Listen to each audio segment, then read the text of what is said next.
One fine day, this young man suddenly woke up in his university dormitory. But what's strange is that Lin Zilu here had already graduated from university 10 years ago. Lin Zilu opened his phone. The wallpaper was a picture of his ex-girlfriend. He then opened the camera, and his face was clean, with no scars. That's right, Lin Zilu has been reborn on the very day the apocalypse descended.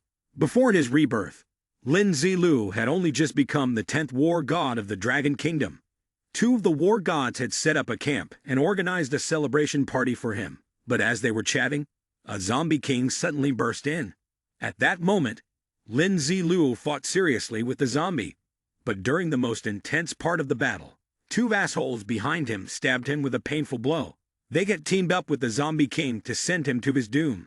However, what Lin Zilu never expected was that the one behind all of this was his girlfriend, Yo Jing-han. She was originally the campus beauty, and for some unknown reason, among all the talented heirs, she had chosen Lin Zilu as her boyfriend. Back then, he was always very happy to have won the campus beauty. But little did he know that before the apocalypse, she had received instructions from young Master Lai to get close to him. The Lee family was one of the three major families in the Dragon Kingdom, a power not to be underestimated. Young Master Lai wanted to use Lin Zilu to help expand his family's territory, then find a way to dispose of him. He had to pay the price of losing his handsome appearance just to escape with his life. For the next 10 years, Lin Zilu lived under the relentless pursuit of the Lee family. In the end, he still died at the hands of Yo Jing-han, the trusted aide of young Master Lai. Fortunately, heaven showed him mercy. Lin Zilu was given a chance to start over. Now, the apocalypse had not yet descended, and Yo Jing-han was still his girlfriend. He could very well take her down first. Just as that thought crossed his mind, Lin Zilu received a message from Yo Jing-han. The content read, "I have to teach a makeup class today, so I can't celebrate your birthday with you." 10 years ago, Lin Zilu had foolishly believed her. Reading that same message now made his blood boil. Her so-called makeup class was nothing but a spelling lesson on the bed, with young Master Lai himself, Lai Haobo.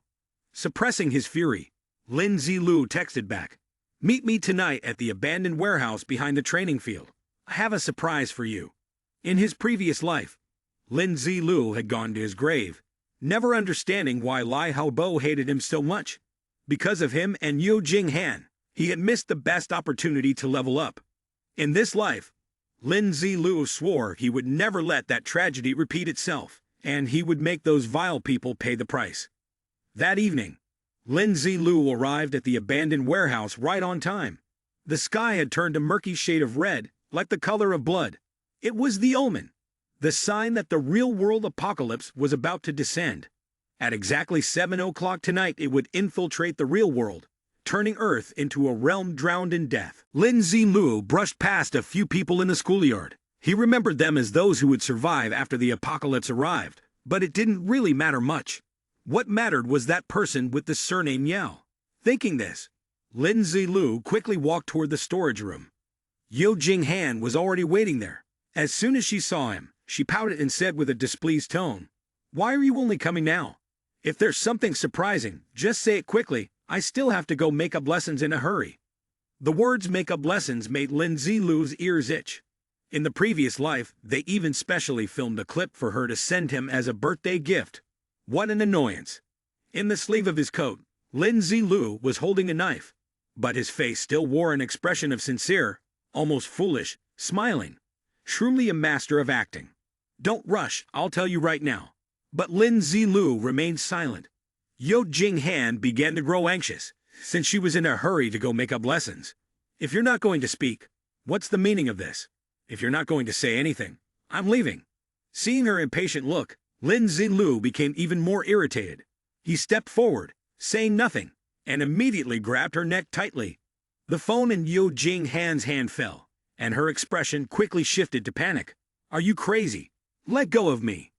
Yo Jing-han's voice was broken, and her demeanor was pitiful, but it no longer moved Lin Zilu's heart. May 16, 478, Shanghai Hotel. Ultra-modern, spent 53,239 coins. Lin Zilu's face darkened as he enunciated each word clearly. Before Yo Jing-han could fully comprehend what he was saying, Lin Zilu continued, reading out a series of timestamps, hotel names, and other amounts of money. After a while, Yo Jing Han realized that these hotels seemed somewhat familiar. It took a little longer for her to recognize that these were records of hotel bookings between herself and young master Lai Haobo. Her entire body trembled uncontrollably as she tried to explain herself. But Lin Zilu didn't give her the chance. This was because Yo Jing Han's phone screen had not turned off yet, and it still displayed the ongoing conversation between her and Lai Haobo. The contents of that conversation exposed Yo Jing Han's deceit.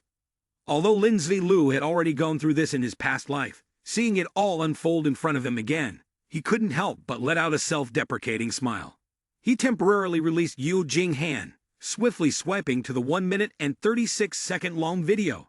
This was the birthday gift they had used to completely shatter his mind in his previous life. The contents of the video were etched in Lin Zilu's memory. He could recite every single word Yo Jing Han had said in that video. Lin Zilu, my foolish, weak boyfriend. Happy birthday. Have you ever thought, as the belle of Shanghai University, why would I ever look at someone like you? Someone who has nothing but a pretty face. Lin Zilu read without missing a single word. The more he read, the paler Yo Jing Han's face became. But Lin Zilu had no intention of stopping. His voice was steady and seemingly harmless. Yet it sent a cold chill straight to Yo Jing Han's heart, suffocating her with fear. This is clearly the video of her fooling around with Lai Haobo before sending it out. Why hasn't it been posted yet? How does Lin Zilu know what she's planning to say? If it weren't for you, I wouldn't have been noticed by young Master Lai. Nor would I have enjoyed all this wealth and glory, so in the end, I should still thank you. Lin Zilu even mimicked Yo Jing Han's mocking tone in the clip. This pushed her into utter despair, to the point where she collapsed onto the chair, no longer able to resist. Lin Zilu understood her current state, but he had no intention of explaining anything. He would let her have all the time in the world to think once she was in hell. With that thought, Lin Zilu seized Yo Jing Han's hands tightly. The dagger in his hand swung up, and blood splattered everywhere.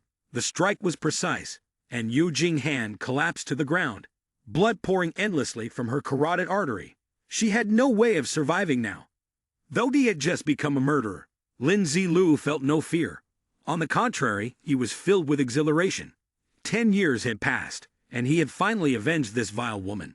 He was so overwhelmed that he laughed and cried at the same time. But even then, this revenge didn't feel like enough. After all, Yo Jing Han was nothing but a pawn in Lai Haobo's hands. You must clarify why that young master hates you so much, and you also need to make him experience the feeling of living worse than death. At that moment, a voice suddenly echoed in the space. Congratulations, host, on successfully reincarnating. The Apocalypse guidance system has been activated. Lin Zilu was startled and turned his head. It was the sound coming from his phone. It's 6:05 p.m. now, meaning there are still 55 minutes until the apocalypse officially arrives. So why is this system appearing already?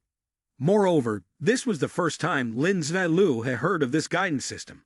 As if understanding Lin Zilu's confusion, the voice once again echoed. This is a system capable of decrypting the apocalypse data, offering many experiences for the host. The space around Lin Zilu began to encode. The system had completed its recognition of him as the host and could now provide a super guide named Absolute Drop Rate. It allows Lin Zilu, during the process of exterminating zombies, to increase the drop rate of items from 1% to 100%. This means that every time you kill a zombie, an item will definitely drop. That's a bit too rich, isn't it? Is this guidance really trustworthy? Lin Zilu asked with suspicion. The system confidently confirmed. It's even more real than pure gold. Then, the simulation window before his eyes changed, transforming into a personal information panel.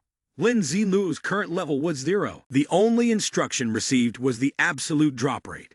Every time he leveled up by 10 levels, he could activate an attribute pointer. This scene was no different from the H-Mama scenario. It seemed rather miraculous indeed. The sudden acquisition of this miraculous system made Lin Zilu incredibly happy. With it in his hands, he could completely overthrow the Lee family's influence. However, the Lee family was one of the 3 major families of the Dragon Kingdom, with deep and unpredictable strength, so it was better to act with caution. In his previous life, the reason why Lai Haobo targeted him was still unclear. Lin Zilu only vaguely guessed that it might be related to his father, who had passed away too soon. Originally, Lin Zilu had wanted to eliminate Lai Haobo first, then flee and level up. But with this guidance system, it seemed that he could infiltrate the Lee family and take them all down in one go. Thinking of this, Lin Zilu's mood became extremely joyful. The Lei family could just wait and see. He stepped out of the old, dilapidated warehouse. The sky outside was even gloomier than before. A few couples were still indulging in their romantic moments, completely unaware that the apocalypse was drawing near. Afterwards, Lin Zilu went to a hotel near the school. He rented a room by the hour, bought 3 bottles of water, and 5 loaves of bread.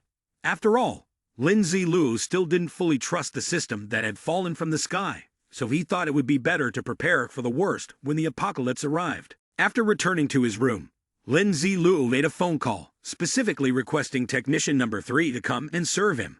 In his past life, this woman had transformed into a zombie boss of the area, and he had been on the receiving end of her brutal attacks. This time, with his memories of the past life intact, Lin Zilu wanted to take the initiative to earn rewards, level up quickly, and test the authenticity of this system. Soon after, there was a knock on the door. "Come in, the door's not locked." As soon as Lin Zilu finished speaking, a female massage therapist, dressed provocatively, with a perfect figure, entered. The moment she stepped in, she was ready to get down to business. But Lin Zilu wasn't in the mood for any romantic encounters, especially not with someone who would turn into a zombie in 5 minutes. He instructed her to take a shower while he retrieved a dagger from his backpack. Lin Zilu slowly approached the bathroom. The woman was showering, and upon hearing the doorknob turn, she flashed a mischievous grin. "I knew you'd play this kind of game. Hurry up, I'm getting tired of standing here." She was expecting a steamy, inappropriate scene in the shower. But just at that moment, Lin Zilu's phone vibrated, signaling it was already 7 p.m. The woman's body suddenly began to change. From being fair and beautiful, she turned pale and gaunt, her veins bulging, blue and purple, with blood and gore dripping down her body. Her entire body trembled, and her remaining consciousness couldn't comprehend what was happening. Her face twisted as she began to scream, just as Lin Zilu pushed open the bathroom door and stepped inside. The moment he entered was also the instant the last trace of humanity in that female employee vanished completely. She had turned into a monster. It lunged straight at Lin Zilu, but he remained utterly calm, dodging while counterattacking with precision. The experience from his previous life was more than enough for him to handle this zombie. In no time, it was knocked down. Then several glowing circles appeared beneath Lin Zilu's feet, and the surrounding space became encoded exactly like when the system had first appeared. This time, just as in his past life, every player like him received the same notification. "Welcome, players, to the apocalypse. The system has been activated and cannot be halted. Please, develop freely within this world." The zombies in this world possessed extremely sharp hearing, but their vision was somewhat blurred. They could only perceive moving objects. After the apocalypse began, only 20% of humanity managed to survive. The rest all turned into zombies. And most importantly, this was a one-life game. Once you die, there's no chance of resurrection. Then came a lengthy explanation of the game's rules. First, killing zombies can increase the player's level, allowing them to gain new attributes. The gaming experience is closely tied to one's level. Second, killing zombies may drop equipment, items, or supplies, but the drop rate is very low, completely down to luck. Those are the basic rules at the low ranks. At the high ranks, the game system gives no explanation, because it assumes humanity simply won't reach that level. Lin Zilu flushed with anger at the game's contemptuous attitude toward players' abilities. "I'll crawl my way to the top, mark my words." Besides that, the world also hides many secret missions with precious rewards. Players must search carefully if they hope to discover them. As for human weapons and modern technology, they have all lost their offensive power and can't be used against the masters. In the early stage of the apocalypse, all human information devices are scrambled and temporarily unusable. Mobile phones that remain can only be used to play games or read novels. If a player is bitten by a zombie, a process of zombification will occur, and before long they will become like them. And when night falls, the basic attributes of zombies are enhanced, so you must hide very well. Furthermore, They can evolve to become stronger, so absolute caution is required. There are many more reminders behind this, but the premise is that players must survive the 7-day newbie protection period first. Only after those 7 days will a truly brutal battlefield open. During the newbie phase, zombies are very weak. You can use this time to slaughter them freely. The tutorial ended. Next came the character naming section. Lin Zilu decided to pick an intentionally awful game name, Yaksai. Later, he'll use this name to take revenge on everyone who has harmed him. Just now, Lin Zilu successfully defeated the region's boss zombie, earning enough experience points to level up directly to level 2. He was also the first person in the world to kill a zombie, thereby achieving the unique global special achievement of First Blood. This accomplishment would immediately be announced to the entire server. Lin Zilu was a bit excited. Finally, he had earned the server-wide achievement notification, something he couldn't achieve in his previous life even after becoming a war god. Almost instantly, the news of the player Yaksai successfully defeating the first zombie was broadcast to all the other players. At that moment, some were still in a state of panic, not understanding what had just happened, while others hadn't even finished reading the game's announcement. Yet, he had already acted so quickly. Lin Zilu wasn't afraid of being noticed. At this point, he was too focused on studying his own attribute panel. Right now, Lin Zilu had 1,000 prestige points, 1,001 gold coins, and a storage space with a 1 cubic meter volume. His basic attributes were as follows: 11 strength, 15 spirit, 10 constitution, and 13 agility. Most importantly, Lin Zilu possessed a special ability called Omnipotent Divine Skill, a level of talent that allowed him to understand many different combat techniques and master various basic abilities. Lin Zilu was quite satisfied, especially since his spirit and agility were so high, complemented by the Omnipotent Divine Skill. It's probably thanks to the various abilities he learned during the 10 years of the apocalypse in his previous life.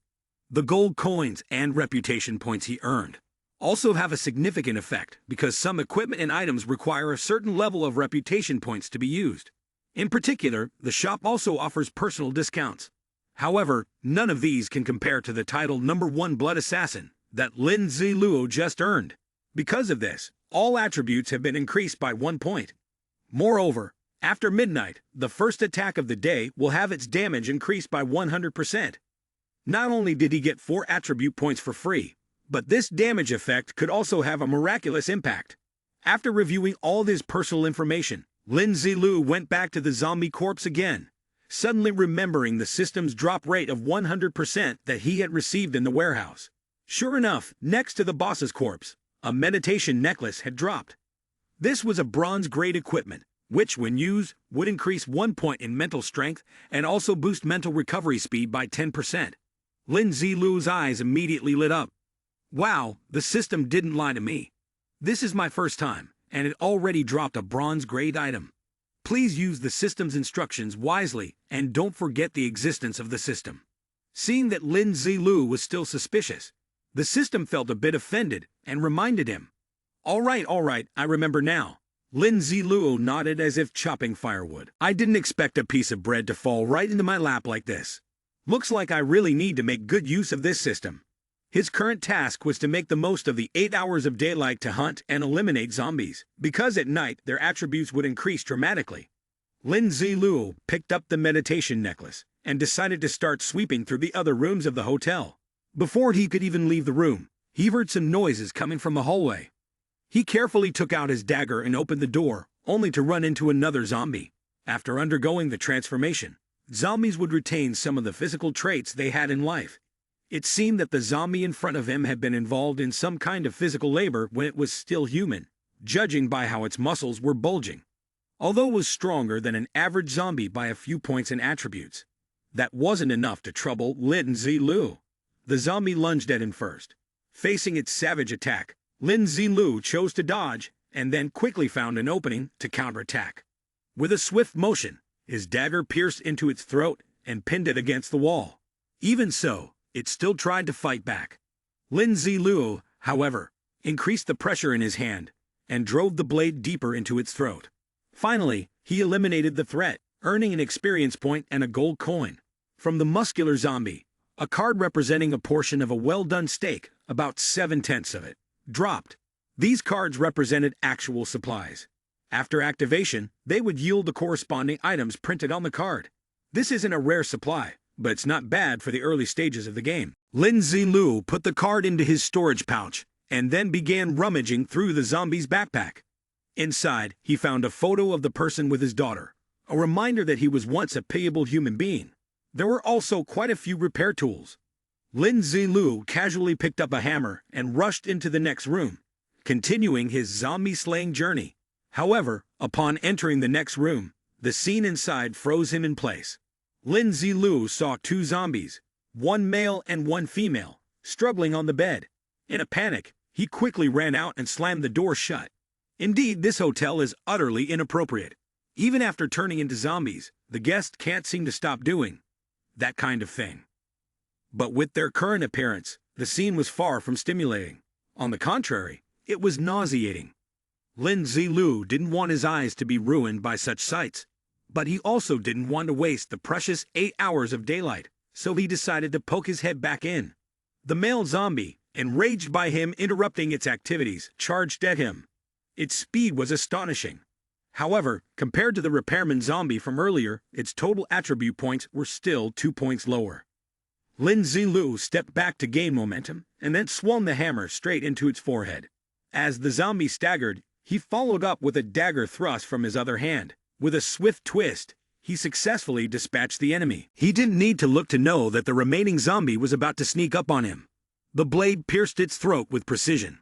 After swiftly dealing with both zombies, Lin Zilu earned 2 experience points and 2 gold coins. Just like the previous two, these two dropped equipment as well. The guidance system was truly miraculous. In his previous life, Lin Zilu had to kill 100 zombies just to receive a bottle of mineral water. Now, every time he took down one, he received a new piece of equipment. This was truly a rare stroke of luck. Lin Zilu opened the item box and received 2 pairs of reconnaissance eyes. These were single-use copper-tier items that could detect any movement within a 10-meter radius and would warn him when someone was approaching. The duration of use was 10 hours. Lin Zilu smiled happily, clearly very satisfied. But before he could put them into his bag, he heard yelling and hurried footsteps coming down the stairs. Who's there? Who's making all that noise? If you're going to play, at least be more careful. It turned out to be the hotel owner. Luckily, he hadn't been turned into a zombie yet. As soon as he saw Lin Zilu, his anger flared up even more. So it's you little brat. You don't even have any money, and you're causing a ruckus like this. Today, if you don't kneel down and call me grandfather, don't even think about leaving. Whether the hotel owner was drunk or not was hard to say, but his tone was clearly vicious. But the insults weren't enough. He charged at Lin Zilu, intending to punch him. Lin Zilu was used to dealing with zombies, so how could he be harmed by such a clumsy, slow person? However, to be safe, he kept the dagger hidden behind his back. How dare your mongrel dog avoid me? Just wait, I'll show you how I'll subdue you. The hotel owner cursed as he turned around. In the moment he turned, he met Lin Zilu's gaze, which was as terrifying as the gaze of a hellish demon. Lin Zilu truly didn't want to harm any living person. If it weren't for the trouble it would cause, he would have let the man get bitten by a zombie, wait an hour for him to turn into one, and then take his life. But sadly, in that hour, he could have eliminated many zombies. He wasn't about to waste his time here. To prevent the man from hindering him further, Lin Zilu plunged his dagger into him once more. Survival in this apocalyptic world was about you die, I live. He wouldn't let anyone stand in his way. After dealing with the noisy troublemaker, Lin Zilu went to each room, knocking on doors. And when he reached a room in the corner, he discovered yet another zombie. Lin Zilu immediately kicked the door open and rushed in. Inside was a large man who had already undergone the mutation, and his speed was anything but slow. Lin Zilu was quite fond of opponents like this, as they helped him regain the fighting spirit he had somewhat lost in his previous life. The two exchanged a few tense blows. The result was fairly predictable, as Lin Zilu had successfully defeated the opponent. A bottle of fine liquor fell out from the zombie. After that, he began rummaging through the room, searching to see if there was anything useful. The owner of this room was also a wealthy individual, so the bedroom was quite well equipped. It was getting late, So Lin Zilu decided to rest here to avoid the zombies. He still needed 6 more experience points, equivalent to 6 zombie kills, to reach level 3. Glancing at the clock, only 20 minutes remained until 8 p.m. By then, the strength of the zombies would significantly increase. And so, just as Lin Zilu sat down on the bed, he quickly stood up and rushed downstairs. On the first floor, he needed to kill 6 more zombies before nightfall to level up. However, the first floor was already devoid of any presence. Lin Zilu wandered around, and his eyes landed on a notice placed on the front desk. As long as you're willing, Technician number 3 is always ready to serve you. If there was a Technician number 3, then there must also be numbers 1 and 2. The woman who specialized in healthy mage treatments for male clients had already been dealt with by Lin Zilu. The other 2 hadn't shown their faces yet. According to the game's setup, the zombies had very sensitive hearing, and to lure them out, some noise was needed. Thinking this, Lin Zilu grabbed the hammer in his hand and struck the desk a few times. Sure enough, after that, some noises came from the room behind the front desk. Lin Zilu cautiously stepped inside, but the room was completely empty. He quietly listened and then realized the sound was coming from beneath the ground. So there's another basement here. Lin Zilu clicked his tongue, then opened the basement door. The door led to a vertical tunnel, and 2 zombies were groping their way up.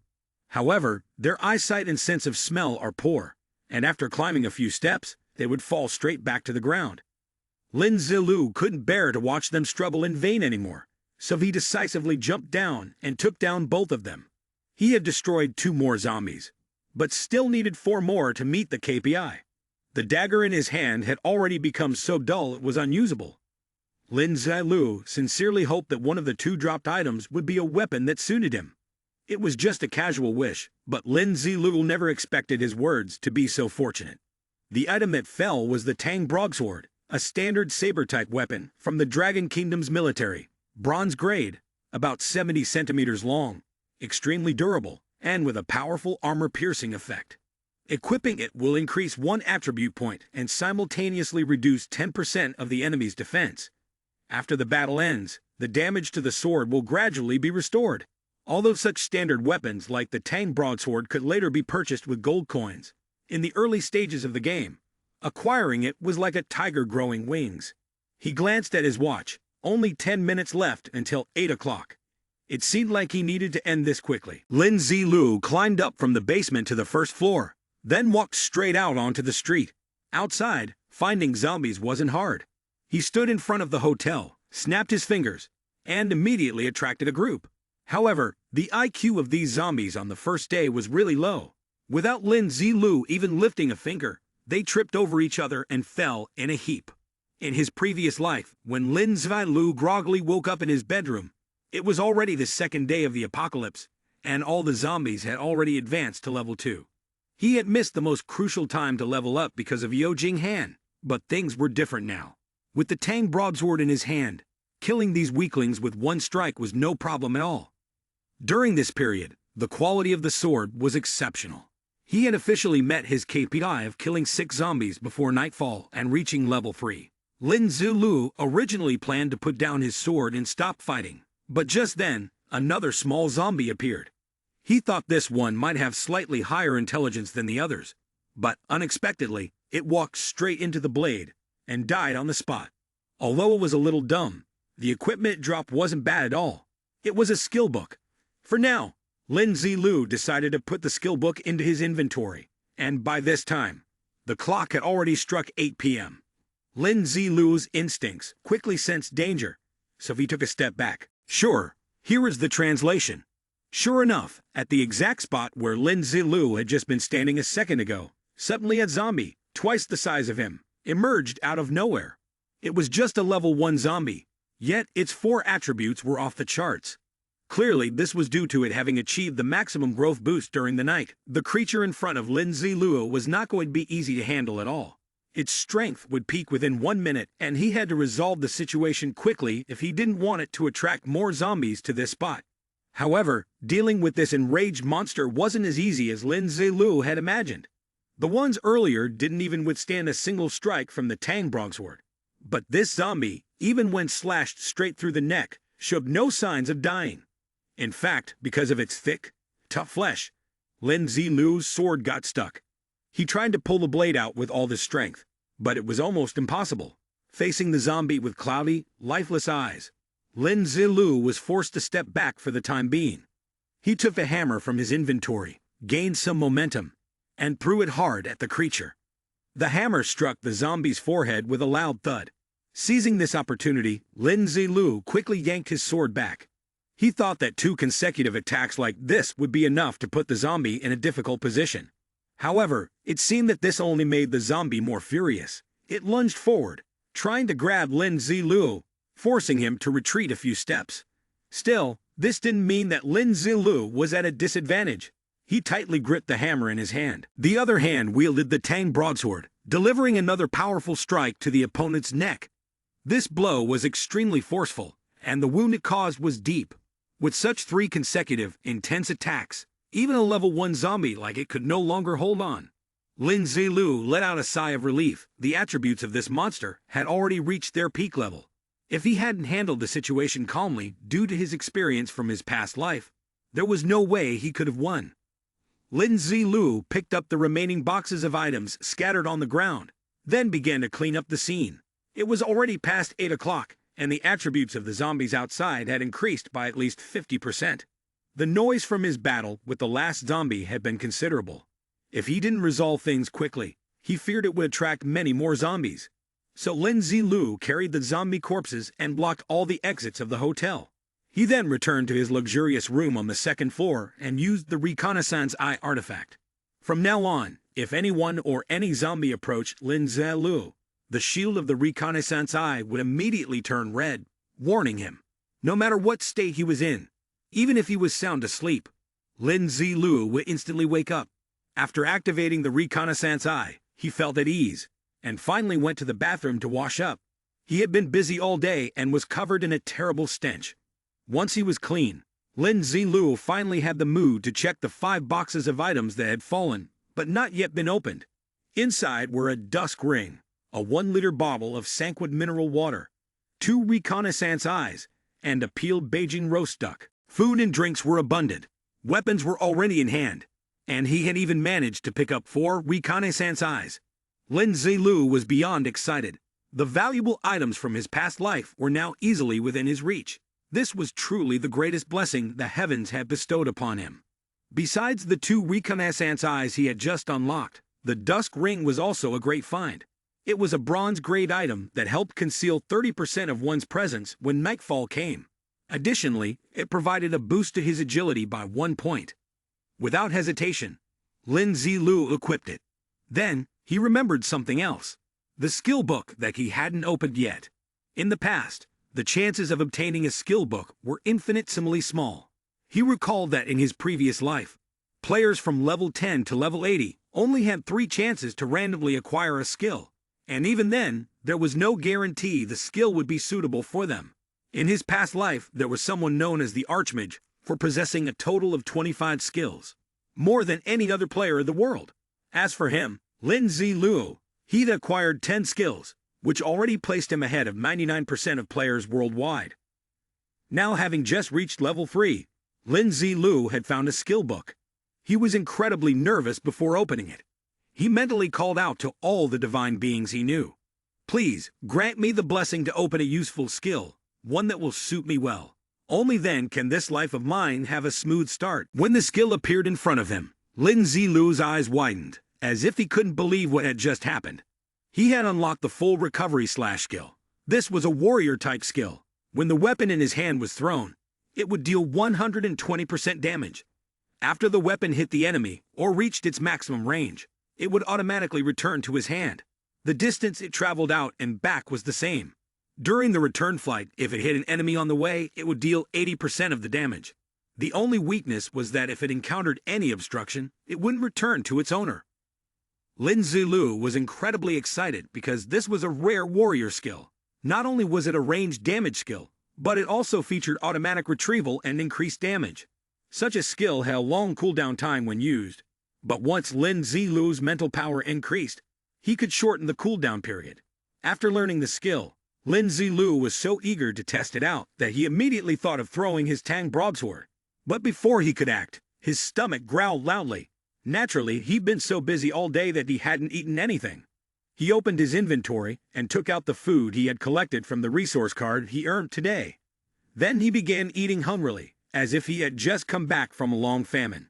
The smell and taste of the food were comparable to what a five-star restaurant chef could make. No joke at all. Lin Zilu quickly devoured the food on his plate. After his stomach was full, he returned to his usual contemplative state, lost in thought about his life. He was thinking about the path of revenge. In order for that plan to succeed, Lin Zilu couldn't simply follow the route that the game had set up for him, as he did in his previous life. If he did, he would only repeat the same mistakes. With this in mind, Lin Zilu began to take out paper and a pen, jotting down notes, and calculating the path he intended to take.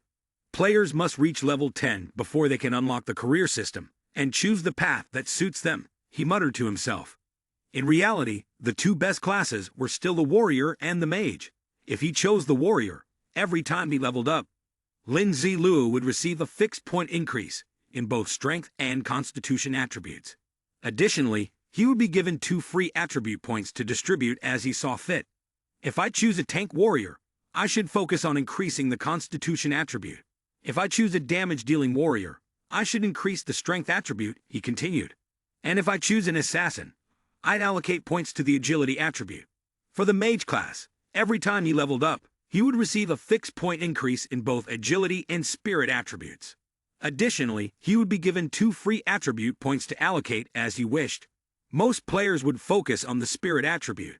However, if one wanted to focus on physical or strength attributes, they could opt for a melee mage.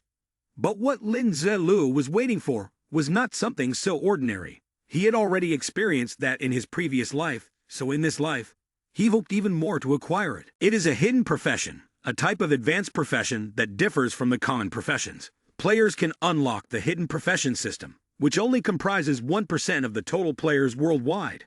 Although each hidden profession task is extremely dangerous, the rewards are equally extraordinary. Lin Zilu's hidden profession in his previous life was illusion, which was the peak-level assassin in the Doomsday game. When agility attributes were fully equipped, the damage would explode. Before undergoing the second-class change, each level up not only increased 1 point of agility and 1 point of strength, but also added 3 points of free attributes. In his previous life, if it weren't for the lucky chance to unlock this high-level hidden profession, Lin Zilu would not have been able to escape the relentless pursuit of the Lee family over the past 10 years. Lin Zilu then proceeded to write out a series of other hidden professions, including Radiant Paladin, Necromancer, Azure Titan, Life Harvester. Players who possessed these professions in the future would become war gods, and they might later prove useful to him. After that, Lin Zilu began researching his attributes. Currently, he had 5 free attribute points to allocate. His strength was 13 points, spirit was 17 points, physique was 11 points, and agility was 15 points. After some consideration, Lin Zilu decided to allocate 3 points to strength and 2 points to agility. Once this was done, Lin Zilu began to focus on thinking about where he might encounter those future war gods, as well as the specific locations where the ancient stone-level items from his previous life were hidden. In the blink of an eye, morning had arrived, and Lin Zilu was still somewhat in a bad position with the Lee family. The eldest young master, Lai Halbo, had already lost his mind. After hearing the news that Yu Jinghan had died, Lai Halbo could no longer keep his composure. He continuously smashed things in the house to vent his anger. And of course, his rage wasn't because he mourned Yu Jinghan's death. It was simply because all his plans had been ruined by her. That damned Yu Jinghan. Where did she die? She made me waste all this time and still couldn't finish the resources. Couldn't send them to that useless Lin Zilu. Aside from that, the apocalypse-themed game Invading Reality had further disrupted Lai Halbo's plans. He kept destroying things in his fury, while Zhao, the butler, just stood by and offered only a few casual reminders. Young master, even if you're cursing, please keep it down. Our bodyguards have suffered casualties and injuries. If any zombies break in, they might not be able to protect you anymore. Hey, tell me this. If I directly make Lin Zilu so angry he loses his mind, wouldn't that just send him straight to meet his disgusting old man? Lai Halbo seemed indifferent to Zhao's advice. When he mentioned taking Lin Zilu's life, his expression twisted into something strangely excited, his inner conflict weighing heavily on Zhao the butler. On one hand, he felt that Li family head's way of raising children was wrong, that the boy had only become this way because of it. On the other hand, he also felt that training a family heir this way was reasonable, as it would help avoid future infighting.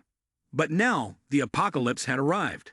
Thinking it over, with Lai Haobo's current personality, he would suffer greatly. Uncle Zhou couldn't accept it. Lai Haobo suddenly said, "What's wrong? Didn't my father say a few days ago that Lai Shaguyong Tuan wanted to come find me? They must have arrived in Shanghai by now. Right, tell them to look for those two."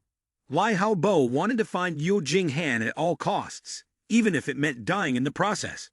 Lin Zilu's body had to be found, and it was imperative. Lai Haobo wanted to ruin his life, to utterly destroy it. But even Zhao, the butler, was fed up with Lai Haobo's attitude. However, Lai Shaguyong Tuan was a group of death warriors specifically trained for him since childhood, and of course, they would carry out his every command. At that moment, Lin Zilu, who had been quietly resting, suddenly sneezed. He didn't even know who was cursing him. But it didn't matter. After a night of rest in the hotel's VIP room, Lin Zilu was fully prepared. In a flash, he jumped out of the window. The streets were filled with zombies, wandering aimlessly. As the night had passed, their abilities had returned to normal. Lin Zilu drew his blade and began a bloody feast. He kept continuously taking down one zombie after another. Lin Zilu had already reached level 3, and these low-level zombies were no match for him. Moreover, with full recovery slash in his possession, the power of the bronze sword was even further enhanced.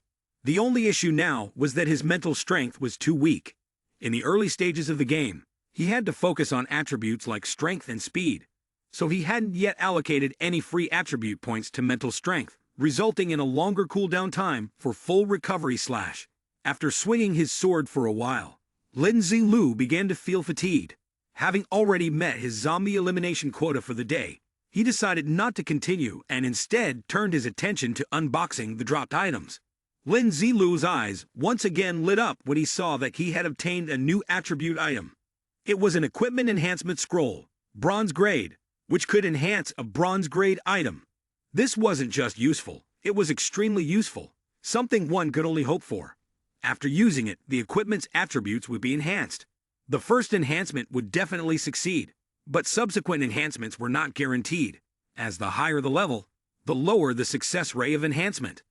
Lin Zilu successfully enhanced his Tang broadsword for the first time, increasing its attributes by 1 level. The strength attribute went up by 2 points, and its ability to penetrate enemy defenses increased to 15%. Additionally, consecutive attacks would increase its power by 10%. It was clear that Lin Zilu was very pleased with the enhanced equipment. He set it aside for the moment, then glanced over the other items that had just fallen out. Among them was a ***, bronze grade concealment mask ***. Once worn, it could hide the player's basic information such as in-game name and level for 30 minutes, and it could be used twice a day. In his previous life, Lin Zilu had never used this item, so he was somewhat curious. He tried it on, successfully activated the concealment ability, and then lay down on the ground to rest for a while. From now until dusk, as long as he reached level 5, Lin Zilu could directly challenge the place he desired without having to search for a dungeon. Although dungeons were the primary way to gain experience, food, and important items, entering one was simple. Players only needed to find a teleportation array to a dungeon distributed within the city. Passing through the portal would bring them to the dungeon's waiting room, where they could select the dungeon best suited for themselves to challenge. There also existed a few special standalone dungeons, often considered hidden instances. These offered extremely generous rewards. Since Lin Zilu possessed memories of his past life, he didn't even bother glancing at the common, ordinary ones. His plan was to head straight to the *** Lai Family Manor ***. Once he reached level 5. After lying there for a while, he felt sufficiently rested.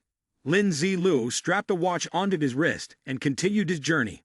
Along the way, he noticed the house securely locked up, so he drew his *** Tang broadsword *** and smashed the door lock open without hesitation. Although the door outside was locked tight, the inside was a complete mess.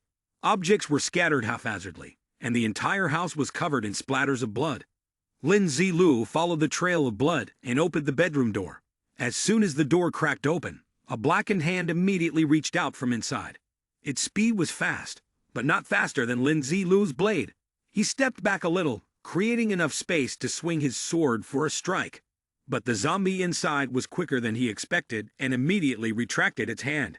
Seeing the opponent act so cleverly, Lin Zilu stepped aside to remain on guard.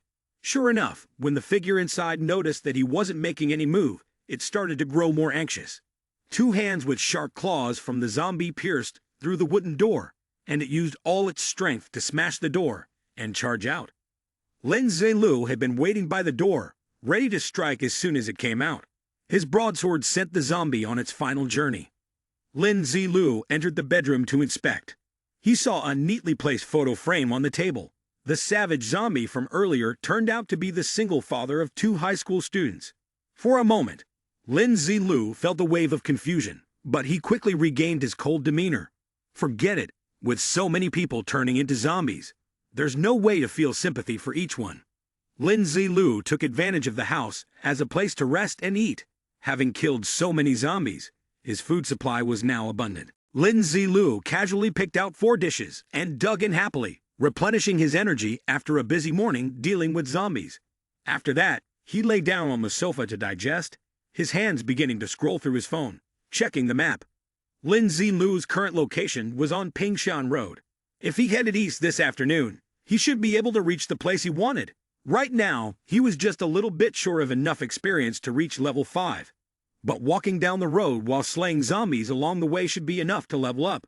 When Lin Zilu stood up, preparing to leave, he heard a faint sound from outside. Earlier, he had been so focused on filling his stomach that he hadn't noticed the 3 rats. The noise was coming from outside the front door. It was the children of the zombies he had just killed, along with a blonde man, who were waiting in ambush outside. They had seen Lin Zilu enter the house earlier and had smelled the food coming from inside. They were sure that he had supplies that could be turned into delicious food. The blonde man had led the pair of siblings to wait outside, planning to ambush Lin Zilu when he left, strike him down, and take his supplies for survival. But isn't it bad to steal from others? The daughter seemed hesitant. What's wrong with that? In this end-of-the-world scenario, this is the only way to survive, the blonde man snapped, dousing her hesitation with cold water.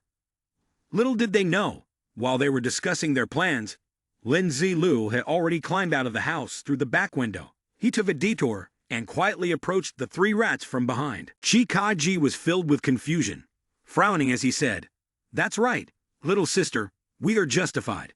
He broke into our house, so we can consider him a thief." Kijio's mood was no better.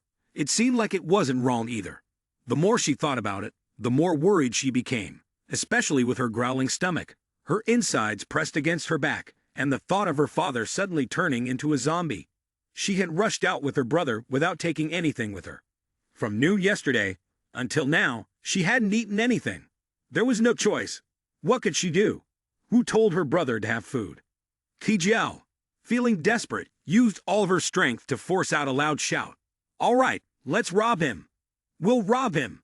Before her brother could process her words, she froze when a slimy liquid shot past her face. Her eyes went blank, widening in shock, as she saw Zilu had made his move. The figure of a decisive strike cut across Goji's back with a sword, his face calm and determined, not showing any emotion. He was stabbed in the back, collapsing face first onto the ground, right where Kijio was standing, making her scream in terror and fall to the ground. Zilu pulled his sword back, holding it at waist level, and coldly turned away, saying, "I originally wanted to conserve some spiritual energy, but I can't let you bring the zombies here."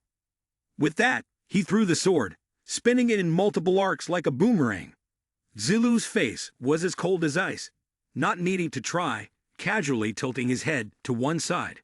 His sword swirled around Kijio, cutting off 2 of her braids.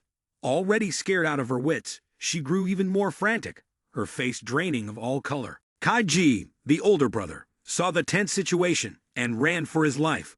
Dark red blood speckled his collar, a sight that would frighten anyone out of their wits. After the blade had gone in a straight line and done what it needed to do, Zilu lightly raised his hand to reclaim his treasured weapon. Immediately, the sword settled neatly into his palm. its posture unchanged by even a millimeter. Kui Jiao lay at his feet, the upper part of her body soaked in blood.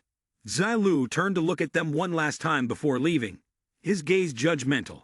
He looked at Kai Ji, lying motionless and dead, with utter contempt. Those who abandoned their sister while she was still alive are merely wasted resources. The two brothers are cut from the same cloth, failed in their attempt to steal, killed as they deserved. You should thank me. I didn't torture you. I let you die so pleasantly, sparing you many ordeals in the apocalypse. Finally, Zilu departed, his eyes flicking around in boredom as he sighed. Doing good deeds again. The government should award me the title of model citizen. Looking back at that house, the window showed only streaks of spattered blood. On the wooden table inside sat a framed photo of a happy family of three, its diagonal crack leaving it no longer whole. Dusk gradually fell over the street. Zombies wandered freely along the road in odd, puppet-like manners as if someone were controlling them. They stood in every corner. One even climbed the wall with a pant leg torn across the calf. A woman in the apartment building looked down, saw the scene, and quickly called out, "Honey, come here and look at this superhuman." Although her husband was busy, he still replied in confusion. What superhero? He was blocking the door to prevent the zombies from coming in. She kept her eyes fixed on what was below, pointing. Over there, hurry up and look. It turned out that Zilu was killing zombies. In an instant, he had taken down 3 of them without even breaking a sweat. She sighed in amazement. Goodness, what a master! Zilu was wearing a mask, so his identity was completely mysterious. She then wondered aloud. Strange. Why can't I see his information? She glanced at her husband beside her and suggested, "Never mind that. Let's hurry and ask the superhero for help. Maybe he'll save us." Her husband, holding the phone tightly, frowned in displeasure. "Don't think about it. If we do that, we'll just expose our position and attract the zombies here. We'll be done for." He even asked her back, adding that this superhero had hidden his identity on purpose, clearly not wanting to reveal himself. How could he possibly agree to save anyone? Her eyes lit up as if she had just realized the truth. Her husband was still a smart one. In another apartment, a hot girl was live streaming in a revealing red outfit. She saw Zilu and, without hesitation, opened the window, calling out, "Good brother, I'm not shy at all." She straightforwardly made her request in a sweet tone. "Come save me, good brother." He ignored her invitation, simply smiling and continuing his work, leaving her stunned. Zilu knelt down on one knee, choosing items. Among them were options like steamed pork with vegetables and white person's toothpaste. She was naturally annoyed, pulling the window shut while showing a look of anger. "Can't you see the mountain's height? I have over 30,000 fans online," she said. She stepped into the house, her words still sharp as she went on about having a rich older brother who picked her up in his car every day.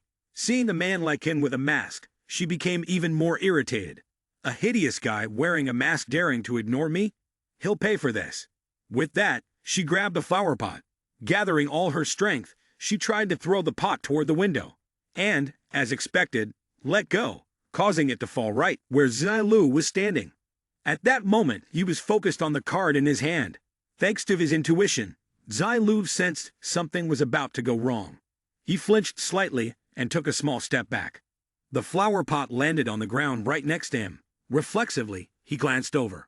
Contrary to her previous attitude, after gaining attention, the young woman cheerfully called out, "I'm over here, handsome. Come save me. There are zombies over there. I'm so scared." Even though Zilu was wearing a mask, it wasn't hard to imagine the indifferent expression on his face. She was half satisfied, half flirting, thinking that if he came to her rescue, she would attract him, that he would surely fall for her charms. Zilu didn't respond. He just politely extended his hand.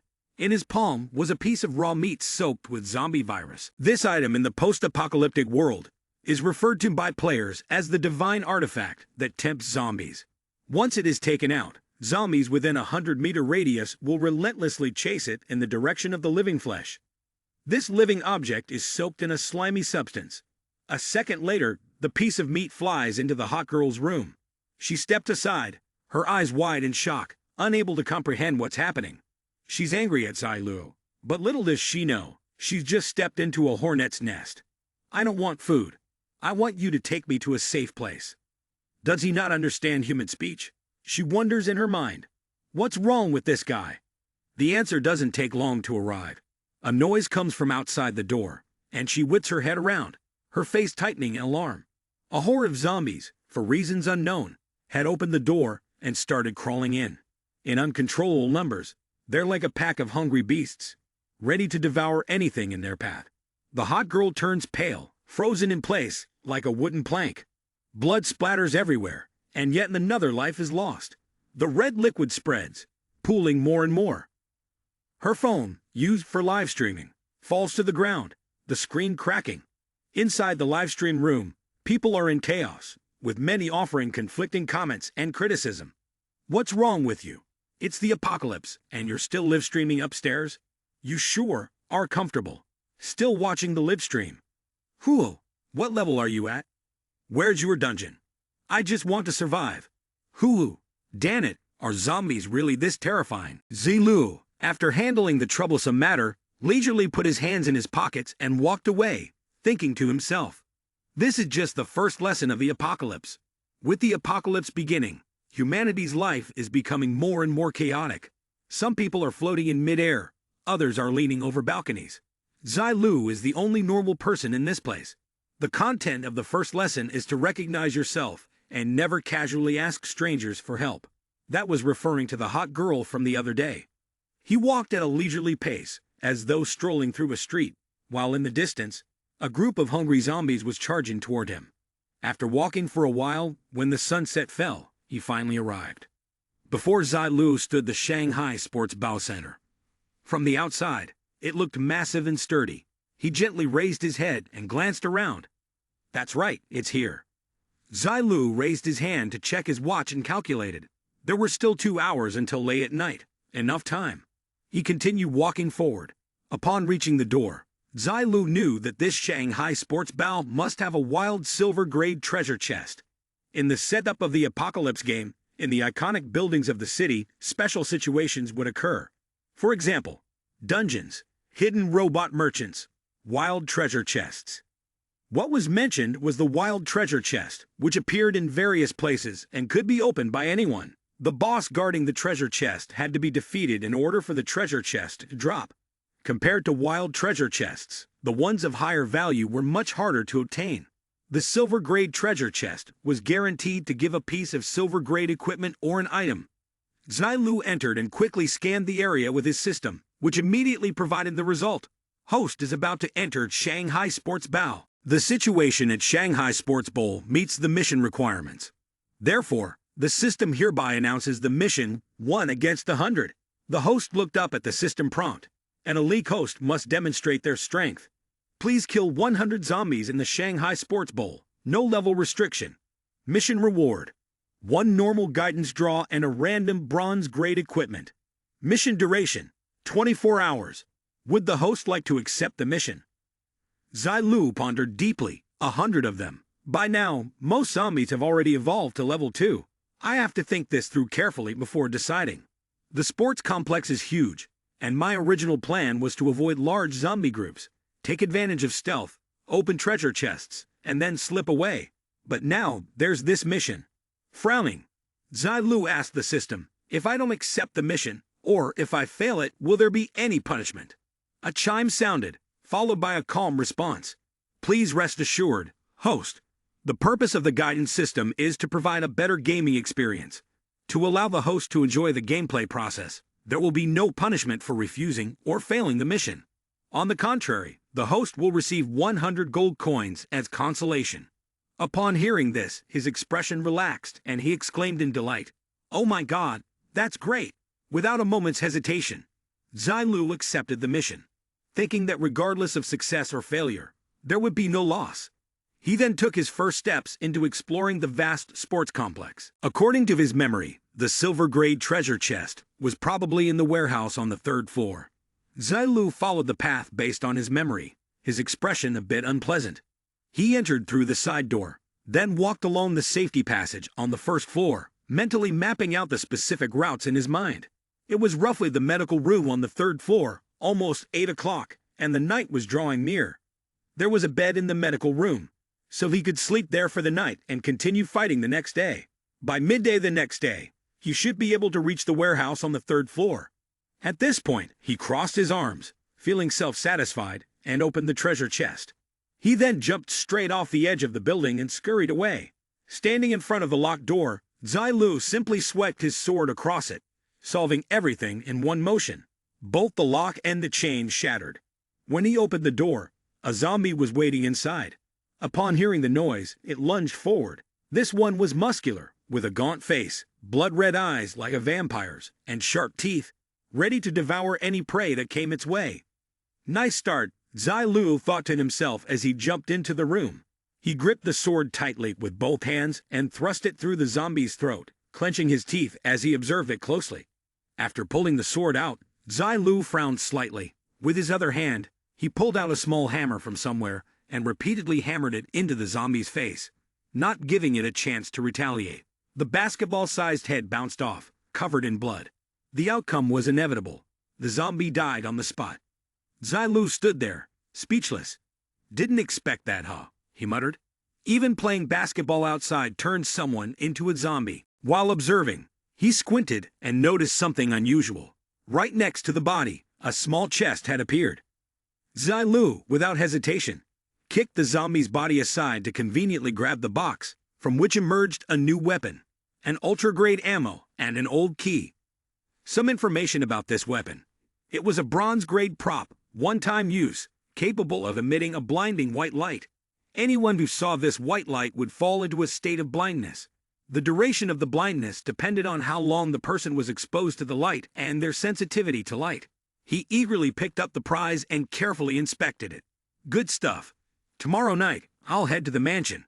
The Lee family absolutely won't be able to resist this tool. It's a perfect 10 for controlling the group.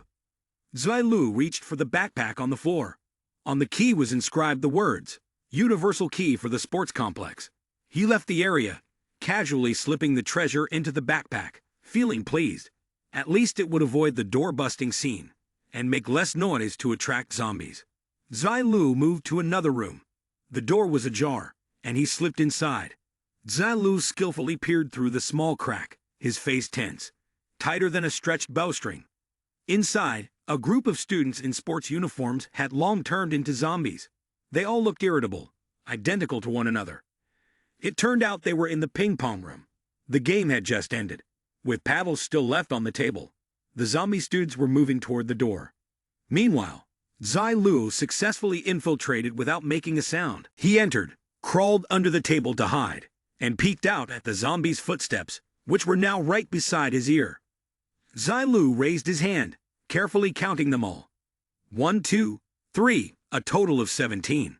Knowing both the enemy and himself, his face relaxed slightly. These zombies, in terms of attributes, were not much different from him. For an ordinary person, dealing with even one would consume all their strength. But with his skills, taking on 17 wasn't impossible. He scanned the area quickly, looking for anything he could use.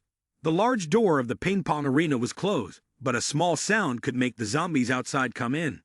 Zilu stood still for a moment, calculating his plan. I can handle this.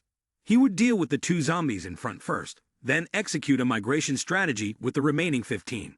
With that thought, he moved into action, drawing his sword, eyeing the nearest zombie, silently acknowledging, "It's you." Zilu jumped up and swiftly delivered a clean slash across the zombie's skull, his face set in determination.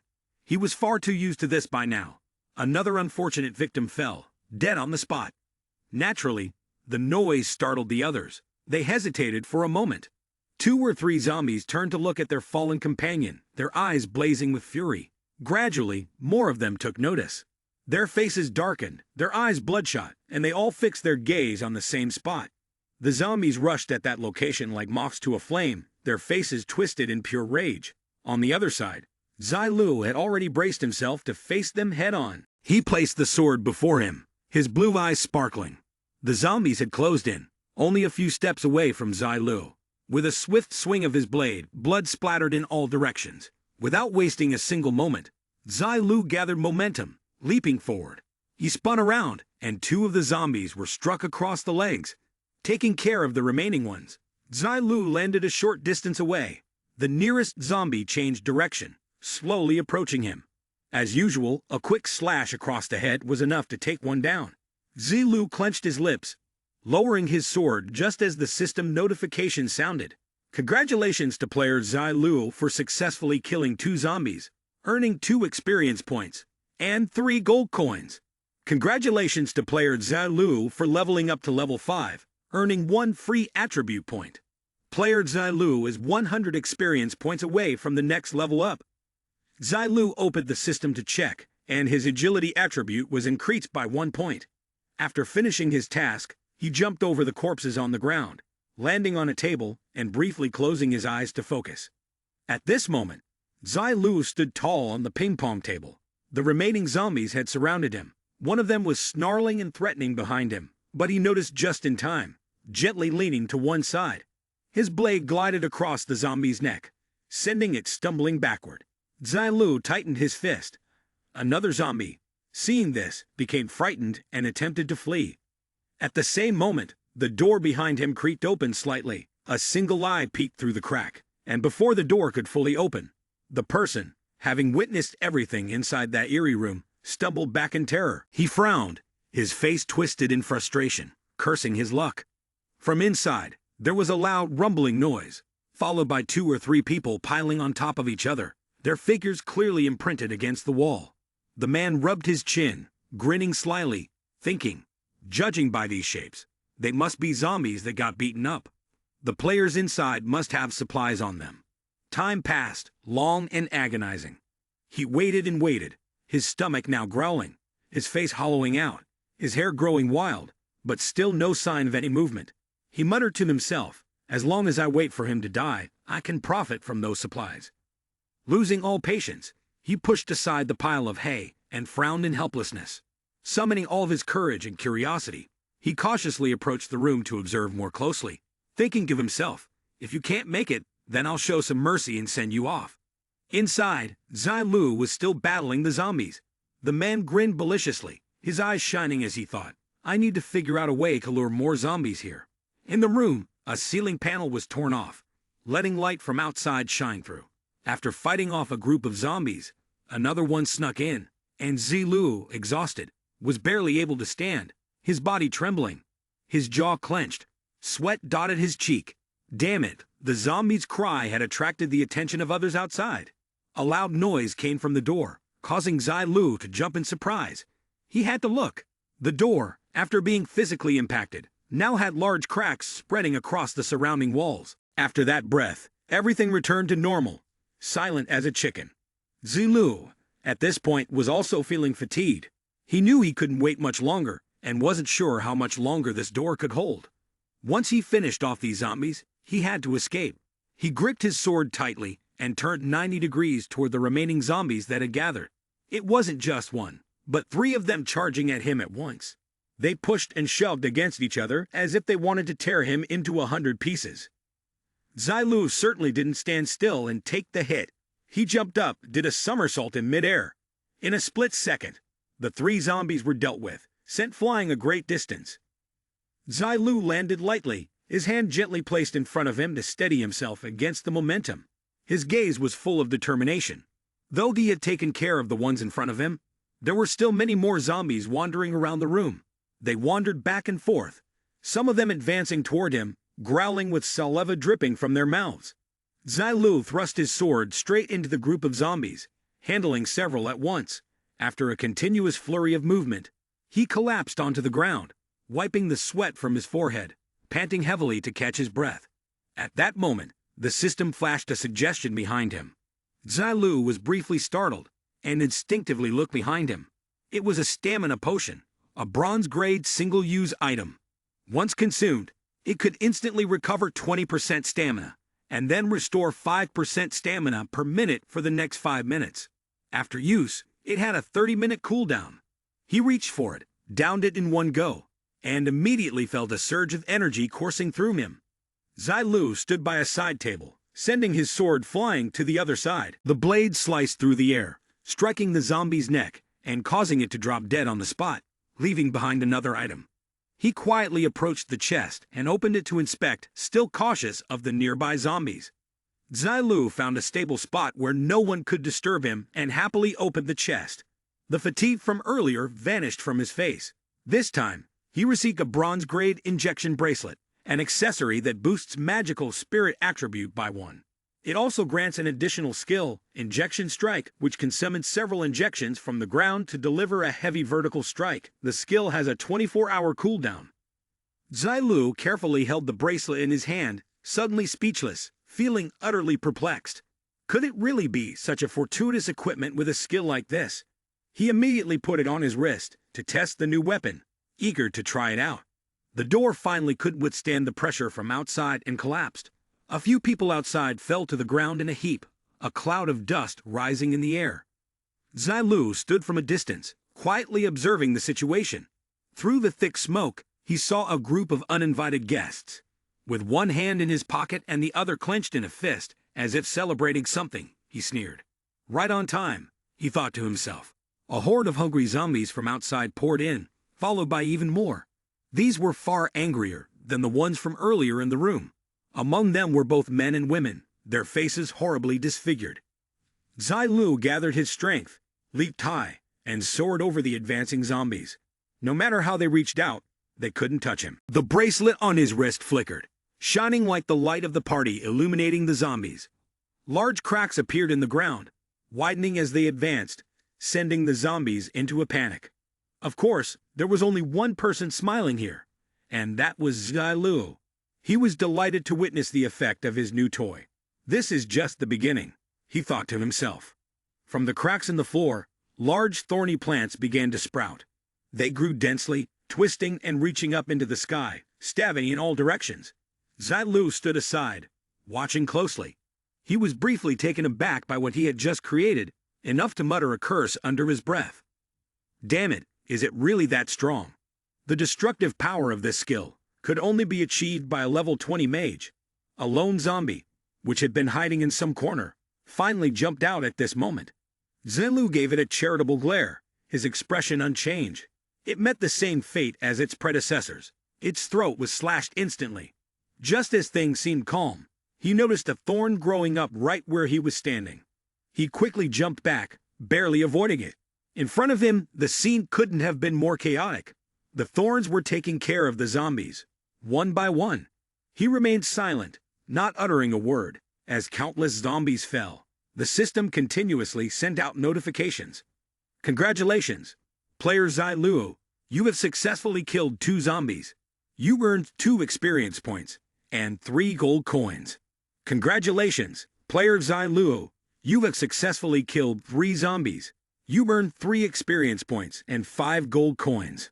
Congratulations, player Zilu, you have successfully killed 2 zombies. You earned 2 experience points and 3 gold coins. And a stream of other congratulatory messages kept flooding in, countless in number. Zilu's face suddenly lit up with excitement, his fighting spirit surging as he laughed heartily. This time, we're going to make a big profit. He knelt before the unopened chests, scattered on the floor, surrounded by fallen zombies, and pressed his finger on the item attributes button. First was the short-range launcher, a one-time use bronze item capable of firing any loaded object to a designated location within a 30-meter radius. Next came the Gale Boots, a skill-type equipment of bronze grade. When equipped, they could summon a gust of wind, increasing physical strength by 1, agility by 1, reducing the sound of footsteps, and granting an additional skill. Wind Stride. For 10 seconds, the wearer's movement speed would increase by 20%. Cooldown time, 1 hour. Zilu immediately equipped the boots. The system responded, "Congratulations, player Zilu, for successfully equipping the Gale Boots. Basic attributes: Strength 18, Spirit 18, Constitution 12, Agility 18. Zilu couldn't help but widen his eyes in astonishment. Unless one successfully changed class, an ordinary person at level 10 could never possess such stats. This was simply incredible. Seeing the tide of battle turning in his favor, his confidence grew even stronger. Clenching his fist with determination, he set up an FR, planning that after his class advancement, his attributes would be double those of others at the same level. Before him still loomed a ferocious horde of zombies, roaring like starving beasts. Using flesh soaked in zombie virus as ammunition for the short-range launcher, Zilu practiced right on the spot, his expression stern, his hands moving swiftly. He raised the weapon and fired several consecutive shots as the zombies charged relentlessly forward. They saw the piece of meat exposed before them, and like wild beasts, they all scrambled toward the only piece of meat, growling, losing their humanity. Zilu stood silently from a distance, watching them fight over the meat. He opened the system, selected the superpower Windblight Flower, Blight Strike, and pressed to use it. His legs moved swiftly. Inside the chaotic room, the zombies, upon seeing the meat, no longer cared about their surroundings and only fought with each other. Zilu seized the opportunity and dashed out of the room. After finding a place he could temporarily consider safe by the staircase, he stopped, panting heavily. The clock showed 7:00 p.m. There was still an hour until 8:00. After waiting, the zombies' attributes would be significantly enhanced during the night. Zilu ascended the stairs slowly, his mind filled with calculations. Dealing with zombies like this is not beneficial. It's better to find a place to rest and wait until tomorrow morning. He entered a room and closed the door tightly behind him. Zilu showed clear signs of frustration after a long series of actions. He rummaged through his pants pocket, took out the key he had found earlier, and tried to open the door. But the two didn't match. Zilu grew even more confused and realized, wait a minute, why is the door locked? Zilu applied his knowledge to deduce. When the apocalypse hit at 7:00, the sports complex hadn't closed yet. Normally, the clinic only locks the door after working hours. This door must have been locked after the apocalypse began. Looking through the keyhole, the light shining through, he stubbornly tried to insert the key, twist it, and finally managed to unlock the door to the medical room. Zilu stepped inside, hoping that the person inside would be a bit more honest. Half of the room was pitch black, while the other half had just enough light to make out the face. He stepped in, his face twisted, each step slow, trying not to make any noise. Suddenly, the door slammed shut right before him, before he had a chance to react. The person behind him was close, and Zilu, with a serious tone, asked, "Who are you? How do you have the key to the medical room?" He didn't rush to answer. He waited until the other person stopped speaking, then slightly curled his lips. "You're very cautious, and that's not wrong." His hand quickly grabbed the handle of the other person's knife. He was the one who had been spying outside earlier. Without hesitation, Zilu tightened his grip, causing the knife to fall out of his hand. His expression was calm, but internally, he had already tested himself and realized he couldn't back down. His feet moved in sync as he skillfully flipped the knife back toward the person, one hand twisting their shoulder, while the other grabbed the knife, making the person scream in panic, almost crying out loud. Zilu covered his mouth and nose. The person struggled but couldn't resist, much quickly subdued. Zilu searched through the room's storage area, pulling out some apocalyptic props, seemingly idle with nothing else to do.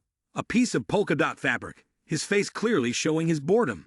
Zilu stretched the fabric around the room, covering the area. The nurse, seeing this, spoke up. "If we turn on the lights, zombies will be attracted. Didn't you give the order not to look? Haven't I already covered all the places where the light was seeping through?" Turn on the light, and the man in red knelt on the floor, trembling, hesitating, but still following Zilu's instructions. She turned on the room's light. There were 6 people in the room, including him. Everyone shrank back, looking at him with fear in their eyes. The man in red gritted his teeth, furious but dared not shout out. He was angry that so many zombies were still alive, and yet none of them had died. He planned to deal with it at another time. Zilu seemed to read his thoughts from his expression, and shot him a contemptuous glance. He had seen that kind of look many times before, so why bother pretending to be crazy? He squatted in front of the man, smirking lightly. "Let me teach you something. In the apocalypse, never look at others with eyes full of hatred."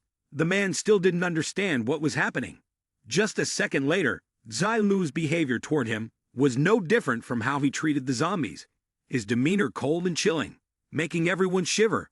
It seemed like something dangerous was about to happen. The others in the room huddled together, their faces pale. Only the brown-haired doctor remained calm.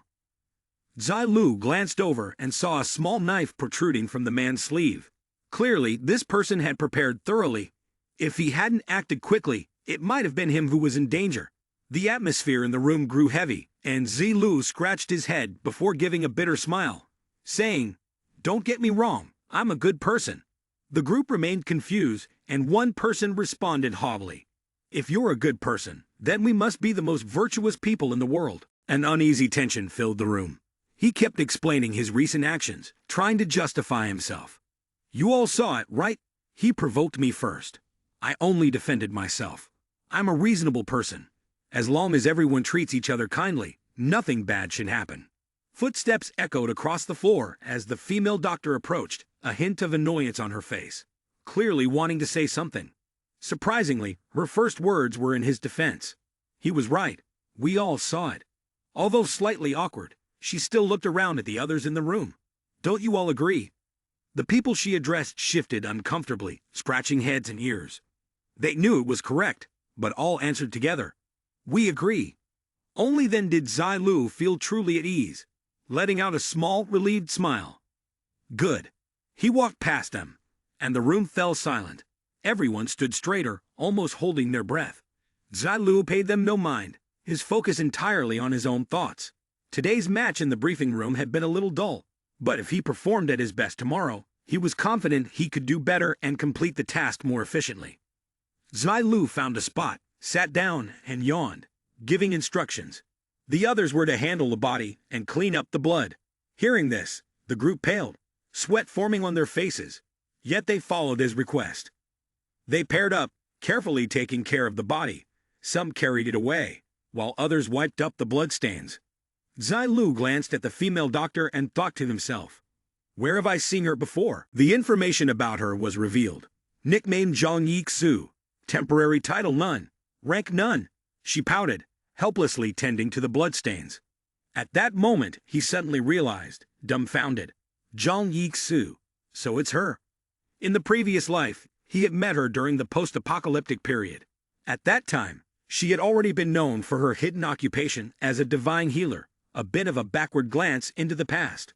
When Zilu was injured, we turned to Yixu for help. I knew your hidden occupation was a divine healer, so I asked you to heal my wound. I would do anything you asked. Yixu, at that time, wore the same clothes as she did now, only the difference being that she tied her hair up high, glancing briefly at him before turning her head away indifferently. "This wound of yours is related to the soul. It can never truly heal." Afterwards, when he suffered more serious injuries, he sought her out again for treatment. Although her divine healer occupation was highly revered in the post-apocalyptic era, and she wasn't in immediate danger. To put it bluntly, she was still just a tool. Without enough strength, she could easily die at the hands of someone else. Zilu rested his chin on his hand, full of nostalgia. Back then, weren't you immune to the ravages of the apocalypse? She was truly different from how she looked now. Fate is truly miraculous. In this life, just 2 days after the apocalypse began, he had already met someone he knew. Thinking about this moment, he gently closed his eyes, feeling confused. Moreover, now they have a doctor, a nurse, and a repairman. The lights suddenly flickered on, and a loud noise came from outside the door. Everyone in the room froze, their eyes fixed in one direction. They were already holding weapons, and the door now had cracks spreading across it. Their fear deepened, and their faces drained of color. They stood motionless like statues. Only Zilu sat calmly, glancing at his watch with one eye open. It's 8:30 p.m. He took out his items and stared thoughtfully at them. It was a pile of food, a variety of dishes with all the necessary nutrients, from meat to vegetables, all steaming hot. Zilu ate the food innocently, ignoring the curious looks directed at him. The nurse's stomach growled from hunger, while a few of the young men couldn't help but salivate. Yixu felt the same way. She took a risk and asked, "Where did you get this food? Do you think there's a chance we could get some?" Zilu secretly smiled to himself, but his face gave no hint of his emotions. "You've fallen into the trap." He extended the bowl of rice and made a condition. "If you want to eat, it's simple. Help me with one thing." The nurse behind him was trembling in fear, unable to control herself. She stepped closer to Yixu. The latter was more composed and replied firmly to Zilu, "Speak." In her heart, she was also filled with many worries, which were clearly reflected in her eyes. Could it be that he had somehow appeared right in front of her, handing her a piece of paper with a slight smile? "This paper lists some medications I need. You and the nurse over there find them for me, and then wrap everything up for me. Su stared at him in surprise without blinking. Then she clarified his request. You need us to help you find the medications. Zilu pretended to look away, confused. What else would it be? Su felt a bit flustered. Why is this person so strange? But on the outside, she still had to take the paper from him, smiling cheerfully. No problem. No problem. We'll find them for you right away. The nurse beside her also took a quick glance at the paper. Zilu then walked over to the two technicians and instructed them. These are the items I need. The four of you work hard tonight to make these things. I'll leave at 6 a.m. tomorrow.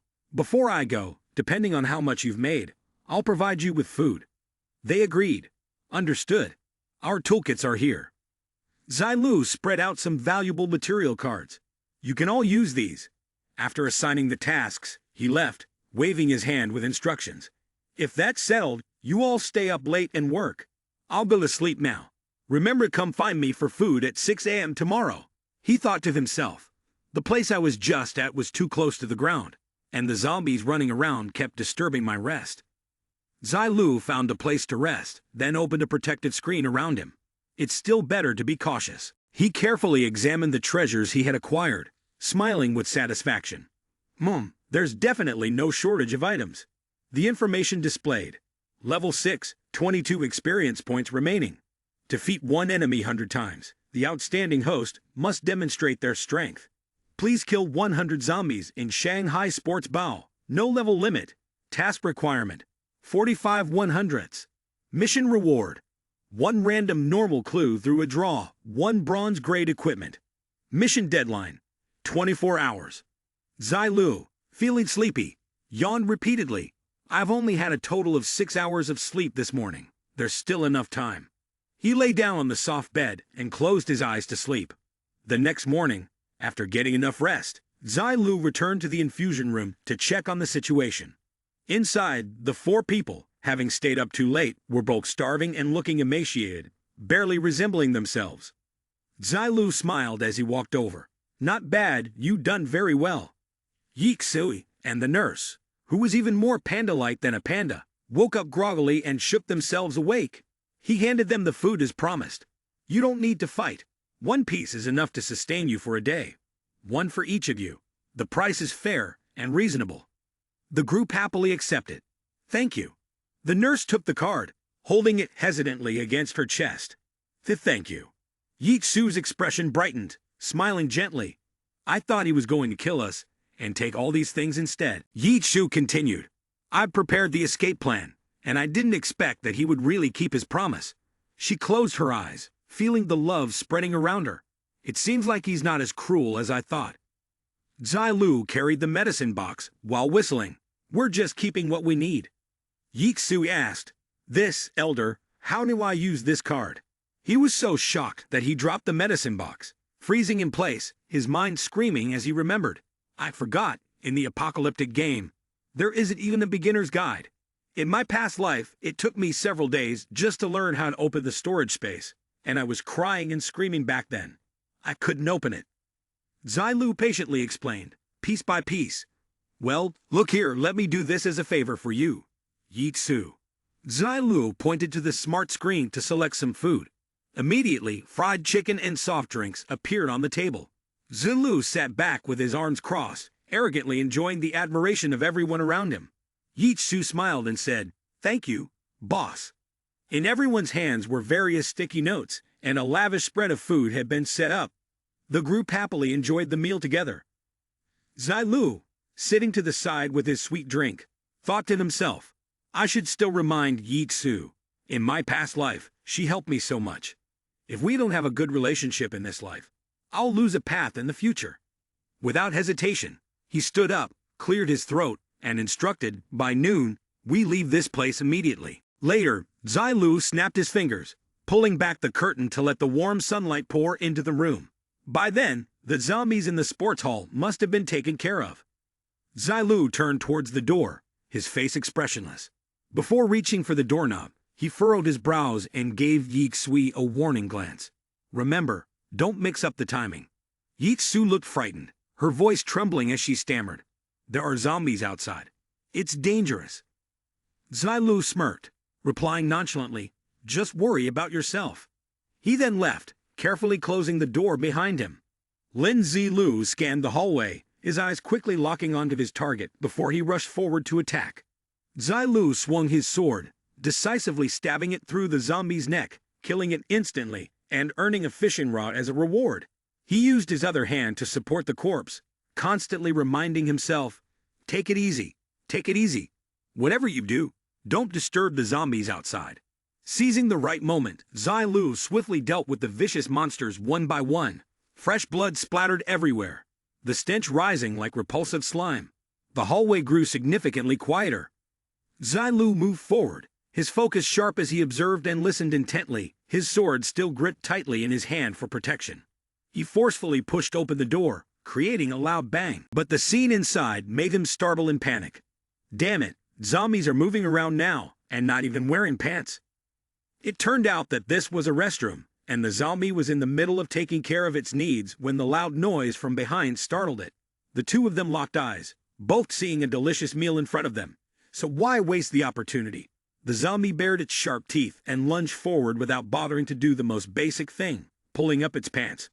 The two legs, looking pitiful, were squished by the zombie's footfalls. The zombie fell right in front of Zilu. If it still had any awareness, it would probably consider buying a pair of pants that fit better. Zilu stood there like a deity, and the silence around him felt even more supportive. He waved his hand a few times and muttered some nonsense. "Can't we just fight normally? Do you really have to charge at me like that? I'm a very upright person, you know." The zombie then got a one-way ticket to hell. Zilu lifted one of its arms to examine it, and on the sink, several eyeballs were scattered around. Zilu came to the conclusion that the survival rate of people in this sports facility is incredibly low. Moreover, most people who make it to the sports facility have decent physical fitness, so when they turn into zombies, their attributes greatly increase. For an ordinary player, this is nothing less than a disaster. The sign for the room next door caught Zilu's attention. It was a women's restroom. He scratched his head, his expression slightly awkward. "There are zombies in here, so I guess there aren't any living people around, huh?" Zilu clenched his fist, his cheeks flushed, and he shut his eyes tight. He encouraged himself. It's just a women's restroom, right? The apocalypse is here, and for the mission. I don't need to worry about these little details. He slowly pushed the door open, and indeed there was nothing inside. Zilu took a quick look around and noticed that the restroom stall at the far end of the room was closed, with faint groaning noises coming from within. He eagerly thought to himself, based on the sounds, "It's two zombies." Zilu sliced down through the wooden door, and it swung open to reveal two zombies cuddling each other intimately. Zilu gaped in shock. Damn, they're playing like this. The two zombies, disturbed, immediately became agitated. They charged at Zilu together. By some stroke of bad luck, there was a can of drink right at his feet. The female zombie slipped, pulling down her companion behind her.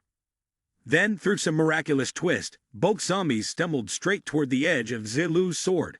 While he was still confused, not quite understanding what was happening, a system notification popped up. "Congratulations, player Yixi. You have successfully killed a level 2 zombie, earning 4 experience points and 5 gold coins." Zilu reached into his coat pocket to pull out something. He took his phone and snapped a picture. He leisurely commented, "Humph. It's true that zombies are just people turned into monsters. Aside from the brain, they aren't much different from humans. For example, these random hobbies." He zoomed in on the photo and then realized, wait, this isn't right. Shanghai, sports complex. 2 zombies. The height of the male zombie, the height of the female zombie. A thought suddenly flashed through Zilu's mind, and he exclaimed in surprise, "Aren't these the infamous zombie couple?" He recalled from his previous life that the earliest discovery of the zombie couple was at the Shanghai Sports Bow. They were inseparable, perfectly in sync, and their strength was considered the top of all zombies. If the zombie couple teamed up, they could go head-to-head with war gods or zombie kings. Zilu couldn't help but sigh, his mouth curling into a grimace. "I never thought they'd end up like this in this life. I took care of them on the 3rd day of the apocalypse." The box opened to reveal something called a fusion stone. According to the system's information, it was a bronze-grade item, a one-time use tool that could fuse two items of the same type and bronze grade, creating a new item, with a high chance of upgrading the item to silver grade. Zilu chuckled, extremely pleased. He turned around and was about to leave the women's restroom area. After taking a few steps, an odd sound caused him to stop in his tracks. Zilu unsheathed his sword and carefully moved towards the restroom stall from where the light was emanating. He calmly looked inside. The sparkling chest made Zilu excited. Heavens, I'm really lucky today. I even found a wild bronze treasure chest.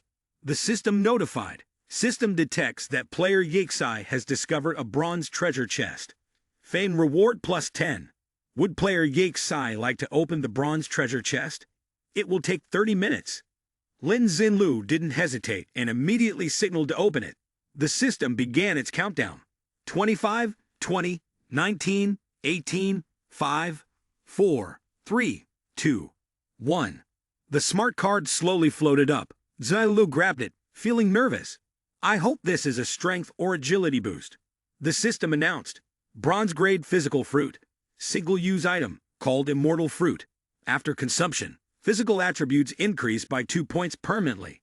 A rare item, one of the few that can increase attributes permanently. Player Yexai, level 6, will gain the maximum possible physical attribute increase of 2 points. For players of different levels, the attribute increase is unknown. If a 2-player team uses the fruit, each player's attribute will increase by 1 point. Lin Zilu smiled. Although it's a physical fruit, a permanent 2-point boost isn't bad. He quickly washed the treasure under the tap, then took a large bite. The delicious taste spread through his throat, making Zilu feel at ease. Suddenly, his eyes widened, and Zilu shouted with joy. So good, so delicious, so delicious. Even in the apocalypse, there's so much good food. At the same time, another notification appeared. Player Yexai has used the physical enhancement item, permanently increasing 2 attribute points. Player Yexai's basic attributes are as follows. Strength, 18, Spirit, 18, Physique, 14, Agility, 18. Moreover, he has also received a new rug, both thick and heavy. Zilu, walking while playing the blood flute, appeared very happy. What a surprise! This sports kit has given me so much already. I'm looking forward to the zombies coming from behind. Outside the hall, the number of zombies was even greater. They immediately noticed Zilu standing at a distance. As the zombies continued to swarm in, Zilu raised his hand and summoned the rug he had just received. The monster's footsteps were noticeably lighter as they stepped onto the rug compared to before. Zilu grinned with satisfaction. This way, I won't disturb the zombies in other areas. He swung his sword mercilessly, and the system continued to announce. Congratulations! Player Yexai successfully killed a level 2 zombie, earning 2 experience points and 3 gold coins. Congratulations! Player Yexai has leveled up to level 6, earning 1 free attribute point. Player Yexai needs 200 more experience points to level up again. Congratulations! Player Yexai has obtained a material card and bronze super flash bullet grade equipment. At the same time, Zilu lowered his sword. He gently touched the system screen, and another notification appeared. Congratulations! Player Yexai has unlocked a new bronze grade equipment. Player Yexai's strength attribute has increased by 1 point. The system reported 19 points. Earn 100 enemies. The distinguished player must demonstrate their strength. Please kill 100 zombies in the Shanghai Sports Bow. No level restriction.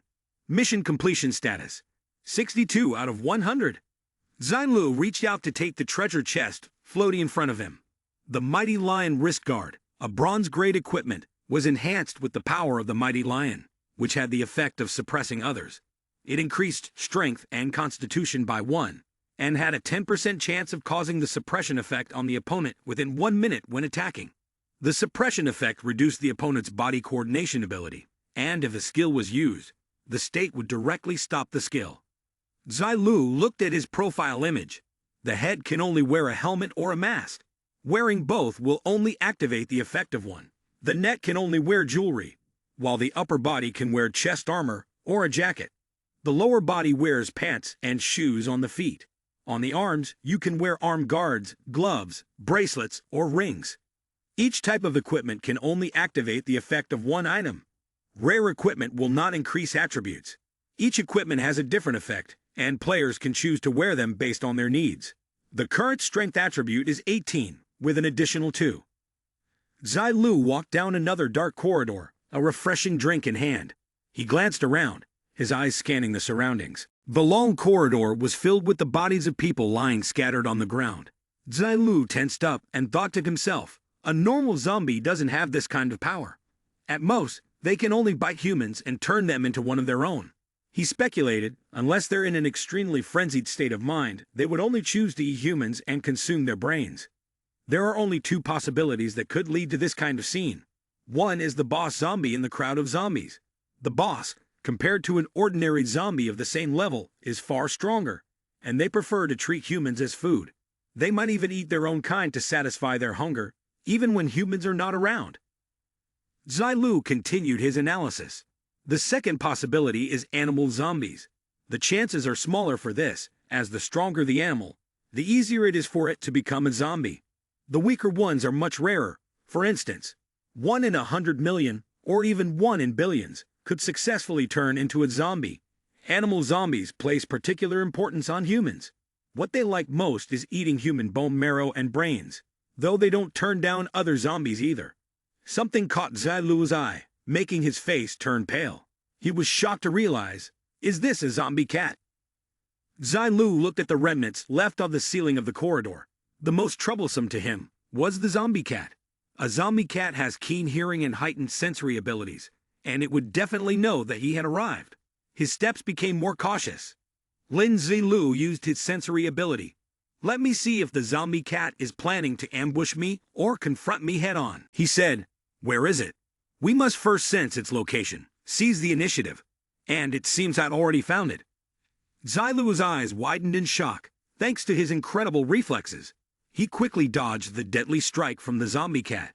Zilu jumped back, maintaining a safe distance while using his strength to fling the cat away. It was called Shark Claw, or the zombie cat, a 9th-tier bronze grade boss, with basic attributes: Strength 21, Spirit 10, Physique 9, Agility 20, and a counterattack shadow ability. Its speed immediately increases by 30% toward the enemy, dealing 120% damage with a death attribute.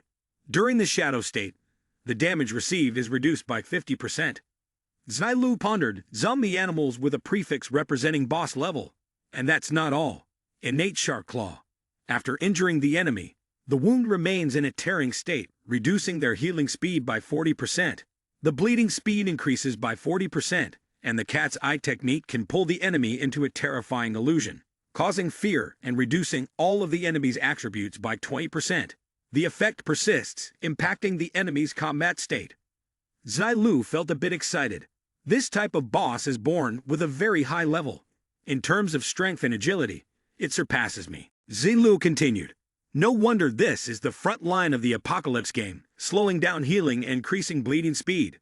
This attribute means that once the opponent takes damage, that part of their body is basically difficult to heal in this battle. He stroked his chin and smiled slightly, a plan forming in Zilu's mind. As long as I use my terrifying combat experience to kill you, zombie cat. The information panel suddenly appeared. It has been detected that player Yixai has encountered the bronze grade boss, Zombie Cat Claw, and triggered the mission to kill Zombie Cat. The zombie cat seeks vengeance. The wild cat is gifted and was often a regular at the 3rd floor of the sports complex. People who liked cats would bring it food every day. But after the apocalypse hit, the cat was infected with the zombie virus and immediately began to slaughter. Its sharp claws slashed through the bodies of those who once helped it, causing them to suffer and lose their lives. Mission requirements: kill zombie cat. Rewards: 100 reputation points, 200 gold coins, 100 experience points, and a bronze grade item. Deadline: 8 hours. Failure will result in a 1-level penalty, a permanent reduction of all attributes by 1, and a note that abandoning the mission means failure. Zilu wore a confused expression. The system detected that the player has activated the mission Seek Revenge from Zombie Cat and is optimizing the related issues. The process will be complete once the number reaches 100%. Zilu focused intently on reading. Revenge for gratitude. Task requirement. Kill zombie cat. Reward 100 prestige points, 500 gold coins, 300 experience points. Bronze grade item. Optimized rewards. 24-hour time limit. No penalties. Abandoning the task or failing the mission will incur no penalties. Zilu held his head, seemingly in despair. Oh my god, is this the apocalypse game I know? Is this still the same mission system that has screwed me over countless times? He involuntarily remembered his previous life, where every task he went through had an extremely high difficulty level. Whether he failed or refused, the game's punishments were always severe. For ordinary players, with a mere 1% drop rate, the rewards seemed decent. But dealing with a bronze grade 9 boss in the early stages of the apocalypse, without a team of dozens, completing the mission was basically impossible. Even if the team succeeded, the reward would only be 50 gold coins. Lin Zilu's lips trembled. It's better to have nothing. As he looked at the lines of text appearing before him, he assessed that a now meager task had turned into a generous reward, with no penalties involved, making it all more tempting. Without a second thought, Zilu quickly clicked on the Accept Mission button. System notification. Player Yitsai has successfully accepted the Revenge for Gratitude task from Zombie Cat. Please complete it within 24 hours. The zombie cat was leisurely licking its tiny paw. It lay down and waved its tail, seemingly trying to provoke Zilu. He was deep in thought. In my experience, to provoke the boss right in front of you, the player is bound to lose, forcing the boss to reveal its moods first. The cat's eyes widened in anger when it saw that Zilu wasn't attacking, but instead sitting down. He casually pulled out his phone to check it, even laughing out loud with a gleam of joy that made the cat furious. It opened its mouth and let out a loud roar, its back legs springing up in a leap. Just as planned, the zombie cat began to challenge Lin Zilu. To everyone's surprise, a harsh and unpleasant voice came from the cat's mouth. I cursed Zilu to die, human. Zilu gritted his teeth, leaning backward to dodge the strike. He immediately summoned his weapon. The cat landed, its gaze never leaving Zilu. It charged again with a sharp, piercing scream that echoed throughout the cold corridor. Roar! Zilu focused intently, using the hilt of his sword to strike the spirit cat with a powerful blow. The zombie cat growled softly. It spun around 180 degrees, then yelled loudly. Cunning human, didn't expect me to know before I even said it, did you? Seeing the right moment, Zilu readied himself and decisively swung his sword, the sharp blade flashing through the air to slice off 3 of the spirit cat's claws. The cat fell to the ground, stiffening, its mouth letting out continuous groans. The human has wounded me. This is truly unforgivable. Zilu arrogantly looked at the zombie cat, whose claws were gone, and said, Come on, hit me. The cat's fury reached its peak. It tilted its head back and used its zombie cat skill, cat's eye focus. The spirit cat's pupils turned into moving blood clots, overtaken by a thick cloud of black smoke. Zilu realized the severity of the situation. He was being pulled into an illusion. Before him now stood a giant figure. From its eye sockets, nostrils, and mouth, decayed human arms flailed out. Behind Zilu were countless vengeful souls screaming in agony. He calmly asked, With that face of yours, you're just a zombie dungeon boss. Do you really think you can scare me? You're not worthy. Upon hearing this, the spirit cat froze, its entire body stiffened, and its spiritual energy sharply dwindled. The giant figures shattered and broke apart into pieces. The cat, helpless, could only look at Zilu with a hateful gaze. It limped away, trying to escape. Zilu raised his sword high, using full recovery slash. The blade sliced through the air in a straight line, heading toward the fleeing zombie cat. The spirit cat perished shortly after. The system chimed continuously. Congratulations to player Yixei for completing the Repay Hatred with Favor quest of Zombie Cat, successfully killing the Bronze Claw grade zombie cat boss, and earning 50 experience points. System notification. 100 gold coins. Level 7 reached. Awarded 1 free attribute point. Next level requires 400 experience points. Became the first player in the Apocalypse game to defeat the Bronze grade boss, earning the unique global title, Bronze Spear. As the regional announcement continued, a young man with blue hair stood leaning against the restroom door, his face showing visible displeasure. Yixai again, it's Yixai. Who is this guy? Why is every world announcement about him? Another girl with orange hair looked extremely excited. Wow, Brother Yixai is so cool. When will he be able to ride a rainbow cloud and come marry me? The bald guy, having just slain 2 zombies, muttered in frustration upon seeing the announcement. Ah, those who meddle in the world's affairs. I can't stand these notifications. In the stillness of the night, a figure sat next to a large window, gently swirling a glass of red wine. With a tone of admiration, he spoke. This name, full of mythical Dragon Kingdom color, must be from our Dragon Kingdom. The luxurious apartment, located far from the city center, stood quiet. The red-haired man leisurely took a sip of wine, then spoke. A powerhouse like that, if they are willing to join us, our strength will increase significantly. His subordinate understood the hint and quickly responded with obedience. Yes, master. On the other side, Zilu smiled in satisfaction upon receiving the notification. Yixai has defeated the zombie cat boss and completed the challenge. He rubbed his chin nonchalantly and said, the shockwave this time was a bit too strong. Looks like I'll have to be more careful and cover up my heroic face in the future. Zilu clicked on the selection bar and pulled out a small chair from his inventory. Feeling somewhat exhausted, he sat down. The zombie cat's attributes are higher than mine, though it costs quite a bit of spiritual and mental energy to defeat it. Clearing a bronze grade boss without getting injured is still a breakthrough. Suddenly, a thought crossed his mind. What if I encounter a higher level zombie cat boss next time?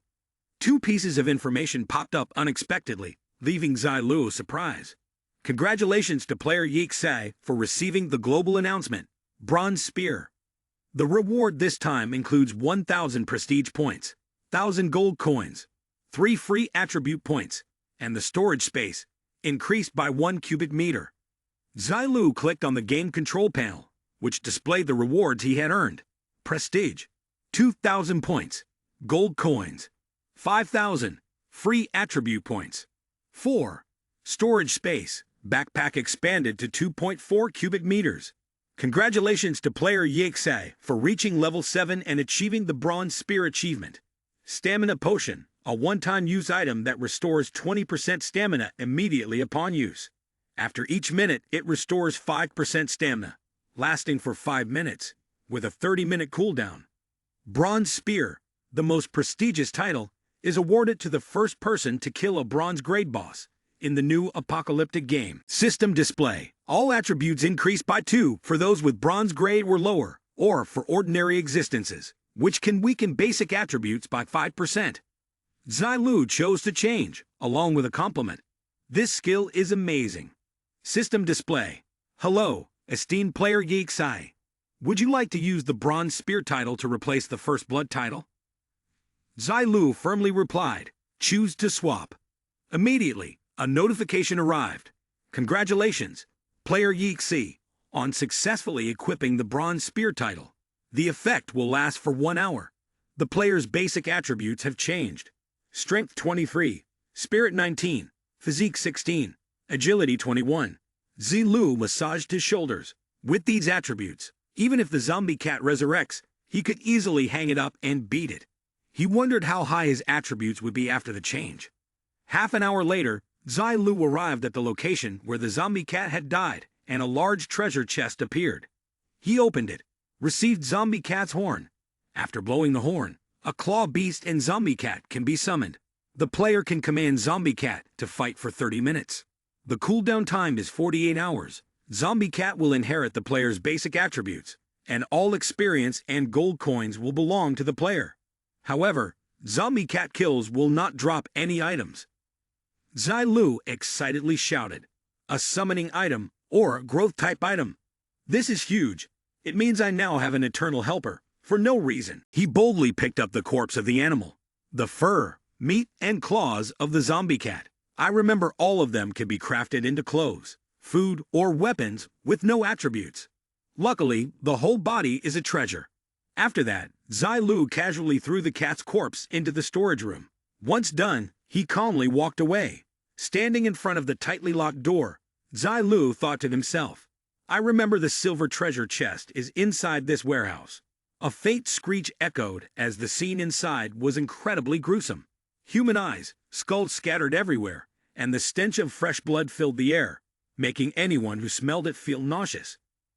Zilu was completely shocked when he realized that the quality of this cat was truly unusual. Drawing his sword, he silently sighed. Anyone who saw this would have their hair stand on end. Luckily, it's the apocalypse. A single cat collecting so many eyes like this would definitely shock the whole world. He rummaged through the room. What if the zombie cat hid a treasure somewhere here? If I don't take it, wouldn't that be a waste? While standing there in a daze, a cat toy accidentally struck Zilu's eye. He imagined himself turning into a little cat, happily playing with the toy. Realizing he probably looked like a fool, Zilu cleared his throat and awkwardly said, "Aside from the new cat toy, everything else is just junk. It's a pity I had some expectations for you." He placed his hand on a large piece of cloth inside. "Forget it. Let's finish what we've started. The fake has led me here, and this last piece is all that remains." After looking it over, when the white cloth was unfolded, the light from the chest flickered, causing Zilu to be surprised. Is this really possible? The system notification sounded. The system has detected that player Yixai has found a silver treasure chest. Fame points have increased by 20. Would player Yixai like to open the silver treasure chest? It will take 60 minutes. Zilu immediately signaled, "Open it." The notification echoed. Player Yixai is opening the silver treasure chest. Please wait patiently. Countdown started. After a long, seemingly endless wait, the notification finally came. Player Yixai has successfully opened the silver treasure chest. Player Yixai successfully searched the silver treasure chest, finding 360 gold coins, receiving an enhancement and expanding inventory space by 0.4 cubic meters. Additionally, 50 experience points have been awarded. From the chest, a treasure appeared, a white-winged cloak. Zulu stared in astonishment and exclaimed, "Oh my god, a silver treasure chest opens to reveal both equipment and a skill book. This is really a big win." The information read, "Fierce Twin Slash, a warrior-type skill that allows the user to instantly strike 2 attacks. The power of each strike is 70% of the user's base attributes. When both strikes hit a single target, an explosion occurs, dealing damage equal to 70% of the user's strength attribute." Zilu smiled with satisfaction. The evaluation isn't bad. It's the warrior skill I need. But this type of skill has a high level of difficulty to execute. If you're a newbie, you basically can't manage to perform 2 consecutive slashes in the blink of an eye. Nor can you trigger a critical hit right after. But I'm confident that with the double strike in my hands, it will absolutely not fail. The system detected the special skill Twin Slash. Would the player Yixai like to learn the skill Full Recovery Slash? Lin Zilu immediately accepted. A ting-ting sound rang out. "Congratulations! Player Yixai has successfully learned the skill Fierce Twin Slash." On the smart screen, there were a total of 5 small slots for equipment. Zilu gently touched the white-winged cloak. This is a silver-gray piece of equipment made from the feathers of various rare birds woven together. The back of the cloak also has a special rune, enabling the wearer to glide for a short time. It provides bonuses to physical attributes and agility, without causing any temporary delay. During jumping or falling, it can perform effective short-term delays with a 20-minute cooldown. Zilu was astonished. Good heavens, this cloak carries a skill. A notification sound rang out. Player Yixai's basic attribute panel. Strength 23, Spirit 19, Stamina increased to 18, Agility 23. Lin Zilu waved the cloak and engaged in battle with a zombie cat. This time, he really made a good profit. He added, "I originally planned to push Lai Haobo tonight, but it looks like this target is a bit too small now." Zilu glanced back and suddenly asked, "How about sending your whole family off?" Lin Zilu slowly descended the stairs, thinking to himself, now there's only the final task left, completing the mission of taking on 100 enemies as directed by the system. Ahead of him, a male zombie was slowly shuffling forward. Zilu smiled, tapping on the door twice. Knock knock, the sound echoing and drawing the attention of all the zombies inside the room. Feather dropped from Zilu's clothes to his left, and he took a leap, eagerly shouting, "This time, I'm going to take the initiative." The cloak fluttered in the wind as Zilu charged forward, fearless. The zombies, long-starved, were incredibly aggressive at the scent of fresh prey. Zilu summoned the holy sword and leaped high into the air, eyes locked on by the zombie's hungry gazes. He gripped the hilt with both hands, focusing his strength downward. The first strike pierced through the zombie's skull. Zilu retracted the attack, the blade's withdrawal causing blood to splatter from the creature's body. He quickly moved to a safer position. Using the magic from his cloak, Zilu floated in midair like a bird. The second target was drawing closer.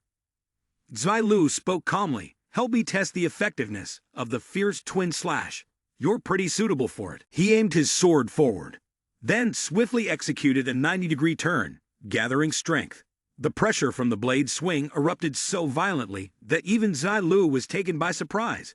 Heavens, is the fierce twin slash really that powerful? The old zombie, dead from the wound on its neck, emitted a blinding green light.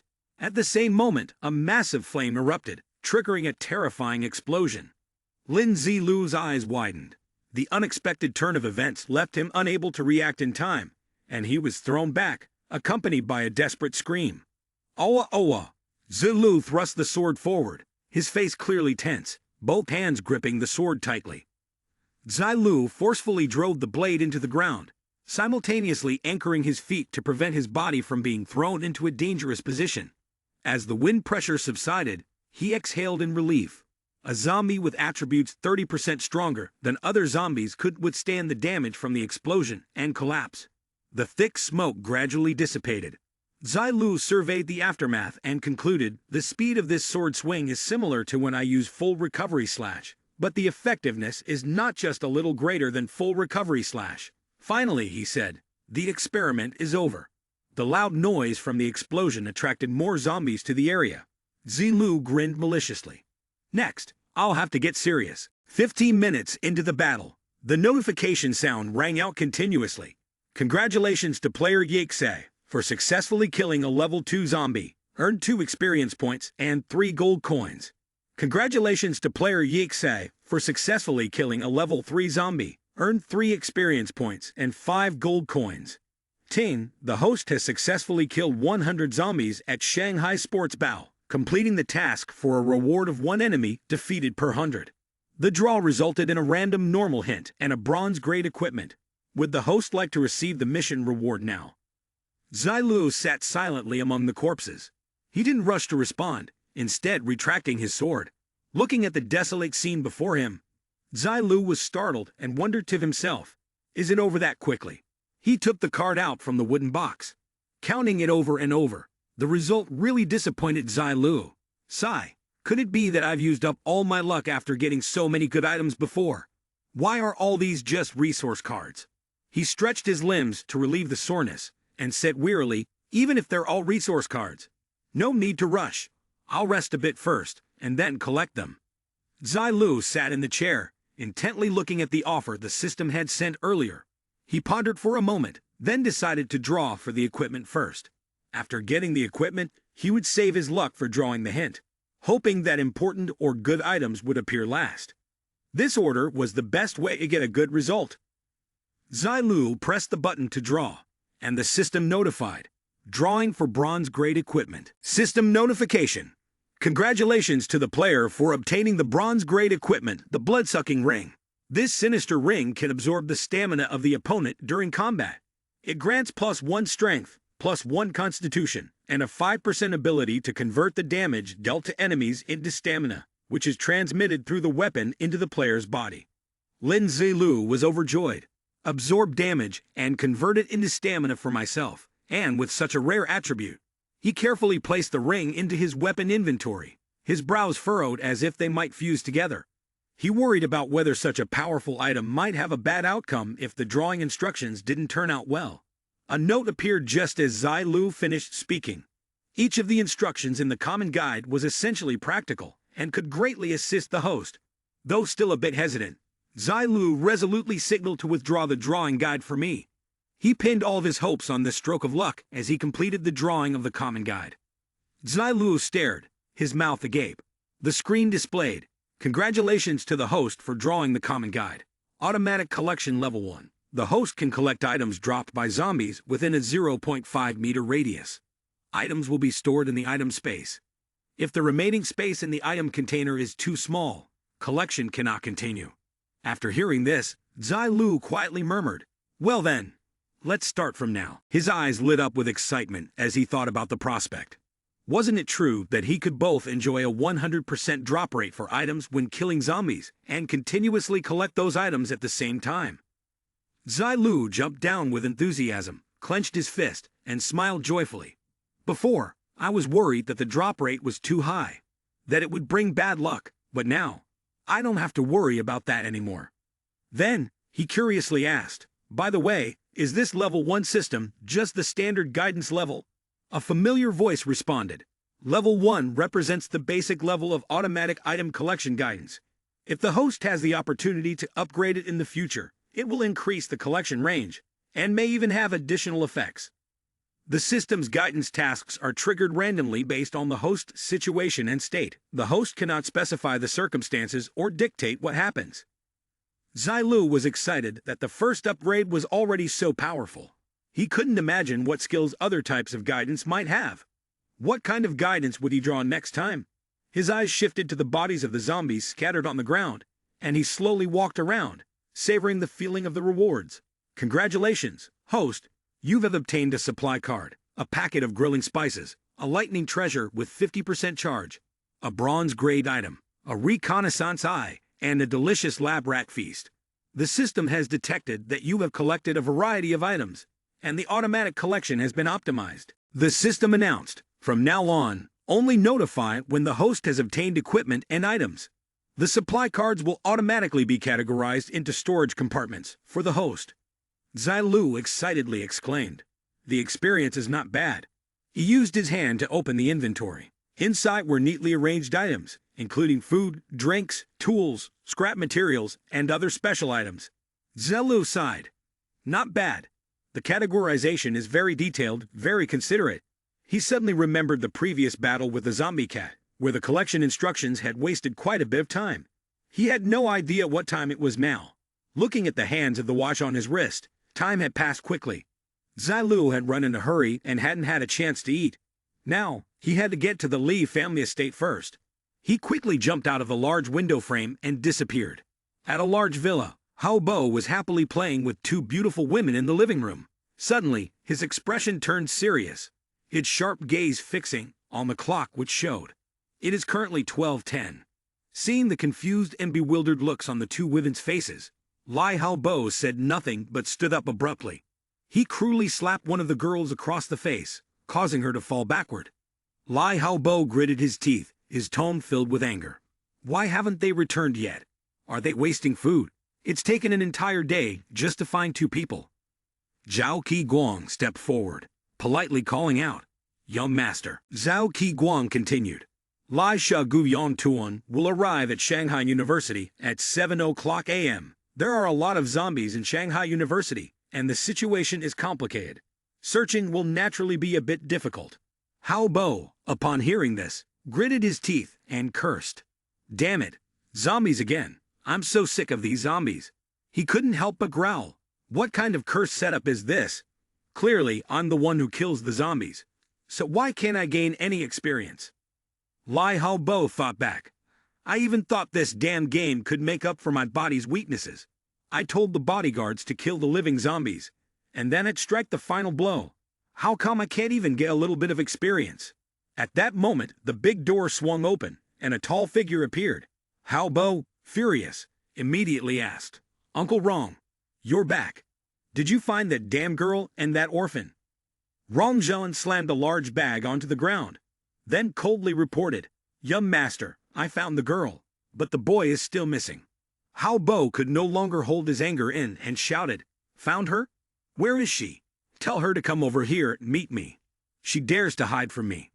Rong Zhen pointed at the bag and said, "She's dead. She's in here."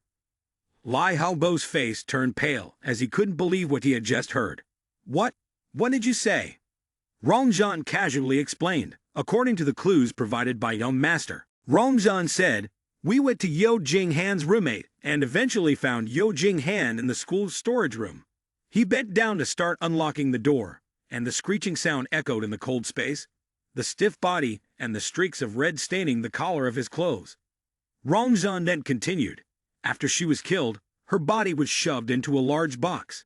We also found a set of men's clothes covered in blood inside it.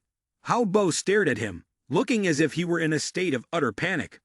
Rongzhan went on. Before the girl died, she suffered terribly. The wounds were in extremely painful nerve areas of her body. The smell of blood made Hao Bo gag, holding his mouth as he dry heaved a few times. While Rongzhan continued, the killer seems to be extremely familiar with the acupoint culture of the Dragon Kingdom.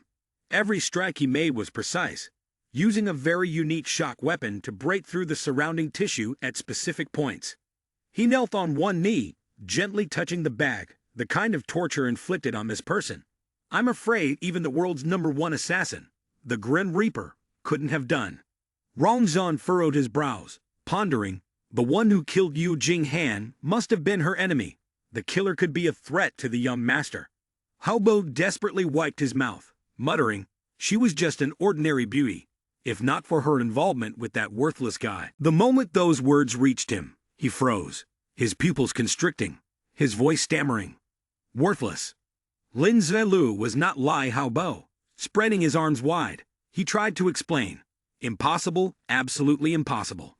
He's an orphan, with no father, no mother. How could he possibly possess the kind of power you're talking about? Hao Bo leaned forward. Besides, the big surprise I prepared hasn't even been delivered to him yet. There's no way he could know about Yu Jinghan's betrayal. Rongzhan was a little taken aback, pressing for confirmation. Young master, the Lin Zilu you're talking about, is he the son of Lin Jian? Hao Bo didn't deny it in the slightest. Yes, that's him. Rongzhan closed his eyes tightly. Young master is right, but we can't rule out the possibility that he has an accomplice. What even the world's #1 assassin failed to do, his accomplice might accomplish. This enemy is terrifying. The man's voice betrayed clear unease, and facing an assassin of that caliber, the 100 men I brought may not be enough. We'll need more security personnel. That made Lai Hao Bo's eyes widen in shock. What? Uncle Rong, even your men aren't enough. You're one of the top 10 experts of Spirit Kingdom, and the unit you brought is a fully armed mobile force. He slapped the man's shoulder hard, urging him anxiously. Then hurry to the back of the mountain and bring me more bodyguards. Even if they haven't completed their final training, it doesn't matter. I don't want to die. I absolutely cannot die. I will not die. Rongzhan smiled reassuringly. All right, rest assured, young master. I'm here. Rongzhan said, even if I die, I will protect you. His loyalty was clearly reflected even in his thoughts. As long as I can protect the young master well, even if it costs me my life, it's nothing. The evening sky appeared over the vast expanse. The server congratulates player Yixai for successfully killing a level 3 zombie, earning 3 experience points and 5 gold coins. Congratulations to the player for leveling up to level 8 and receiving 1 free attribute point. Zilu was overjoyed. That was fast. I thought I wouldn't reach level 8 until the 4th night, but now it's half a day earlier. He pondered. But this is good. Leveling up quickly means I don't need to run dungeons anymore. Tonight's dinner was a nutritional meal. Zilu looked towards the villa area. Lai Hao Bo, I'm coming. The corner of his mouth curled into a cunning smile. Are you ready to settle the debt with me? The vast estate seemed to indicate that its owner had spent a considerable amount of money on it. The elite soldiers had been mobilized, divided into small groups, and lined up in 2 rows. They held assault rifles, always in a combat-ready stance. Zilu hid behind a large branch, well hidden to avoid detection. He waited until the elite soldiers had moved far enough away before landing. Zilu searched for something among the thick bushes. There was a secret button concealed with paint that matched the color of the grass and trees. The staircase was revealed, leading into a deep dark space. Zilu smiled with satisfaction, thinking to himself, if I'm not mistaken, it really is here. Before stepping down into the underground chamber, Zilu turned around and pressed the secret button once more. The garden's initial state was restored, as if nothing had ever happened. Zilu arrogantly said, Lai Hao Bo, I've left you a way out. At your moment of greatest hope, I will strike and finish you off in one go. His face darkened, filled with malice. This move is to capture everything, one of the most famous strategies of the Dragon Kingdom. With so many fools around you, do you think you can defeat me this time? Zilu followed the path, gradually advancing deeper into the key area. The guards here were slightly more numerous. He noticed the insignia on their uniforms and immediately recognized it. Lai Sha Guyong Tuan, Lai Hao Bo's most trusted men. Old enemies from my past life, their prey already in their grasp. I really know you guys too well. Zilu paused for a moment. However, I didn't carefully observe the layout of the Lee family in my past life. He focused on examining the large door, where 2 guards were standing watch. The path here seems to be fine. But in reality, there's quite a significant flaw. It's just that From a distance, a voice suddenly called out, "Mr. Wrong." It startled Zilu. "Is that Wrong John?" He looked at the figure of the man. As expected, it's him. Wrong John, one of the war gods of the Dragon Kingdom, the Lai Sha war god. Before the apocalypse, he was the leader of Lai Sha, to catch Guyong Tuan, often fighting in the war-torn districts, under the Lee family's control, skilled in all forms of close-quarters combat, and in commanding squads to hunt down targets. Zilu recalled that after the apocalyptic game erupted in his previous life, Lai Hao Bo began pursuing him. After many failed assassination attempts by his subordinates, he chose to take action himself. Zilu was driven into a corner and could not escape. Wrong John, delighted, raised his gun. He had many times forced him into hopeless situations and could be called his greatest enemy. But Zilu used a stealth card and slipped out of that hairbreadth crisis. I was Wrong John's greatest humiliation, leaving Wrong John standing alone in a fury that could not be put into words. They say it was because I repeatedly slipped away from under his nose and shattered his legendary Lai Sha that I earned this title of greatest humiliation. Zilu smiled. We truly are enemies who meet and see red with rage. A strange murderous aura made Wrong John immediately alert. He quickly scanned the area while Lin Zilu drew a sharp breath, fortunately reacting swiftly. While Zilu was brooding, he suddenly remembered something. Zilu quickly formed a plan in his head. This time, it was decisive. Wrong John must die without thought. If he were to perish, I would sever a vital arm of the Lee family, and our chances of victory would rise significantly. Not wanting to hesitate another moment, he pulled out the stealth mask and put it on. Just as Wrong John approached for a check, he could no longer see Zilu's figure anywhere. The subordinate who came along spoke respectfully. "Mr. Wrong, the young master requests your presence." He responded coldly, "All right." Zilu followed the 2's retreating figures, silently thinking, I will never let such a good opportunity slip by. He changed direction and ran the opposite way. Based on his combat experience and skills, Wrong John couldn't help but question, "Nothing at all. I clearly sensed someone there earlier. Could it be that I'm just too paranoid?" He raised his voice to remind his subordinate, "The patrol and security around the estate need to be stronger." Then he thought to himself, "I don't care who it is, as long as you dare to approach and pose a threat to the Lee family. I'll make sure you never leave here alive." The subordinate obediently replied, "Yes." Time quickly passed, and it was exactly midnight. Hao Bo yawned and repeatedly asked Brother Wrong, "Can I go to sleep now? It's already 12 o'clock, and with all the zombies roaming around outside, how could anyone come to kill me?" Wrong John replied leisurely, "Yup, master, it's still better to be cautious. My instinct tells me that we're definitely being targeted." Hao Bo, in a fit of rage, threw his watch to the ground, shattering it, and yelled, "I'm about to die of boredom. For some worthless coward who doesn't even dare to show their face, you got me staying up late like this." Zhao Qi Guang smiled gently. "Young master, if you find it boring, you can find a few sources of amusement." Hao Bo immediately slapped his hand in agreement, smirking as he replied, "That's right, I can find some fun." He continued enthusiastically, "By the way, Uncle Wrong, didn't you catch a zombie during the day?" The man explained, "Yes, young master, I wanted to bring it back for research, to quickly develop a weapon to combat zombies for the young master." Lai Hao slyly suggested, "There are so many zombies outside, let me play with this one first." Wrong John expressed concern, "Young master, you're certainly free to play, but I'm worried that if the zombie goes wild, it might hurt you." But in his heart, he had a different plan. Using the zombie to calm the young master down seemed like a good idea. Hao Bo excitedly reassured, "Don't worry, This method of mine will definitely not get me hurt, and even if the zombie goes wild, I'm not afraid. There are still plenty of people around the estate. Rangjun gave the order. Go, bring the zombie you caught this afternoon to the young master. The subordinate hurriedly obeyed. Yes, Mr. Song. The zombie, with its large, muscular body, was restrained by iron chains and muzzled. It struggled fiercely, growling incomprehensible words. Hao Bo looked even more sinister, and simultaneously gave instructions. Move my large iron cage over here. There are 6 girls inside who are being held captive. Everyone's face was filled with sadness, mixed with exhaustion from having endured days of hunger. Hao Bo let out a cruel laugh and pulled out a large golden bell from somewhere. When the sound rang, it was the moment all 6 girls suddenly woke up. They went insane, rushing toward the iron bars, their hands flailing around wildly in madness. Lai Hao Bo reclined on the sofa, casually tossing the bell aside. With a disgusting lick of his tongue, he made a gesture with his finger, signaling for something to happen. One of Hao Bo's feet stomped heavily on the floor as he moved toward the girls, who were now thrashing like wild animals. Lai Hao Bo, with his excited demeanor, did not speak, just jumped around erratically, looking utterly insane.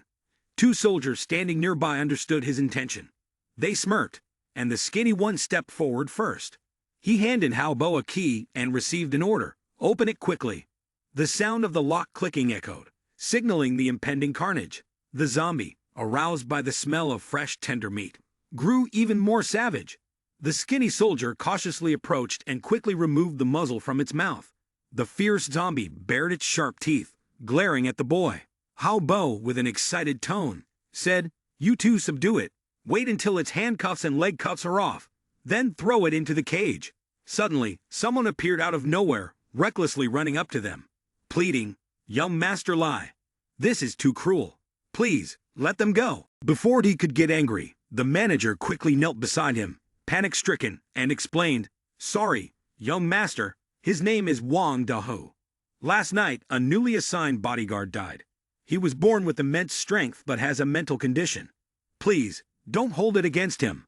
Hao Bo placed his hands on his hips, his voice sharp as he asked, "Are you teaching me how to do my job?" Wang Dahu repeated his words, "Please, young master, spare them." The manager was at a loss for words, trembling with fear as he stammered, I didn't mean to. I'm wrong. Young master, please forgive me." Hao Bo pretended to be highly amused, a cruel smile spreading across his face as he laughed bitterly. "Ha ha, it's been a long time since anyone dared to challenge my authority." He glared and asked, "Wang Dahu, right? You can fight, can't you? Where is he? Catch him for me." Zhang King Tan had his arm twisted behind his back. The soldier guarding him clenched his fist, intending to strike. Wang Dahu remained unmoved, easily blocking the incoming attack with just one hand. The room fell silent. Hao Bo was stunned, thinking to himself, he can actually block his punch.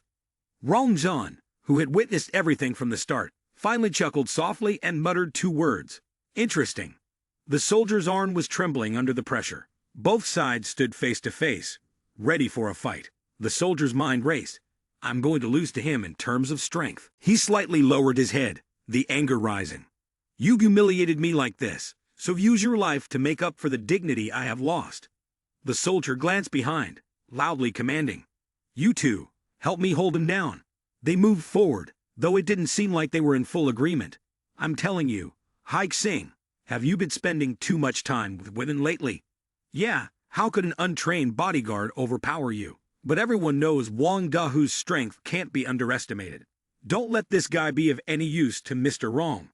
Quick as lightning, the 2 of them grabbed one of Wang Dahu's arms and pressed him down hard.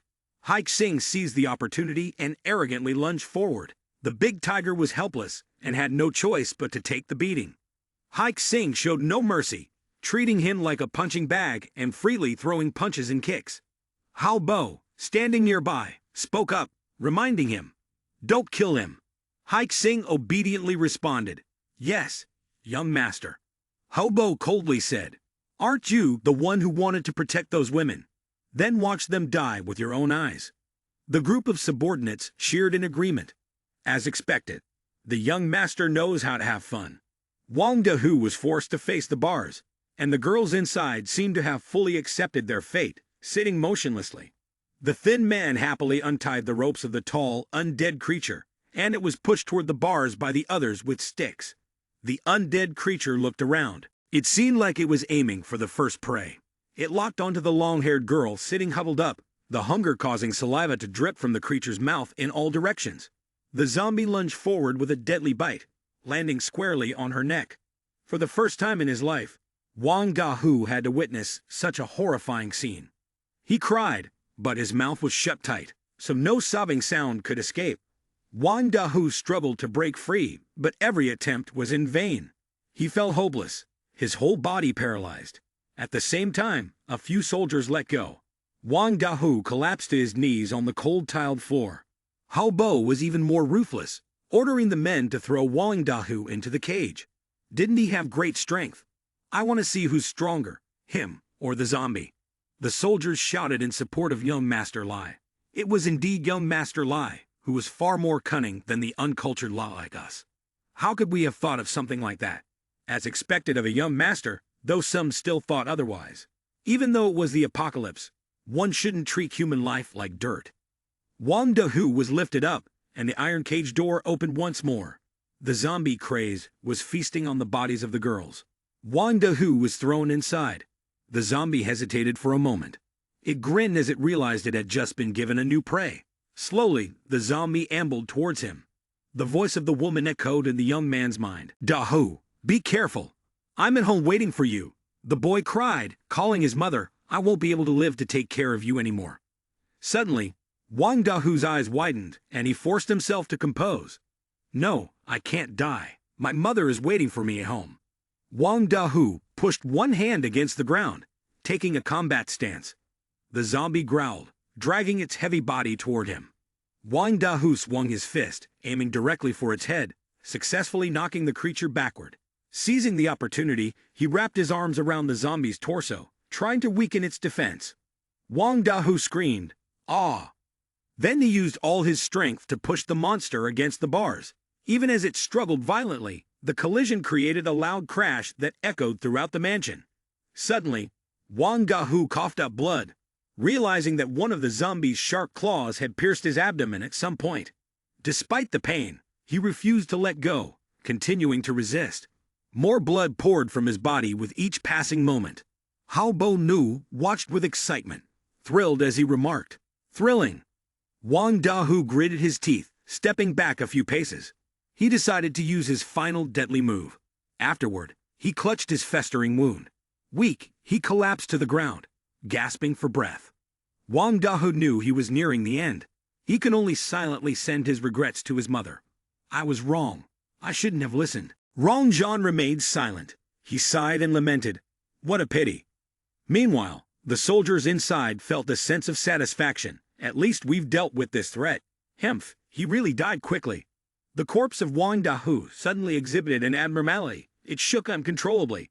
His eyeballs slowly turned blood red, his skin darkened, and his fangs ground together with a creaking sound. Zilu sat outside the villa, waiting. The opportunity has come. He smiled faintly, taking advantage of the soldier's momentary lapse in attention. Zilu carefully approached and slit his throat with a knife, causing blood to spray out and splatter onto the yard.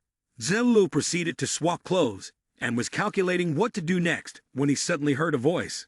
Adai, what are you doing here? Zilu feigned innocence. I just saw a guy nodding off, so I came to wake him up. The soldier yawned and replied, All right then, damn, I have no words. The team leaders are in the grand hall having fun, and we're stuck out here guarding the door. Two other soldiers chimed in. Exactly, we spent the whole night dealing with losses, and we haven't even had a rest during the day. It's like they don't even consider us human. You're lucky, I haven't slept for almost 24 hours. No words left, I really want to make sure it's safe. Why don't the team leaders come out here and guard themselves? Zilu pointed directly and said, To be blunt, they don't consider us human. We're nothing but bulletproof shields. The fat soldier only then noticed something unusual and asked, Adai, since when did you get taller? Zilu looked at him and broke into a wicked smile. A few minutes later, Zilu had swiftly dealt with the lead soldiers and snarled, The fool who knows the secret. Speak immediately. You don't deserve to live in this world. Pressing deeper into the heart of the manor, Zilu took down another person. He noticed someone fleeing in the distance. With astonishing speed, he was beside that subordinate in the blink of an eye. Before the man hit the ground, under Zilu's razor-sharp blade, he had just enough time to fire a signal flare into the sky. Zilu followed the object's trajectory and swung his blade hard.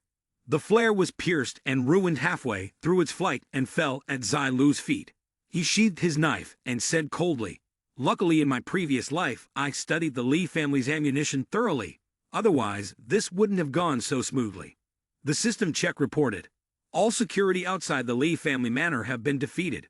The avenging path of the host has opened, triggering the special mission Yixai must be fully notified. Yixi's revenge. No one who angers the host may leave alive. Tonight, the host becomes death, harvesting all lives in the Lee family manor. Requirement: eliminate the remaining 296 people. System notification. Reward from the draw: a randomly selected common hit and the bronze robbers plunder equipment. Duration: 12 hours. Do you, the contract holder, accept the mission?" Zilu tapped the accept box and smiled with satisfaction. "Excellent, Lai Haobo. You just given me one more reason not to die." The Yixai task information had been received. The retribution barrier for the estate began to open.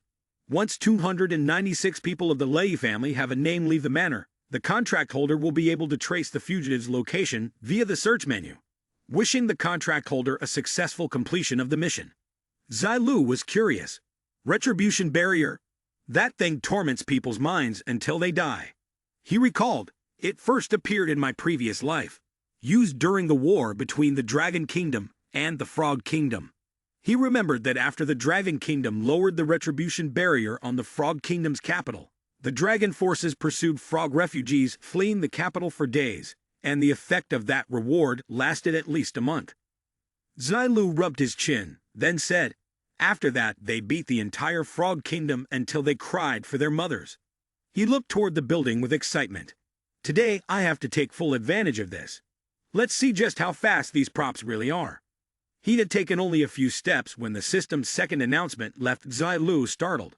"Congratulations, contract holder, on successfully activating the mission and on your forthcoming completion. Furthermore, the death toll continues to rise." Zilu was bewildered. "What is this situation? I haven't even made a move. People are already starting to die." He ran with urgency. "We need to go see what's really going on, just in case." People inside the building were chatting animatedly. "Ah, Crocodile. What are you doing? The woman has finally been killed. How embarrassing. The force was too much, it snapped her spine. Now we've lost a toy. She's gone. So what we do now?" Suddenly, a strange voice echoed in the air. "Then how about playing with me?" Rongzhan furrowed his brow and listened intently. The voice kept repeating 3 words. "Play with me." Rongzhan stood up abruptly, his face expressionless. He displayed clear signs of tension. "I've never seen anything like this. The person hasn't even shown themselves, yet they can exude such intense killing intent. This atmosphere, comparing myself to him, it's like a little wizard meets a great sorcerer." Haobo was terrified, collapsing to the ground, his mouth constantly complaining, "It's here, it's really here, someone's really trying to kill me." Zhao Qiguang hurried over to comfort him. "Young master, stay calm. There are people from Guyong Tuan and Mr. Rong here. You'll be fine." Haobo stammered, Right, Uncle Rong, kill them." Rongzhan straightened his back and spoke loudly, "I don't know what your intentions are in coming to the Lee family, but can we sit down and talk about it?" A guess flashed through his mind. "Having reached here, it proves he has dealt with all the people I placed outside." The strange voice replied, "Although I am human, right now I am the Grim Reaper here, to take your lives." Rongzhan immediately waved his hand, signaling to his allies.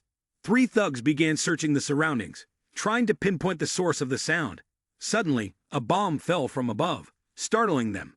The object shook for a moment, and a blinding light erupted, causing everyone to panic. "Ah, my eyes are blinded. Am I blind? What is this? Am I going to die? Someone help! Help!" A pair of legs, enveloped in powder, slowly stepped forward. The 3 thugs no longer had the presence of mind to pay attention. Zilu summoned sharp spikes from the ground, launching a surprise attack. The thugs were pierced through their bodies by the sharp objects. Zilu then used full recovery slash to sever their necks. Just as Rongzhan managed to notice, Zilu had already vanished into the air. He left another bomb as a parting gift, a meeting gift of sorts.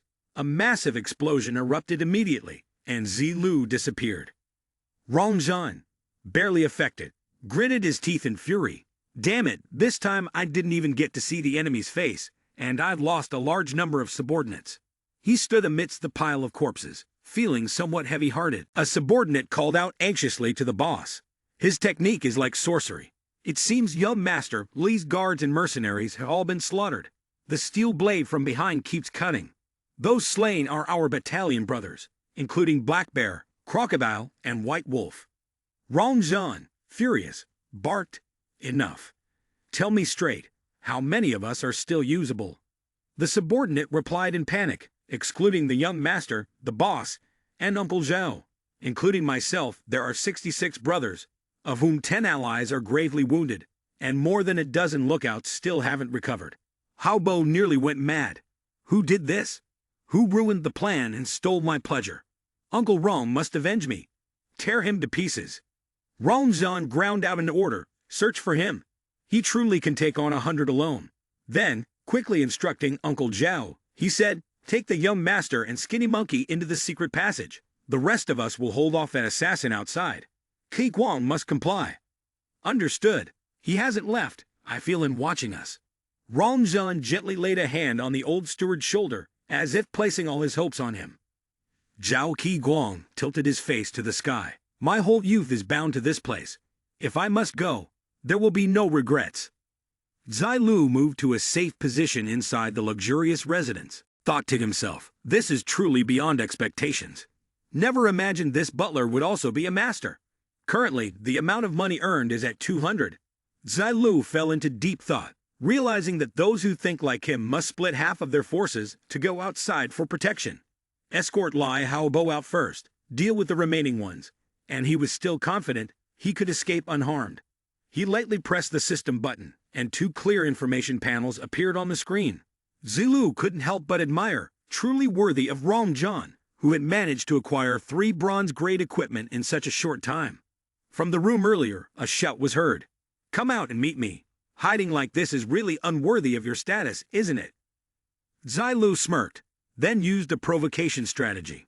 General, you want to buy time so Lai Haobo can leave first, but I won't let you have your way. Opening his inventory, he prepared to control the zombie cat's horn. The first type could target specific objectives. The second, he could control using his own consciousness. Finally, the spirit cat inherited 60% of the basic attributes from its master. Zilu decided to activate it. The cat appeared like a deity. In Zilu's hand was a small dagger. He threw it with force, aiming straight at the ceiling. The blade severed the chandelier's cord. It fell right where Rongzhan had been standing.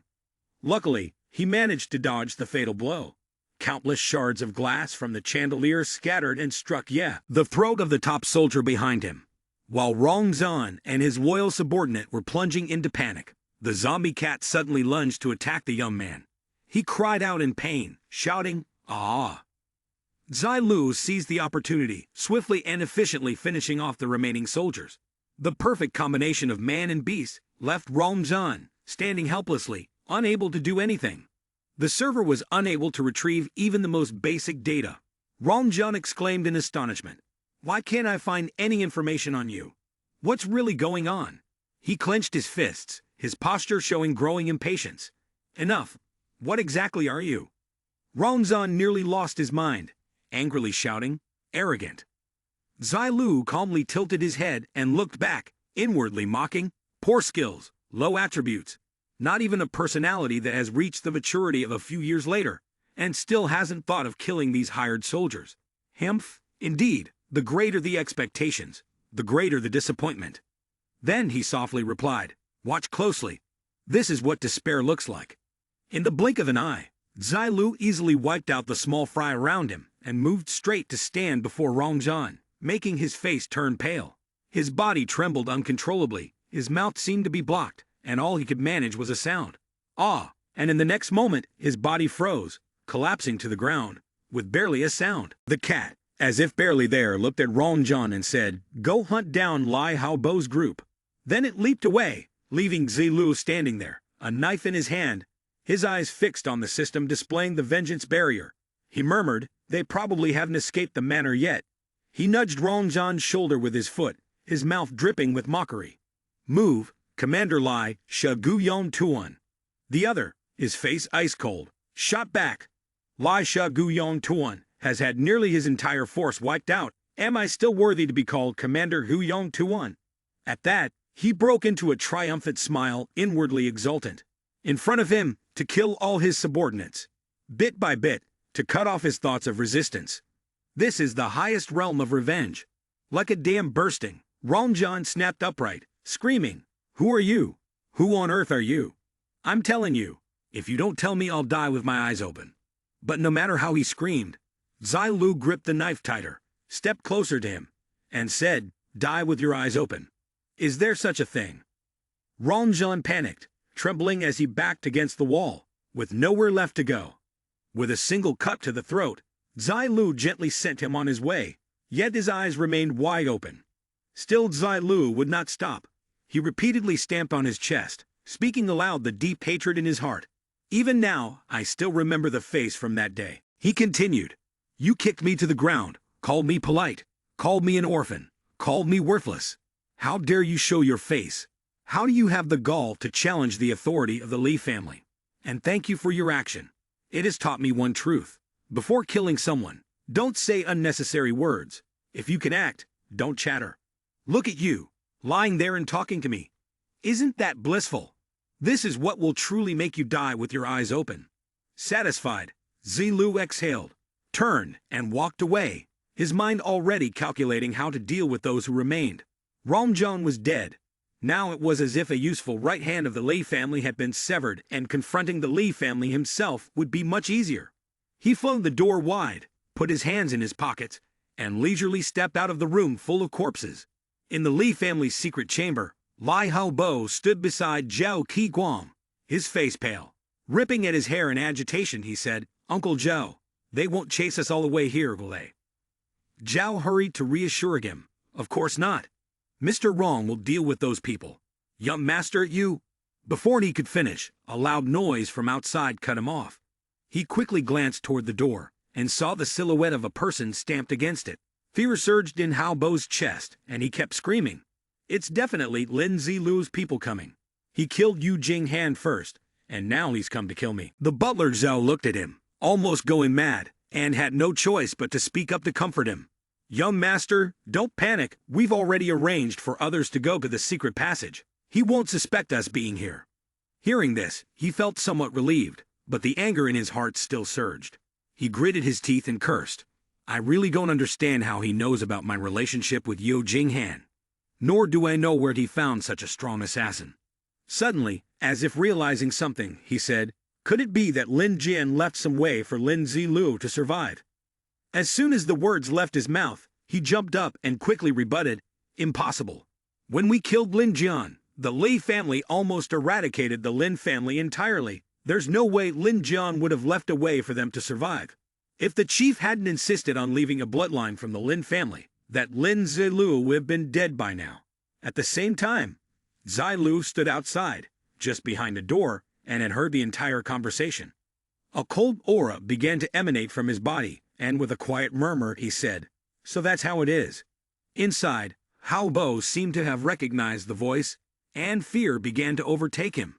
He screamed, "Lin Zilu! That's right, it's definitely Lin Zilu's voice. How could he have come here? How did he find this place?" Zilu exhaled deeply, leaned back, tilted his head up and said, "So it seems you've had your sights on me for a long time. It turns out there are so many things about me." Suddenly, from the other side of the door, Haobo laughed oddly and called out, "Lin Zilu, I'm telling you, you'll die at my hands. At first I should have just arranged to have you killed." Zilu reacted in time, turned, raised his knife, half on guard, half asking, "I'm really curious. Who is Lin Jian? What do you mean when you say the Lee family was wiped out for the Lin family?" Haobo burst into a loud laugh and replied with a sneer, "Ha ha, you orphan. You don't even know your father's name. Serves you right. Back when my father was about to be promoted, Lin Jian reported him, which led to arrangements over many years that threw the Lee family into chaos. On that basis, the Lin family ought to have been exterminated. If it weren't for the boss intervening, what a mongrel like you deserve to be the Lin family's sole survivor. I'm really curious. Where did you find help if not relying on yourself? I could send a bodyguard at will and have you killed. Zilu wouldn't back down either, answering immediately. What you say is useless. Whether you speak or not, I will turn the Lee family, your entire clan, to ashes. As he spoke, he struck the door hard, prompting Steward Zhou to hurry up and stand between him and his young master. Hao Bo seemed not to take Zilu's threat seriously. He still spoke with confidence, saying, relying on you to destroy the Lee family. You're underestimating your own abilities. Without waiting for him to finish speaking, Zilu kicked the door open with his foot. Seeing this, Butler Zhao quickly raised his fist and aimed it directly at him. But with his insignificant skills, Zilu easily dodged the attack. At that moment, the cat lunged at him to attack. Unfortunately, it was spotted. He immediately changed direction and landed a powerful punch on it. Suddenly, a system notification appeared. Summon time of 30 minutes has ended. Then, the cat vanished into thin air. Seeing this, Zilu thought to himself, just in time, 30 minutes. How did I calculate the timing so well? Without hesitation, he took off his mask, revealing his true face. Butler Zhao looked at him and said, You're Lin Zilu, the assassin from before. It's been you all along, from start to finish. Over on the side, Hao Bo broke out in a cold sweat, shouting loudly, Lin Zilu, it's really you. Even he seemed to not believe his own eyes, repeatedly doubting, impossible, the power to kill Rongjian, the ability to infiltrate the mansion. There's no way someone like you could do that. Ignoring their astonishment, Zilu smiled faintly and said calmly, cowards have no place to survive in the apocalypse. The 7-day beginner protection period of the apocalypse game has ended. Your decades of hard training are no match for a random zombie wandering the streets. Hao Bo still refused to accept it, saying, impossible. It can't be just him. How could Lin Zilu become that strong? Zilu's brows tightened. He raised his knife into a ready stance, then answered in a low voice, I'll kill you all by myself. That's enough. Zilu clenched his fist and advanced toward Steward Zhao. The old man hurriedly thrust his hands out to block, but was still shoved back, pain forcing an exclamation. Oh, it's precisely this that makes his eyes gleam. Zilu stroked his chin with keen interest, thinking to himself, the old steward's physical constitution is impressive. A single punch that struck Rongjian could send him crashing down. Meanwhile, the old man's heart seemed to boil. He narrowed his deeply wrinkled eyes and made a silent decision. Now that it's come to this, there's no other way. Then he tightly grasped my hand, and immediately the shirt I was wearing was torn apart by his six-pack abs rippling with power. But even this couldn't make Zilu hesitate.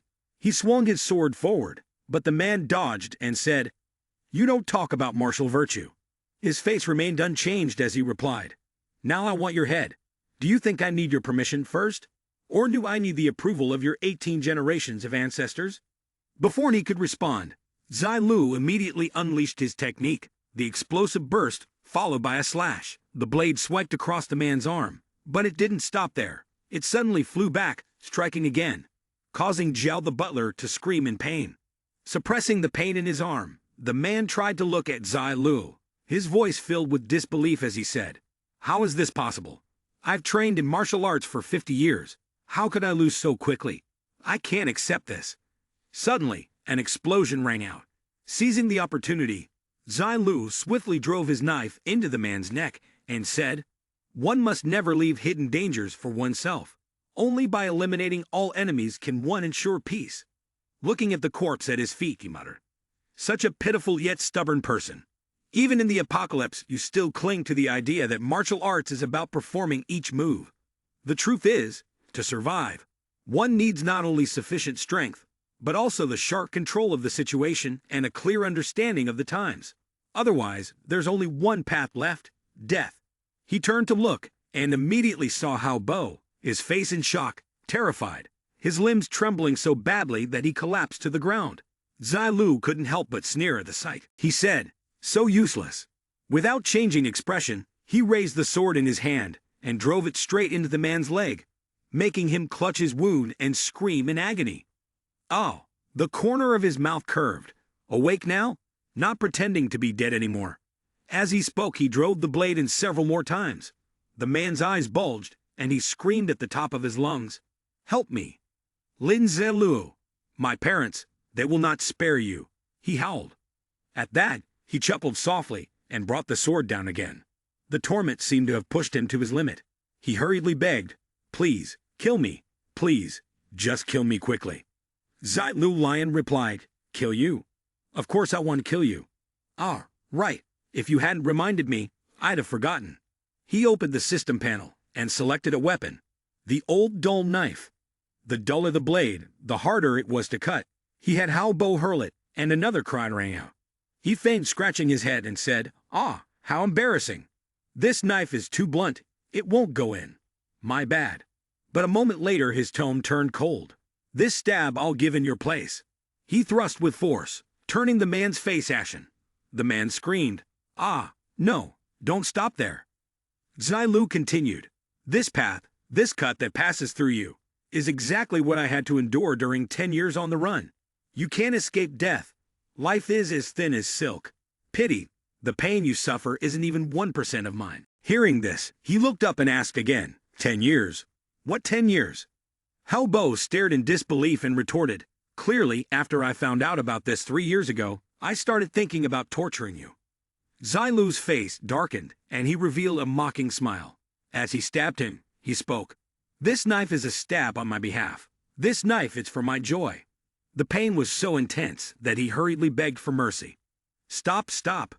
Ignoring his words, this time Zilu aimed for the left chest, putting all of his strength into a deep thrust, then said, "This knife is for Lin, to get back at them. Even though I've never met them, it's only right for a son to avenge his father. As for the other stabs, no matter who they're for, I'm just enjoying myself." After a while, he opened the system panel again, activated the still functional metal clamp weapon. Seeing Zilu holding the clamp, grinning eerily as he approached him, Hao Bo was filled with fear. His body involuntarily trembled as he said, "What do you want to do to me?" Without hesitation, Zilu responded, "You should thank me. This is a punishment I invented.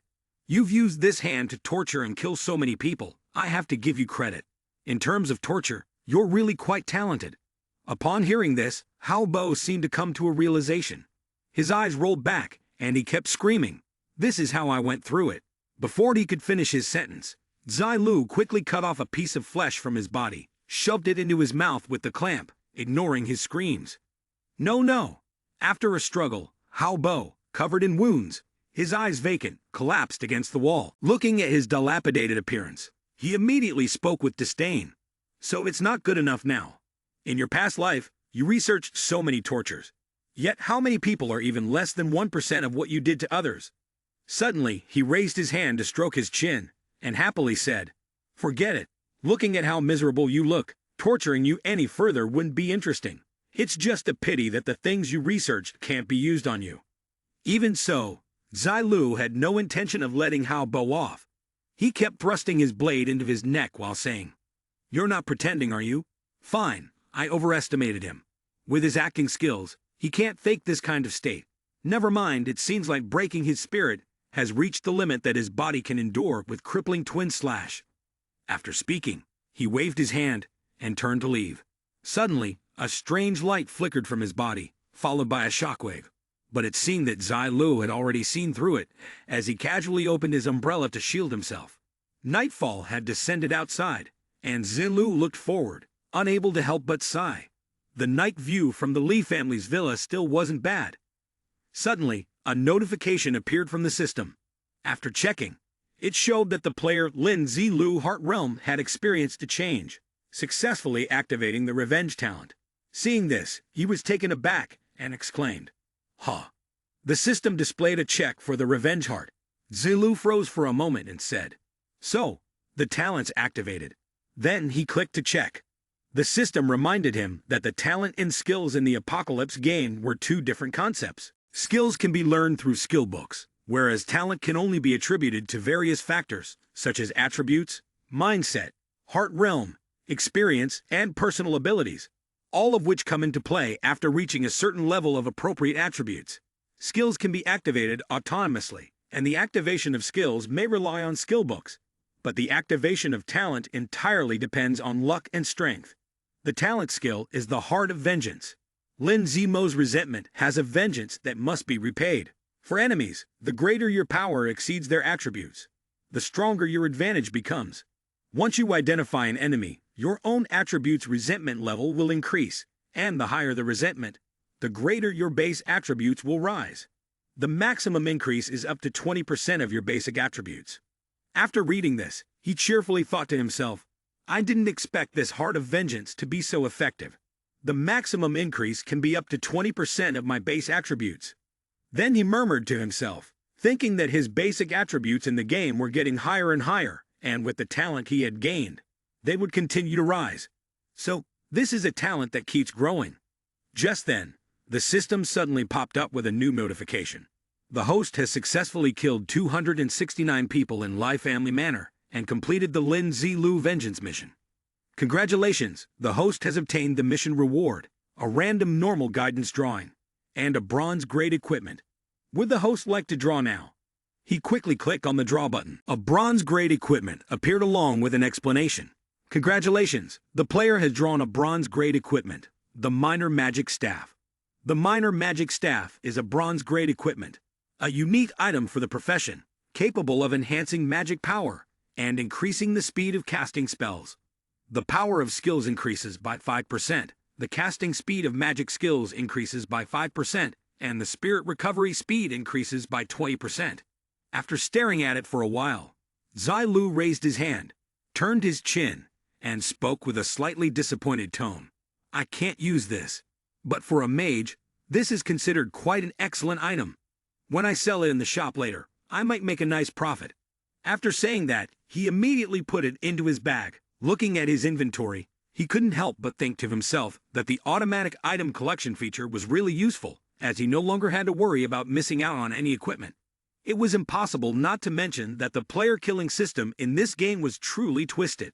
Remembering the rules, he couldn't help but sigh.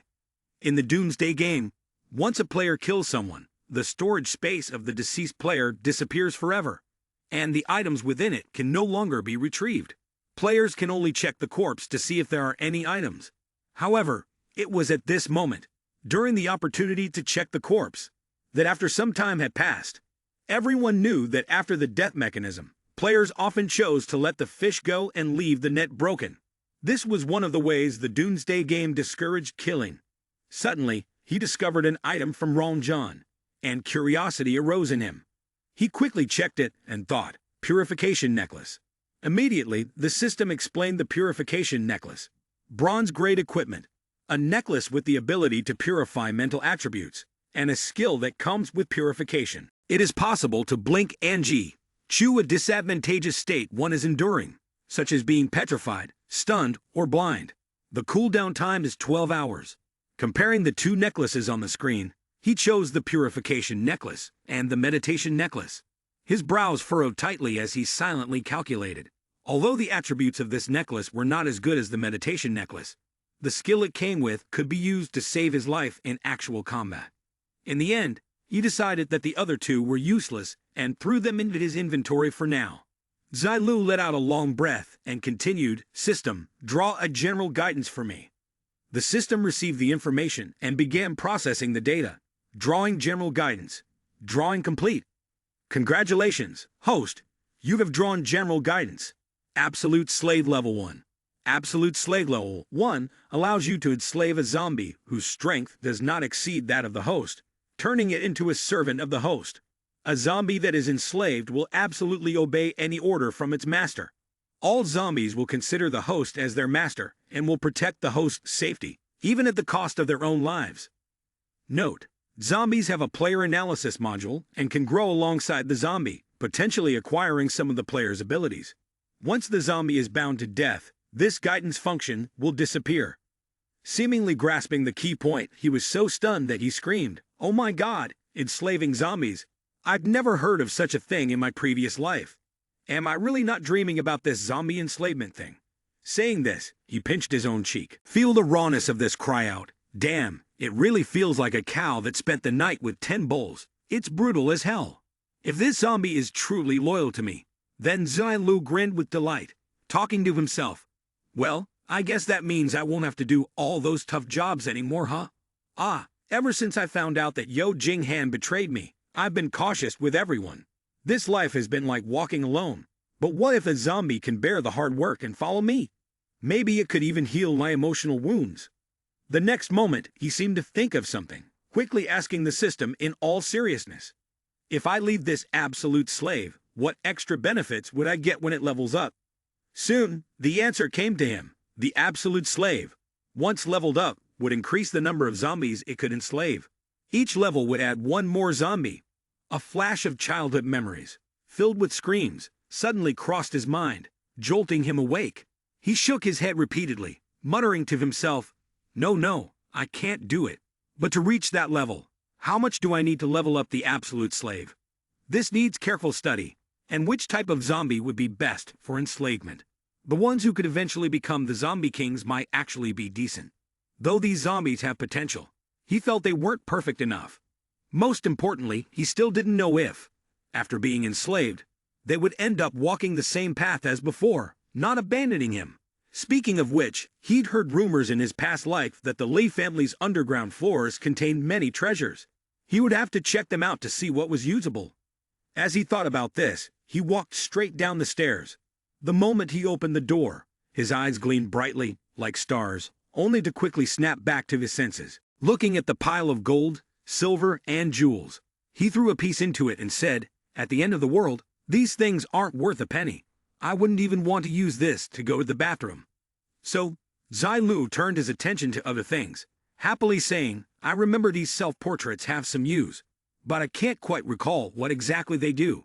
He tucked them away, and, without any hesitation, put them in his pocket before turning his attention to a different weapon. It was indeed something only someone from the Lei family could pull off. This knife was embedded with precious stones. Was he afraid people wouldn't know he had money? After a bit of struggling, he happily hummed as he finished packing everything up. Wandering around the Lee family estate, he decided that, having lived 2 lifetimes, he had never stayed in such a luxurious villa before, so he would sleep here tonight. Upon entering a room, a figure appeared, making him uneasy. He took out a lantern and thought, there shouldn't be anyone alive in this estate. As he moved closer, he discovered it was a zombie locked up in a cage. The system displayed the following information. Zombie, level 4, with basic attributes. Strength 25, Spirit 3, Agility 18, increased attributes at night. Innate blissful talent, a talent of the S grade. Your strength will grow as you level up and acquire growth. All strength-related equipment in your possession will have improved effectiveness. Using your skills only consumes stamina, not mental energy. The skill of a single all-out strike, condensing all the power into the fist. This punch deals damage equal to 150% of the strength attribute. Like finding gold, Zilu happily said, this zombie is ridiculously strong, plus it gets an attribute boost at night. It's just like a bronze-grade boss. What a coincidence. Having just received an absolute guide, the slave had given him this zombie. Suddenly, the zombie stared at him with its bloodshot eyes, locking gaze with him. The two were silent, face to face, sensing an oddly peaceful stillness. Zilu then spoke up, Boss, I'm human. You're a zombie. Shouldn't you bite me when you see me? Suddenly, the system displayed a mental power of 3, causing him to feel confused. He covered his face and muttered, No wonder my mental power is only 3. If I were in human society, I'd be considered mentally handicapped. But then, he quickly changed his tone, laughing and adding, No, it's just character. System, now that this zombie has such high attributes, can I choose to enslave it? The system responded, Yes, due to the zombie's deficiencies in mental power. Even with its enhanced attributes, it is not as high as the host's. He fell into deep thought, muttering to himself, this zombie isn't bad at all. I'm a bit envious of its talents, especially in terms of mental power. All right, system, I want to enslave this zombie. He made up his mind, deciding that a little foolishness wouldn't hurt. A little foolishness. He confirmed with the system, Are you sure you want to use it, host? Is this to absolutely enslave a level 1 zombie? To make this zombie a slave, right? He did not hesitate to select yes.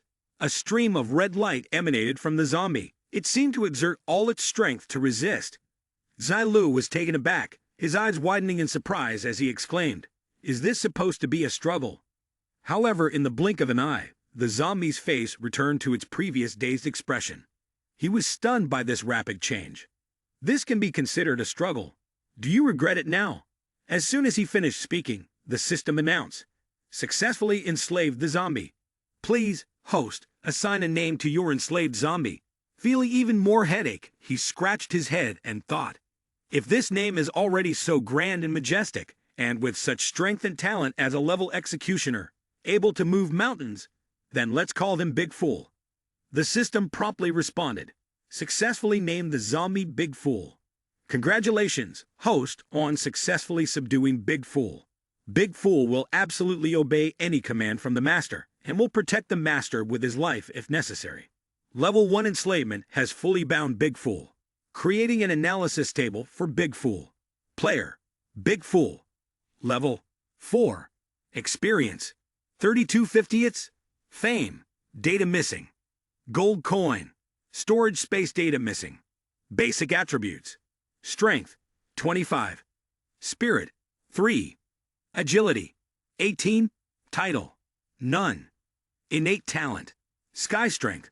Skills, 1 strike, full equipment. Reminder to the host, the player analysis table of Big Fool is a result of the system-enforced implantation, so it cannot inherit fame or the function of the item storage space. It cannot gain experience from the experience rewards obtained through the zombie-killing mission. The leveling method and progress of Big Fool are similar to that of a zombie. Killing zombies can yield gold coins, with a 1% chance of dropping items and equipment. Zilu looked at it through the iron cage and said with excitement, "Big Fool, prove yourself. I don't believe this cage can stop you with your attributes now." Just as he had predicted, Big Fool grabbed the 2 iron bars in front of him, exerted force to pull them apart, and then calmly walked toward him. When he reached Zilu, Big Fool laughed cheerfully.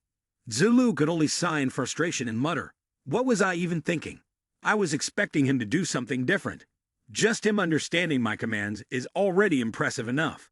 Opening the system panel, he selected the leather wristband, adding +1 to Constitution and +1 to Strength, then clicked on the equipment to review the basic attributes. The system displayed Big Fool's basic attributes: Strength 26, Spirit 3, Agility 18. A reminder appeared stating that this zombie does not gain attribute increases at night. Not too surprised, he yawned, turned around and said, as expected, "With such overpowered attributes, if there were any increases at night, it would be too abnormal." He walked away without looking back, but still waved his hand, giving the order, "Big Fool, wait for me to sleep for a bit. You can guard the door, just don't let anything disturb me," he shouted in response. The next morning, after waking up, Zilu stretched and opened the door to step out of the room. What greeted his eyes was the large figure of Big Fool waiting there. He didn't hold back and complimented him. "Not bad, my friend. Not bad at all." Upon hearing this, Big Fool chuckled with joy. He pointed to the ground and curiously asked, "Aren't you going to eat the bodies of the other zombies?" He seemed to exert all his strength to shake his head. With a soft smile, he replied, "You really are a one-of-a-kind zombie." After saying that, he turned and walked toward the dining room, using a bit of magic to conjure up a table full of delicious food. But as soon as he picked up the chopsticks, the constant dripping of saliva caught his attention. Zilu quickly turned around, only to see Big Fool, his eyes wide and bright, drooling uncontrollably, wanting to eat. Seeing this, he invited him. "Why don't you come eat something too? Come in." Upon hearing this, Big Fool nodded enthusiastically. He then said, "Come on in, let's eat together." In his mind, Zilu, bewildered, thought that even after living 2 lives, he had never met a zombie as strange as this one. It didn't eat zombie flesh or human flesh, and it liked hot food. He pointed to a chair and said, "Sit down and eat." Big Fool eagerly ran over and began devouring the food, ignoring the judging gaze of Zilu. Before, he had been struggling with all the material cards that kept piling up with nowhere to store them. But now, With Big Fool helping to carry the burden, it wasn't so bad. The initial plan was to wait until reaching level 5 or 6 before going to find Lai Haobo to seek revenge. But now everything is over. I've reached level 8, so there's no need to look for dungeons to level up anymore. Saying that, he opened the system, pulled out the map, and continued to plan, based on his current equipment, along with the power of Big Fool supporting him. Looking down at the map in his hand, he couldn't help but murmur, "Maybe I can directly attempt the illusion class transfer." Gazing at the Shanghai Museum, he said, "Next destination, the Shanghai Museum. I'll find the class transfer scroll there." Zilu silently thought to himself, "Asterisk, I remember the ancient scroll hidden within the Shanghai Museum is the key to the class transfer asterisk." Suddenly, he recalled that inside the class transfer space, one must know this. Once the spatial field of the transfer is activated, the player must complete 3 class transfer trials to obtain the scroll designated for them.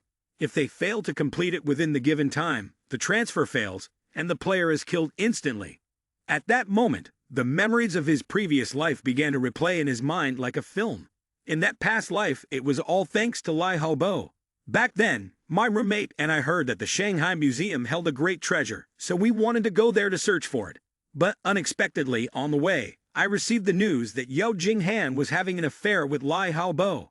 I originally wanted to find Lai Haobo and take revenge, but I never imagined that he had already bribed my 3 roommates.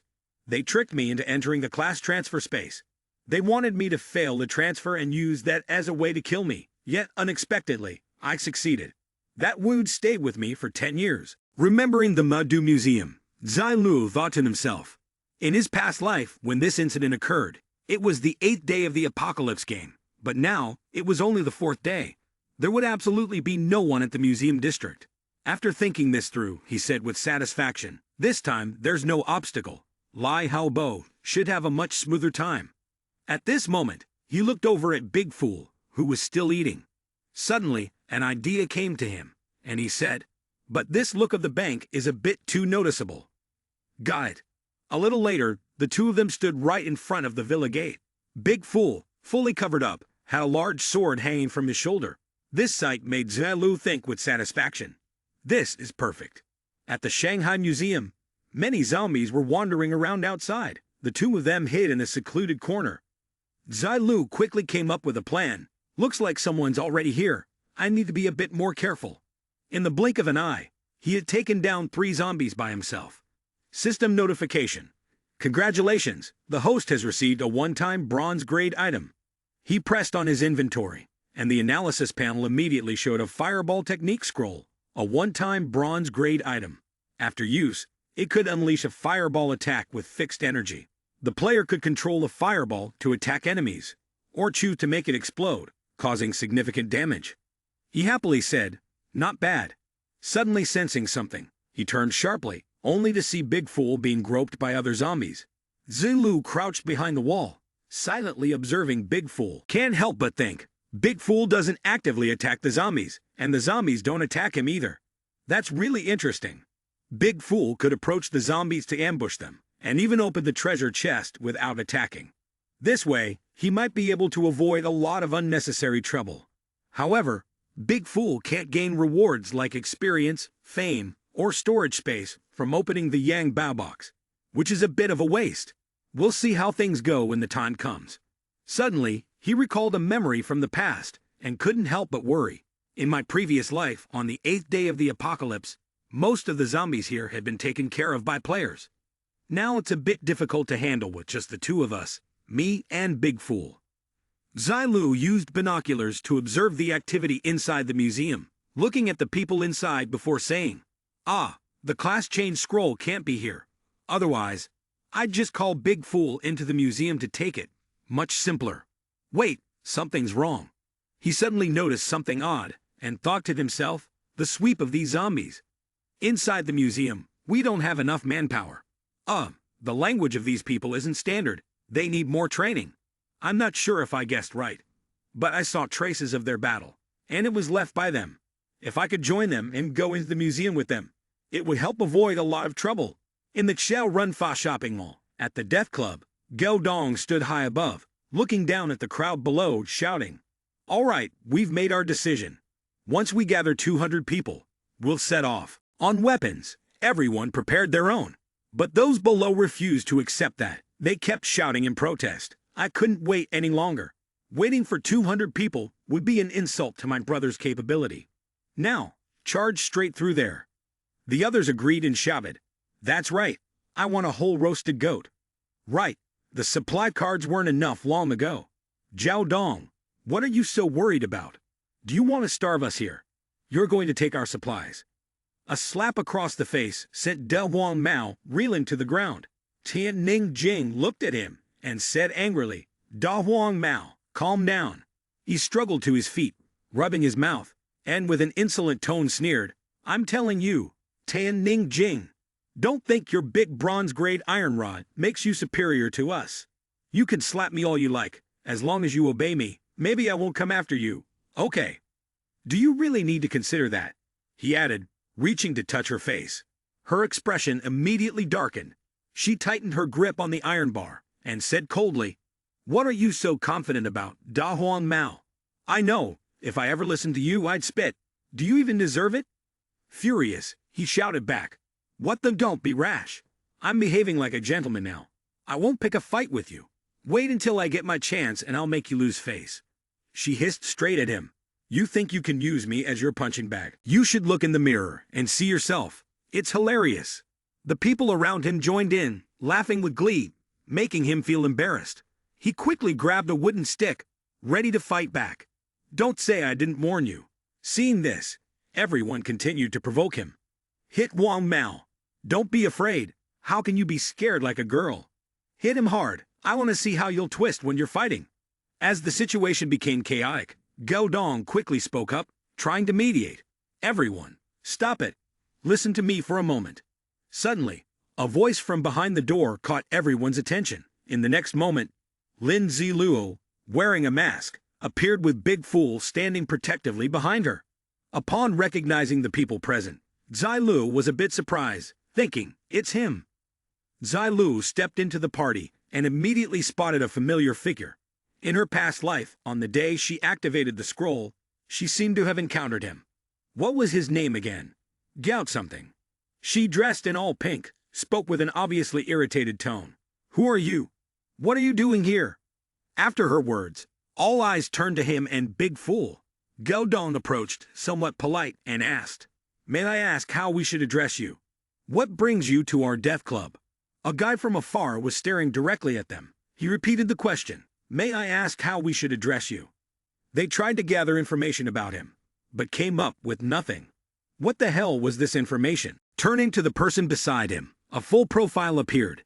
HD, alias Big Fool, no title, 4th tier rank. With a heart full of curiosity, he wondered, how could anyone choose the name Big Fool for themselves? Zilu raised his hand to indicate that he and Big Fool wanted to introduce themselves. "This is my brother here. We saw that everyone was gathered, and we wanted to check if we could join." Gao Dong's expression changed immediately upon hearing this, dropping all of his earlier caution. "You want to join our death club? We definitely welcome you. Let me introduce myself. I'm the president of the death club," Gao Dong said, pretending to be friendly, extending his hand in a familiar manner as though they had been old friends for years. "So he's the president," Zilu thought, pausing for a moment. He scratched his head. "Me? My name is Lin Lu." He then looked at the large knife resting on Big Fool's shoulder and continued, "This is my brother, Big Fool. He's a bit of a fool and also mute. He used to be a bodyguard for wealthy people." Gao Dong quickly adapted, extending both hands to shake with a wide grin. All right, Lin Lu brother. On behalf of the Death Club, I welcome you both." Inside, he was secretly pleased, thinking, "This guy's a bit of an idiot. He's so easy to trick." Zilu smoothly played along. Great, we're with the group now. Behind his ugly mask, he too was secretly smiling, not expecting it to be so easy to join.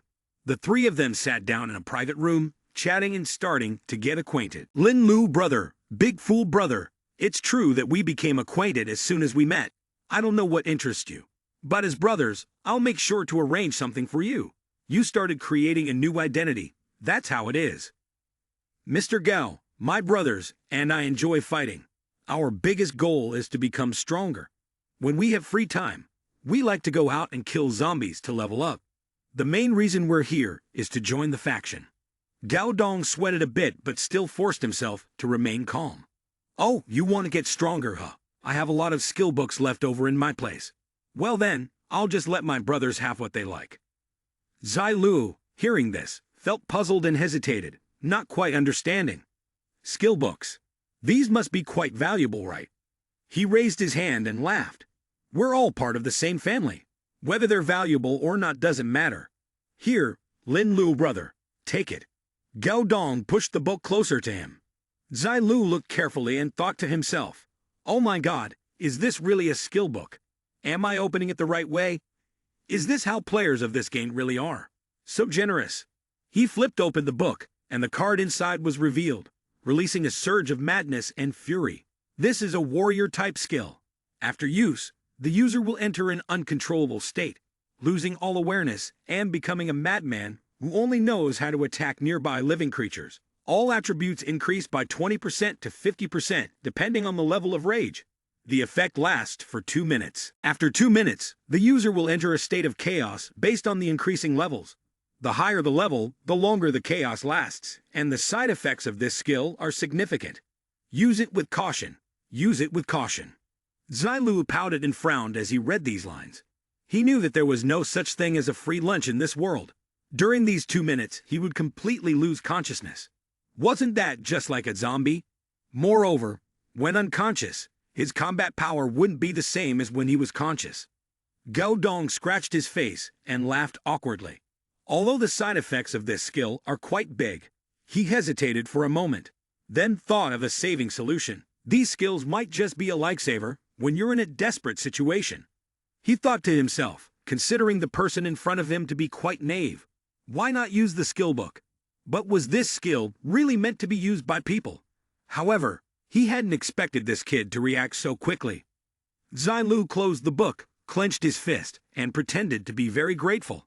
I can feel Mr. Gao's kind intentions. I really like this skill book. Thank you, Mr. Gao. Then, he ended with a sentence that left Gao Dong stunned, unable to react in time. Mr. Gao, is there anything else you want to say? If not, my brother, and I will be heading to level up. The two quickly stood up and prepared to leave. Gao Dong was still in a daze. Did he misinterpret that smile just now?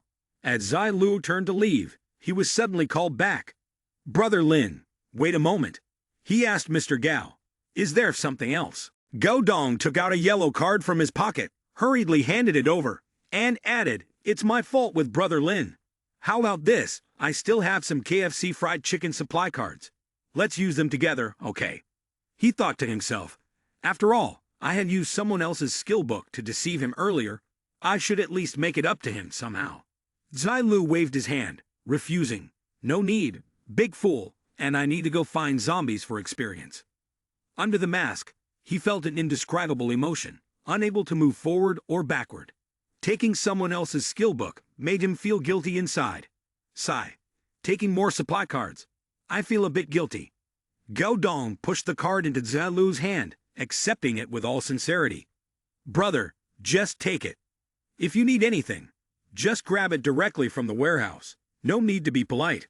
I already feel embarrassed enough. Reluctantly, Zilu accepted. Then I'll take it on behalf of my brother. Thanks, Mr. Gao. The two of them finally left. Gao Dong waved them off. Go ahead. If you need anything, just find us anytime. Brother Lin. He smiled gently as he looked on with affection. Lin Lu brother really wasn't bad. I gave him such a useless skill book, yet he didn't complain. He's a good brother. Zilu and Big Fool had already left the room, and there were footsteps coming from the opposite direction. The man at the front had his arms crossed in front of his chest, with a cigarette dangling from his lips. He slid past you without even looking at your face and said, Brother, I'm not trying to threaten you. I just want to remind you. Don't get too close to Jiaodong. The old man even placed his hand on your shoulder, tilting his face as if to threaten you. If not for the fact that your brother hits with such power, Zilu wouldn't have wasted time on words. He forcefully shoved the old man off of him, then turned to speak to his friend. Big Fool, what are you standing there for? Get to work. The arrogant bunch burst into laughter, and one of his disciples pulled out a gun. Haha, Just because you're big doesn't mean you're impressive. You're only level 4. Let me tell you, everyone behind me is level 4 too. At the mention of Big Fool, he stomped his foot hard, causing the ground to shake and crack, stunning everyone around. He casually swung his hand, sending one of them flying, blood spurting from his mouth. The leader fell to the ground, rolling a good distance away. At this point, the gun-wielding disciples were all trembling, too scared to even look straight at him. Zilu then asked, "Do any of you have anything else to add?" The two of them, shaking like leaves, quickly dropped their weapons, raised their hands in surrender, and stammered, "And nothing." Big Fool quietly took a step back, standing behind Zilu. People passing by saw the blood scattered across the floor and froze in shock. Damn, one slap and the guy's head rolled several times. Oh, that's terrifying. You know, this guy's been trying to compete for the club's leader position with Gao Dong. They've been coming up with all sorts of scenarios in their heads. Who would have thought this guy was actually a helper Gao Dong brought in, using such a simple yet brutal method to eliminate doubts, while conveniently warning the others? The person beside him, lost in thought, replied, "It's not impossible." It was unclear when Gao Dong had appeared behind them, or how much he had overheard. What's going on? Is there nothing left to do? The group seemed on edge. One of them whispered something to him. Looking down at the man lying on the floor, his head tilted to one side, there were still some lingering questions. Did Brother Lin and his brother really kill the fake platform? The person who had whispered to Gao Dong straightened up and explained the situation seriously. "We all know that person. We've never seen him before. He came with his brother. I think his name was Big Fool." Upon hearing this, Gao Dong burst into laughter, glancing down at the ground. "Brother Lin Lu, is this a grand gift for me?" With one hand on his hip, his eyes never leaving the corpse, Gao Dong speculated aloud about the murder of the fake platform in front of so many people. He's definitely trying to establish his authority.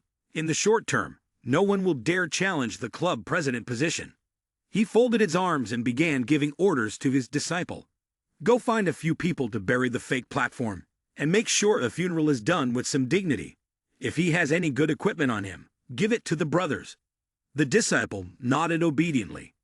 "Understood, boss." After eliminating a major opponent, Gao Dong skipped around joyfully, singing and cheering as he walked. At this time, Zilu and Big Fool had found a quiet room. He rested his chin in his hand, engrossed in studying the skill book, while his disciple sat nearby, trying out some food. Zilu glanced over to the side. "System, I have a question for you. Will Big Fool attack? Will you do anything detrimental to me?" Immediately, there was a response. "Under no circumstances, I will not." Protecting the host is a built-in instinct set up for Big Fool by the system, completely unrelated to whether or not there is reasoning involved. He closed the book, pursed his lips slightly, and understood. Big Fool, who was munching on his food, was startled when he saw Zilu. He handed the book over, trying to speak louder. "I can still control Big Fool's actions, which means that after Big Fool enters a berserk state, I might be able to trigger the attribute boost status, which is great." Even though he was in the middle of eating, when the book was handed to him, he obediently took it. Zilu patted his shoulder, encouraging him with a smile that didn't quite reach his eyes. "Study hard." Who would have expected that Big Fool would burn right in his face, the smell unbearable? Zilu sat beside him, helplessly supervising. Big Fool pressed the button to start learning new skills. He looked at him, feeling happy, and smiled unconsciously. Big Fool is truly a lucky zombie, blessed by stupidity. I must also make an effort to level up to level 10. At least my strength will double after reaching level 10 when I change classes. Big Fool, who was still eating, was once again forced to move by him. "Come on, Big Fool, let's go level up. We can also test whether your new skills work. I remember there's a good place in the Shanghai library, and also a game store." The scene shifted to the street outside, where people were still walking normally. The two of them leisurely walked under the warm sunlight toward the emergency exit, with him closely following behind, carrying the familiar sword. In front of them was a glowing door at the end of the hallway. Inside was the game shop Zilu had just mentioned. He had put on a mask that covered his entire face.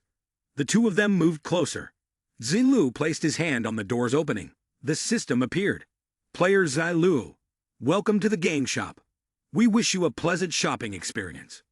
The door slowly opened, releasing a cloud of smoke. He stepped into a room filled entirely with system screens, resembling a three-dimensional space. Each screen corresponded to a different option: weapons, jewelry, masks. Zilu stared at them intently for a while, his eyes slightly narrowed. After thinking for some time, he made a decision. He still had a deposit of 6,000 gold coins.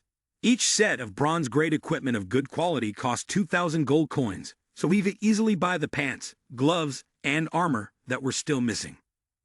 Zilu was pleased to find the door he had been hoping for. While he was happily browsing, a sound suddenly came from one of the screens. A black-gloved hand reached out. The sharp claws were getting closer and closer to Zilu. He was momentarily startled. Turns out it was the hand of a zombie. Zilu quickly dodged to the side, narrowly escaping. Faced with this situation, even someone as skilled as him broke into a cold sweat. His face turned pale, realizing just how dangerous it was. He had almost been hit. Danger lurked everywhere. Zilu stood still, thinking. There were no faults with the shop. It seemed the zombie was inside.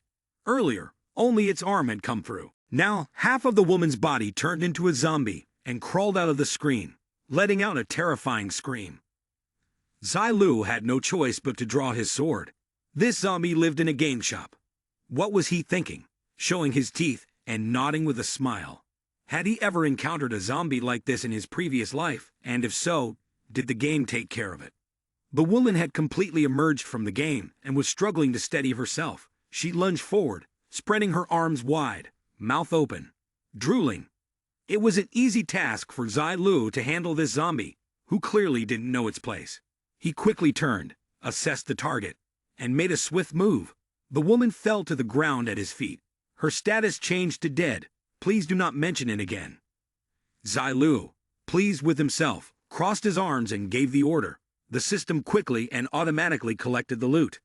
A large object appeared, and Zilu's whole body seemed to glow, his face brightening with the hope that it might be a high-powered weapon or some kind of mutant equipment.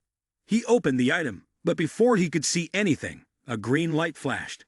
To his dismay, it turned out to be a roll of toilet paper. Congratulations, the host has received one resource card, one roll of toilet paper. Zilu sighed in frustration, his face scrunching slightly.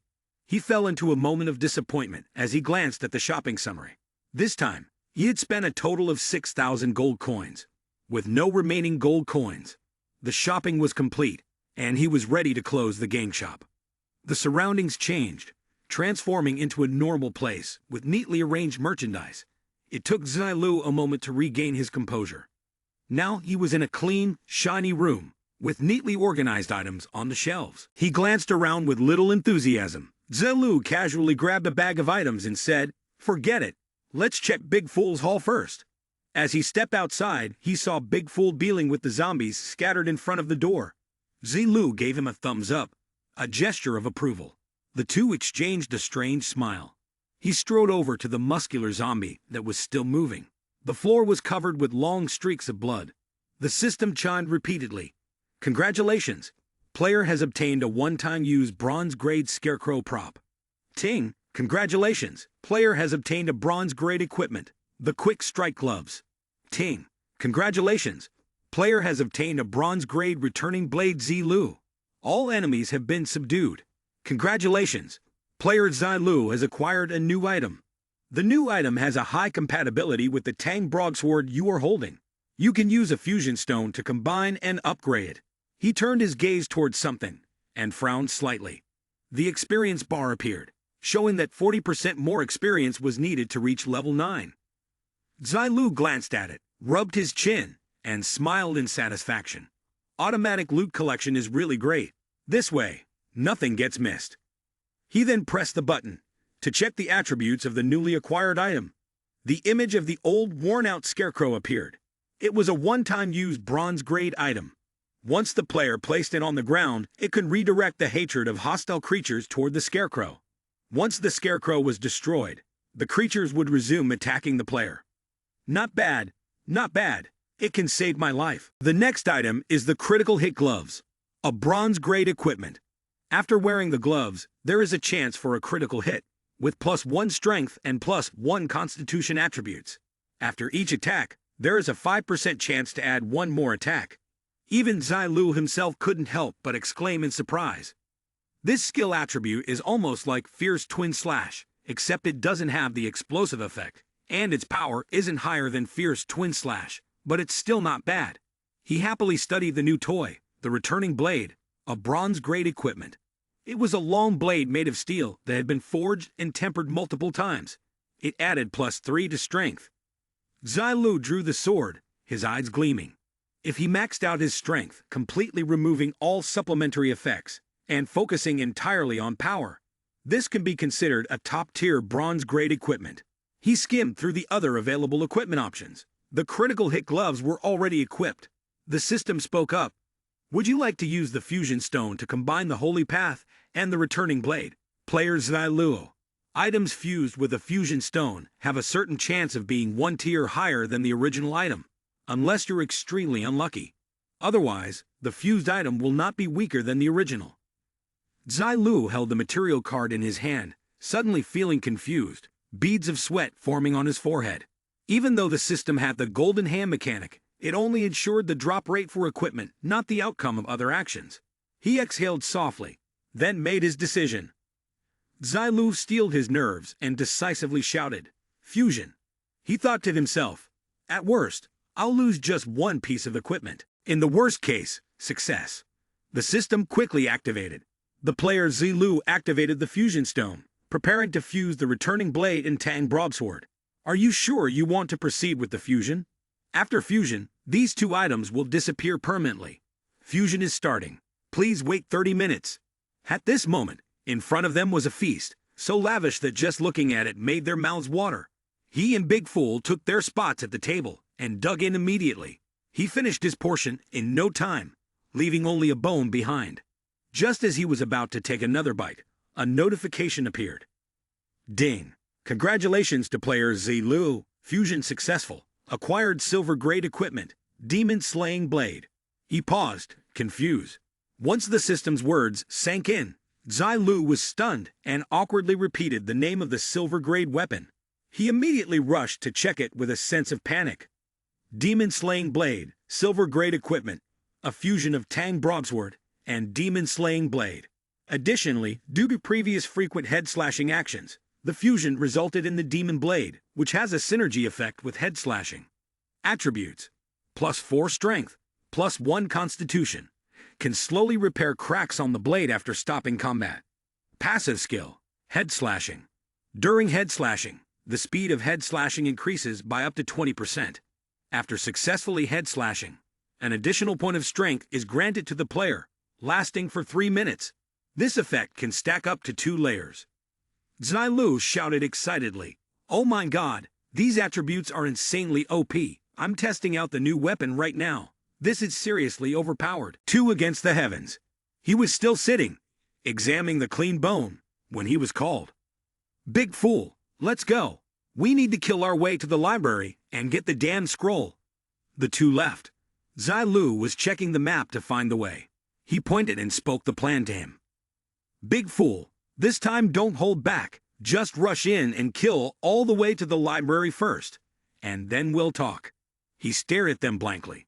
Then, Big Fool did exactly as he was told, charging in and sweeping through a group without a second glance. Zilu also rushed in with the demon blade, like a tiger gaining wings, swinging his sword while shouting, demonstrating extraordinary strength. Zilu knelt on one knee, throwing the swift demon blade at the group of zombies who had gathered in a circle. Then it returned to him as it spun. He smiled, full of vitality, and congratulated himself. Player Zilu leveled up to level 9.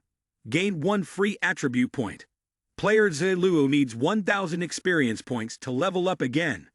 The strike just now caused 3 to spill blood, their faces down on the floor. He rested his sword on his shoulder and sighed. Suddenly, something unusual startled him as he saw Zilu about to collapse in confusion at the sight before him. "What the hell are you doing?" At this moment, Big Fool was in the middle of battle, his suit torn, the pants now turned into shorts, his face grimacing and growling, smoke emanating from his mouth.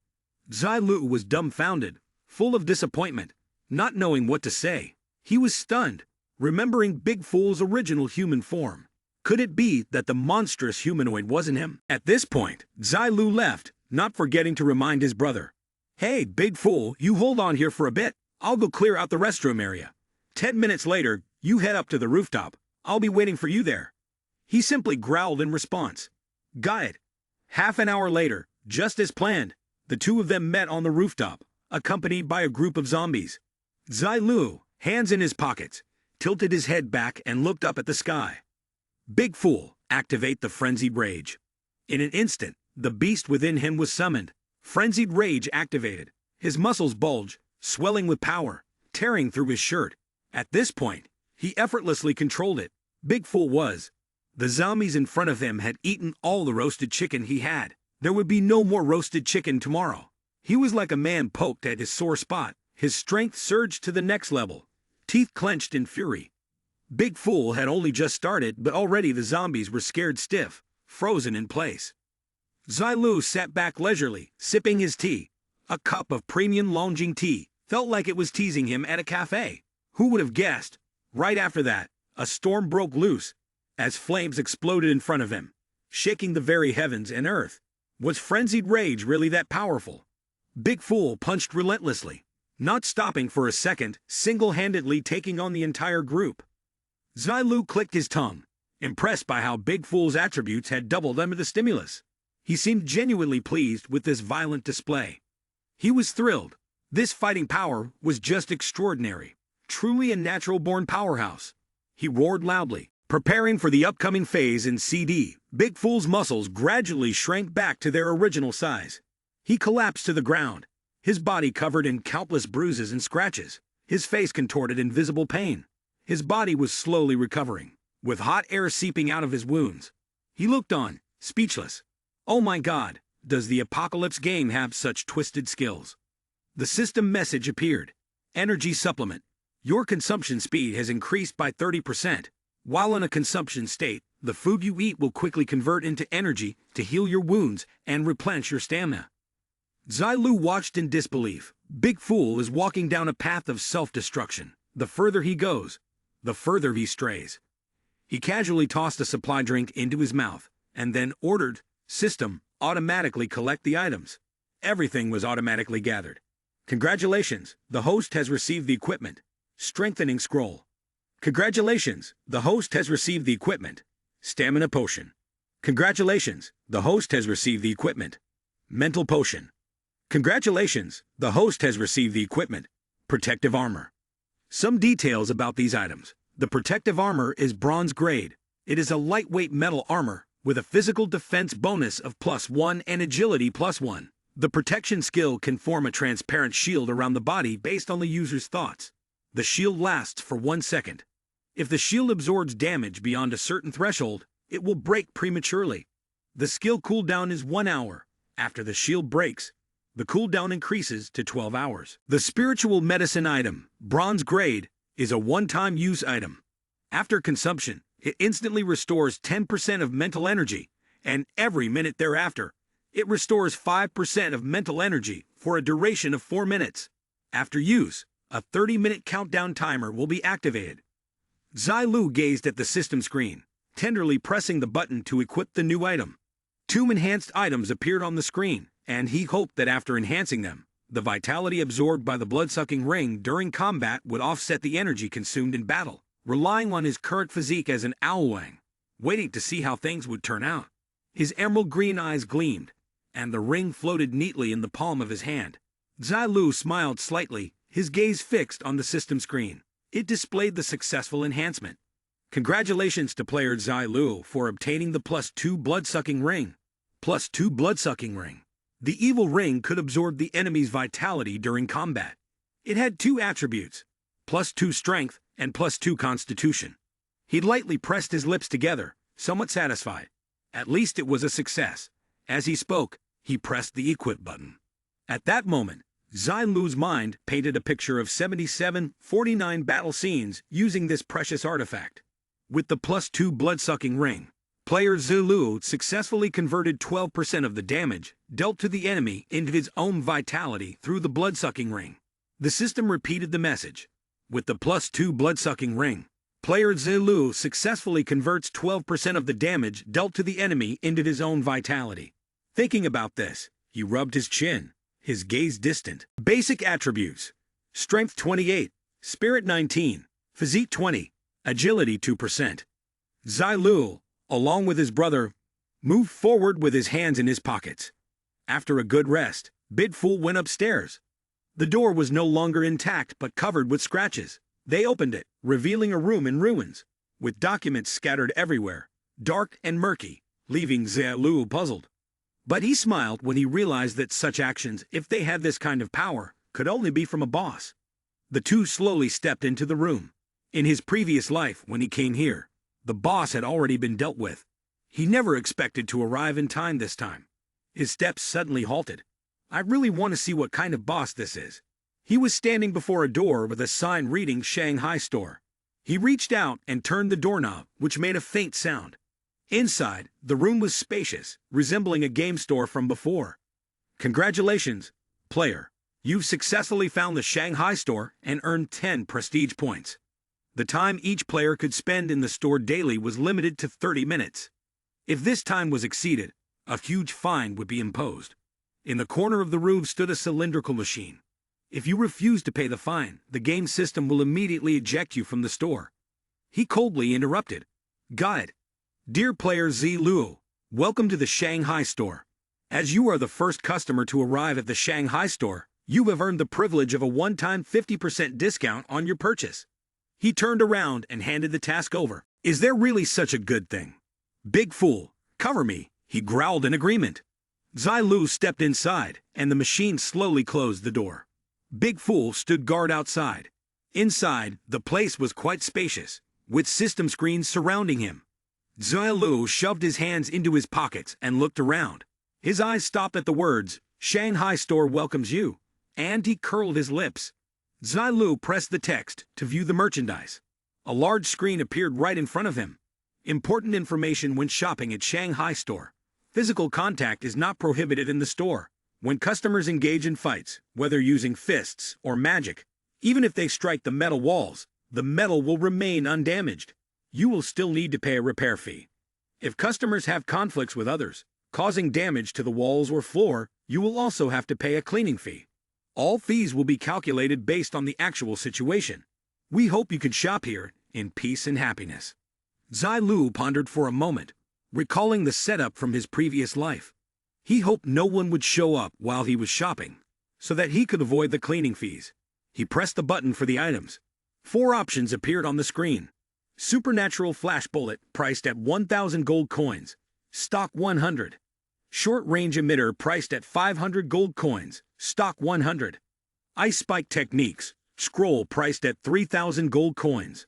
Great Strength Pill, priced at 1,000 gold coins. Stock 20. He felt a little awkward, not quite used to the situation. Am I too rich now? What are these things? There's a red M symbol in the corner of the screen on the right. The system chimed in. Ting has detected that the host is dissatisfied with the items in the Shanghai Store. The hidden purchase privileges in the Shanghai Store are now unlocked. He didn't take his eyes off the screen. Ting explained. Each city has a hidden store exclusive to that city. These hidden stores can only be accessed by players who have made significant contributions to the city. The purchase privileges for you, host, have now been unlocked.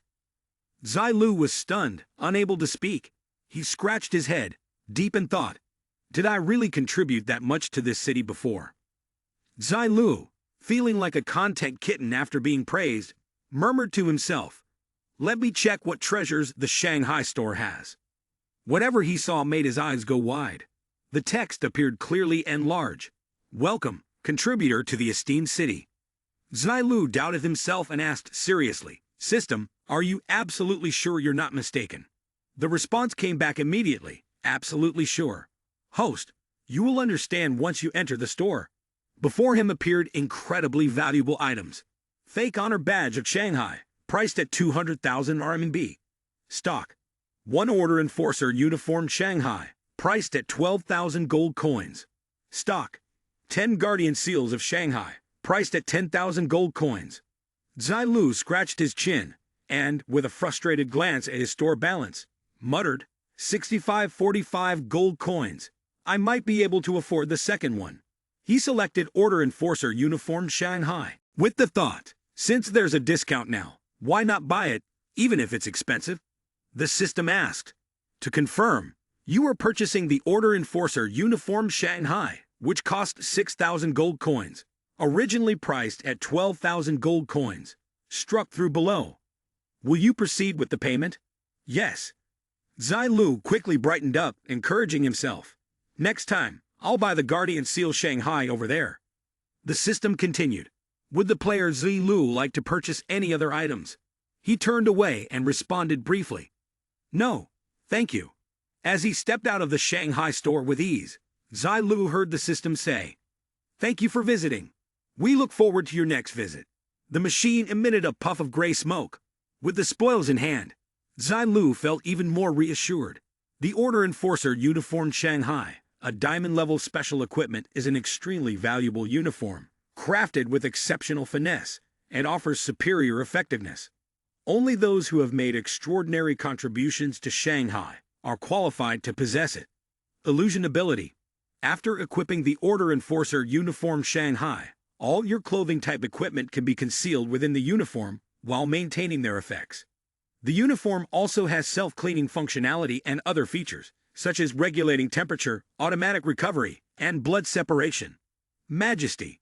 As long as you are within Shanghai, all players whose reputation does not exceed yours will have their attributes reduced by 10% when engaging with you, lasting for 5 minutes.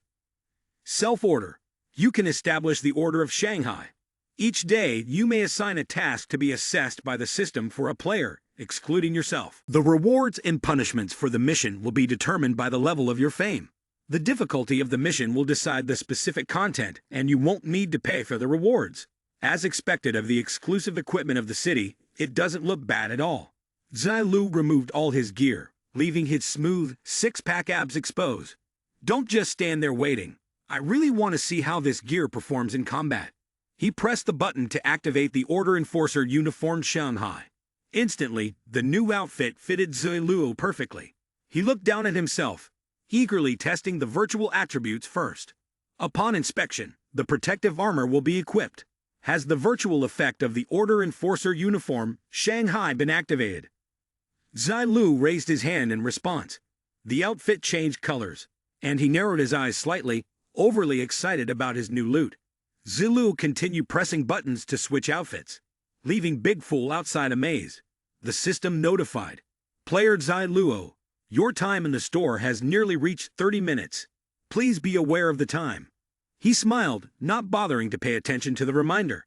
The virtual effect wasn't bad. From now on, all he had to do was wear the uniform to fully unleash his agility, lightness, and stealth to the maximum. He grabbed his brother's hand and pulled him along.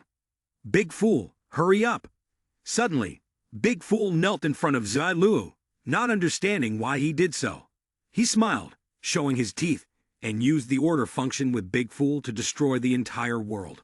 He was shrinking back, unsure whether it was from the cold or fear, waiting. The mission has not passed the system's verification, and the two of them exchanged a look, clearly dissatisfied. Zilu expressed his displeasure, continuously demanding to go kill the legendary level boss. The mission has not passed the system's verification. A fist struck towards the Shanghai Museum. The mission has not passed the system's verification. He peeped at the girl changing clothes. Has the mission passed the system's verification? Do you choose to declare it? As soon as it was accepted, his eyes brightened and his cheeks flushed as he hurried to explain. I was just talking nonsense. Not serious. Not serious. Big Fool, who had been sitting there, still hadn't figured out what was going on. He seemed to remember something, and Zilu narrowed his eyes, repeating the question. Go kill the boss in the Shanghai Museum. Sure enough, has the mission passed the system's verification? He clicked yes, and then looked at the mission reward screen, laughing to himself. Later, he could use this function to check if there were any bosses around. The two of them moved again. Big Fool, let's go. Let's go clear the hidden bosses. As night fell, in a metal box, the two siblings were huddled together. The younger sister's eyes were moist as she whispered, It won't come here right. He turned around to reassure her, but she was still unconvinced, unable to hide her anxiety. It should be fine. The girl, with her sixth sense, sensed something was wrong and looked over to the side. Through the crack of the box, a glowing light flickered, making her freeze. Her face turned pale, tears streamed uncontrollably, and she screamed out in panic. The older brother hurriedly covered her mouth and whispered, "Don't make a sound." The two of them were close to each other, and the girl kept crying in frustration, unable to stop. Her brother instinctively glanced in the direction of the noise. The zombie, with a human-like shape but resembling a chameleon, stuck its long, slimy tongue out threateningly, making him shiver. Its tongue, dripping with saliva, licked across his face. The girl cried even harder, but she grit her teeth and endured. The siblings held each other, and she trembled more and more. They decided to leave the cursed place. The brother shouted, "Xiao Mai, run!" The door appeared right in front of them, bringing a glimmer of hope for the two. But it was too late. The zombie's tongue had already wrapped tightly around the girl's leg. It dragged her back, pulling her out of her brother's arms, leaving both of them stunned. Blood splattered on the door, the walls, and all that could be heard in the room was the sound of desperate screams. Xiao Mai. The zombie had now firmly gripped her. The brother trembled helplessly, unable to do anything. But then he spotted a broom in the corner of the room. Clenching his teeth, with all the courage he had, he grabbed the broomstick and charged at the monster. "Monster, I'm going to risk it all with you." The moon was high in the sky, full and bright. Zilu and Big Fool had just reached the door, ready to handle the zombie. But unfortunately, both siblings had already fallen, showing no signs of life. The zombie stuck out its tongue, looking as if nothing had happened. Zilu didn't know what to say in this situation. He remained silent and walked away. People like this, even after passing the beginner's protection stage, wouldn't live long. Now, death is also a form of release. He added, "If it weren't for those 2 words earlier, I wouldn't have known you were hiding here." The monster didn't understand why he said that to it. Congratulations to the player Zilu for his first time. The zombie transferred its class. The process of class change was similar to that of humans. Zombies in the process of evolution also had their own development direction. The boss's speed of evolution was the fastest. By the early stages of the game, mutated types and assassin-like forms had already appeared, with incredibly high movement speed and extremely powerful attack abilities. They loved to eat human brains, using them to enhance their own intelligence. The zombie crawled, a bronze-grade boss at level 10, with the following base attributes: Strength 23, Spirit 15, Constitution 8, Agility 23. Its reptilian talent allowed it to freely crawl on smooth surfaces, like walls. Its favorite skill, Cloak Strike, could unleash a claw attack, dealing 17% of its strength as damage. If it hit the enemy's back, the damage would double. The Phantom Dig skill allowed it to instantly merge with the earth or a wall to attack, or follow the enemy's movements. Once it attacked, it would perform a surprise attack on the enemy, dealing 80% of its strength as damage. Zilu smiled. The synergy between its talent and skills was perfect. He placed his hands on his hips, staring at the zombie. The monster also noticed the two of them moving simultaneously, and Big Fool standing next to him made things even more confusing.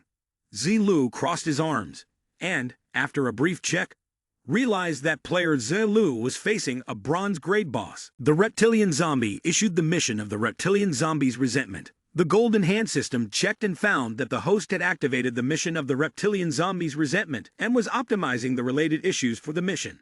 The reptilian zombie stared directly at him. The resentment of the reptilian zombie. The museum manager was wrongfully accused of stealing the descent sacrament. He was being scolded by the leader, then turned into a zombie and killed the leader. He wanted revenge. He wanted to kill every book lover in the world and requested the mission to kill the reptilian zombie. Mission rewards: 100 prestige points, 600 gold coins, 300 experience points, a set of bronze-grade equipment. Time limit: 12 hours. It was unexpected that the Apocalypse game even had a function for seeking revenge, though it was too late now. Zilu waved his hand. "Big Fool, just go kill it. Don't let any other zombies come here. Coordinate and get closer." Mr. Gao went one-on-one with the reptilian zombie. He raised his weapon high above his head, preparing to strike. For some reason, this tall guy avoided the attack, using some sort of illusion technique. As a result, Big Fool missed. You have disappeared. The reptilian zombie, clinging to the corner of the wall, grinned at him. While Big Fool was confused, looking around, the zombie began to stick out its venomous tongue. A second later, the zombie leaped toward Big Fool from above, leaving the outcome unknown. The reptilian zombie lunged at Big Fool, who still hadn't realized the danger was near. However, there was still someone else in the room, Zilu. He seized the opportunity, jumping up and laughing wickedly. Are you scared now? You're just like this.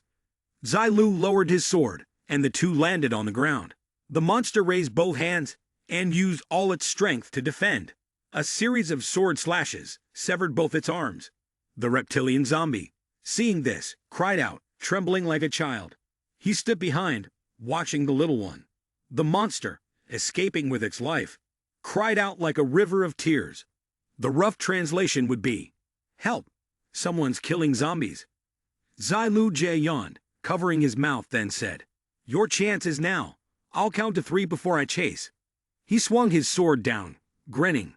And 1, activating swift movement of gale flower, activating short stagnation air of the white-winged cloak. Zilu flew into the air, chasing after the zombie. "I'm coming." He was closing in on the small one at an alarming speed. Zilu swiftly slashed his sword in multiple circles, shouting loudly, "Explosive burst." Each strike was aimed at the reptilian zombie's head. It stuck its tongue out, leading forward, but alas, the result was a fiery explosion. Zilu leisurely turned and left, satisfied with his achievement. Congratulations, player Zilu, for successfully defeating the bronze grade level 10 boss, Reptilian Zombie, earning 50 experience points and 100 gold coins. Congratulations, player Zilu, for completing the quest Revenge of the Reptilian Zombie. Congratulations, player Zilu, for receiving the quest reward, 100 prestige points, 600 gold coins, 300 experience points, and 100 bronze grade. Congratulations, player Zilu, for leveling up to level 10, gaining 1 free attribute point. Player Zilu has reached level 10. Due to the lack of job change, you will not be able to level up. All experience will be accumulated. Please be patient and wait for the job change channel to open. Zilu smiled with deep intrigue. He stared blankly at the system panel, realizing that he would have to quickly find a scroll. Congratulations, host, you have successfully reached level 10 and obtained an ultra-rare golden hand lottery chance. Would you like to draw now? Zilu scratched his head, closed his eyes, and said, "The newbie period is almost over.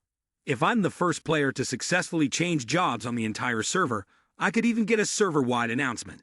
He opened his eyes and drew the lottery. The screen was showing the lottery drawing. Ting was drawing the second ultra-rare golden hand. The following text made Zilu panic. Congratulations, player, you have drawn the ultra-rare golden hand, Yin-Yang Twin Spirits. The host can now have 2 jobs. When the host has 2 jobs, the first job obtained will be the one displayed to others. There are no restrictions on the content of the 2 jobs. However, if the fixed attribute increases are the same, the higher value will be taken. The free attribute points of the second job will only receive 50%, rounded up. Ting congratulated the host on acquiring dual jobs. Congratulations, host, you have obtained dual jobs. He was truly stunned, as if frozen. After regaining his composure, he grinned mischievously. Dual jobs, a cheat code for the apocalypse. This is a hint for the future. I'll dominate the world. The world? Lin Zilu, after thinking to himself, suddenly burst into laughter, pointing to his own face in a goofy manner. Maybe not. Wouldn't that be unfair to other players? Suddenly, he heard a sound. His ears twitched several times, and then, in anger, he clenched his fist and shouted, "Ground spike assault!" From the ground, sharp stone and earth, spikes erupted through cracks, piercing through the ceiling. The zombies who couldn't dodge were impaled, while a few who managed to avoid them got caught between the jagged stone spikes. At this moment, his gaze lowered to the ground as if he saw something. Ignoring the zombies, he moved toward the glowing silver-white box. He crouched down, touched the lid of the box, and then lifted it up, immediately walking past Big Fool. He said, "Big Fool, go directly upstairs." He recalled a reminder about the silver-grade treasure chest, that it could be moved, but a wild treasure chest could not. He and Big Fool slowly ascended to the 5th floor via the stairs. By the time they reached the 5th floor, 3 zombies were growling and slowly moving down the hallway. Seeing them, he whispered to himself, "All low-level zombies. No need for me to step in." He looked at Big Fool and said, "Leave it to you." Big Fool responded with a roar. Then, he turned and walked toward the back. As he walked, he thought, according to the Golden Hand's reminder, the illusion will enhance strength and agility. Does that mean I also need to find a profession that boosts physical and mental attributes? He raised his hand to support his head. It wasn't that it didn't exist. It was just that the hidden class, Holy Sword Knight, the highest tier of class, could only be found across the ocean. It seemed that in the Dragon Nation territory, there really wasn't a particularly good special class. At this moment, he was standing at a corner of the corridor, his hand fiddling with the virtual screen of the system. Suddenly, his finger stopped. After a long pause, his hand moved slightly on the screen, and then a hammer appeared in his hand. A lightning symbol appeared on the face of the hammer. He gripped it firmly and looked at it with amusement. Big Fool seemed to sense that something unusual was happening, and turned his head to look at him. Was Big Fool happy to see the hammer in his hand? "There," he said, grabbing the hammer, putting it to his mouth to bite it, while he continued to work his hands on the system's virtual screen. A small rectangular area appeared on the screen, with the words, "Recon. You said it was no problem after all." Behind him, Big Fool bit down hard on the hammer, while he continued to watch with an expectant expression. His hand was slowly opening the chest. Once it was opened, the system displayed a notification. Player Yixai successfully opened a silver-grade treasure chest. When player Yixai opened the silver-grade treasure chest, they receive an enhancement from the treasure chest, and their personal item storage space increased by 0 cubic meters. An item appeared, named Reinforced Battle Pants. The system continued to announce. After player Yixai opened the silver-grade treasure chest, after receiving the enhancement, he gained 50 experience points. The player Yixai searched through the silver-grade treasure chest and successfully found 270 gold coins. He took the item that was gifted to him, and a set of information about the enhanced war chest appeared. It was a silver-gray piece of equipment, a pair of highly elastic pants. In combat, this item could greatly assist the player's attributes. Physical strength increased by 3, agility increased by 1, and it reduced functional efficiency by 20%. It also extended the duration of negative effects that the player might endure. After reading the information on the war chest, he clicked on the Equip button displayed on the screen. Character attributes. Yixi. Special Forces rank. Basic attributes. Strength 28, Spirit 20, Stamina 23, Agility 25. After receiving the item, he turned to Big Fool, patted him on the shoulder and said, "Pick up the items dropped by the zombies you killed earlier. We'll meet downstairs later to receive orders." Big Fool responded with a loud roar. Afterward, he left, continuing to ponder his thoughts as he walked. He hadn't yet passed the newbie protection phase, and the class transfer system hadn't been unlocked. First, he needed to prepare for the illusion. As for the second profession, he'd wait until he could research it more thoroughly. He hoped that the people from Death Club had gathered by now so that they could clean up the museum swiftly. On the afternoon of the 8th day, just before the newbie protection period ended, the sky was clear, and the sunlight shone through the windows. RH. The sound of the elevator rang, and he, along with Big Fool, stepped out of the elevator. His strong presence radiated everywhere. He walked step by step toward Da Huang Mao, asking as he went when they could attack the museum. When the man heard him ask, he replied, "We haven't been able to recruit these past few days. Now the club has over 200 members, and this afternoon we can move into the Shanghai Museum. If Brother Lin has already arrived, then I'll go mobilize the brothers." Hearing that, he answered, "All right." The man smiled inwardly at his response. He thought that once this operation succeeded, no one would be able to vie with him for the presidency anymore. He also needed to find a way to keep this useful pawn at his side.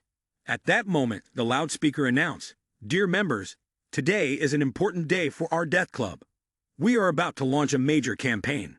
He felt a little skeptical when he heard the announcement. A simple mobilization. All our members were about to set out to deal with the zombies in the Shanghai Museum. In short, everyone assembled to prepare to assault the Shanghai Museum. The members of Death Club shouted as they surged forward, "I must kill the zombies in the museum. I want to get a bronze tier item drop. Finally, this day has come. Da Wang Mao, I'm about to rise up. I'm not just boasting. This time, I'll definitely reach level 5. This time I want to kill 10 zombies.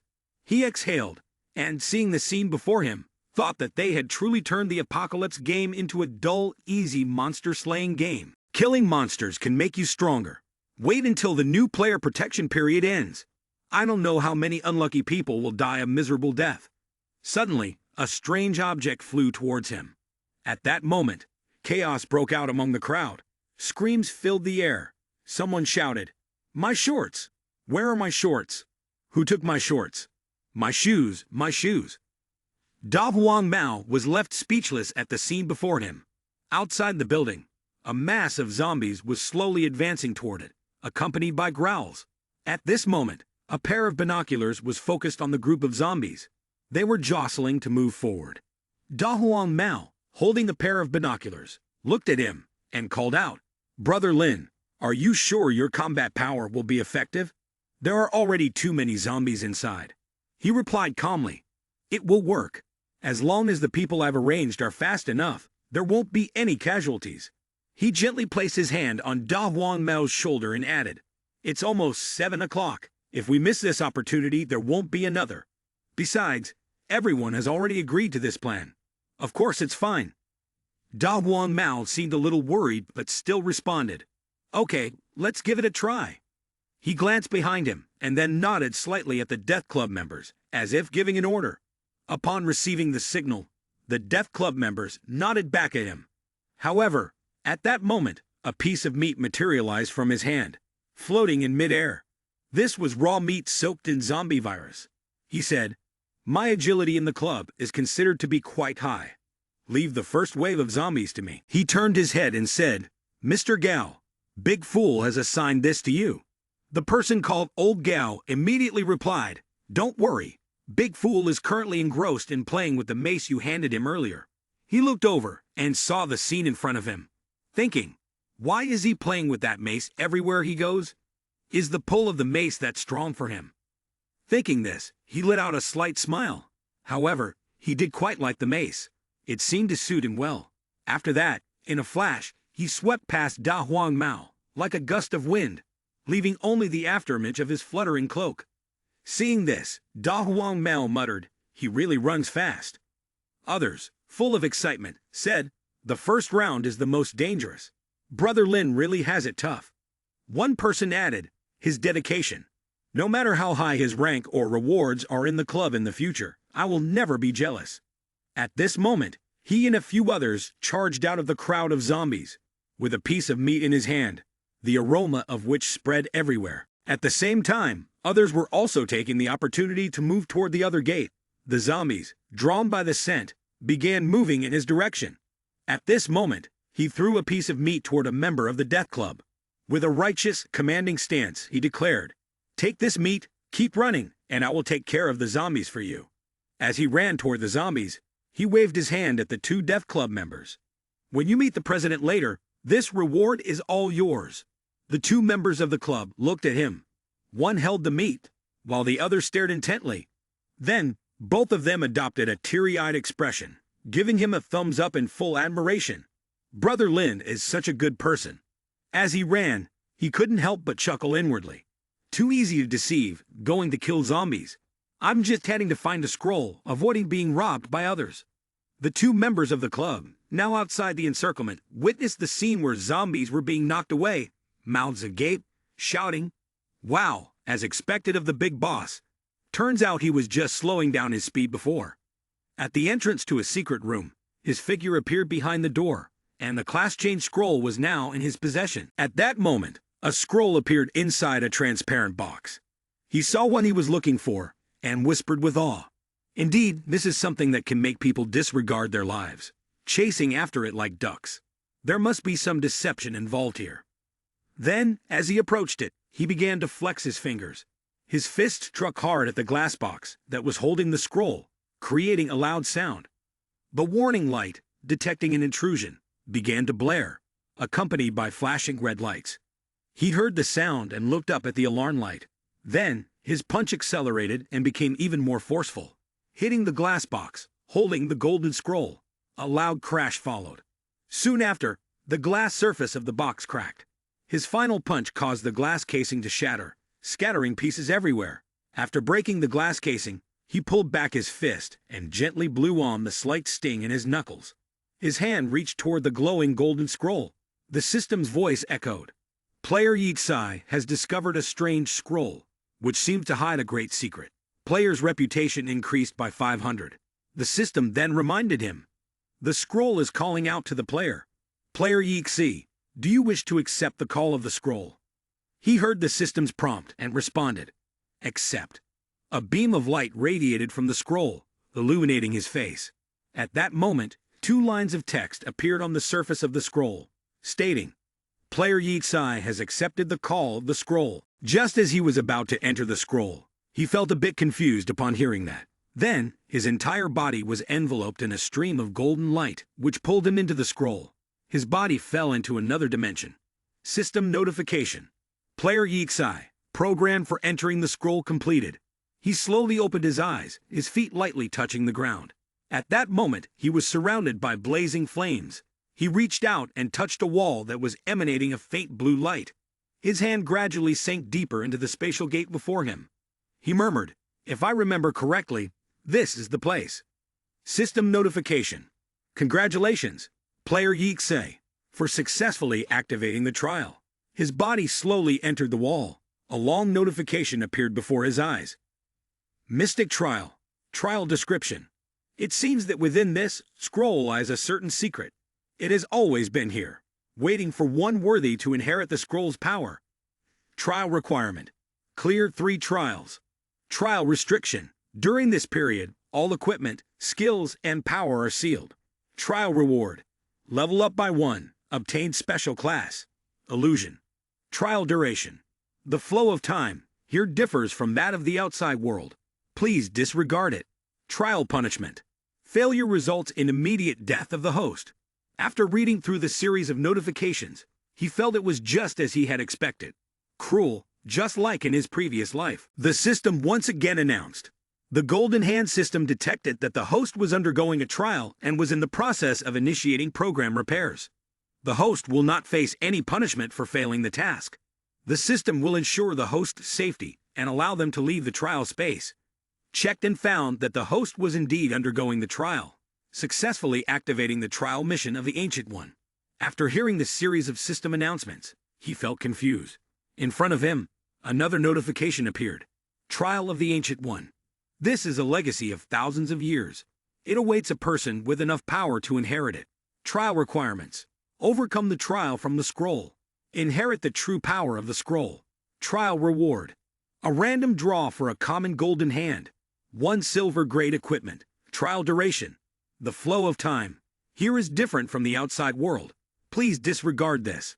After reading through the series of system messages, he raised his hand to touch his chin and pondered. Thousands of years. Do I have enough power? The illusion profession might be considered high level, but it doesn't quite fit with this description.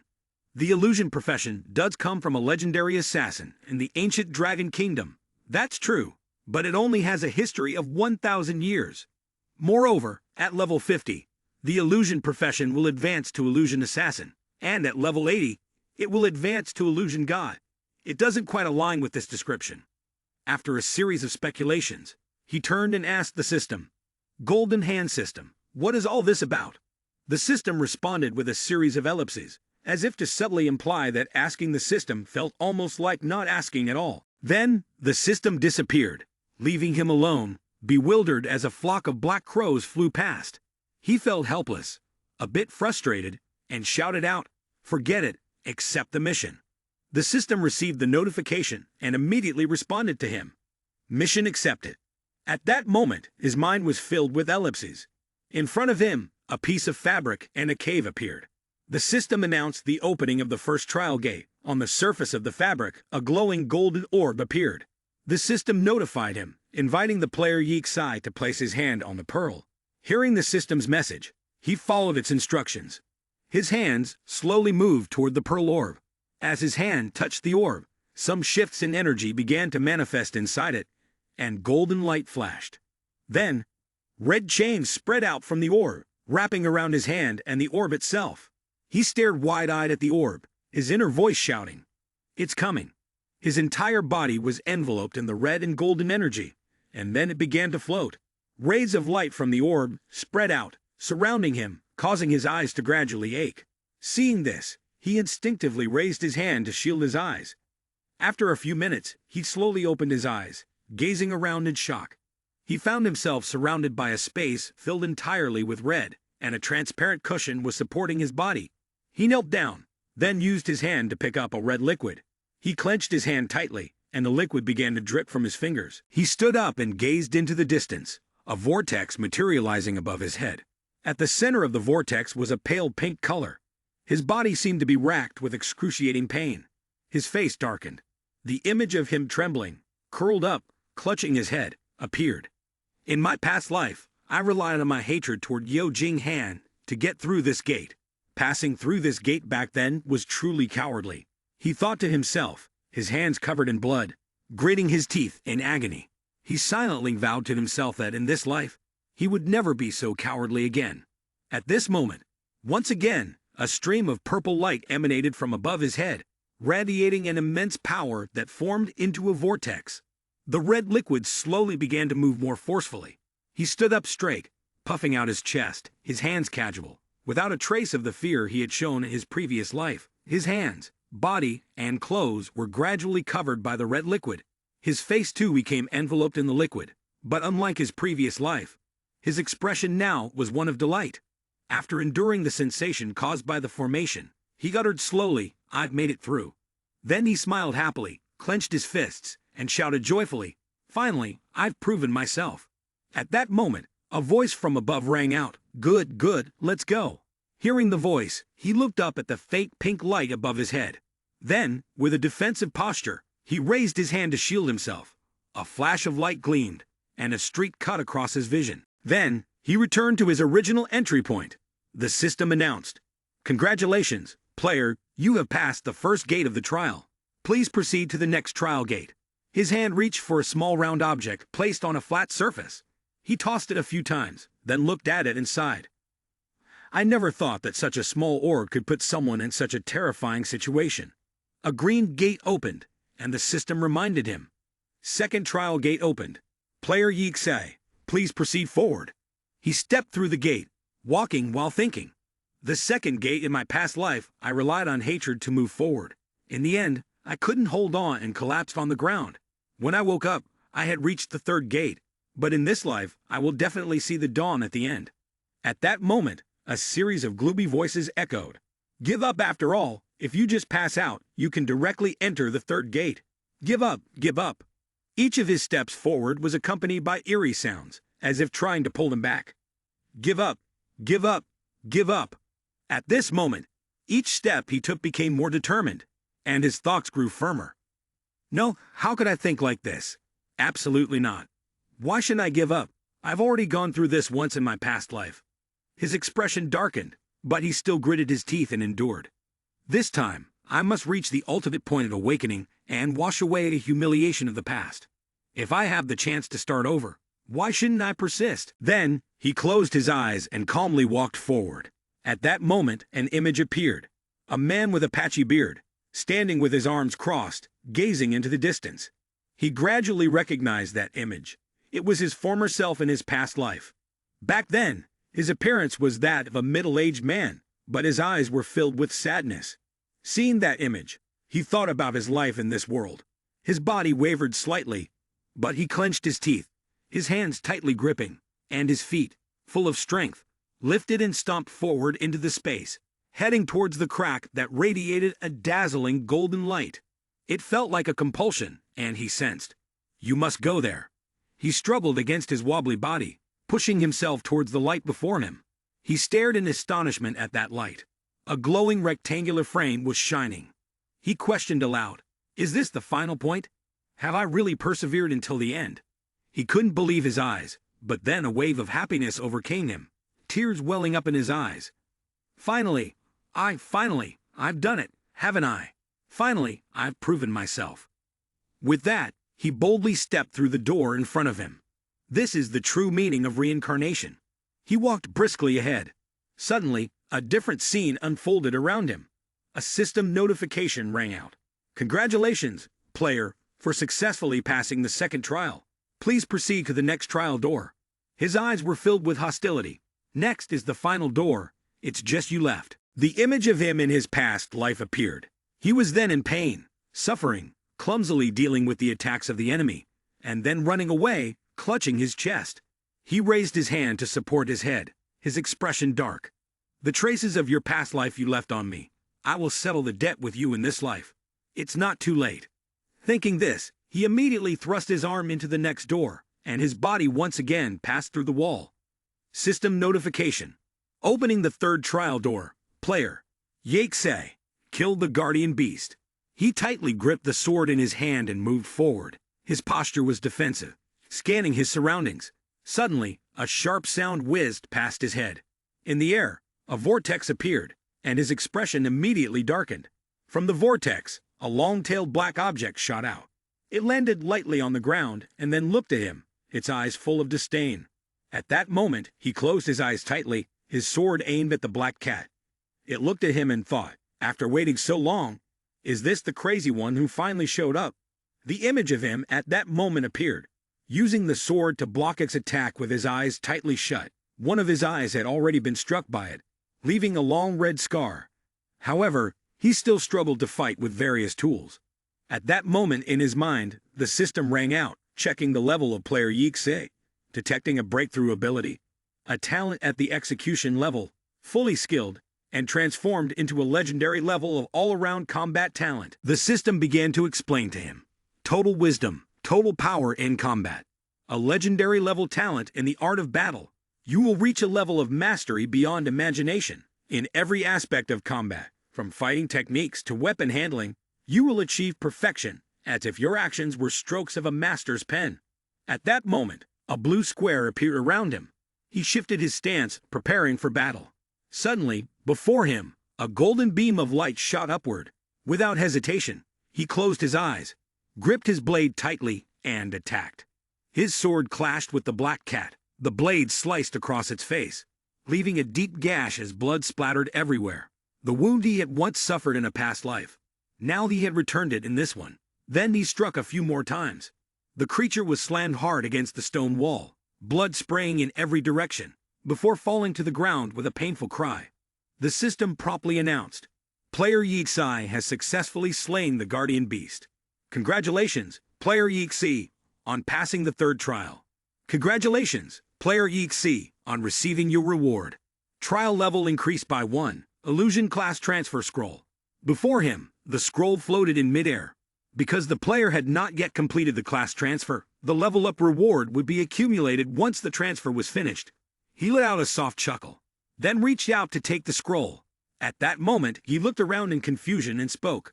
I clearly completed the trial.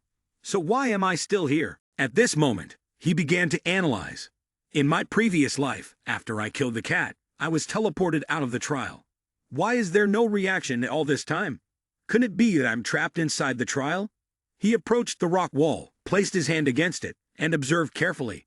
Then he pondered, unless this place I'm in isn't actually an apocalypse game, but rather some kind of golden finger system. At that moment, the system displayed a mission requirement to pass the trial from the scroll. The inheritance of the scroll's true power remained incomplete. After reading the notification, he suddenly realized in shock. So that means, from beginning to end, I never actually inherited the true power of the scroll. Then, in frustration, he called out, "Scroll job transfer." So obtaining the scroll was only the first step. The second step is to activate it in order to gain its inner power. A bold idea suddenly flashed through his mind. He then clapped his hands together and said, "Let's give it a try." The system once again announced, "Ding! Host detected to have successfully cleared the trial. Please proceed forward." Having received the true power of the scroll, he raised his hand to touch his head and sighed with relief. Good thing it didn't blow up and scatter me inside the cave. Clenching his fists, he looked up and asked, "So, where do I go now?" The system gave him no response this time. It continued to play dead, while he kept his awkward, fake smile and waited. Then, his face became serious as he thought, What kind of scroll is this that it can make the golden hand system stay silent? Or could it be that the golden hand system is an old acquaintance of the scroll? Or perhaps it already knows what I've gone through in my past life and is deliberately staying silent? Forget it. Following its reminder, just move forward. At this moment, he tried to push the stone wall, grumbling as he did. Damn it, I really didn't expect there to be this crack. If it hadn't reminded me to go straight, I probably wouldn't have noticed how I used this crack. The feeling after the cracks connected was like a pattern forming.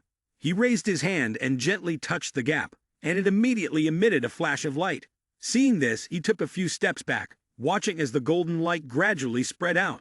He saw the image of a buffalo and a bird appear on the stone, and he was astonished, saying, "Aren't these the two patterns recorded on the scroll?" Then the two patterns emitted a loud cry, and the ground began to collapse, revealing a gate.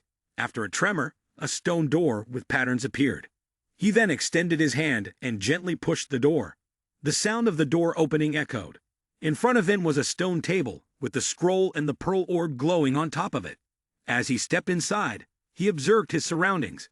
Placing his hands on his hips, he walked closer to the stone table. He then reached out, took the scroll, and opened it. The beams of light inside the scroll burst out, making a sound. A beam of light reached out and touched his hand, then wrapped around his wrist. At that moment, the entire scroll illuminated, as if it wanted to pull them back in once more. However, a change occurred. Two characters CV appeared on the scroll. He read them in confusion. Cha-Yu, is it? He hesitated slightly. Is this really going this far? Despite his words, he thought to himself that the key information in the scroll, CV, was always accompanied by patterns of a globe and a bird. Could it be ox vine and bird vine of the nine flame tribe? He wondered.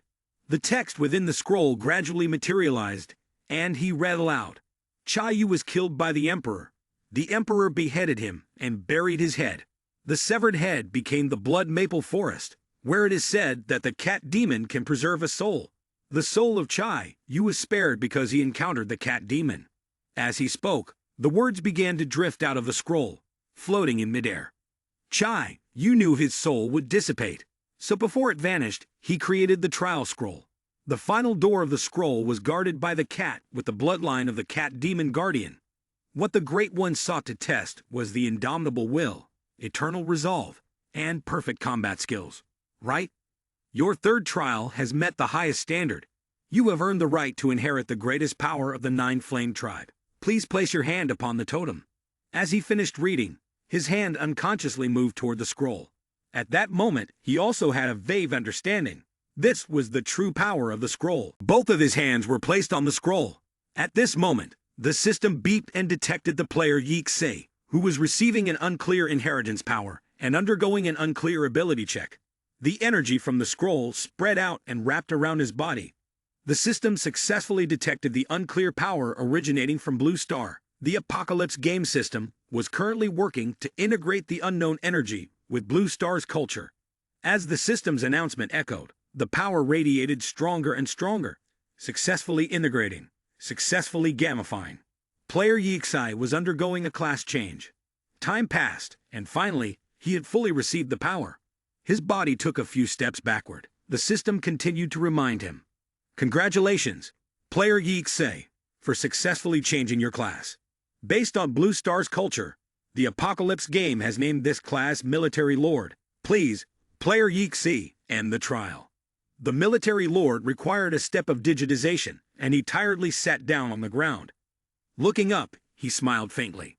He originally only wanted to obtain the illusory class scroll, but unexpectedly, he had passed the trial of Cha-Yu. Wasn't this double happiness at the door? Player name: Yixi. Player's class: Military Lord. He raised his hand to touch the system's virtual screen, finding this Military Lord class rather interesting. A line of text appeared that left him a bit stunned, and he spoke out. Huh. Suddenly, he froze, his arms flailing, looking flustered. At this moment, if one looked closely at the back of his hand, a golden gemstone was stuck to him, refusing to let go. The system simultaneously announced, 9 Flame Pearl, a bronze-grade artifact, the treasure of the July clan, the most important item of the Military Lord. Cha-Yu is the weapon of the Military Lord. Players can undergo the trial of Cha-Yu. After inheriting the power of the chai you scroll, it will become easy to bind the player's existence into their own consciousness. Its functionality allows it to change form freely based on the player's thoughts, granting them the professional abilities of that form. Secondly, it can absorb energy to enhance the attributes and abilities of the equipment. He held the gemstone in his hand while listening to the system's announcement, then carefully observed it. Does this mean this artifact can grow infinitely? Suddenly, the gemstone slipped from his hand and flew straight into his forehead. He felt a sharp pain, kneeling down, closing his eyes as he held his forehead. Sweat poured down his face. However, when he saw the system's announcement that the trial had ended, he still reached out and pressed it. As he did, he thought, no wonder it's Cha-Yu's weapon. Even the way it exists is so special. The space around him completely changed. Beneath the ground, several undead lay face down. He looked at the broken glass box, where the scroll still remained undisturbed inside. He walked over and reached out towards the scroll. The system echoed. Player Yixai. Trial complete. The military lord of player Yixai is being further digitized. Basic attributes of player Yixai. When there is no equipment or title bonuses, the strength is 18, spirit is 16, physique is 12, and agility is 19. The professional digitization, class, and all processes are completed. The player, Yixai, will gain 3 points in strength, 3 points in physique, and 3 points in free attributes every time they level up. Based on all the experience the player has accumulated and the rewards from leveling up, the player successfully reaches level 13. Yixai's attribute panel. Basic attributes. Strength 49, spirit 24, physique 46, agility 36, free attribute points 9. He heard a series of system notifications and gasped in shock. This insane attribute. From now on, I can walk freely among the hordes of zombies. Congratulations to the player for becoming the first player to successfully change class in the Apocalypse game, earning the exclusive global achievement. He raised his hand to touch the virtual system interface. The class analysis will soon announce to the entire server. Class introduction. Warlord. The warlord of 10,000 soldiers, the god of war, a class formed by the unimaginable abilities of the ancient Nine Flame Clan's sacred protector. This extremely terrifying class cannot be mastered without undergoing a dreadful trial. Each time the player levels up, they gain 3 points in strength, 3 points in physique, and 3 points in free attributes. Asterisk abilities. Asterisk. 1. Asterisk master of all troops asterisk. You have the ability to manipulate the Nine Flame Clan, transforming it into any warrior-type weapon, thereby acquiring the abilities and skills of the warrior profession. 2. Asterisk 9 Flame Orb asterisk. You can channel power into the 9 Flame Pearl to enhance its attributes and level. As for the third ability, the system does not display any further information. It only shows a notification that the specific ability has not yet been activated. After reading through a series of system notifications, he unconsciously reached up and pulled hard on both sides of his face. The pain rolled over him, and he shouted, "It hurts so much, I'm not dreaming." He stood up, clenched his fists, and yelled, "This is no ordinary power. This is truly absurdly powerful. It's so powerful, there's no limit to it." He then raised his hand and said, "Let me test the power of the 9 Flame Pearl first." A long staff appeared in his hand, with the pearl stone floating above it. At this moment, a virtual screen displayed the words "Devour." The power around the pearl stone was being strongly absorbed into it. After a series of actions, the pearl stone began to shine brightly, and a sparkling star appeared above it. He stared at it, as if in deep thought. Just then, the system notified, 9 Flame Pearl has absorbed enough energy and successfully evolved into a silver-grade item. The gem began to emit a powerful force. Inside the orb, the energy vibrated intensely. He reached out toward the orb, and suddenly, his eyes widened in shock, his pupils constricting. The orb in his hand transformed into a red liquid, which then solidified into a sword resting in his palm. Asterisk 9 Flame Blade asterisk. Asterisk 9 Flame Blade, silver grade equipment asterisk. Increases strength by 4, enhances physicality by 2, and grants a 10% armor-piercing attribute when attacking. The 9 Flame Polearm fires a blade aura forward, dealing damage equal to 130% of the strength attribute, and the pain caused by the blade aura can reach up to 200%. 9 Flame Heavy Slash, a single strike aimed at the enemy, can deal damage equal to 200% of the strength attribute, but it will also induce a stiffening state on the user for 2 seconds. Finally, the system message. The player's main body cannot acquire skills through the profession, the commander's skill set. These skills will change with the transformation of the 9 lay form. After reading this, he couldn't believe it, but his inner thoughts screamed. This is no ordinary power, it's truly incredibly strong. So strong that it has no boundaries. Curiosity began to take over him, and holding the blade in his hand, he skeptically observed the bow and arrow. The blade in his hand gradually transformed into a bow and arrow, named 9 Flame Bow.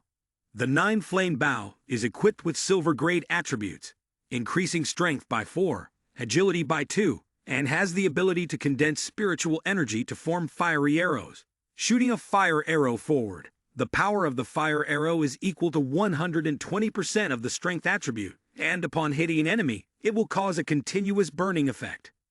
Arrow of Frost shoots a freezing arrow forward. The power of the freezing arrow is equal to 120% of the strength attribute, and upon hitting an enemy, it will create a temporary slowing effect. He immediately shouted, "Assassin!" The weapon instantly transformed into a throwing dart. Seeing this, he became even more enthusiastic and said, "A shield appeared." With each command he gave, Pearl Gem complied and transformed into the weapon he desired. For the swordsman, a sword materialized. For the 9 Flame Bow, Pearl Stone tiredly fell hard to the ground, exhausted from following his command. At that moment, the system chimed in. Oh my god! Oh my god! The mental power of player Yixai has been completely depleted. Continuing to forcibly change the shape of the equipment will result in a stunned state. Is the shape change really consuming that much mental power? He held his head and thought, why do I feel so dizzy? Then he took the gem, covering his mouth with one hand as he yawned. World announcement. Congratulations to player Yixai for becoming the first player to reach level 10 and successfully change classes in the Apocalypse game. He walked step by step towards some path. His speed is astonishing. He has achieved the unique global achievement and unlocked a large number of rewards. We hope other players will continue striving. On the other side, members of Death Club grumbled and cursed at the system. Can this world announcement stop already? I'm still trying to sleep. Another person, holding an item and listening to the announcement, said, that name sounds familiar. It's him again. Will it stop or not? Someone else, who had just reached level 6, clenched their teeth and said upon hearing the announcement, I've got to push myself. At this moment, he was sitting in a corner, drinking one vial of medicine after another. Lesser Magic Staff Meditation Necklace. He was absorbing it while thinking, good thing there's a mental recovery potion. It really does help, otherwise it would be so uncomfortable. Congratulations to the player for receiving the global announcement, the Pioneer. Congratulations to the player for receiving the reward this time. 1,000 reputation points, 2,000 gold coins, and 3 free attribute points. The storage space capacity increased by 2 cubic meters. The system screen displayed, Pioneer. The Pioneer title is exclusive to the first player to change class in the Apocalypse game. All attributes increase by 2. For players with a profession, a 5% attribute suppression will apply. He finished reading the announcement, then disdainfully thought, what's the use of this? However, it seemed like he had gone against the usual sequence. Most people changed classes first, then went to fight the bronze grade boss. He thought this, then yawned deeply and ordered, there's nothing to do now. Draw a silver grade equipment for me. The system received the command and shifted the screen. A fruit box appeared on the screen, and a line of text appeared, drawing for a silver grade equipment. At the same time, he also reached into his pocket. The fruit box opened, and a mask appeared in his hand. Congratulations to the host for successfully drawing a silver grade equipment. Evil Illusion Mask. Evil Illusion Mask. Silver grade equipment. A mask with the power of evil and malevolence. Please do not fall to the point of becoming a slave to demons. Spirit increases by 3, Annihilation Illusion. After wearing it, the player's basic information can be hidden. Unless the player's rank is 5 levels higher, they cannot observe the threshold of the demon's sight after using it for 3 seconds. Anyone who looks at the mask will fall into a state of fear. When someone in this fearful state attacks the player, their attributes will be reduced, and the fluidity of their body movements will also decrease. The evil illusion mask transforms into a concealment mask. Would you like to change it? He reached out and pressed the change button. The system then displayed a notification about activating the illusion effect of the uniform. Do you accept? He pressed the decline button. After that, he put the evil illusion mask on his face. The demon's gaze flashed with a gleam. He stood by the window, then issued a command to the system. Now let's draw the golden hand. At that moment, he was draped in a black cloak, looking out the window. The system then notified him of a restriction on breakthrough regarding equipment. The limit only allowed one ring to be worn, but the number of rings that could be equipped increased by one. This means I can wear 2 rings at the same time, and both could still have effects. This is like having an extra piece of equipment. It's so unusual. For now, he decided to hold off, waiting for a better ring to drop before wearing it. He then pressed the close button to exit. This time, the system notified him of 12 free attribute points available for use. Seeing this, he pondered for a moment. Now how should he allocate these 12 attribute points?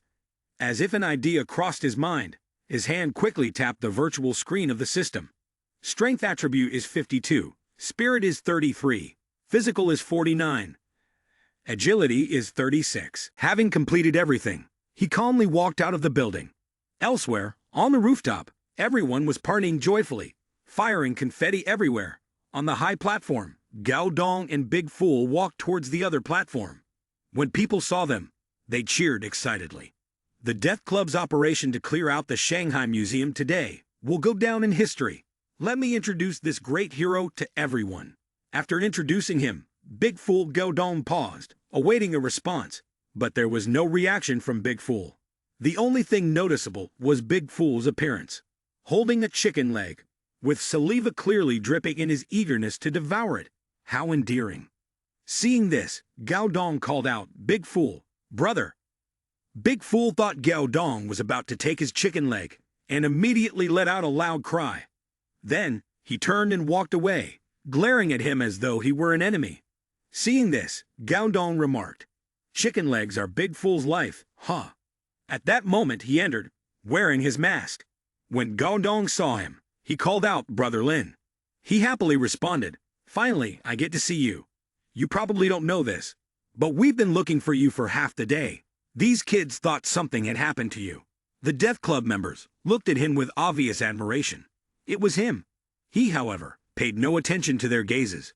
He simply looked at Gao Dong and asked, "How was the battle today?" Gao Dong reported, "Not bad.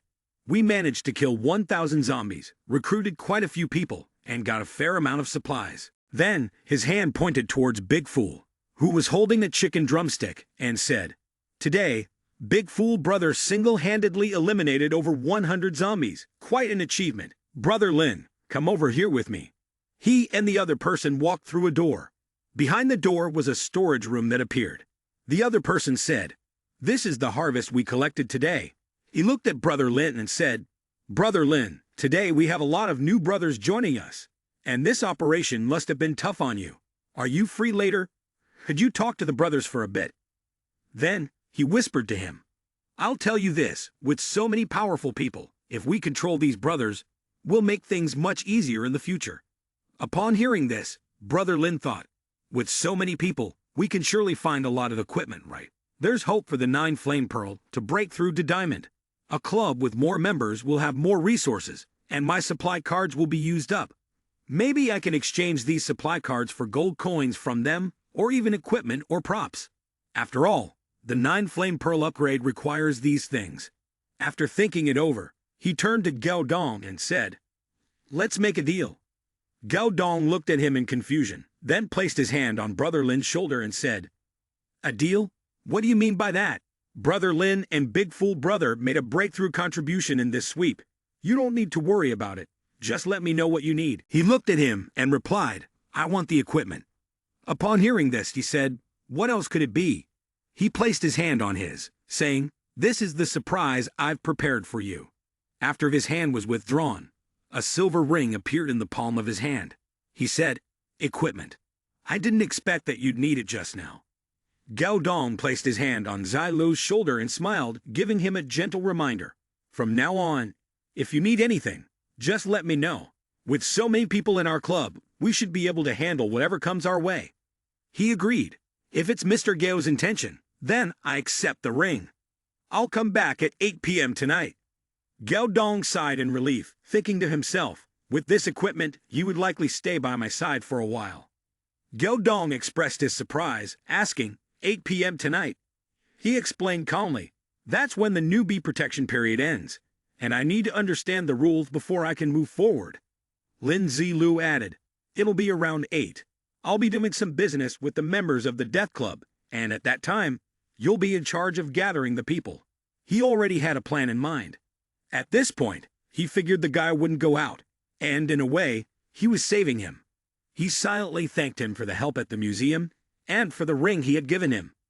Gao Dong gently ruffled his hair and smiled reassuringly. I forgot about the newbie protection period. But don't worry, Brother Lin. We're no longer players within the newbie protection period. We can handle it. He then put on a curious expression. Also, Brother Lin, don't worry. The thing you're asking for, I will definitely make sure everyone prepares it well. Brother Lin, what do you plan to trade with us? Zilu replied softly, probably some types of resource cards. You'll know when the time comes, he thought to himself. Forget it. Let's leave it at that. I can't handle anything else. Gao Dong, upon hearing this, looked confused. Resource cards? Our club doesn't lack those. Zilu turned his back toward the door, pulling Big Fool along behind him. Let's go. He left behind the group in the building, which was still cheering loudly. Back at the shelter, Zilu took off his mask and casually leaned back against the soft bed. The system displayed a notification. 9 Flame Pearl had absorbed enough energy and successfully evolved into a golden grade item. He smiled faintly satisfied. Zilu looked at the small dagger inside, not expecting the evolution to go so smoothly. He had thought that he would need to kill a silver grade boss around level 30 to even get close to an item like this. 9 Flame Blade, plus 7 Strength, plus 3 Constitution. When attacking, there is a 20% chance to break armor, and it also has a chance to cause rapid bleeding effects. Zilu was overjoyed. It seemed the attributes had improved even more. While he rested, some scratching and moaning sounds came from outside the window. Zilu peeked out at the zombies and muttered to himself, you guys really picked the perfect time to show up. He quickly used the 9 Flame/Spear, sweeping it with great force. The blade split into 2, simultaneously releasing a small surge of lightning. Zilu was somewhat surprised, widening his eyes as he watched. The blade quickly broke free, cutting through the necks of several zombies, blood splattering from their bodies. Zilu became even more excited, shouting loudly to Big Fool to get to work. The burly zombie charged at its fellow undead, striking them relentlessly. Zilu also joined the fray. In less than 10 minutes, the entire group of zombies lay in front of a pile. Zilu reached level 15. He looked at his wristwatch and realized time was running out. Zilu hurriedly ran, signaling Big Fool to retreat, but it seemed things weren't going smoothly. Before they could go far, they encountered another group of zombies.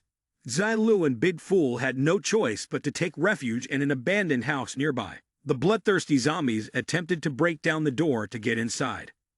Zilu looked at his smartphone, the current time showing 7:00 p.m. The surrounding area began to turn a deep red, signaling the end of the newbie protection period. This time, a loud voice from the server echoed, "Welcome to the apocalyptic game. Based on the principle of absolute fairness, once activated, the game will develop autonomously, and there will be no wave intervene.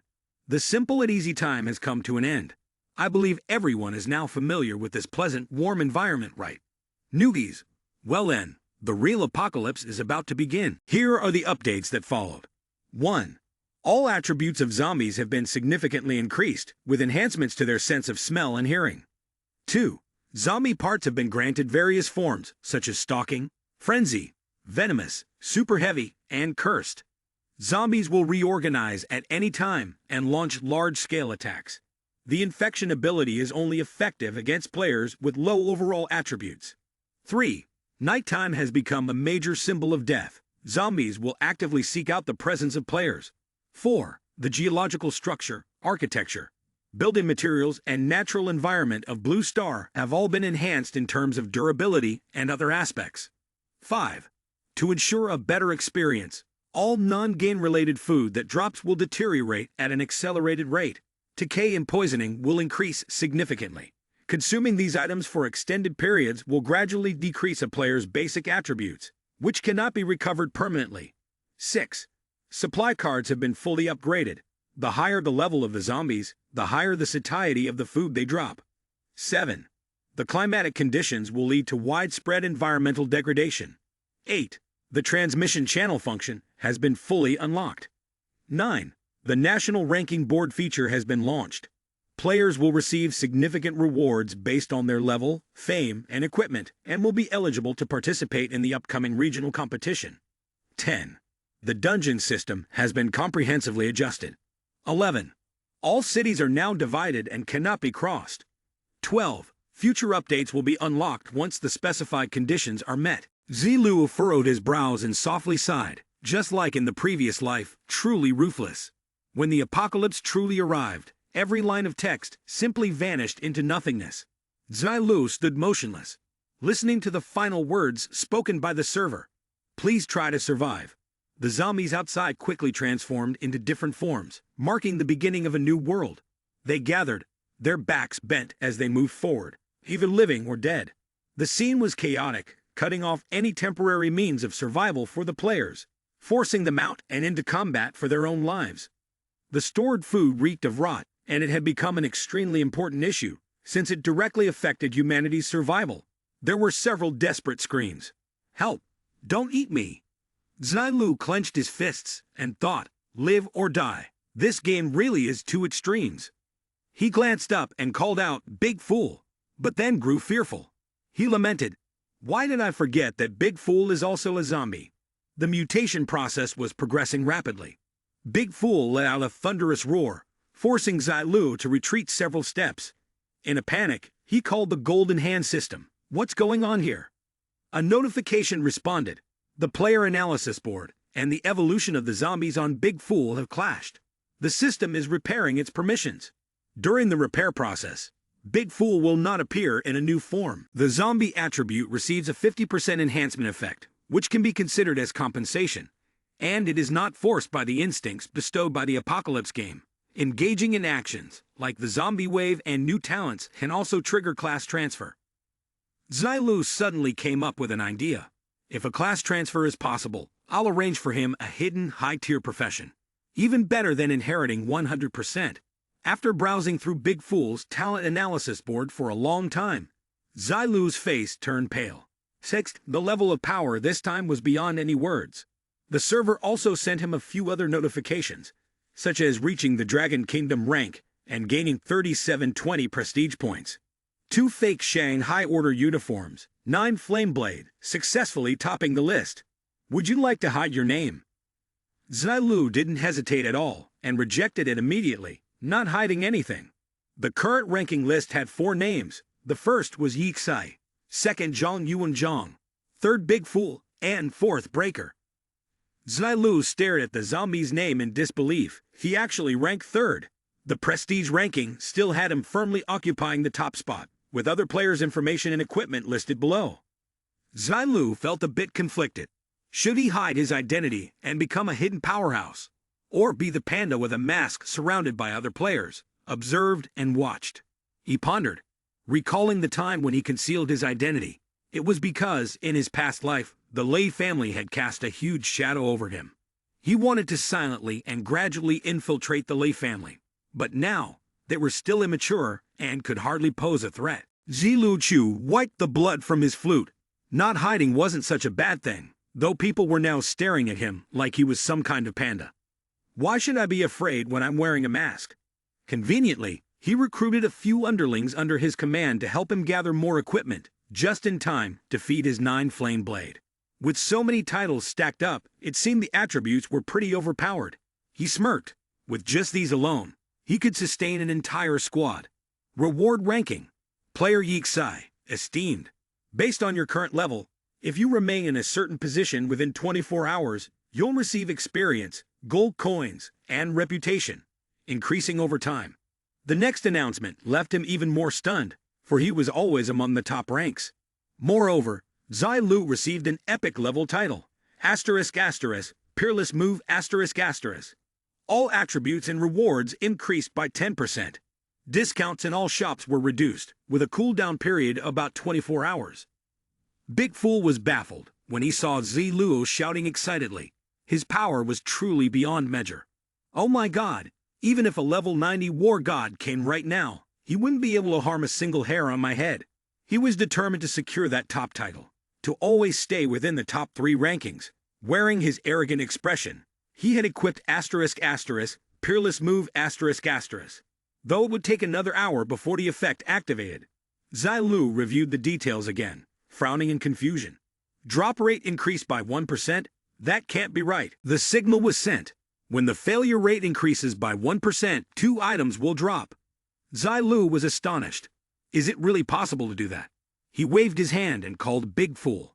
Let's go. Let's check if the system's claim about the Death Club's harvest is true.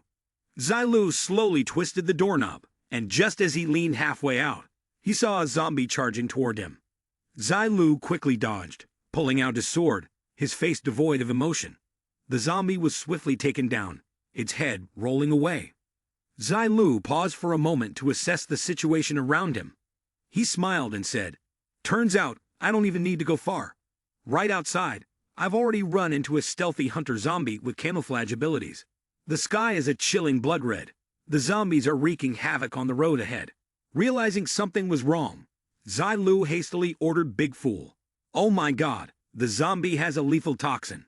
He showed clear signs of panic, thinking, damn, its combat power might be weak, but it's disgusting beyond measure. Even its saliva is corrosive. If we keep running like this, I won't be able to handle these repulsive creatures fast enough. Moving out of the narrow alley, something caught Zilu's eye. Here it is, he signaled to Big Fool, and then ran ahead. The zombies were indeed numerous. No matter which road they took, they would encounter them. Zilu climbed out of the second-floor window of the building. Below, there were continuous sounds of moaning and cries for help. Corpses lay scattered throughout the yard, and the smell of blood rising in the air made the scene even more terrifying than ever. Zilu stood in front of the door, suddenly hearing a painful laugh. Ha! What's the use of trying? The young man stood there in despair, struggling for half a day, only to receive a notification. Zombies, which were once easily killed, could now retaliate against them. The girl beside him clutched her head in panic. What could they do now? After all this time, all the supplies were gone. They could only wait for death. A few others, terrified to the point of madness, kept calling out desperately. This is so good. Everyone hurry and come get some. You won't be able to eat like this anymore. Zilu suddenly realized, wasn't this the opportunity? He quickly made his way to a suitable spot. Zilu raised his voice and addressed everyone inside the house. In order to help everyone live better and not lose hope, I have brought out countless supply cards. You didn't hear wrong. Just a little gold coin, and you'll get equipment and items. You can get food all day long. Don't waste any time. Hurry up and come get it. Upon hearing this, the crowd erupted in a frenzy. I want it. Boss, look at me. I have a bronze weapon. I want roast chicken. Zilu smiled in satisfaction. His earnings for the day amounted to 1,000 gold coins. He and Big Fool left. Before stepping outside, Zilu put on his mask and then gave a warning. Right, keep the noise down. It's late now. Loud sounds will attract zombies. So don't blame me if I get Big Fool to hit someone with a mace. The whole group was trembling in fear, like dry dogs, and the room seemed a little quieter now. Gao Dong nervously peeked his head out. Zilu asked in a cold tone, Mr. Gao, do you know who I am? Gao Dong, frightened, explained, Please don't, sir. I should be calling you brother instead. From now on, please take me along. I'll do whatever you ask. Zilu leaned in close and whispered. Gao Dong understood and hurriedly reassured him, Don't worry, I will definitely follow through. Zilu placed a hand on his shoulder, signaling him to leave. Watching the young man hurriedly leave, Zilu thought to himself, hoping Gao Dong was a smart person. However, if this plan fails, even if Gao Dong doesn't follow through, Zilu himself wouldn't suffer any loss, and would fully benefit. He locked the door. Zilu stared off into the distance, clicking his tongue. One day of protection after the newbie protection period had passed like this. Tomorrow, he would meet the mutated zombies, earn some gold coins, and gather equipment. He held the item in his hand, full of anticipation. In the future, it would depend on whether Gao Dong could find equipment to exchange for resource cards. Zilu and Big Fool stood in the middle of the highway. The zombies, with their sharp sense of smell, quickly caught the scent of their prey. They were a mix of adults and children, rushing forward to attack. Zilu remained still, showing no sign of fear or worry. He only used one move to wipe out the entire group of wandering zombies. Zilu glanced coldly and issued the command. Go, Big Fool, let's clear out more zombies. It's also a good opportunity to let the other players come out and breathe some fresh air. We're currently on the 5th floor. Zilu smiled. As I said, let's just settle down here. From the emergency exit door ahead, a man's voice could be heard. There's a miraculous shop here. When everyone comes to buy things, we'll charge a toll fee. We'll definitely get rich. No need to worry. Yes, all the zombies are dead, and there's no safety issue anymore. Boss, if we collect materials cards, we'll eat and drink without a care in the world. Zilu cautiously moved closer, while the others continued on. But who killed all these zombies? They're scattered across the 34B floor. Who could have done this? It must be a very powerful team, and they couldn't have missed noticing the Shanghai shop. I've taken over this place. What if one day they come looking for trouble? The loud sound immediately caught the attention of the bald young man. The leader, frowning, asked, "Who are they? Don't they see there are people here?" The bald young man quickly moved to cover his mouth, stammering, "Boss, wait, I think I saw Big Fool behind them." It took a moment for them to process the situation, and then their jaws dropped in shock. Good heavens, isn't that the second place on Dragon Kingdom's elite leaderboard? Is that the real person? Zilu was just as confused. Second place on the ranking? He gave a forced smile, thinking to himself that he had expected something more serious. Big Fool's experience in the automatic growth of zombies and his success in surpassing that Zhang Yuanzhang was nothing extraordinary. Those people turned their faces faster than a pancake, shouting a greeting to welcome the guests. Da Yi raised his hammer, stepping forward aggressively, causing everyone to shrink back in fear.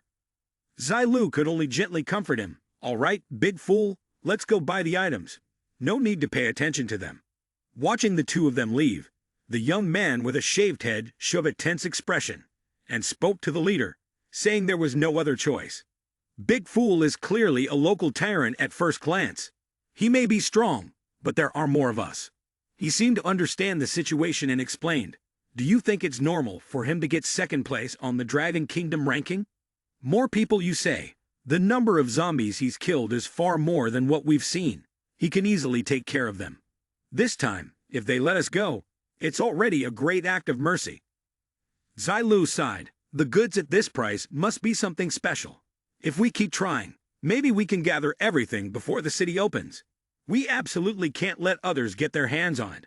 He made up his mind to buy. The notification was sent, and the fake Shanghai Guard seal was successfully purchased for 9,000 gold coins, with 754 remaining.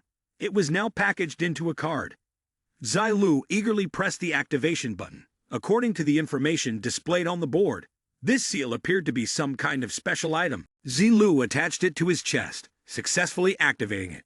Introducing the Guardian's artifact, Shanghai, a diamond-grade prop of extreme value, only available to those with significant contributions. It enhances the automatic recovery speed of equipment. Unless it exceeds 40%, the mechanical soldier summoning ability will persist for 10 minutes. Zilu blinked in surprise. The little one was impressive. But this wasn't his seal. Another warning appeared. "Players, Yixai, please be aware. Only one seal can be purchased. Be careful not to encounter identical props." Zilu fell into deep thought. He had originally believed that once he accumulated enough gold coins, he could buy up all the seals here. He slowly walked toward the door, realizing that summoning a mechanical army for protection was not possible now. But the shop hadn't mentioned whether it was calculated based on the player's attributes. Nor did he know what the criteria were. Oh well, he would find out when buying the next item. The two of them then left the 5th floor, and the scenery outside gave a chilling sensation. On the rooftop of a high-rise building in the city center, some symbols resembling swords or axes were carved. Suddenly, a clash of two powerful forces took place in mid-air. The young man, armed with a weapon, stood above and observed the situation. It seemed that the zombies here had all been killed, so it was relatively safe. He pointed at the object emitting light and said to Dom Main, "This must be the feature platform mentioned in yesterday's game update, but I'm not sure what it does." Another guy spoke up with a suggestion. "Let's walk around and take a look. Maybe we can find some useful supplies." The red-haired girl next to him continued, "I think so too. There might still be some good weapons." The pink-haired girl, innocent and curious, asked everyone what this crystal ball was for. It was the most unique thing around here. The red-haired girl was startled, screaming in panic, "Xiao Fei, don't touch it." But it was too late. A dark aura had already enveloped the pink-haired girl's body. It suddenly exerted pressure, pulling a massive gust of wind from somewhere. The group was knocked back violently, shouting out in alarm. The explosion lasted for several seconds before gradually dissipating. Such a loud sound was sure to attract a lot of zombies. Dong Ming scolded, "Xiao Fei, why can't you stop touching things randomly? How many times is this now?" Xiao Fei, annoyed, tried to argue. "How was I supposed to know that was a door opener? I'll be more careful next time, all right?" As the tension was rising, someone's calm voice tried to soothe them. "Enough, stop arguing." The young man holding the weapon spoke calmly. "Let's find a way out first," unaware of the danger that was closing in. Dong Ming, in a panic, shouted that the oil lamp had been shattered by the tremendous force of a gigantic zombie behind it. It was the 18th bronze-grade boss. Its other attributes were unknown, and the group stood frozen in place. Every limb on their bodies stiffened, their faces pale with fear. The zombie seized the opportunity, rushing in and attacking relentlessly. Once finished, it leisurely walked away, leaving behind a pool of blood. The sky, blood-red, suddenly lit up with a blinding beam of light. The gigantic zombie instantly stared at it, its jaws grinding lightly. It raised its blood-soaked hand, seemingly deep in thought. Then, it let out a furious roar, unwilling to accept the situation. From behind the massive zombie, a force similar to fire began to emerge. Thick black smoke started to spread around. The heavenly flames only enveloped a certain area, forming a box-like shape. Not far away, someone spoke up. "Did you see that? This is the result of being reckless." He snorted coldly, his voice laced with a warning for Dong Ming. "Next time you fools mess around with something, this will be the consequence." Zilu's voice echoed in the distance. Big Fool, along with the three-man team, noticed an intruder and quickly sought a way to escape. Zilu and Big Fool carefully entered the transfer area, but first, they had to make sure no one was around. The three-man team watched inside. Take, two more idiots showed up. Didn't get a clear view of how those guys were swallowed earlier. This time, we need to watch more carefully. Did you hear what the guy in black called the other one? Big Fool, who was highly ranked on the Dragon Kingdom leaderboard, was the only one in the group who asked, "Do you think Big Fool could kill that zombie?" The captain replied coldly, "It's not really that serious of an issue," he added, "but those people just now were some of the best among us. They couldn't even scrape off a layer of the zombie's skin. Even if Big Fool is stronger, there's no way he could take it down." The other man sneered, "Who knows? Let's just wait to loot the gear. If the stuff on that Big Fool ends up belonging to us, all the better." Before he could finish, the deafening roar of the zombie cut him off. It could smell fresh flesh but still didn't dare to act. Zilu gave a cold signal. "Big Fool, let's go." He thought to himself, another 3 naive players. Not worth wasting time on. Zilu moved closer to the Gate of Power, deep in thought. If I remember correctly, the middle guard of the Shanghai transfer station is a berserk-type zombie, even protected by the Apocalypse game itself. In my previous life, it was killed by people from the Lai Sha Guyong regiment. I never did find out how strong it really was. In front of Zilu now appeared an instruction board, detailing how to activate the quest. With several hidden conditions listed, Zilu rubbed his chin, looking troubled. Remember in my last life, there were 4 city gate bosses. In the end, they were pushed up to level 40-something, and no player could successfully change classes. It wasn't until the limit was lifted that we could finally reach other zones. Gazing at the glowing green sphere floating in midair, Zilu noticed a few supply cards scattered nearby. He quickly stepped forward to inspect them. Honestly, as long as you don't trigger the quest, and there aren't yet 30 people around, jumping into the pit to grab some loot isn't exactly wrong either. It seems that the joy made Zilu indifferent, casually leaning on the orb. The three-person team still did not take their eyes off the area. The system detected that the player Yixai had touched the spirit pearl to change class to mage, forcibly accepting the quest. Currently, the player's team consists of 2 people, and the reward has increased significantly. Middle-level protector of the class transfer Shanghai is about to wake up. Please prepare. Zilu silently listened to the sound of the class transfer Shanghai platform being activated, optimizing the related issues of the quest. According to the description, in response to the terrifying zombie attacks, each city had a class transfer station for players. However, to proceed, exceptional talents must be brought in to prove their worth. The rewards are 500 reputation points, 2,000 gold coins, and 1,000 experience points, with a time limit of over 10 hours to complete. If failed, no penalties will be applied. Zilu smirked and said to Big Fool, "I'll switch to the mage class, and you're the warrior type." The giant zombie, following orders, had just woken up from its short afternoon nap. At this moment, more detailed information about it became clear. With 6 strength and physique, 30 spirit, plus innate agility, its body was extraordinary. The execution level allowed it to emit sound waves around it, and after a roar, it would enhance its own attributes while reducing 10% of the enemies. Zilu raised a few fingers excitedly and praised, "Impressive. You and I, with this ability, are completely on par with the word Titan. We're not ordinary, but if we were to compare, wouldn't someone like you, who has killed countless zombies and possesses the 9-flame blade along with a ton of other enhancements, have the edge?" Just imagine Zilu easily taking down that zombie, and you'll get the idea. At that moment, the system suddenly sent a notification. Upon checking, it turned out that the host was facing a Titan zombie, and the mission to kill a giant undead to protect the promotion station had been successfully activated. The reward was a random draw for a common golden hand and silver-grade equipment. The deadline was 24 hours, and Zilu knocked his bow, signaling to begin. The Titan zombie licked its lips as it looked at him. Truly, it was a delicious feast. From the tip of the arrow Zilu had just knocked, a great burst of lightning erupted. It shot toward the zombie with incredible speed. The Titan zombie, caught off guard, couldn't react in time and had to brace itself with both hands. Seizing the opportunity, Zilu roared, commanding Big Fool to strike. Big Fool obeyed, gripping the hammer tightly, and jumped up with a tremendous leap. He began attacking an enemy much taller than himself without any fear. The left arm of the Titan zombie started to grow covered in cold ice, its nerves numbed. Before its surprised gaze, Big Fool suddenly stopped fighting. Zilu, standing behind the defensive line, quietly sighed, "My accuracy is still the same." The giant zombie seemed to be extremely enraged. The roar that came from its throat shook the heavens and earth, tearing apart the very fabric of space. Zilu was not prepared for this situation, and for a moment he was overwhelmed. He knelt down, his head pounding with pain.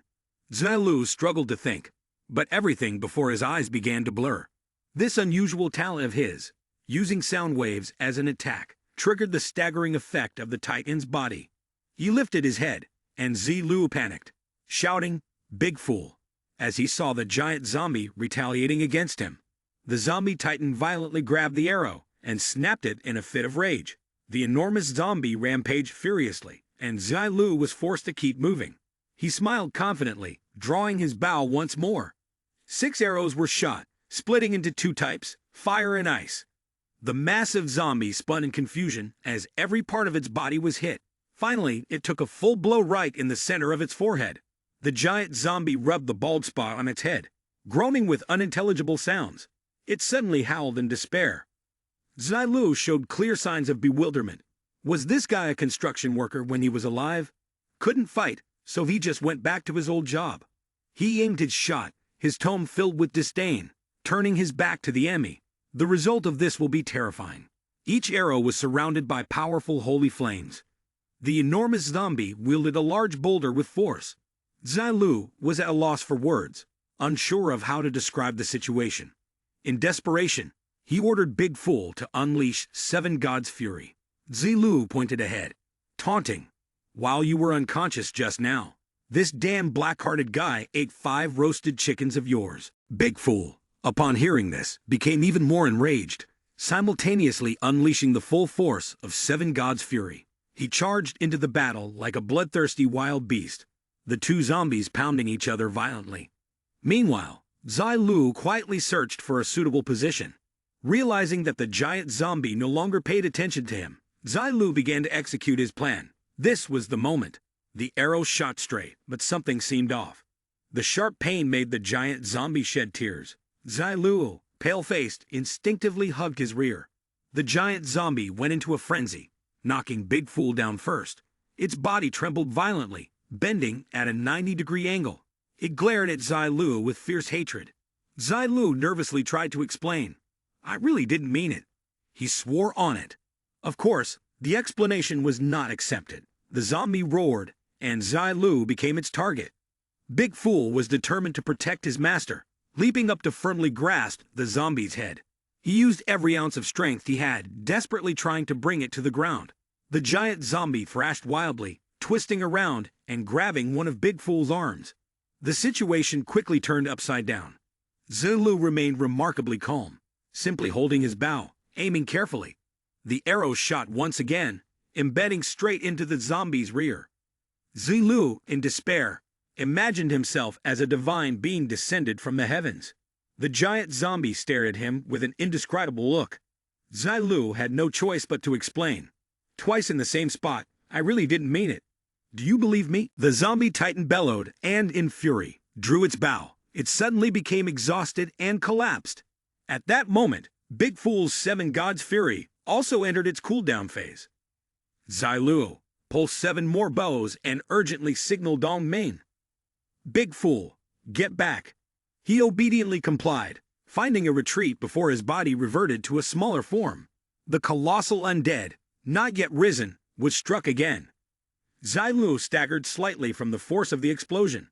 A warning sounded. "Player Yixati, please take note. Due to your despicable conduct, insulting the zombie titan, its rage has successfully surged to the limit, fully activating its bloodline and evolving to silver grade."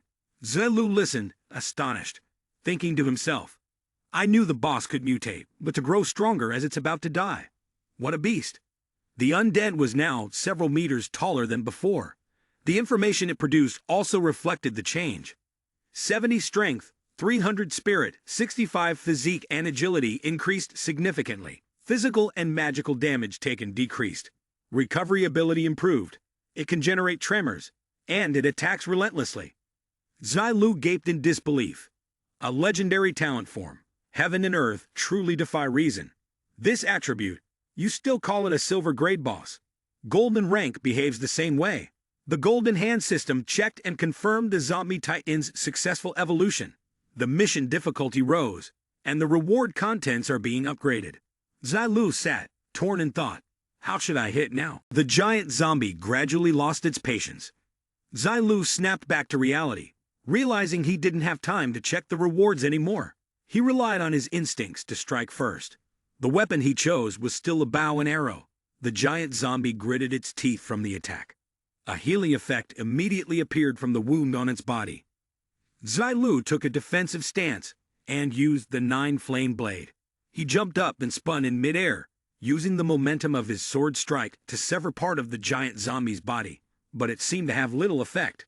The situation was now more difficult than before. Zilu felt a bit tense. It seemed there was no hope left for Big Fool. He pulled out a few supply cards, but that wasn't all he had. The robot, following orders, appeared. Zilu continued to summon, and the remaining Dong Ming was a zombie cat. Zilu then raised his sword to the sky and performed the 9-flame heavy slash. Standing before the overwhelming power of the giant zombie, Zilu showed no sign of hesitation.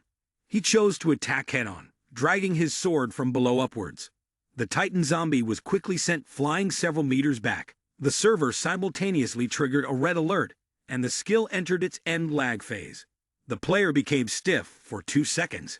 When the heavy body of the zombie hit the ground, it created a large crater. Struggling to get back up, the robot summoned by Zilu appeared and landed a crushing blow to the giant zombie's neck. But that wasn't the end of it. The zombie cat also wanted to join in. With its small body and quick movements, it disappeared from view in the blink of an eye. The zombie cat raised its claws high and scratched fiercely at the arm of the giant zombie. Due to its corrosive properties, blood gushed out from the wound. Zilu broke free from the control, aiming directly at the zombie's shoulder before launching his attack. With a powerful strike, he immediately had to use his sword to defend himself. Zilu looked at the zombie, which was walking aimlessly, and said, "Controlling these two with my consciousness is a bit exhausting. Now is the moment when the true power of the Titan zombie will be unleashed." Zilu was heavily affected, temporarily immobilized. Big Fool's body had returned to normal. He was startled to realize something was approaching, and soon lost consciousness. Zilu knelt down on one knee, calmly assessing the situation and said, "It doesn't need its life anymore." In this situation, he activated the Titan Rage skill. Zilu began calculating, weighing its attribute resistance. According to the skill's description, the power of its punches was growing stronger. It wouldn't be long before he couldn't withstand it. The difficulty of escaping was also high, as the pursuit speed had increased by 50%. However, one of the zombie's arms had been severely injured, and its punch speed couldn't reach its peak. Therefore, Zilu's countermeasure was to perform a dance on the tip of a blade. The giant zombie's fist was right in front of Zilu. Success evaded him as he focused his strength into one arm, moving in sync with the direction of the Titan zombie. A swift strike severed it in one blow. 4 notifications appeared with identical content, confirming that the team of players had received a reward for completing the task after the zombie fell. Zilu was bewildered, not yet understanding what was happening. He didn't want to hesitate any longer, so he quickly left the area. As he climbed to a higher vantage point to observe, distant voices reached his ears. "Come down quickly." The team of players had noticed that Zilu had indeed won, and they wanted to come over and claim some of the spoils. "The team leader is urging you. Hurry up and join us. You can really get a huge reward from this mission," one of them eagerly said. "My God, the first-class change announcement will definitely be broadcast to the entire world. I'm about to become famous." The only girl in the group worried, suggested, "Everyone, hurry out of here. It was incredibly difficult for the big shot to kill that terrifying zombie. How could we possibly handle it?" Before she could finish, the team leader snapped at her sharply. "Shut up. I've been holding back for a long time.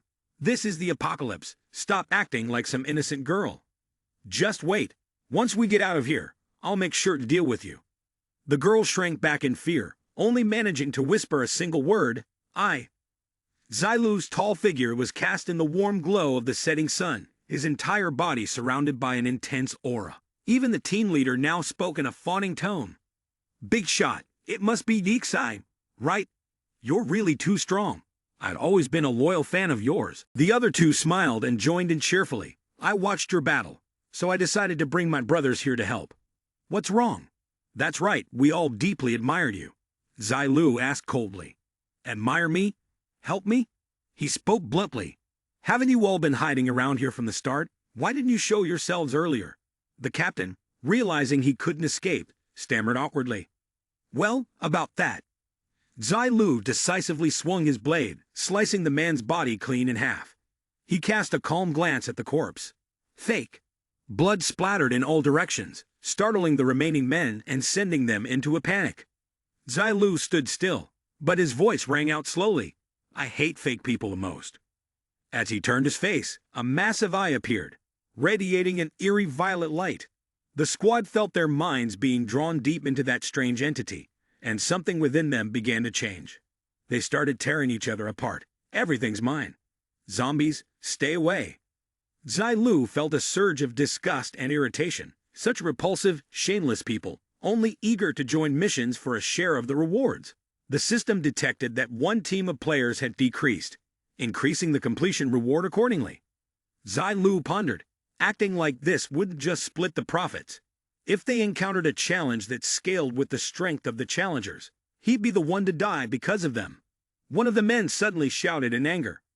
Yexai, you're now the hero of our dragon kingdom. He thinks that since he's a hero, helping everyone is only natural.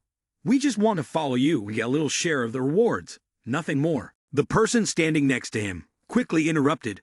You need to think this through clearly. If you kill us, people will not think of you as... The 4 words great hero were uttered, cutting off all chances of survival for him. The reward continued to increase. Zilu swung his hand to retract the sword and, in a low voice, warned, remember this, my name is Yexai. I take revenge for any grudges, and I'm not the great hero you're talking about. I don't care about moral constraints or doing things for humanity.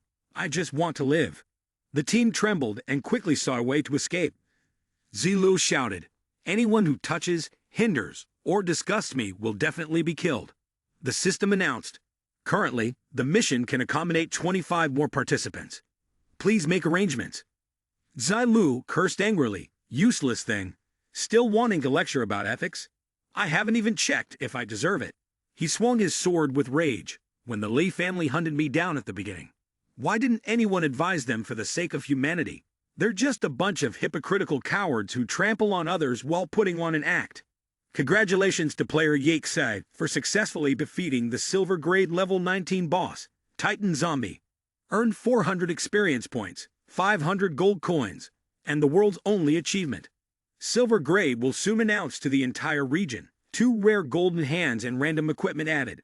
Zilu, excited, said, double rewards? Is there really such a good thing? A large chest suddenly appeared, and Zilu quickly flew over to claim it. From the ground, a black pedestal rose, holding 2 gleaming treasures. The first was a scroll. It stated that after the city's class change platform was activated, player Yexai would receive the following benefits. First, a statue of Lin Zilu would be erected to honor his outstanding contributions, admired by future generations. Second, zombies would no longer have higher difficulty levels. Third, by simply paying a fee, the commission would be yours.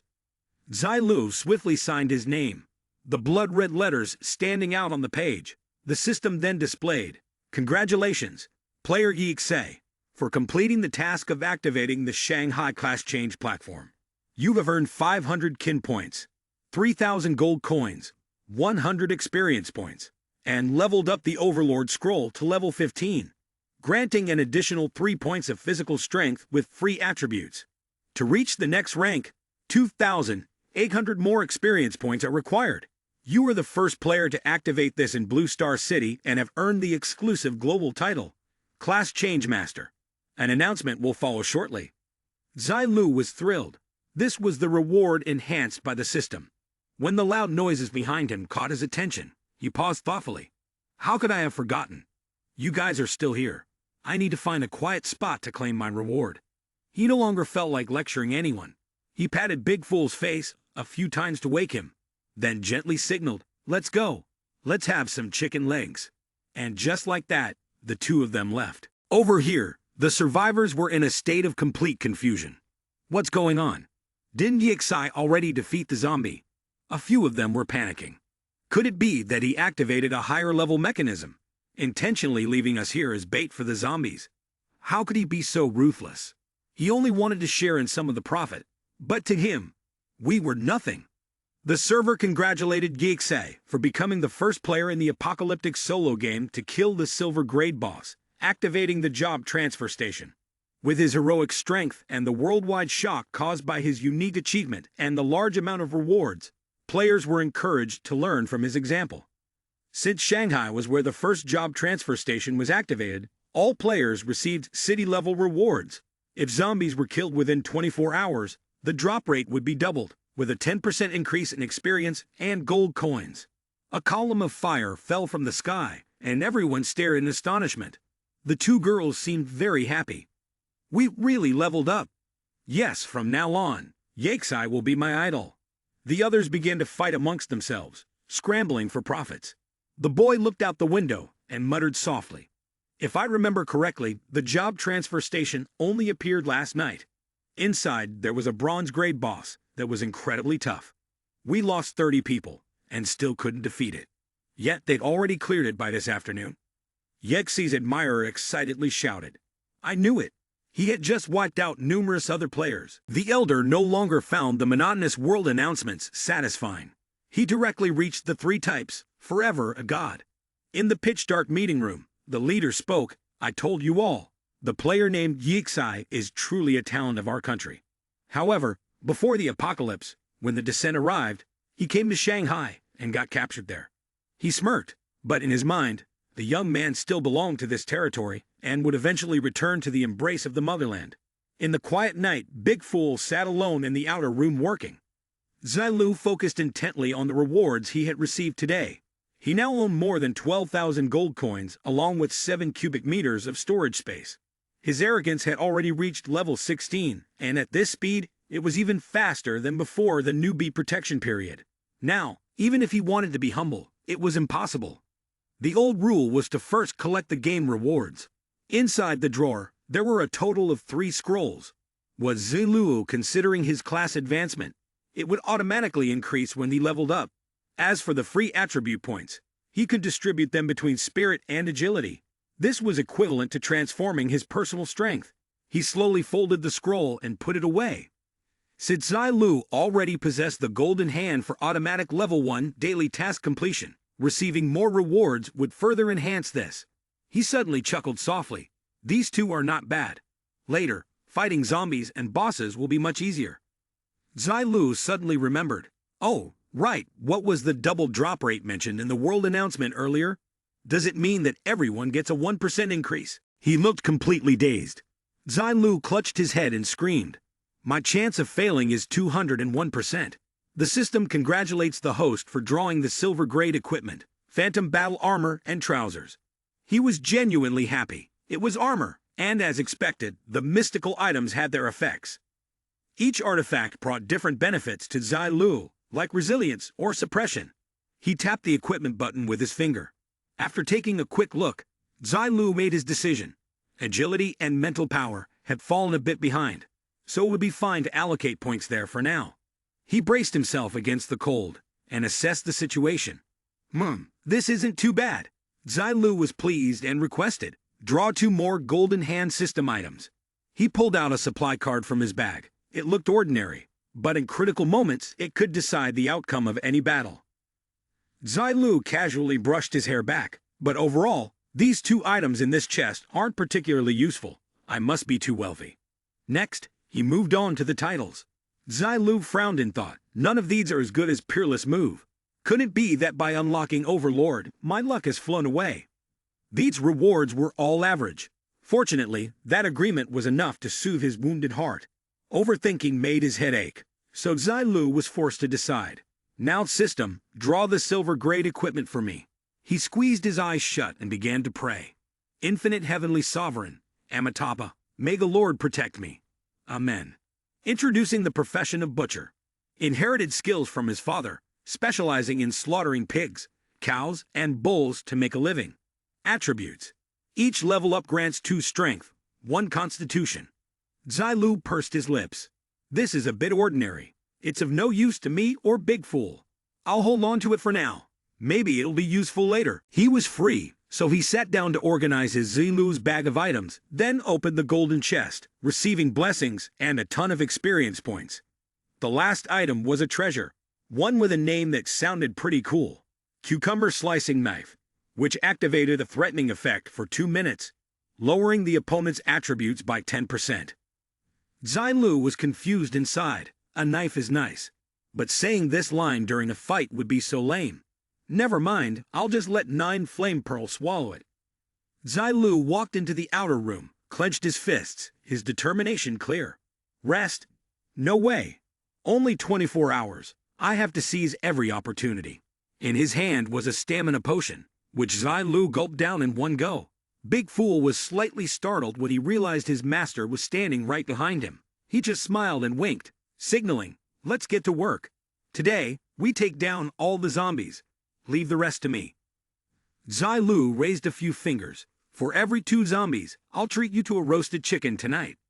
Big Fool, hearing this, immediately became much more excited and ran after him. Zilu waved his hand. summoning the holy sword, always the first to charge in. Outside, zombies had been waiting for a while, and the noise caught Zilu off guard. He glanced over the monster from head to toe, silently evaluating. Oh my, how much stuff has it played with? With a decisive swing, Zilu sliced, praying, "Drop something good for me." Zilu said, "2 items are wrong. 3 pieces of equipment are missing." The system announced. System congratulates player Yixai for successfully defeating the level 6 heavy zombie. He said, "That's more like it." Zilu shouted to his ally, "Hurry up and lure a few zombies here. Use the hammer to strike the ground and make some noise." Big Fool obediently followed the instructions. The zombies were drawn by the sound, and more of them gathered. The server's notification sound kept ringing, signaling that the profits for the day were quite significant. Zilu paused for a few seconds, and then smiled arrogantly. "Heh, now that's what I'm talking about." At the same time, in another location in the city center, on a large screen displaying the ranking of essential items, the man wearing glasses from the Yun family calmly said, "It seems the new equipment appeared because Yixai defeated the silver grade boss." The younger man sitting next to him, much younger, added, "Isn't that obvious? Of course that's the case. I'm curious, who exactly is this person?" Lai Haobo's father coldly interjected, "The brat from the Yin family. If your father hadn't turned into a zombie, you wouldn't even have the right to be here. We're discussing serious matters right now, so focus." Jia Ming sneered, "Haha, Li family head, are you managing this place because others think I'm like your 2 useless sons?"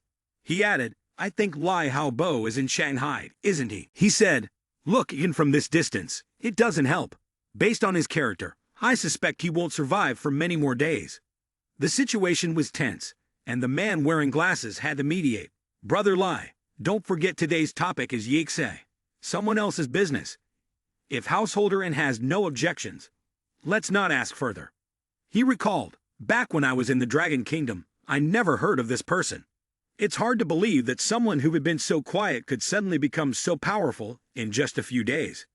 Lai Haobo's father reached a conclusion. "We must find him, based on his reputation and influence.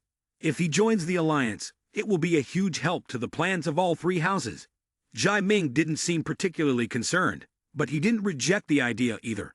That's right, the apocalypse is a great opportunity. It seemed that he already had a plan in mind. The world was in chaos, so why not step out and become the master of this new world? The man wearing glasses looked pensive. "If Yixai can't be used, then we just need to take his equipment." Then, Ji Ming made a slashing motion across his throat, indicating the act of killing. The 2 men exchanged a glance, seemingly understanding each other, but said nothing further. Outside, the scene was still chaotic. A player was reviewing their rewards. "Today's harvest is really good. I need to kill more zombies." He didn't realize that he was the target at the hotel, the place Zilu had chosen as his stopover. He stood alone in the room, diligently casting a spell. If you look out the window, you can see there's a fierce battle going on down there. Zilu realized Zhang Yuanzhang seems to be the name just below mine on the previous ranking board. Now he's working really hard. Zilu rubbed his chin thoughtfully. "I remember in my past life, Zhang Yuanzhang at this time was still at level 8, and he wouldn't reach level 9 until tomorrow. The day after that, he'd complete his hidden class promotion. In this life, he hasn't had many world announcement rewards, so his leveling up will be much slower." He yawned widely, however, considering the current situation. "My rebirth has definitely affected the world a lot." Zilu smiled to himself. "But no matter how much things deviate from the original path, as long as I have strength, I can face everything." He fumbled around for something, and the system alerted. "Leveling up in progress." Zilu withdrew his hand and accidentally caught a strange scent in the air. He curiously asked Big Fool, "Do you smell bad?" The zombie growled in response, but by the direction of its gesture, it was actually referring to Zilu. Only then did he fully realize where the problem lay. Zilu quickly grabbed some new clothes and sighed. "This is terrible. I've always only bathed once a month." Big Fool scratched his head in confusion as he watched the heat rise. Zilu, feeling comfortable as he rubbed his body, was heading out when he saw Big Fool about to undress to take a bath. Zilu threw the towel straight at his face and said, "Just sleep." He lay down on the soft mattress and slowly drifted off into a deep sleep. In my previous life, everyone eventually got used to this situation, having long forgotten what it meant to bathe. The moonlight reigned over the vast sky, and Zilu's soft snoring echoed in the quiet night. Suddenly, an odd sound came from the bathroom, followed by a gush of water pouring out relentlessly. A large, menacing eyeball appeared from the dark hole, and a foul-smelling, mutated rat slowly emerged. Zilu suddenly woke from his slumber. The mutated rat was right next to him, glaring at him with fury in its eyes. Its speed was astonishing, 10 times faster than the usual rats. Zilu calmly observed, thinking to himself, "Is this how big the rats get when they turn into zombies?" He turned and used his sword to slice the monster's body in half. While Zilu was contemplating his next move, the ground suddenly shook. A horde of rats began swarming towards the city from somewhere, their numbers so vast that no one could have imagined it. They gathered in waves, invading every nook and cranny. The screams of the citizens rang out through the night. They were completely helpless in the face of the mutant rat attack, falling down one after another. Quickly, the rats passed by the hotel where Zilu was staying. He and Big Fool took defensive positions in the room, ready for battle. Zilu looked at the corpse of the large creature and speculated about the noise. It could be a zombie wave, or perhaps it's the result of mutated creatures gathering together. However, the game system hadn't issued any alerts, and given that the thing attacking them suddenly appeared, it seemed to be nothing more than a zombie rat. He carefully checked the hallway outside and wondered, could it be that my rebirth caused a butterfly effect that affected the entire zombie world? It would be better to investigate the situation around him, just in case something unexpected happened, so that he could respond accordingly. From the window, a continuous screeching sound echoed.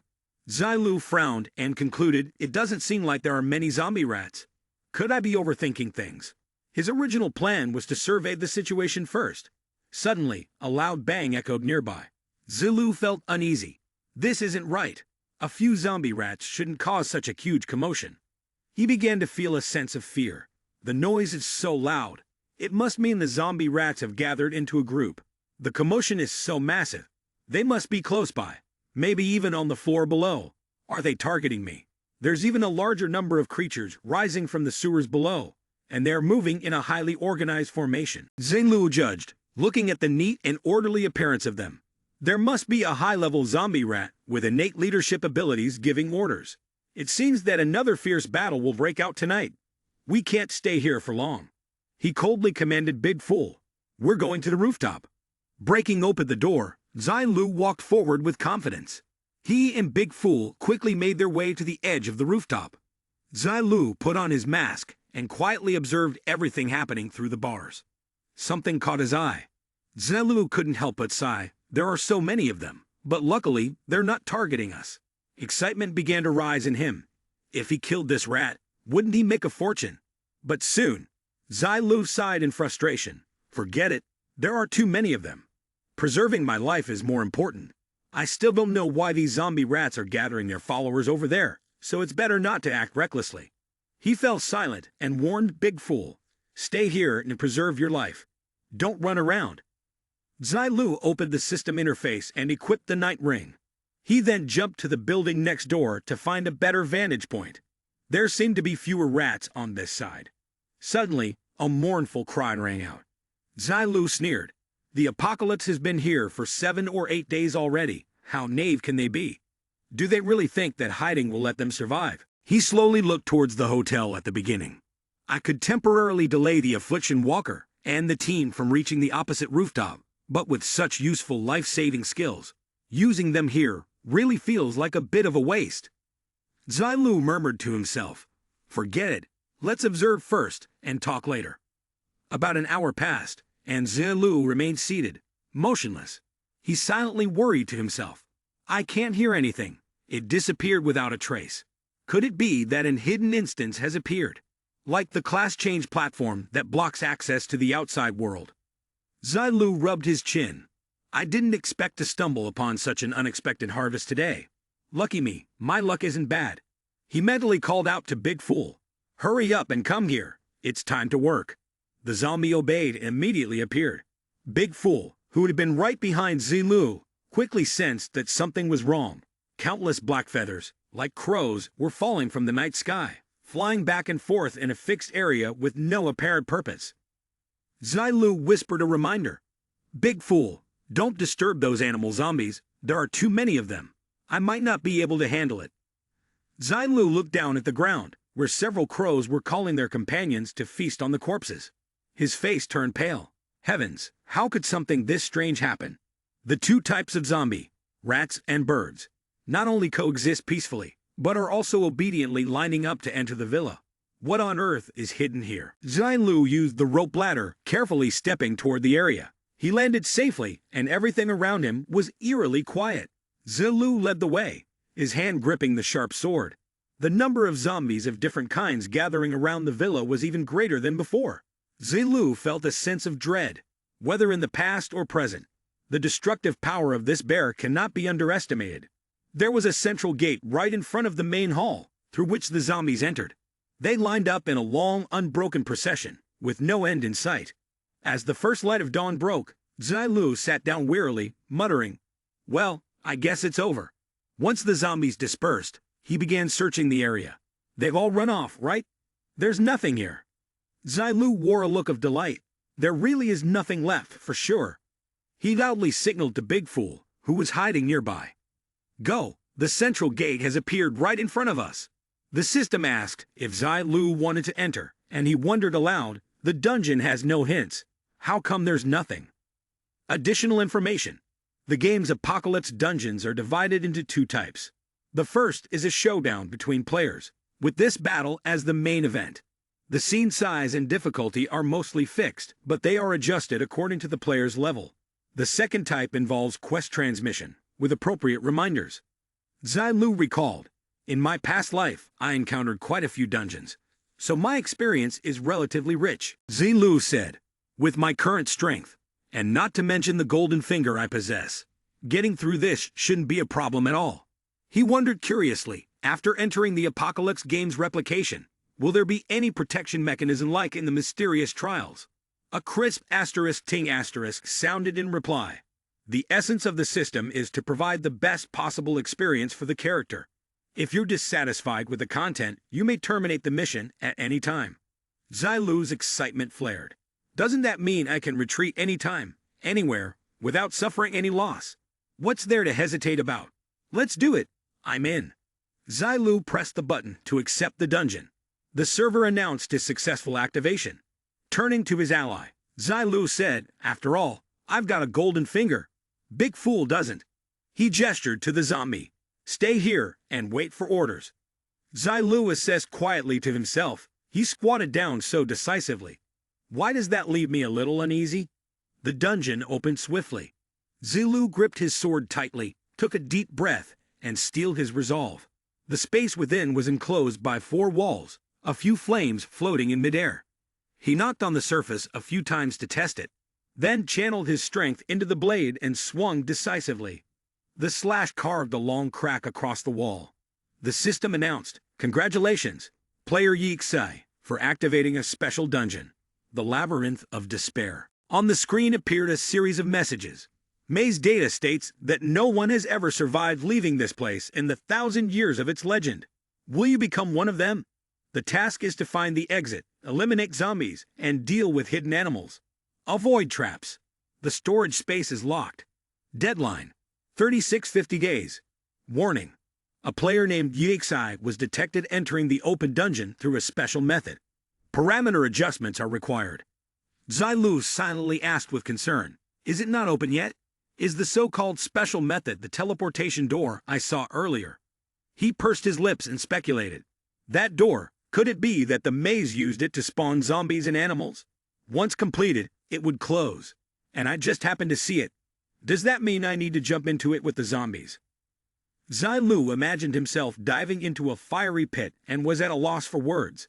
He quickly dismissed such a ridiculous thought. Zilu pondered deeply.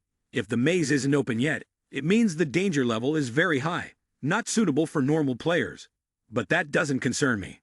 Also, the zombies and animals were probably just added recently and are completely useless. He looked at the weapon restrictions for the mission and muttered, "The item has lost its effectiveness, but I still have the 9-flame blade to release skills." Looks like it's malfunctioning. But I can't rule out the possibility that I've been bound by the sword's soul. It doesn't matter, as long as I have it in hand. System notification. The server has successfully adjusted the difficulty coefficient. The situation in the dungeon has been appropriately distributed according to the player's strength. The space quickly turned blood red.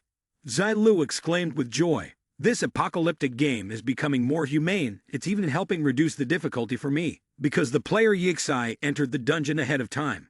Disrupting the normal order, the difficulty this time will increase by 50%. Zilu panicked and shouted loudly, "Forget I said anything. This damn game is really unreliable. It's changing the punishment for mission failure. If the host wishes to stop, they can transfer out at any time. This maze has witnessed many moments of despair.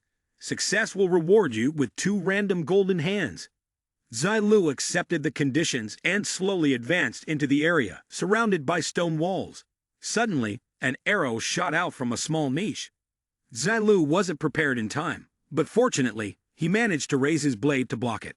The force from the arrow caused Zilu to stumble back a few meters, and the arrow fell to the ground.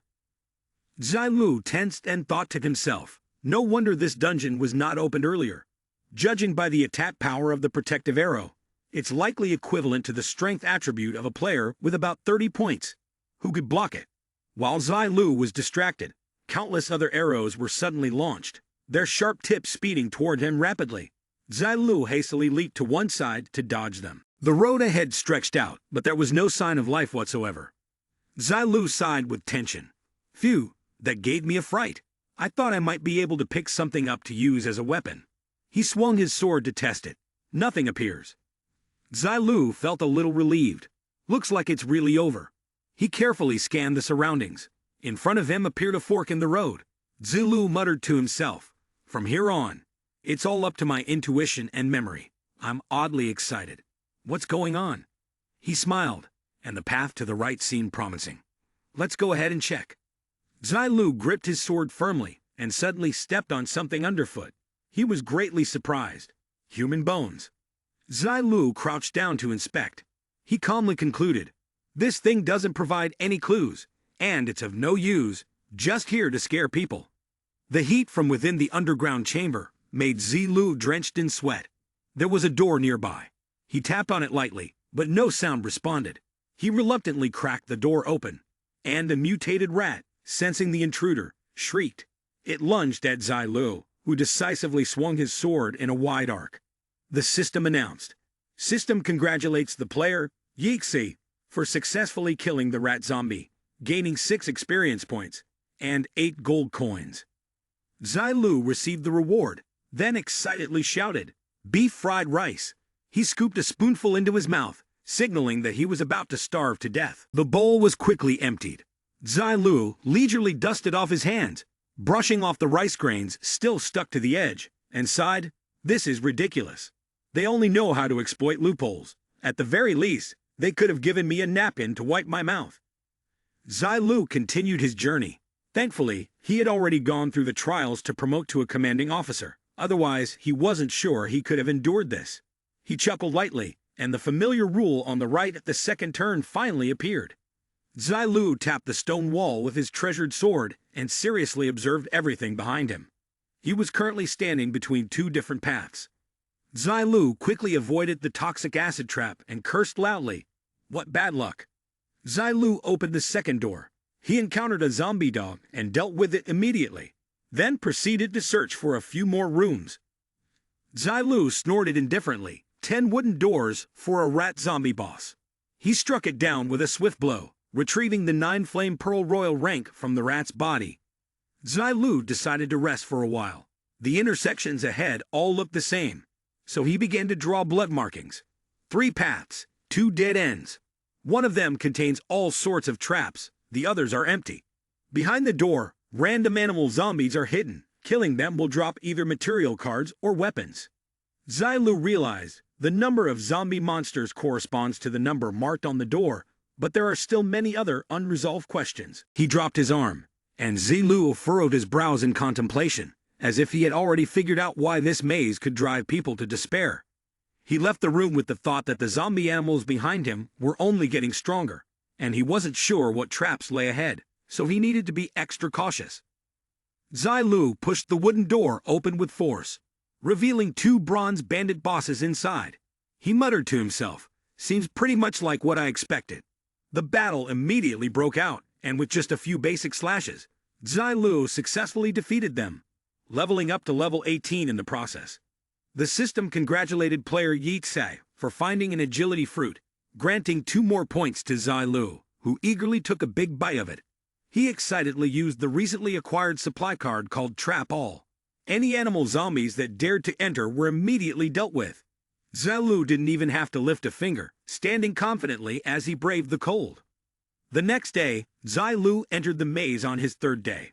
By the time he returned the following day, the power of his sword of protection had increased to the point of being a complete weapon, reaching diamond-level equipment with plus 10 strength and 25% physical damage penetration, significantly improving skill-based damage and increasing his attack power.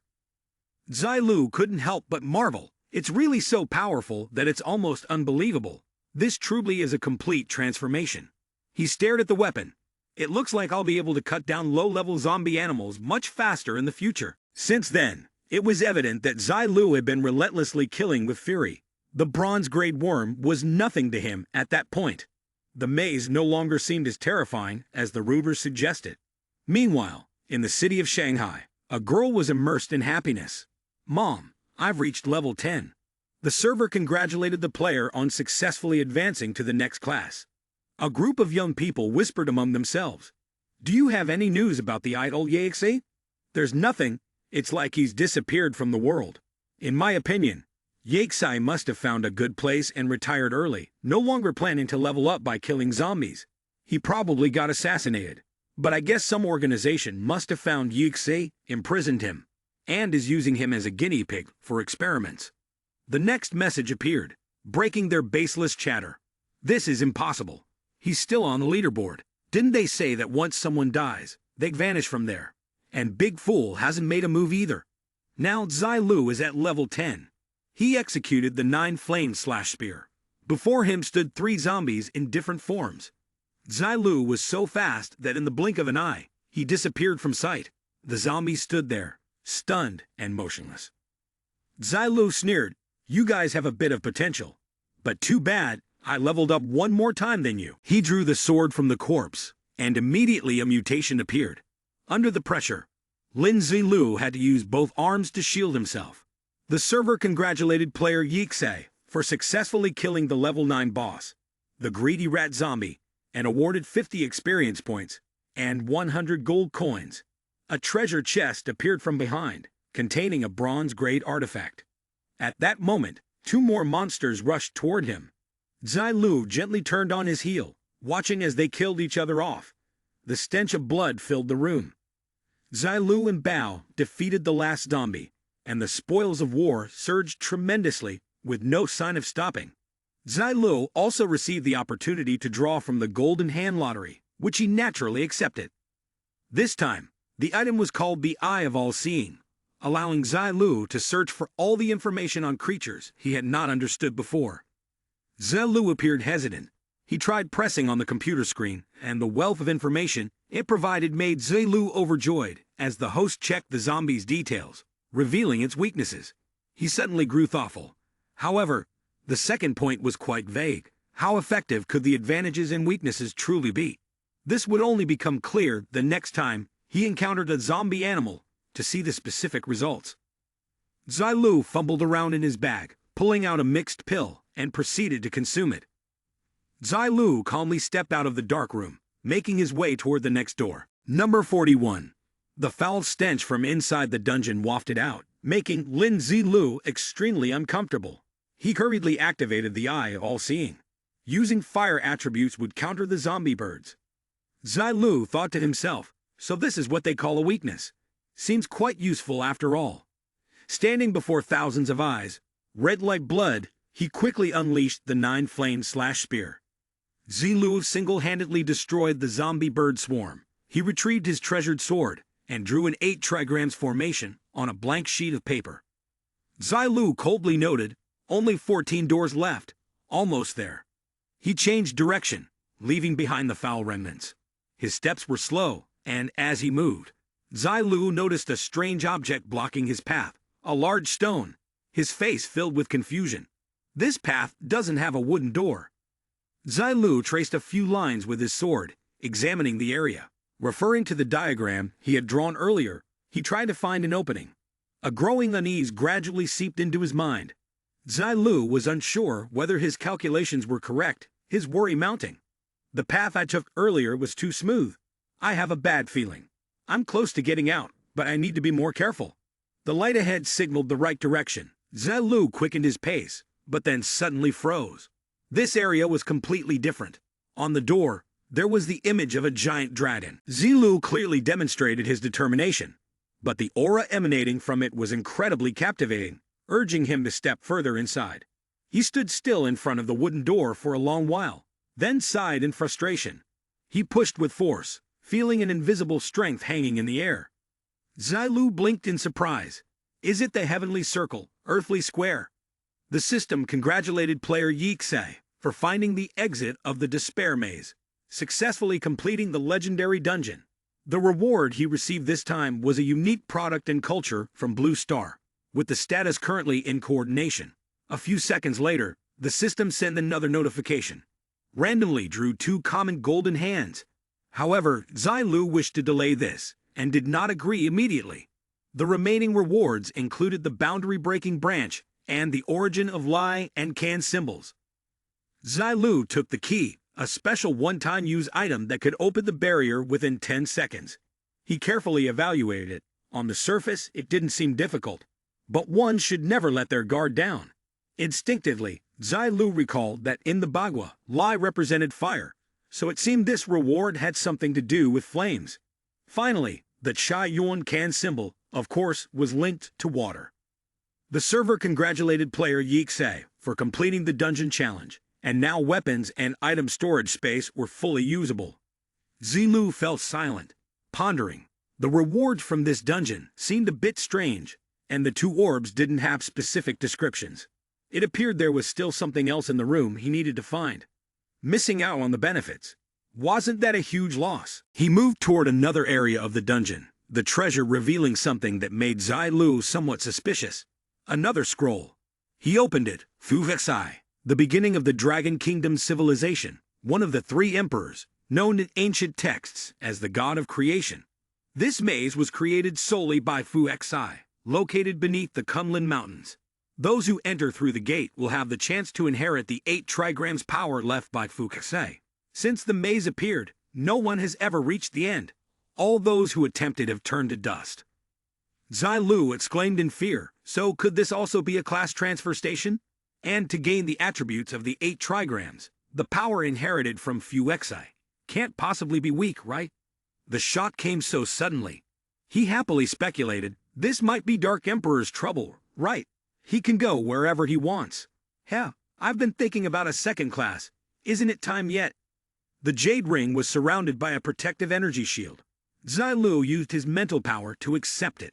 When the ring touched his skin, it suddenly lit up, emitting all kinds of colors, causing Zilu to gasp in surprise. His entire body was thrown into the air. Zilu stood frozen in shock, as a large force of power, like a cocoon, enveloped him. Lin Zilu was continuously attacked by 3 sources of energy, causing immense pain. The force pierced through him, leaving him stunned. Blood began to flow from the top of Lin Zilu's head. He struggled to direct his gaze forward, his appearance showing clear signs of effort. Before him lay the image of a large cocoon, surrounded by pure blue-green energy. The stars above twinkled brightly, casting their light down, when suddenly, a massive surge of energy shot straight toward the cocoon. The colorful energy that had previously surrounded him now began to concentrate. Lin Zilu focused, absorbing the energy as the cocoon started to crack. Energy began to leak out from it, and with newfound strength, he broke free from the cocoon. With a determined look, he wiped the blood from his face. The system's notification echoed continuously. Player Yixai is receiving an unknown legacy energy. The system is conducting a check on this unknown energy. The system has successfully identified that this unknown energy originates from Blue Star. Lin Zilu took a step forward, reaching the designated point for the system check. The system is now coordinating the unknown energy with Blue Star's culture, the apocalyptic game system. The system's voice continued to reverberate in his ears. Coordination successful. Gamification successful. Player Yixai is undergoing class transition. The system updated again. Congratulations to player Yixai for successfully changing class. Based on Blue Star's culture, the apocalyptic game has named the new class Azure Emperor. Congratulations to player Yixai for completing the instance. The Azure Emperor class requires further data processing. Lin Zilu looked at the system with confusion. Azure Emperor. The crowd was immersed in confusion when suddenly, a jade pendant of green color appeared before him. It blended two sources of power, one red and one blue flame, floating in front of him. Lin Zilu was greatly surprised upon seeing this, and he reached out to gently touch the jade. Immediately, both streams of power were released. They surrounded Lin Zilu, and he gazed at them with curiosity. The system's voice rang out again. Congratulations to player Yixai for acquiring the ability to control both fire and water currents.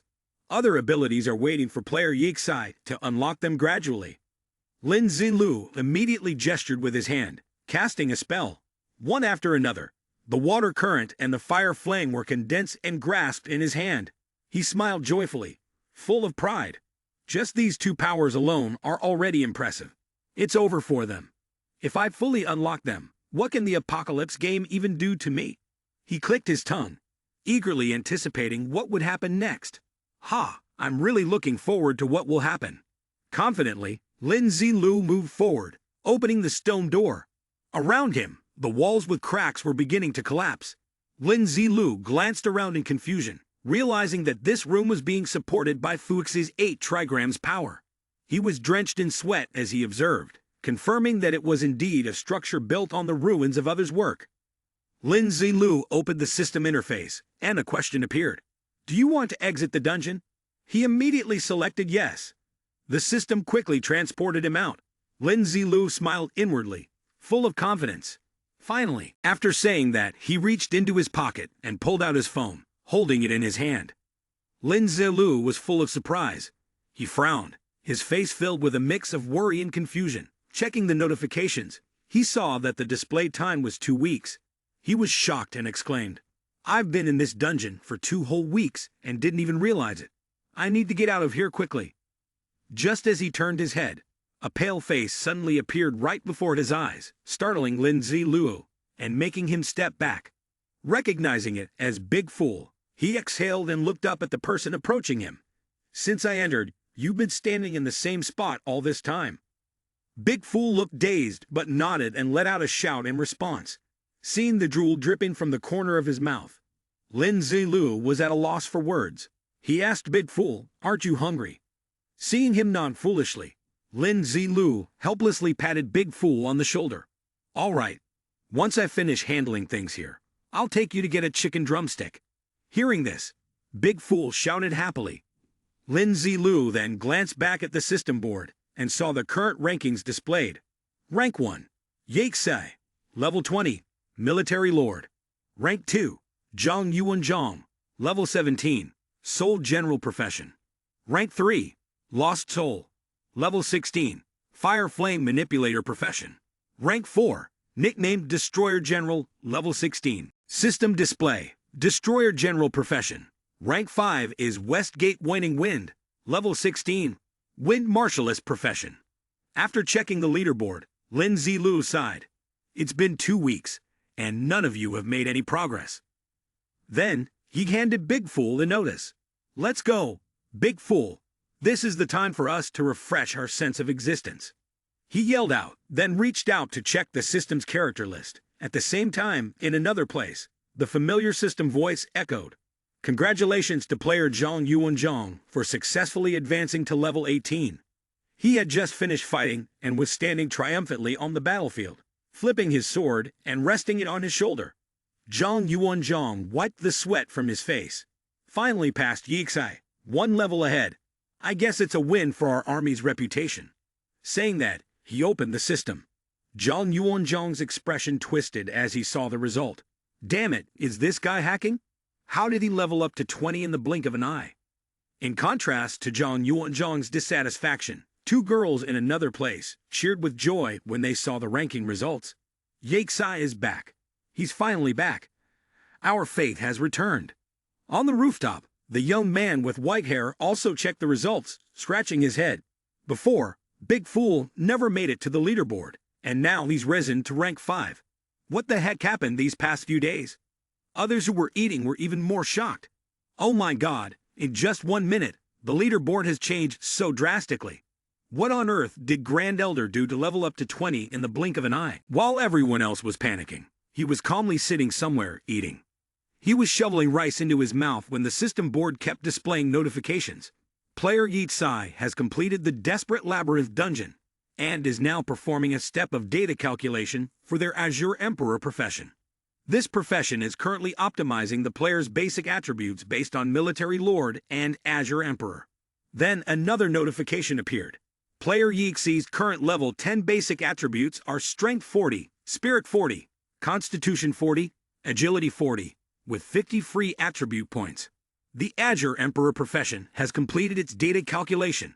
Each time player Yaxai levels up, they will receive a full attribute increase of 3 points and 5 free attribute points.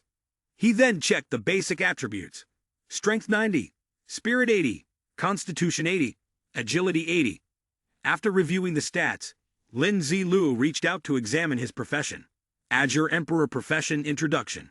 Azure Emperor, one of the 5 directions heavenly emperors in the East, symbolizes the Azure Dragon. This is the most mysterious profession, created through the dual heaven and earth celestial diagram formation, established by the Taihou Fuxi clan, combined with the abnormal encapsulation containing the energy of the 8 trigrams power. Each time you level up, you gain 3 spirit points, 3 agility points, and 3 free attribute points.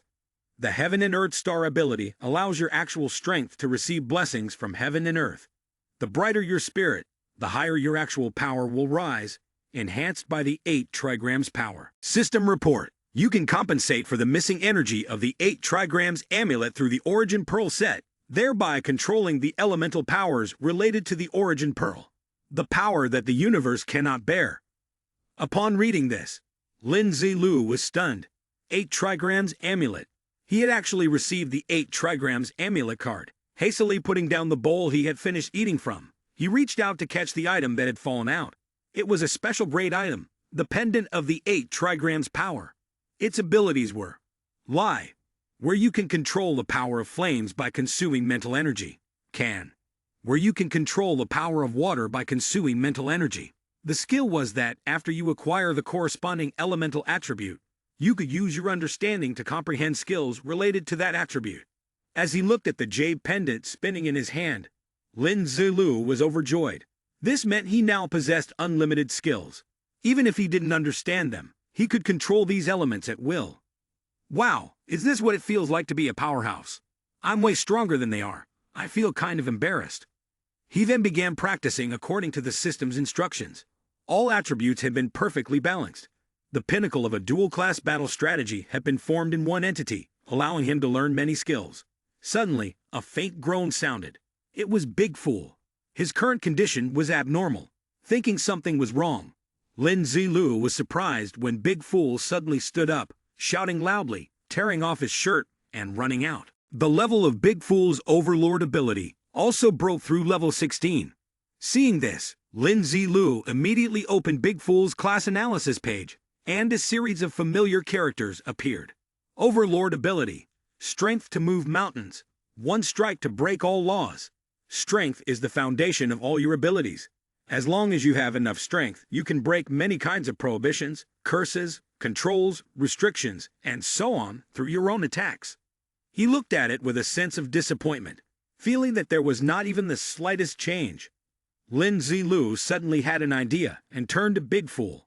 Try using a strike to break all laws. Big Fool, confused, agreed. He bent down and touched the ground. His ability caused the ground to shake, breaking apart, and the fragments of stone stuck to his hands due to the force. Lin Zilu smiled faintly upon seeing this. Not bad, with your current strength attribute. Being able to do this much is already very good. He thought to himself that based on this observation, The conversion rate of Overlord for the strength attribute wasn't bad at all. Suddenly remembering something, he folded his arms. System. Directly withdraw the 2 common golden hands. The system immediately responded. Ting, withdrawing the common golden hands. Ting. Congratulations, host has successfully withdrawn the absolute servitude LVI and the breakthrough rate for level 1. Since the host already possesses the absolute servitude golden hand at level 1. System notification. The level of absolute slaves class has increased to level 2. Lin Zilu happily said, "This buff is amazing. Who could possibly resist it? It seems there's a rule to drawing the golden hand. Next time if I draw 2 at once, one will be new and the other old. I should follow this rule from now on." Then, Lin Zilu and Big Fool went outside, and the system immediately displayed, "Attention all players in Shanghai. Attention all players in Shanghai. The Shanghai Personal Combat Power Tournament has officially ended. The player who ranked first in the Shanghai Personal Combat Power ranking is Mu Yun, based on the city's overall strength. The reward is 2 randomly chosen silver-grade excellent equipment, a large number of gold coins, experience points, reputation points, and free attribute points. The player who ranks second in the Shanghai Personal Combat Power ranking is second middle teen. The player who has not yet ranked third in the Shanghai Personal Combat Power ranking is Great Blade Warrior." Lin Zilu was stunned. The Shanghai Personal Combat Power Tournament is over already. It seems that while I was in the maze, they were all seriously leveling up. The world then revealed the specific setup of the Combat Power Tournament. The condition for opening the city's Personal Combat Power Tournament is that 30% of the players in the entire city must surpass level 10. During the specified period, all players who reach the designated location will be considered as having registered for the tournament. The rewards for the Personal Combat Power Tournament are exclusive rewards, created based on the contributions of the players. Then he instructed, "Big Fool, we've leveled up. We should go kill a few zombies and join the fun. Use your hammer to strike the ground and let them come to us for a fight." He shouted, and immediately Big Fool transformed into a hammer-wielding giant with a large sledgehammer and armor, slamming the ground so hard that it startled everyone. In front of them, a large number of zombies charged towards them, and instantly, Lin Zilu attacked with the 9-flame slash spear. The strike shot towards the zombies, wiping them all out with a single blow. After that, Big Fool charged forward, jumping high and slashing down at each of them. Meanwhile, Lin Zilu was searching through the system for the fireball scroll technique. A fireball scroll appeared out of the flames. Lin Zilu felt a powerful blaze ignite in his palm. Thankfully, he hadn't fed 9 flame pearl to him yet. Little did he know, it was actually useful now. His face grew extremely serious as he gathered fire in both of his palms. Lin Zilu closed his eyes, deeply focusing, and soon, flames surrounded his massive body. He smiled in delight, watching the fire emanating from both of his hands. Suddenly, a burst of flame flew from somewhere and nearly hit him in the face. Lin Zilu quickly tilted his head back, narrowly avoiding the incoming flame. The spot where the fire struck exploded with a deafening blast. Lin Zilu wiped the sweat from his face, then continued practicing until nightfall. The smoke around him billowed thickly. Lin Zilu was panting heavily, with several wounds on his face. Yet the flames in his hands still burned brightly, flickering intensely. Lin Zilu's gaze was unusually serious. He continued to gather fire on the palm of his hand, and suddenly, the system notification appeared. Congratulations to player Yixai for successfully mastering the fireball skill through the Azure Emperor profession trait. Lin Zilu smiled as he clicked on the skill introduction in the system panel. Success. The system now displays detailed data. Fireball technique. A mage-type skill. Consumes a certain amount of mental energy to condense a fireball. When the fireball is launched, the designated target will experience an explosion. The power of the explosion is equivalent to 170% of the mental energy consumed, because the nature of mental energy consumption differs from that of physical attacks. The damage of mage-type skills is enhanced by mental energy buffs. Lin Zilu withdrew the fire from his hand, glanced at the system panel, and then it vanished. He was satisfied. 1 scroll exchanged for a skill. Originally, Lin Zilu was going to stand up slowly, but there were so many scrolls in the Shanghai store, so other city stores likely had something similar. He decided to check out the other stores first, buy some supplies in preparation for when they would be needed. He turned to the person behind him and said, "Big fool, go look for a chicken leg." The person behind responded with a sound, and Lin Zilu walked out, gazing at the sky thoughtfully. The individual combat power competition in Shanghai had ended, and other cities would likely start soon. It couldn't be guaranteed that other places wouldn't have formidable new players. This time, it might be a good opportunity to visit and assess the power of other forces in a different location, surrounded by many people. This was capital city, Lee family. At the meeting, the person at the head, the chairing host, spoke. "The allure of the top 3 is not enough. I want you to take first place. Create a title for our Lee family, so that players who have not yet joined the organization can see the Lee family's true power." Shi Jingshan, upon hearing this, rose and said, "If it's second place, I can still try." First place has a man named Zhang Yuanzhang. Lai Lake Swan, his face serious, propping his chin with his hand, said, "Who said we must be reckless to the point of life or death in combat?" Shi Jingshan hastily waved his hand. Family head, behind Zhang Yuanzhang is a legion, not just one person. Lai Lake Swan raised a hand to cut him off. "Rest assured, you're right. Our 3 great clans have allied. If the opponent is sensible, they will not turn against us. Go and carry out your tasks." Lai Lake Swan, with a resolute expression, spoke loudly. "Bring first place back here by any means necessary. Everyone chorus. Whoever gets it should step forward to claim it." One person responded, "Yes, we'll risk our lives to complete this order." Lai Lake Swan commanded, "All right, everyone out." Hearing this, they left one by one. Lai Lake Swan suddenly called Shi Jingshan back. Shi Jingshan turned around in surprise. Lai Lake Swan, sitting on his chair with an imposing air, said, "Go and investigate why Ronjan hasn't appeared on the rankings yet and acquire a few more pieces of equipment.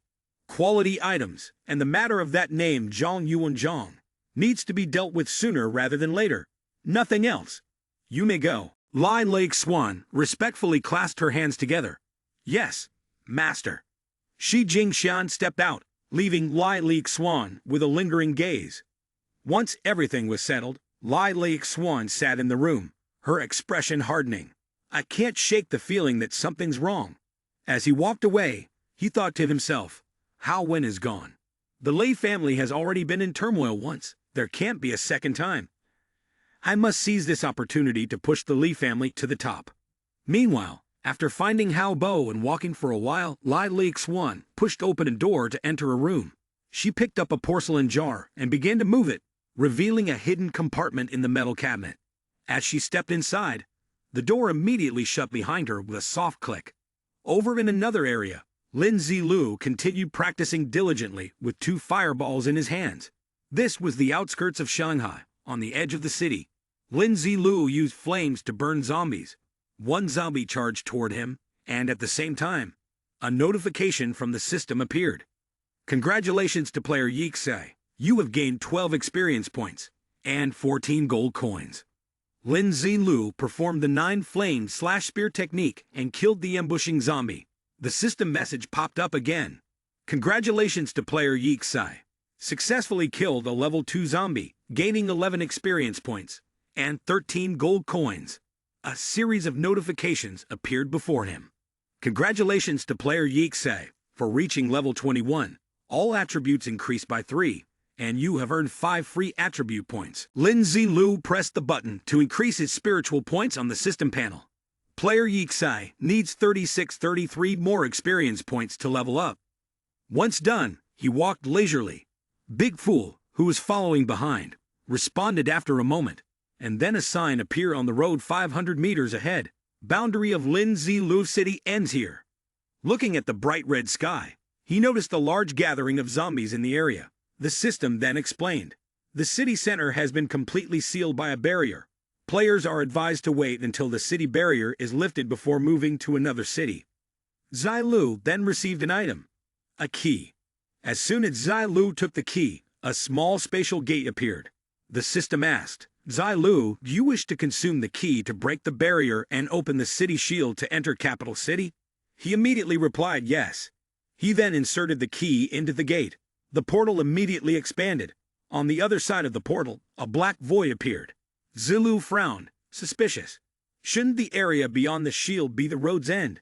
Is there a guard station here too? Immediately, Zilu commanded, "Big Fool, follow me." Big Fool responded with a call. As they stepped inside, the portal slowly began to shrink. After a while, the portal completely closed, just as it had been at the start. Zilu and Big Fool entered the void space. At the end of the path, he saw a small cubic room. Once inside, Zilu surveyed the area. There was nothing inside the room. The system then sent another message, which left Zilu feeling perplexed. Player Zilu, Big Fool has violated the game rules during this phase and is not allowed to travel between cities. After 10 seconds, both players will be teleported to 198. Zilu quickly explained, "Wait a minute, Big Fool and I have already submitted an application to be transferred to the capital city district." He frowned, mentally calculating. After the Shanghai individual combat tournament ended, the next tournament would likely take place in capital city. Teleporting directly to capital city to join the individual combat tournament would save them a lot of trouble. Zilu clenched his fist, anxiously watching the system notification board. Their transfer request had been approved, and they were now being teleported to the capital city's city border. At that moment, Zilu breathed a sigh of relief. He and Big Fool continued toward the end of the room. A while later, Zilu suddenly found himself speechless. Both he and Big Fool had been teleported right into the middle of a zombie horde. Zilu quickly drew his sword and slashed the zombie to death. Big Fool also raised his hammer and struck down another one. They worked together seamlessly to eliminate the zombies that appeared to attack them. After a while, Zilu and Big Fool, exhausted, sat down on a pile of zombie corpses while taking energy-restoring potions. The system notification appeared again.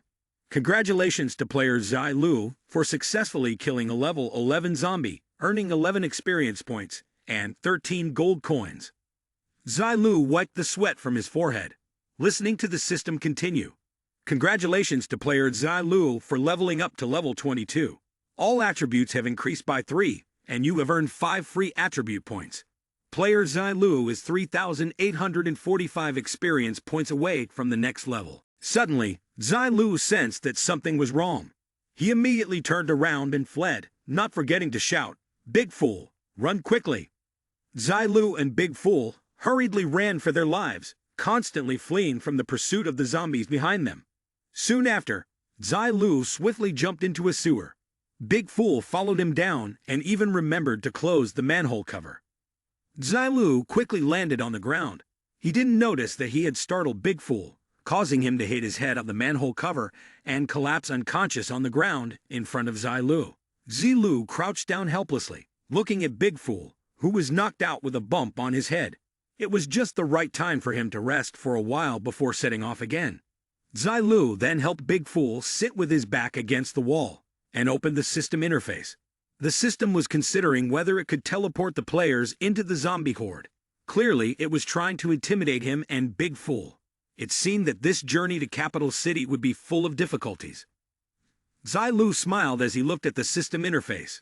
Basic attributes of player Zilu: Strength 96, Spirit 96, Stamina 86, Agility 86.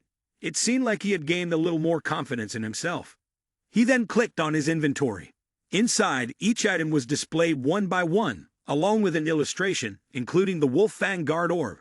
The Wolf Fang Guard Orb was a Wolf Fang wristband, a silver-grade equipment, made from 4 cursed wolf fangs, with a strength attribute bonus of +2, physical constitution +2, curse power skill after unlocking the ability. Within 1 minute, each attack you make has a 10% chance to unleash curse power, randomly inflicting debuffs on your opponent, such as fear, terror, or disgust. The countdown lasts for 24 hours, with decent attributes, including Blood Realm. Blood Realm Blood-Sucking Ring, bronze-grade equipment. Blood is the essential source to ensure proper functioning. No attributes, passive blood-sucking skill. After each enemy kill, your strength attribute increases by 5 points, maintained for 10 minutes. It can stack up to 5 layers, and the attribute can be considered to reach the highest level. Although the conditions are a bit harsh, it might not be a bad thing for me. Claw Accumulation Master. Claw Accumulation Master, bronze-grade equipment, can quickly make the enemy pay. With Strength +2, the Sharp Claw skill is triggered, suddenly launching sharp claws to attack the enemy. The damage of sharp claws is 150% of the Strength attribute, with a 12-hour cooldown. It doesn't seem bad for now. I'll use it for now. After saying that, Zilu took out a ring and stared at it intently. The system's interface displayed more information. Miniature Space Ring, bronze-grade equipment. The ring contains a miniature storage space, with Strength +1. The storage space is 0.5 cubic meters, not bad at all. Finally, Big Fool now has his own storage space. Zilu looked at Big Fool, still unconscious, and smiled. Although the space was a bit small, it was still enough to give Big Fool a little bit of food supply cards. They sat quietly next to each other, leaning against the wall under the drain for a long while. After a while, they left the drain pipe and walked along the main road. Suddenly, someone loudly called out, catching Zilu's attention. Big Fool, Grand Elder, may I ask if the Big Fool Grand Elder is ahead? A person with blonde hair approached and asked uncertainly, is that the Big Fool Grand Elder? Zilu replied, why? The person then began to inquire, are you both planning to attend the Capital Sports Bowl for the individual strength competition? Zilu smiled dryly and denied it. Yes, he thought to himself. When you've searched high and low and can't find it, when you finally do, it's almost effortless. Zilu immediately understood the hint and said, then let's go together. The person was overjoyed. Really? But Big Fool Grand Elder, Zilu put his arm around Big Fool's shoulder and said, Big Fool doesn't speak, and his silence is his agreement. Zilu glanced at Big Fool and said, when we slept, we didn't hear any system notifications. Just when they were looking for someone who knew more about the individual strength competition, the blonde-haired person immediately waved his hand toward Zilu to come closer. The person turned around, glanced around at the wind and dust, then moved toward Zilu and whispered, I heard that this individual strength competition will be the battle that decides the structure of Capital City. Zilu was surprised and asked, huh? What does that mean? Who said that? The person merely shrugged. He's my younger brother. He's a security guard for the Yin family, one of the 3 major clans. Yesterday, when he came back to pick me up, my sister told me, and even urged us to hang in there. Zilu furrowed his brow and thought, the ranking can determine one's right to speak. Could it be that, at this moment, the government, the 3 major clans, or even other powerful organizations have reached a peaceful resolution? He recalled his time in the capital city, listening to a speech. In his previous life, Capital City was the first city to be pacified in the Dragon Kingdom. He remembered the area outside the capital city, where people were attacked by zombies in a neighboring city while players were still struggling in life-or-death situations. The players in Capital City had already started thinking about how to hunt and kill zombies.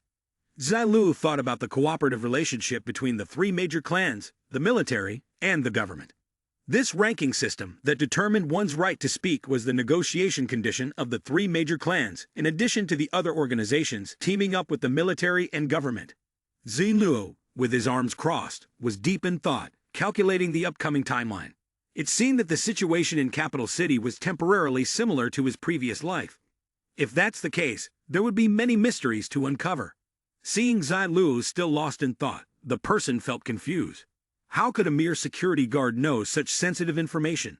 The middleman must have a gossiping ear. You can't trust him completely.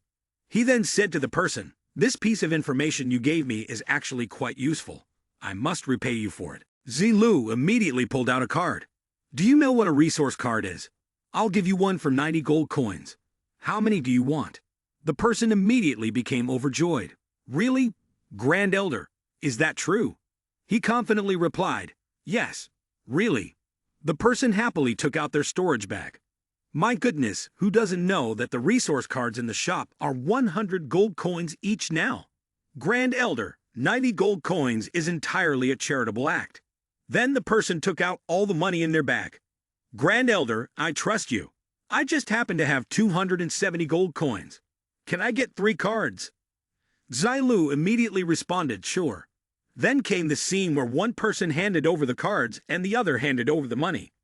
Just as Zilu turned around, he suddenly saw, without knowing when, 2 lines of people had formed, all staring eagerly at him, which made him speechless. A girl stood up and asked, "Grand Elder, I'd also like to buy some resource cards. Would you be willing to sell me a few?"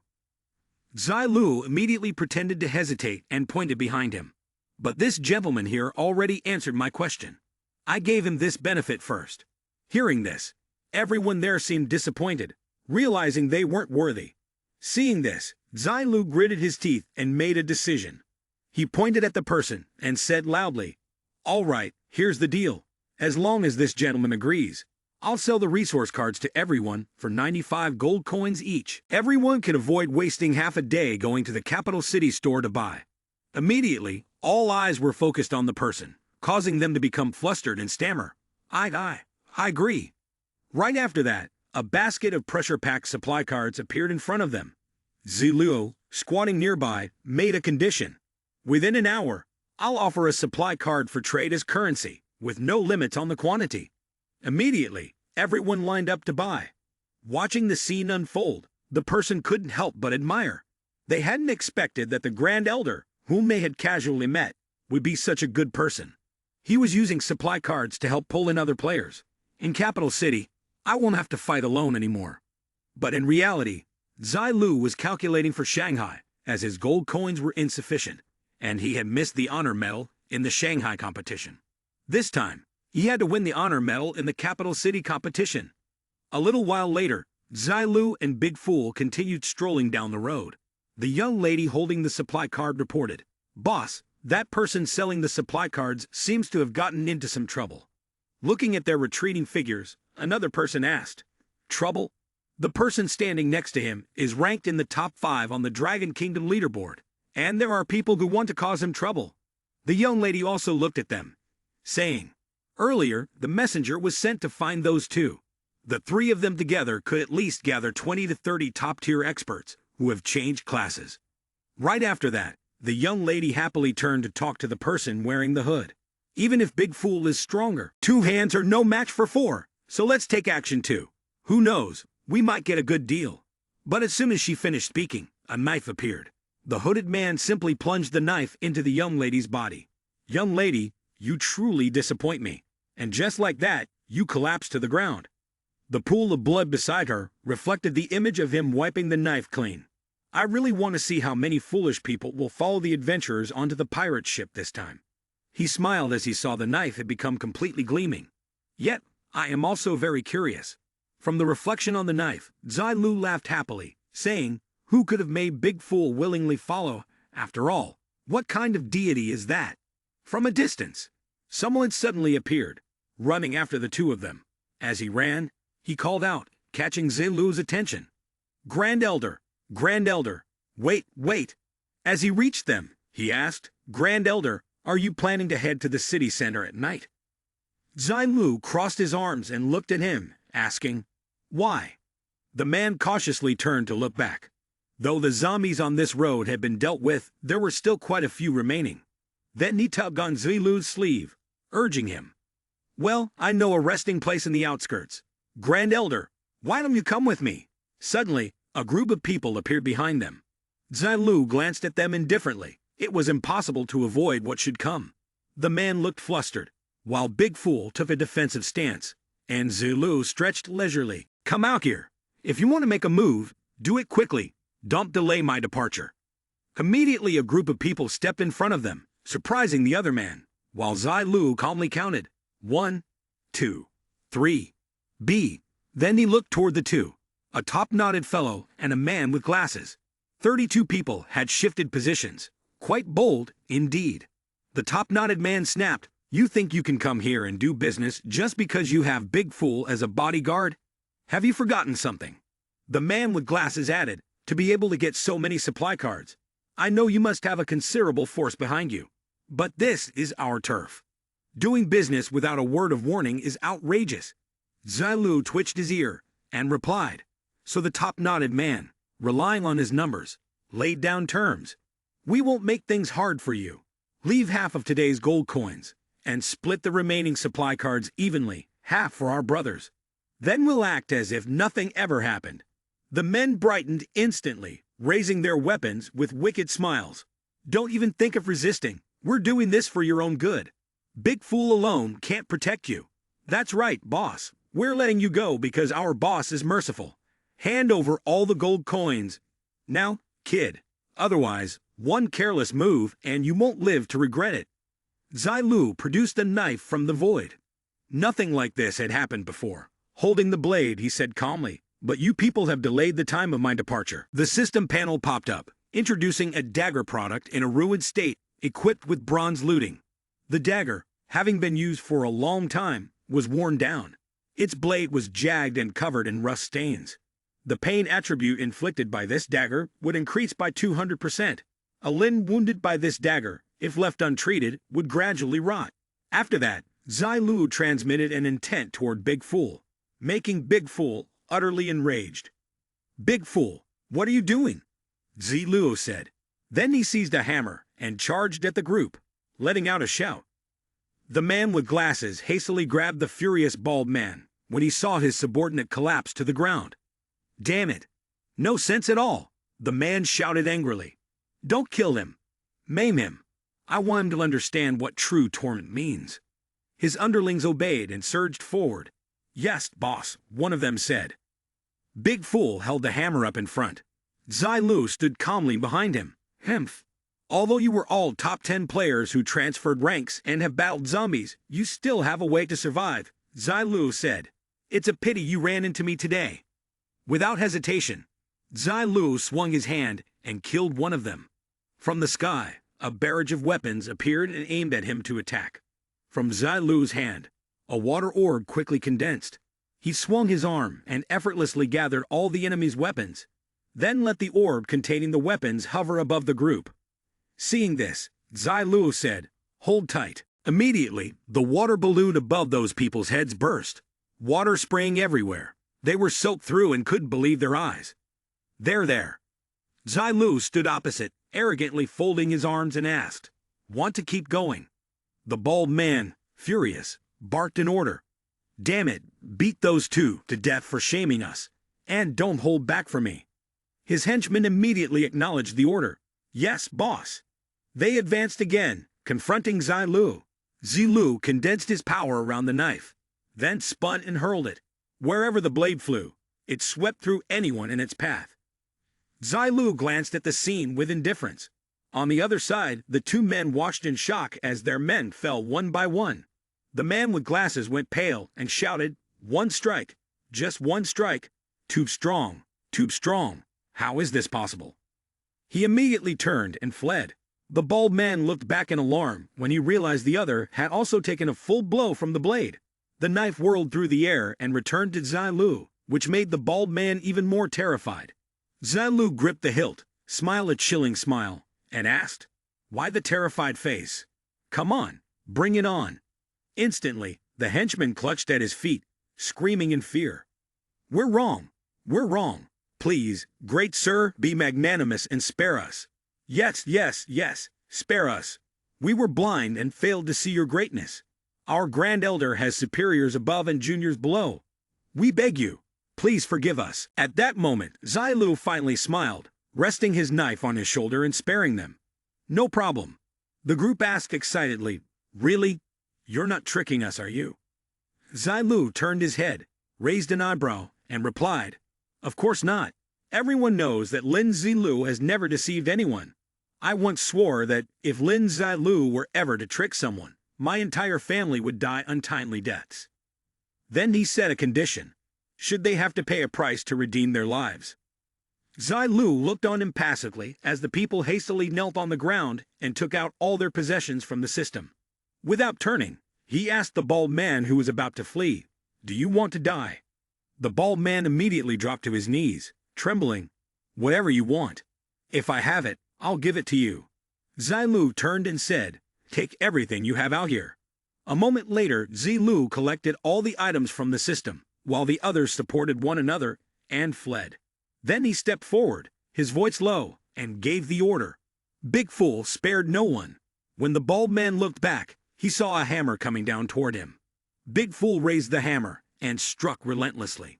Blood spread, and screams and curses rang out. "Ah, your whole family will not die in peace." After a short while, The road was left only with bodies lying in pools of blood. The victims' relatives appeared one after another. Some clasped their hands in prayer, others held their heads and wailed, "Father, though I cannot avenge you," he continued, "but a benefactor has already killed all the people who were heartlessly spreading death news. Father, may you rest in peace in heaven. Xiaohu, I am powerless. It is because of my incompetence that you were harmed and given the death sentence. Xiaohu stole my supplies, causing my son to die from starvation. You all deserve it. You truly deserve it." From the top of the city wall, the person wearing a hooded cloak witnessed everything. He speculated that the layout of Capital City was about to change. Immediately afterward, he took out a gun and raised his hand to fire a shot into the sky as a signal. A glowing orb appeared, blinding Zilu on this side. He exchanged a glance with Big Fool and smiled, saying, "Hemph, seems like we've stirred up someone we shouldn't have." In the safety zone of Capital City, the area with the highest concentration of players making trades in the server, everyone carried out transactions here, and one could easily verify cooperation. Anyone passing by couldn't help but turn their head to look. Zilu folded his arms and smirked. As expected of the capital of Dragon Kingdom, the safety zone was completed in just a month. He leaned against the wall, observing the busy crowd. "I remember that to enter the safety zone, one has to verify their true identity. So Big Fool, and I will be exposed. We haven't figured out the power and scale of the Lee family yet, so we can't reveal ourselves just yet." Zilu and Big Fool turned and left. The hastily built safety zone was no problem for them. As long as they found a way to sneak in, the rest of the issues would naturally be easily solved. An hour later, in an area marked with the words, "Caution, do not enter," a sly look appeared on Zilu's face. He licked his lips and grabbed his tools. "Here, here," he whispered. "The tweezers only need to make a few scratches, and the door lock has loosened." Zilu and Big Fool had already put on their masks. He began manipulating the system with his hands as the two of them stealthily moved, step by step, like thieves. They tried to stay close to the wall and slowly closed the door behind them. In a low voice, Zilu instructed, "Big Fool, listen to me. Quietly go find the map of Capital City." Zilu broke into a sweat as Big Fool hurried off and quickly returned like a gust of wind. The map appeared before him. He studied it, thinking. The personal combat competition in Capital City would be held at the Capital Sports Bowl, so they should head to the sports complex first. The two quickly moved toward the main district. They saw a group of people happily chatting. Some of the guys were saying, "Who do you think will win first place in this personal combat competition in Capital City? Is that even a question? It will definitely be the pride of our city, General Zhang Yuanzhang, who has just been promoted to the rank of general." Zilu clenched his fists as he heard them continue. "But I heard that General Zhang's health has been poor recently. It's not certain that he'll win. You remember, his health deteriorated not long ago. No wonder in the previous life, during the personal combat competition of Capital City, Zhang Yuanzhang, ranked #1 in the final standings, only ended up in third place." The group of people in front continued chatting happily. "That's nonsense, just gossip. I guess it's a rumor deliberately spread by those who run the casino. It could be true, but did you place a bet? Who did you bet on to win?" The person with the moss green hair bared his teeth. "Of course I placed a bet. I bet on General Zhang to take first place. It cost me 500 gold coins."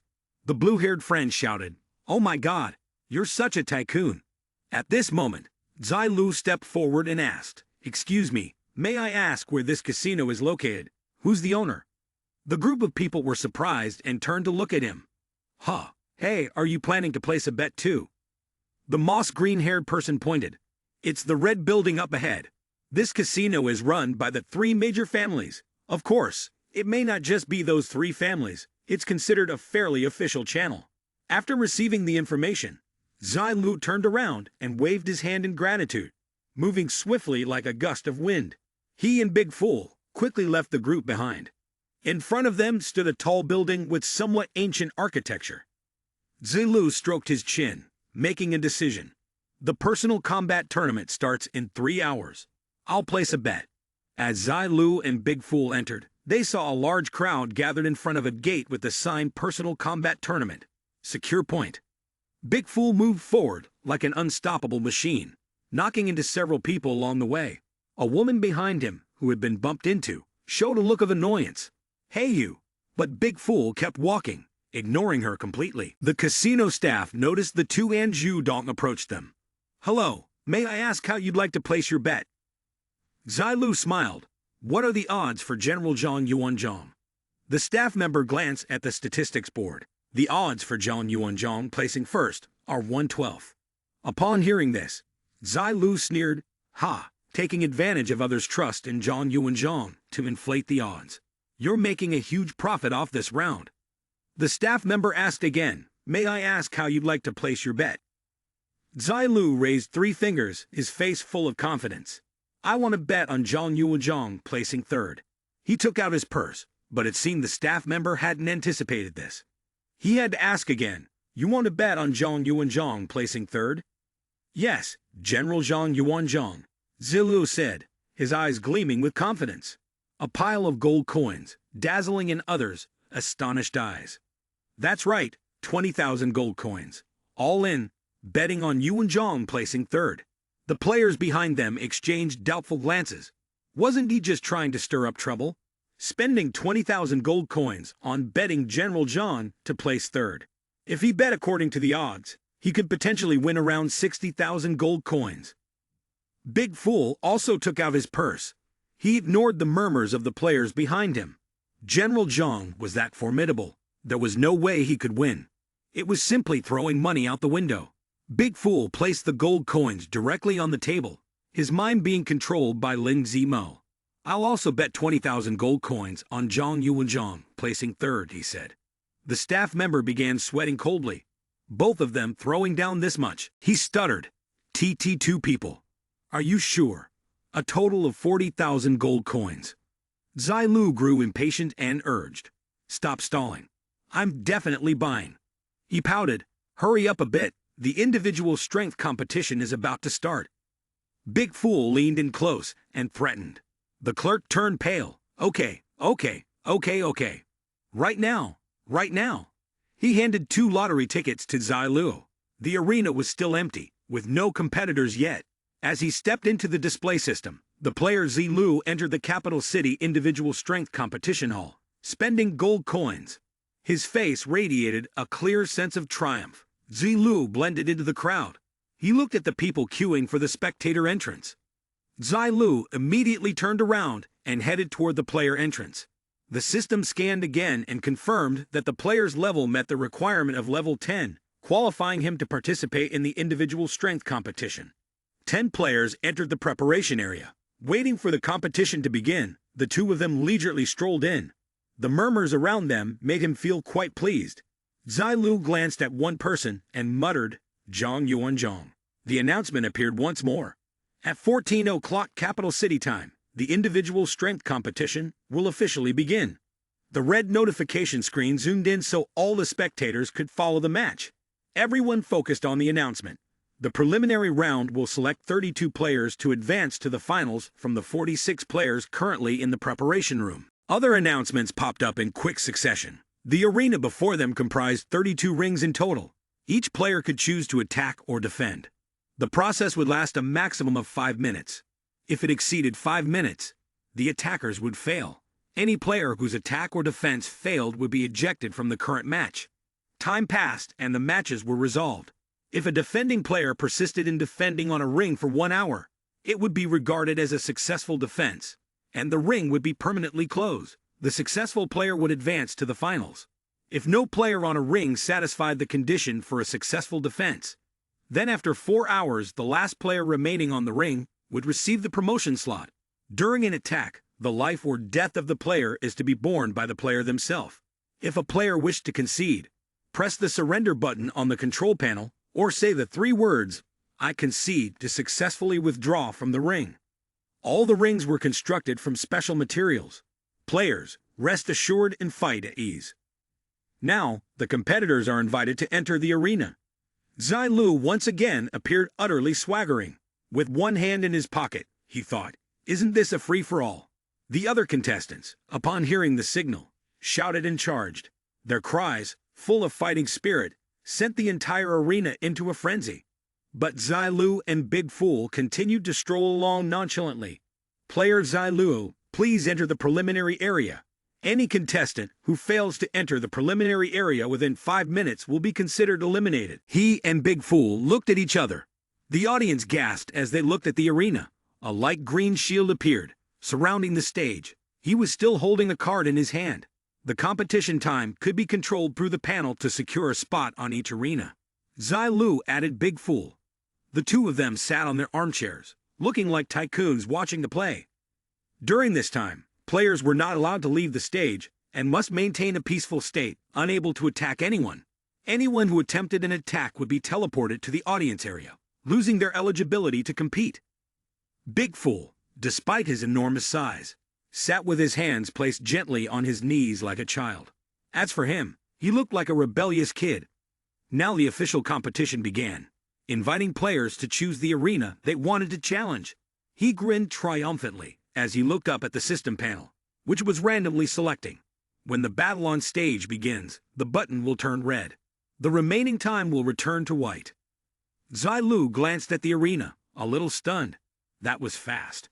On the arena, someone was carrying a long broadsword on their shoulder, which made him look like a completely different person. Indeed, only he could choose the arena first. Zhang Yuanzhang looked down. The others appeared like ants in his eyes. He was the first to step onto the stage. Who would dare challenge him? Stepping up to challenge him was a sure way to die. It's Zhang Yuanzhang. Looks like there won't be any dramas to watch in today's challenge. When the player is a woman, her obsession with men is unbeatable. Their eyes all turn into heart shapes. Are you Shi Jingshan, Mr. Shai, right?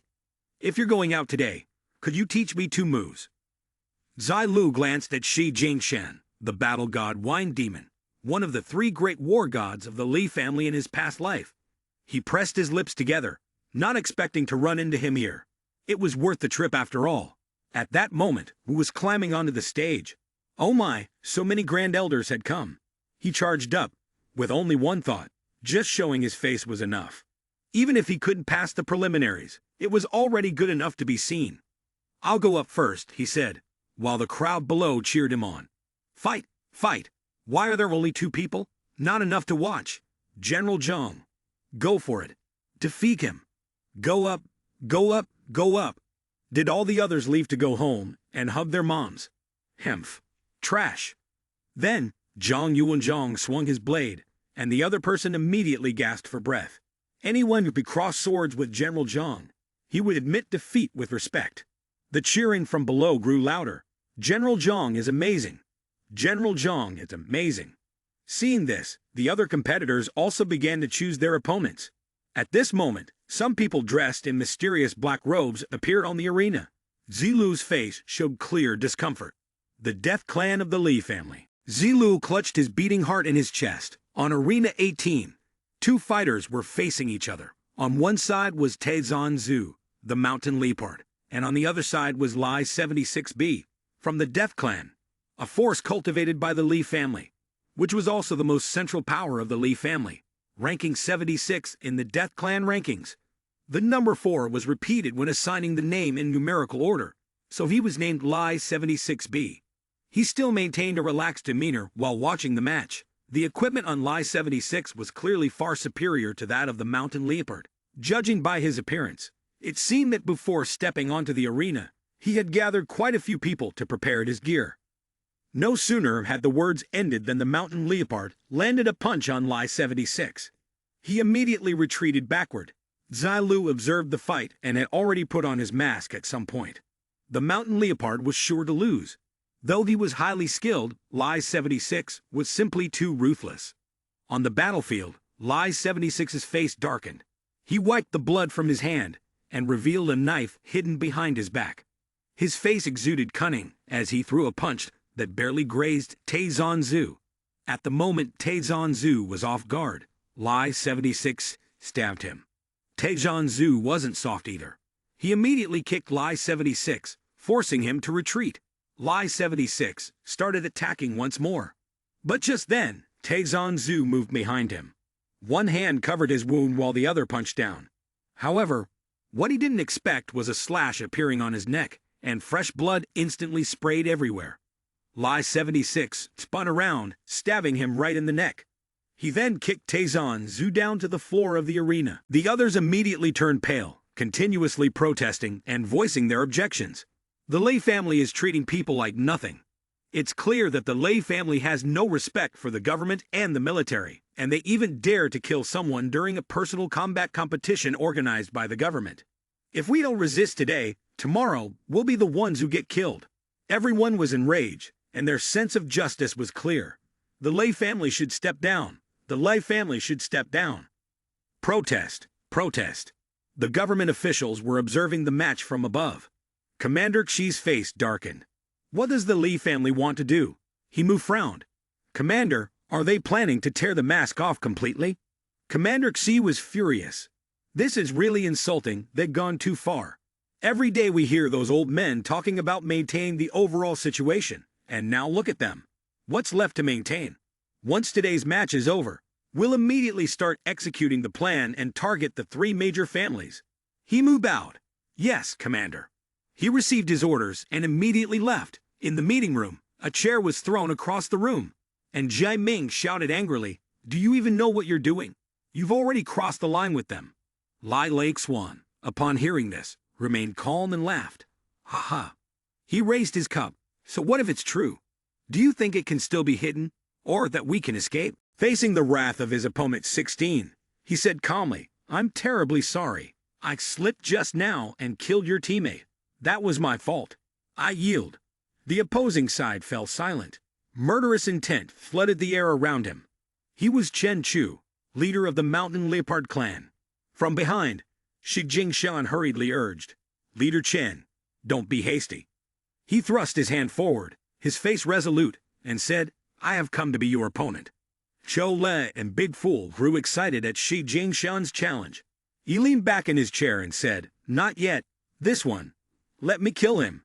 Wait a little longer." He turned to look at Big Fool, thinking that aside from roasted chicken and pig's trotters, only the allure of the hammer could make Big Fool's IQ increase in the blink of an eye.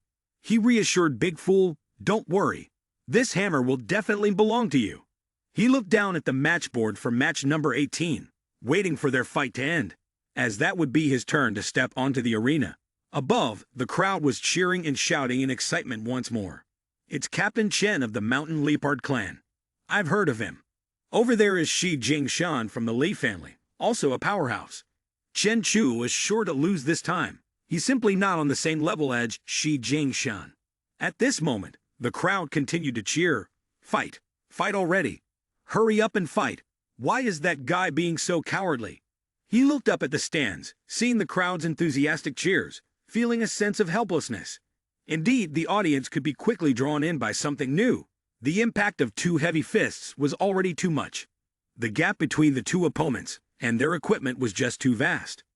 Chen Chuo gritted his teeth. Then he put all his strength into running towards Shi Jing. He could only see Shi Jing's sharp eyes as he raised the hammer in his hand, still executing precise, sharp strikes. Then, he slammed the hammer down with great force, creating a large fireball that sent Chen Chuo crashing into the bars. The power was so overwhelming that he didn't even have time to react. Shi Jing then scornfully spoke. "Too weak." He lifted his foot off the ground, raised the hammer high, and with a cold expression, looked directly at Chen Chuo. A purple mist emanated from Shi Jing's mouth, accompanied by an announcement from the combat system. The innate talent is the level of mastery. Once you enter a state of readiness for battle, you become bloodthirsty, brutal, and the larger your emotional waves, the greater the increase in your attributes. Extended combat will gradually cause you to lose your rationality.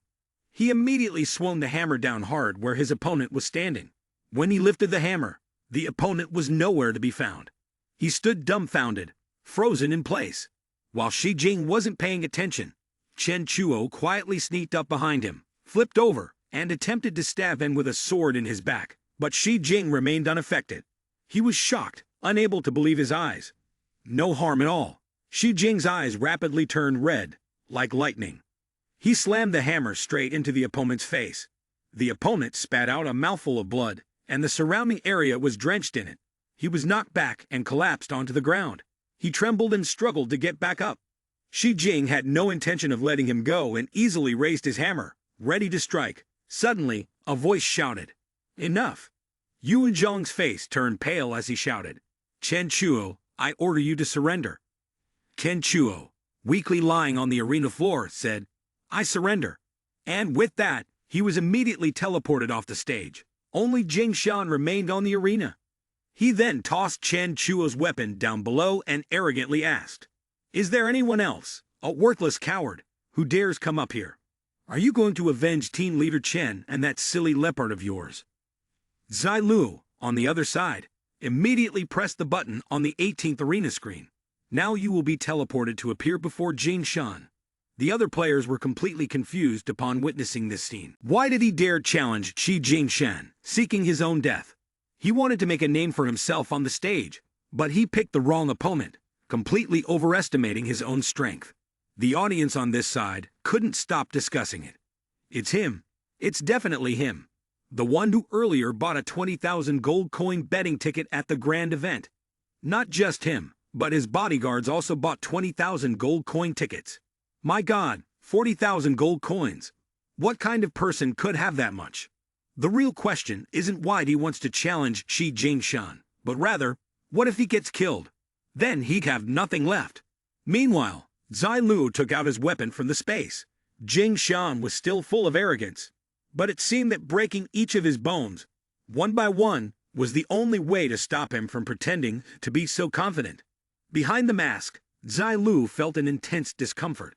Suddenly, Jingshan was taken aback as he felt a murderous aura emanating from behind Zilu, like the presence of a demon. Jingshan's face turned pale with fear, and he instinctively stepped back, but quickly regained his composure. He couldn't afford to retreat any further. If he did, he'd lose his fighting spirit, and would definitely lose the battle. Clenching his teeth, he made a decisive decision to go all in. Without hesitation, Jingshan rushed forward, swinging his hammer and shouting. As he neared Zilu, he raised the hammer high and yelled, launching his attack. Blood armor. The audience watched anxiously. In the end, Zilu effortlessly blocked Jingshan's strike with a single sword. He swung his arm, seizing the hammer, sending it spinning in the air before tossing it behind Jingshan. At this point, Jingshan had completely lost his composure. He raised his fist and charged forward. You're asking for death. But his body was immediately chopped into several pieces. Zilu, from afar, turned his back and swung his sword, not paying attention to the fragments of Jingshan's body falling down. Moments later, Jingshan completely collapsed onto the arena floor, while Zilu remained calm. The audience erupted in an uproar at this moment. This can't be real. Am I dreaming? A person this strong can actually be killed? How powerful must someone be to create such a distance? This isn't just a crushing defeat anymore. It's like they're on entirely different levels. Suddenly, someone spoke up, making those around them confused. Huh? The person abruptly stood up and pointed at the arena. Everyone, look. Zilu smiled, slowly removing his mask, and people quickly checked his basic information. The system panel above Zilu displayed the following. Nicknamed Zilu. Titled Peerless Move. Level 22. Confidently standing in the arena, he introduced himself. I am Zilu. Zilu believed in revenge. From the arena, he observed the other players. After defeating Shi Jingshan, it wouldn't take long before people figured out it was him. It was better to be proactive and take the initiative. Seems like the results were better than expected. He gave a mysterious smile. The Lei family had prepared for Tao Chang's revenge. From the stands, someone else was also closely watching Zilu. Chief Tse stood with his arms crossed, filled with more hope. Perhaps it's true. Revenge is always paid back. Looks like the odds of winning against the three major families just went up a bit more. At this moment, the other players were still endlessly discussing. Have you heard the news? Just now, the news from the sports arena said that my idol wants to deal with the Lee family. Forget it, I was planning to join Lee family's recruitment. But now, I can't go anymore. I won't go. What is the Lee family? How can they compare to my idol? In a corner, there was also someone who was very happy. Zilu, please bless me. Drop 2 more pieces of equipment for me today. Meanwhile, at the Lee family's house, someone angrily leaned back in their chair. Ji Ming angrily asked Lai Xuan, while the head of the Yun family was sitting, lost in thought. Lai Xuan, is this the surprise you were talking about? This is indeed a big surprise. while Zai Ming was still questioning. Provoking Jun Fang wasn't enough. Now adding Zai Lu to the mix. If he wants to die, must he drag us down with him? The head of the Yun family finally spoke. Well, Lai Lik Swan, weren't you just discussing how to pull Zai Lu to our side? The head of the Yun family glanced elsewhere. He was fine, directly forcing the other party to switch sides. Lai Swan hesitated before speaking. You try to explain. This is not urgent. Right now, Zai Lu is just an individual. He can't stir up much trouble. At this stage, we need to deal with Jun Fang. Lai Swan frowned and thought angrily. How would I know what that madman is thinking? He just arrived and already wants to take revenge on the Lee family. Couldn't it be that Hao Bo has caused some kind of grudge? Outside, he tried to ease the atmosphere. I already arranged enough personnel in the sports arena to cause some chaos. The preliminary round of the tournament has just ended, and we will immediately return to reorganize our forces. Don't worry. At this stage, Jun Fang basically has no spirit to deal with us. At this moment, Ji Ming finally pulled out a chair and sat down. Trust me one more time. Zai Lu will be handled by your family. The Yin family doesn't want to get involved in this matter. The head of the Van family, who was sitting next to them, also spoke up. Brother Lai, we are in a tough spot as well. We have sacrificed the interests of the entire family to support you. The Van family is the same. Don't let us down. Lai Swan immediately responded. That's for sure. Back at the sports complex, Zai Lu was holding a large mace and standing proudly on the stage. He looked at the information displayed by the system for the mace. Blood-devouring demon mace, silver-grade equipment. A cursed alloy mace, be extremely cautious when using it. Attributes. +5 strength, +3 constitution, -5 spirit. The longer it is held, the more chaotic the mental state becomes, ultimately leading to complete loss of reason. The bloodthirsty ability after killing an opponent adds a layer of bloodstained marks on the surface of the mace. Each bloodstained mark increases damage by 2%, with a maximum of 15 layers of bloodstained marks. The skill power of the mace can increase by 20%. Zai Lu thought to himself with satisfaction. Perfect for Big Fool. Then, he read the information of a bracelet. Magic energy bracelet, silver-grade equipment. The hand can continuously replenish energy, providing timely restoration of spiritual power. Attribute. +3 spirit. The spirit was focused on the upcoming 21sts, sorting out energy system equipment, and Zai Lu immediately became cheerful. It was a highly common yet useful piece of equipment. Soon after, Zai Lu took out a chair from his space. He then casually sat down in the middle of the arena, under the gaze of many people. Shortly thereafter, Zai Lu glanced at the ongoing battle in the adjacent arena. A person's information system immediately appeared. Basic information. Nickname Liar, a warrior of the Lee family. Profession Beastmaster, able to summon wild beasts to assist in combat. Temporarily, no title. Level 16, second heir of the Lee family. A warrior nurtured by the Lee family from a young age, and also a powerhouse of the Lee family in the capital city district. Ranked just behind Shi Jing Shan, skilled in close combat. The Beastmaster profession is of the summoning type, capable of summoning wild beasts to assist in combat, with the types of beasts summoned depending on the player's mental power. A player with insufficient mental power will summon weaker beasts. Later stage professionals can summon large numbers of wild beasts, surrounding and attacking their opponents based on their high mental power. Zai Lu observed Liar's battle from a distance.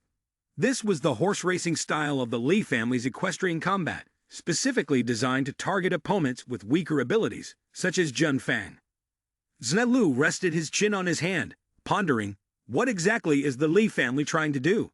As Jun Fang's forces rushed forward, Liar immediately summoned a spirit beast. Just as the opponent was about to strike down with a sword, Liar drew a sword from his space. He then managed to timely block the opponent's attack. Liar was pushed back a bit by his opponent, but he still wore a cunning smile as he saw his spirit beast appear behind him, attacking Jun Fang's people. Liar's spirit beast launched an attack on Jun Fang's people, and he immediately turned around, swinging his sword to strike the beast down. That was exactly what Liar had been waiting for. He immediately cast a spell, sending black bone streams toward him. The streams rushed forward, enveloping the opponent's face, blinding him. The black bone stream covered the head of the closest opponent, temporarily robbing him of his vision. This was a skill that could be learned through reading skill books. Jun Fang's people flailed wildly with their swords in the air, and by the time the fog began to dissipate, Lai had somehow appeared behind him. He gently slashed across his head, and the opponent's body quickly crumpled to the ground. Lai kicked the corpse aside, looking regretful, lamenting that he could only kill one person. Looking at the corpse lying in the pool of blood, with eyes still open in death, Lai muttered, "It's all because Zilu killed that Shi Jingshan guy, which forced us into this passive position." Upon hearing this, the entire audience was filled with outrage. Yuan Zhang, who was nearby, gritted his teeth in anger. He slammed his fist into the wall behind him, causing it to crack completely. Suddenly, Yuan Zhang noticed a figure appear in the ring of Lai's arena. Big fool. Heavens! This guy is bold, daring to challenge Lai, another fool looking for death. Looking at Big Fool in front of him, Lai sneered and asked, "Zilu, do you want to send your subordinates to kill me?" Immediately after that, he summoned a large bear. "Then I won't be polite and will take your subordinate's life." However, Lai didn't know that Big Fool was secretly watching him with 2 chicken drumsticks, while his body was being controlled by Lin Zilu's consciousness. The bear said nothing and charged directly, knocking Big Fool away. Lai said to Zilu, who was sitting watching the drama from another arena, "Zilu, this subordinate of yours." He gave a disdainful smile, turned around, and raised his middle finger. "So weak." Big Fool stood between the 2 creatures, the bear and the wolf, trembling uncontrollably. Immediately, the wolf opened its mouth and lunged at him. Big Fool suddenly panicked and started flailing his arms and legs. Just as the wolf was about to pounce on him, Big Fool slipped. Not wanting to fall, he made a somersault, accidentally kicking the wolf, sending it flying into the air. Meanwhile, Big Fool kept tumbling and rushed towards the bear, startling it. Soon after, a part of the arena exploded in front of Lai's eyes. His face turned pale, unable to believe what he was seeing. He had been hiding his strength earlier. If things continued like this, he was definitely no match for him. Lai fearfully raised his hand and said, "Hi." But before he could finish his sentence, Big Fool charged at him and kicked him away. Lai then fell to the ground, his legs in the air. At this moment, the system interface appeared. "Do you wish to surrender?" "No." Lai weakly stretched out his hand, trying to press the button. Big Fool suddenly appeared, and with a hammer, struck down on Lai's hand, causing him to scream in pain. Big Fool immediately swung his hammer, knocking off Lai's head. At that moment, a puff of smoke escaped from his body, followed by a system notification. Lin Zilu has lost control of his consciousness, and Big Fool's mask disappears. He scratches his head, laughing foolishly. Basic information. Nickname, Big Fool. Occupation, Overlord. Title, Zombie Servant. Level, 17. At this moment, the entire audience suddenly became excited. "Oh my god, Big Fool is ranked 5th on the Dragon Kingdom leaderboard. No wonder he's Zilu Venerable. Little brother is also a top-tier figure on the Dragon Kingdom leaderboard. I also want to be little brother of Zilu Venerable. My request isn't high. Just let me sit in the top 10 of the leaderboard." So it's Big Fool. Well, in that case, it makes sense. I said Lai was so strong, yet he could be easily suppressed. Zilu, sitting beside the arena, leisurely swung his legs and watched. He leaned back in his chair, feeling satisfied, recalling Rongzhan from before. Adding today's Shi Jingshan, the Lai family had lost 2 future war gods, with only La Yikong remaining in the capital city. Zilu yawned in boredom. The Lai family had also offended Jun Fang, and their future looked bleak. At this moment, he continued to observe the battles happening in other arenas. Some were filled with constant exchanges of blows. Others had players injuring each other without hesitation. In one match, 2 girls stood trembling with weapons on the arena. "Don't come over here." After a long while, the system sent another notification. The capital city individual combat power tournament's preliminary round officially ends. A total of 1546 participants entered the preliminary round, and 32 people were selected for advancement. The players who have been promoted are Zhang Yuanzhang, Ziluo, Big Fool, and Bai Tian. Please, the players who have been promoted proceed to the preparation area to save your attribute information.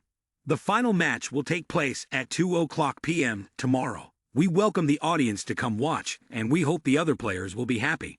Ah, it's over.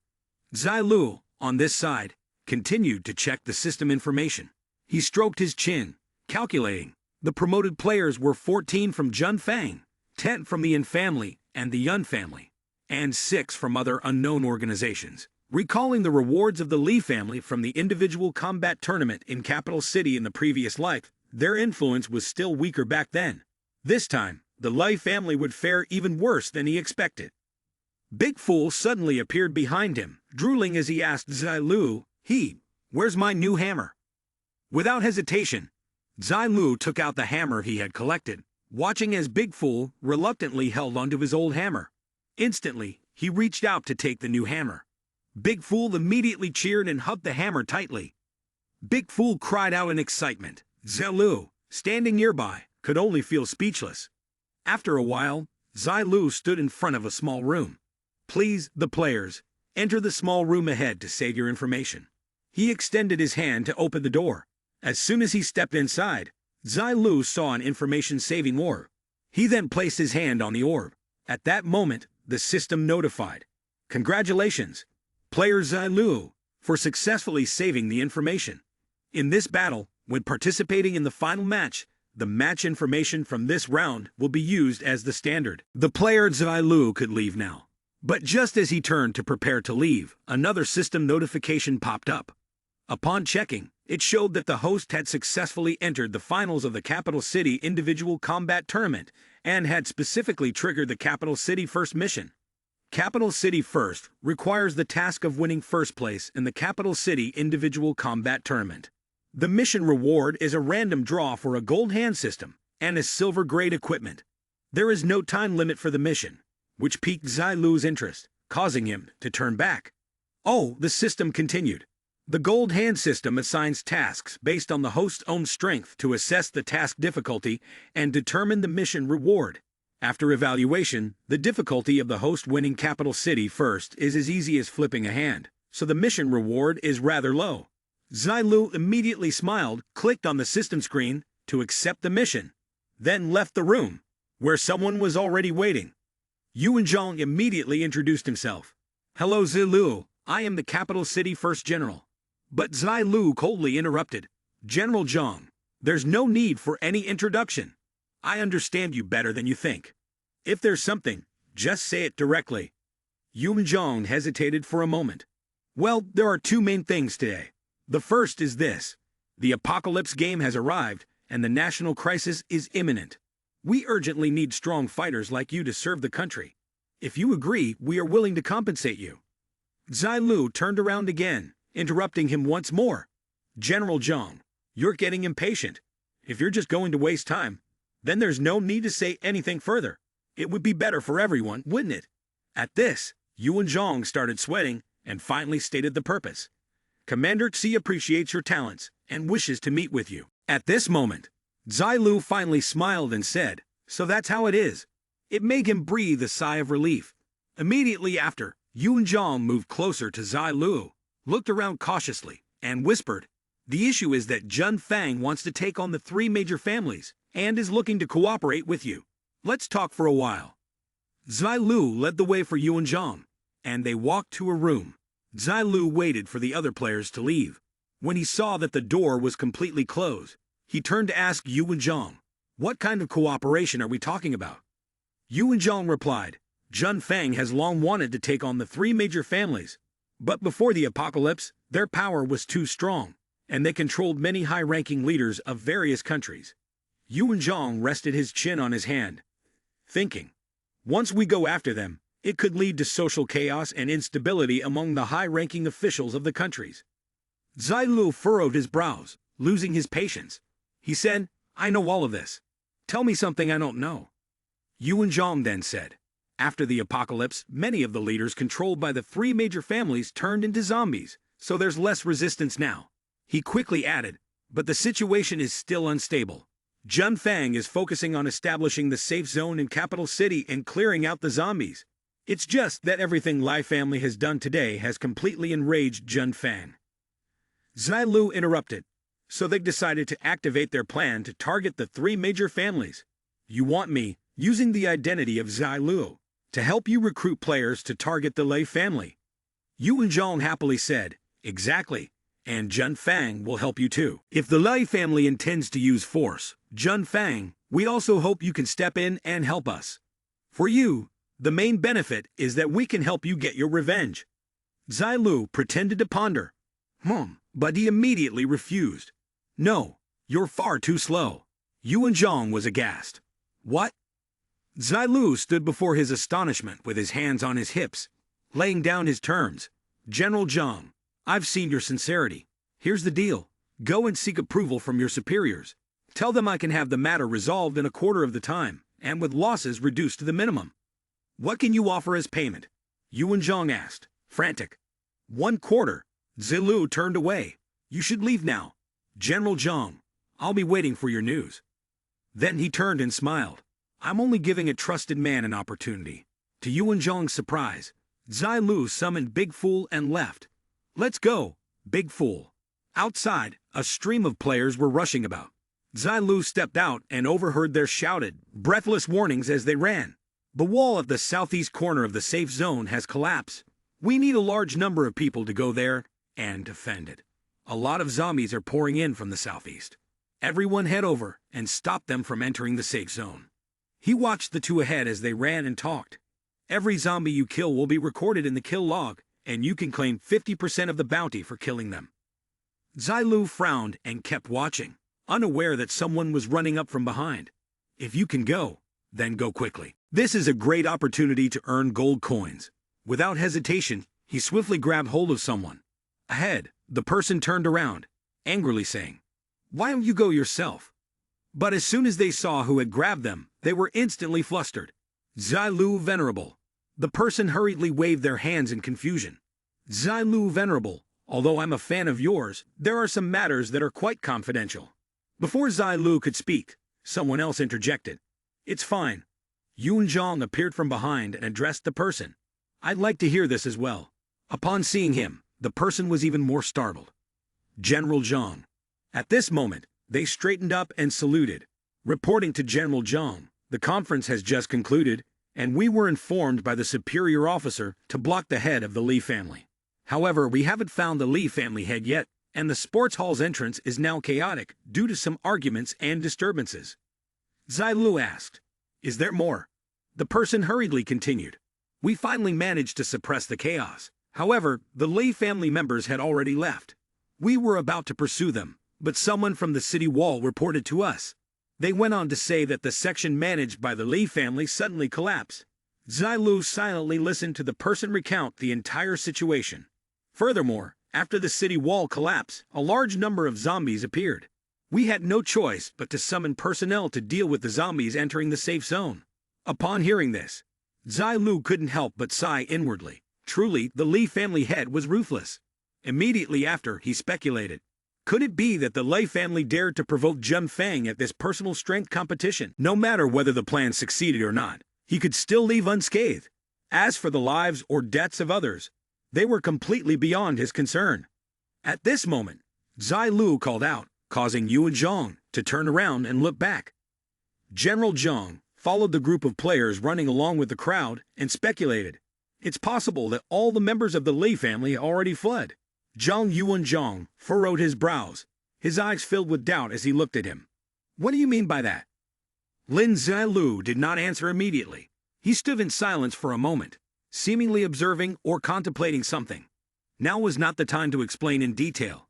After a brief pause, he turned to look at Yuan Zhong and hinted, it would be best for General Zhang to send someone to check on the head of the Lee family. There might be an unexpected surprise. Upon hearing this, he ordered his soldiers and gave a reminder to the protagonist. Don't act rashly. For now, don't reveal the truth. Wait for my news, and you may go along with it. Understood. With that, he and several soldiers set off, seeing that the opportunity was now given to someone else. Lin Zilu turned and walked away. I'll pass on this chance to make some gold. In the heart of the bustling city, towering buildings gleamed with golden splendor, and shops displayed silks and brocades. On this busy street, a group of people gathered by the roadside. their voices filled with laughter and lewd banter. I'm telling you this. Yixai, venerable and cool as always, dressed in a black robe that exuded a powerful aura, his presence was imposing. The devil mask on his face, though exaggerated, gave off an evil vibe, and as he approached, the sound of laughter grew louder and clearer. A group of young people gathered by the roadside, their eyes filled with admiration as the golden-edged green long blade appeared in his hands.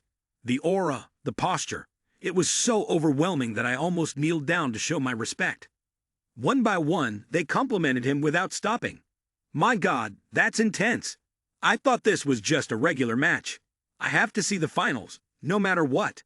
Isn't his place supposed to be in Shanghai? Are you fooling us? You're just bullying us by not letting us attend the competition. As if to prove their words, he turned around and glanced around.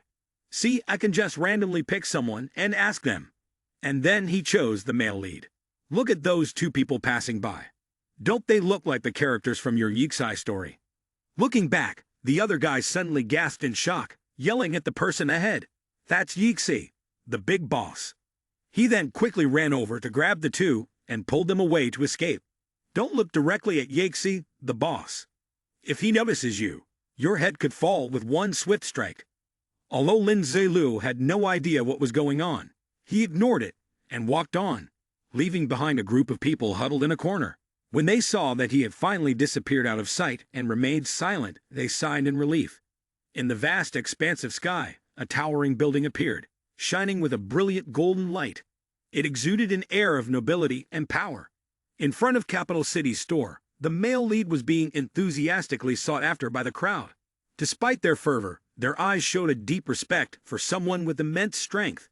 What frightened them wasn't just his power, but the enormous presence looming behind him. He mimicked the boastful actions of humans, making it impossible for Lin Zilu to consider it.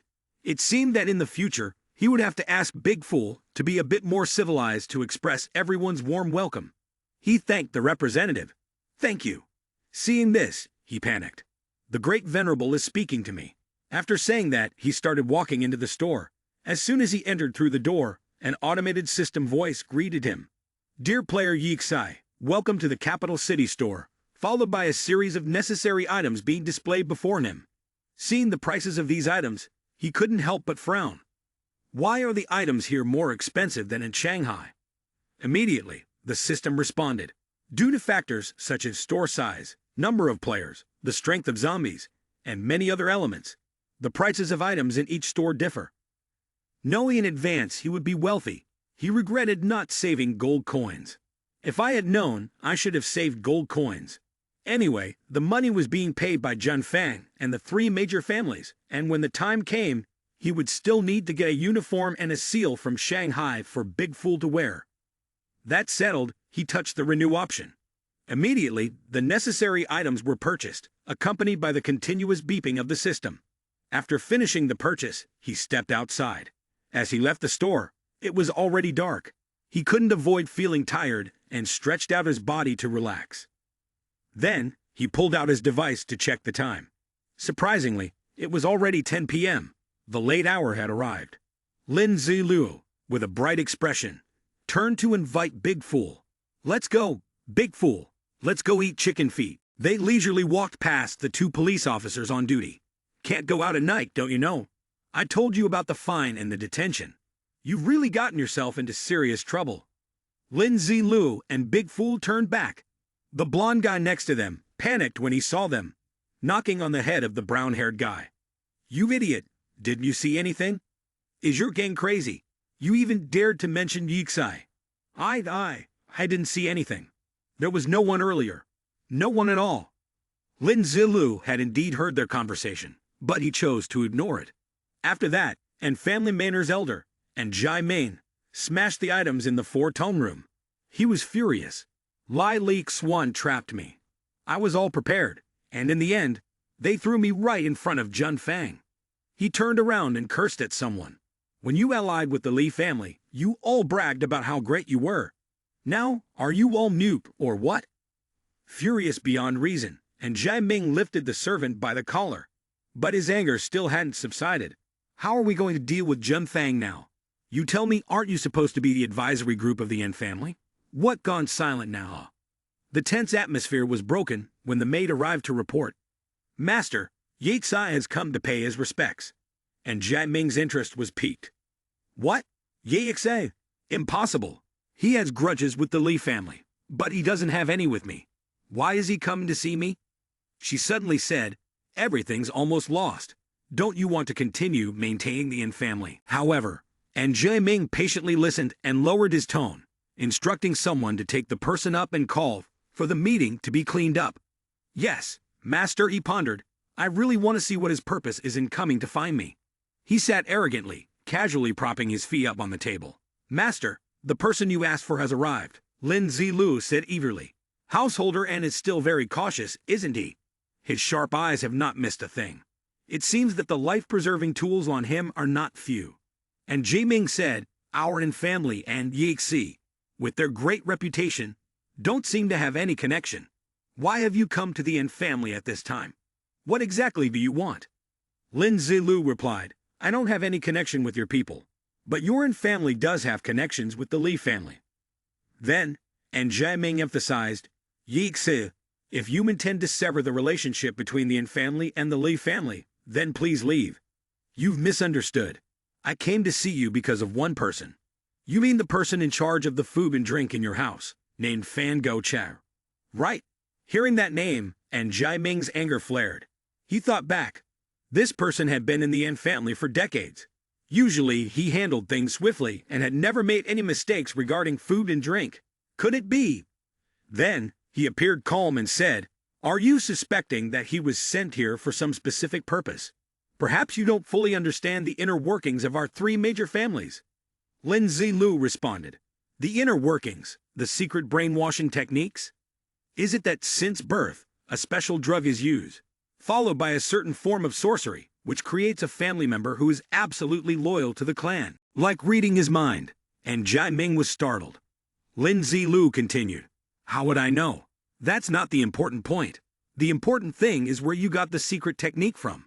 Suddenly, and Jia Ming felt a slight anger. This secret technique had always been maintained within the three great families. How does he know? He asked.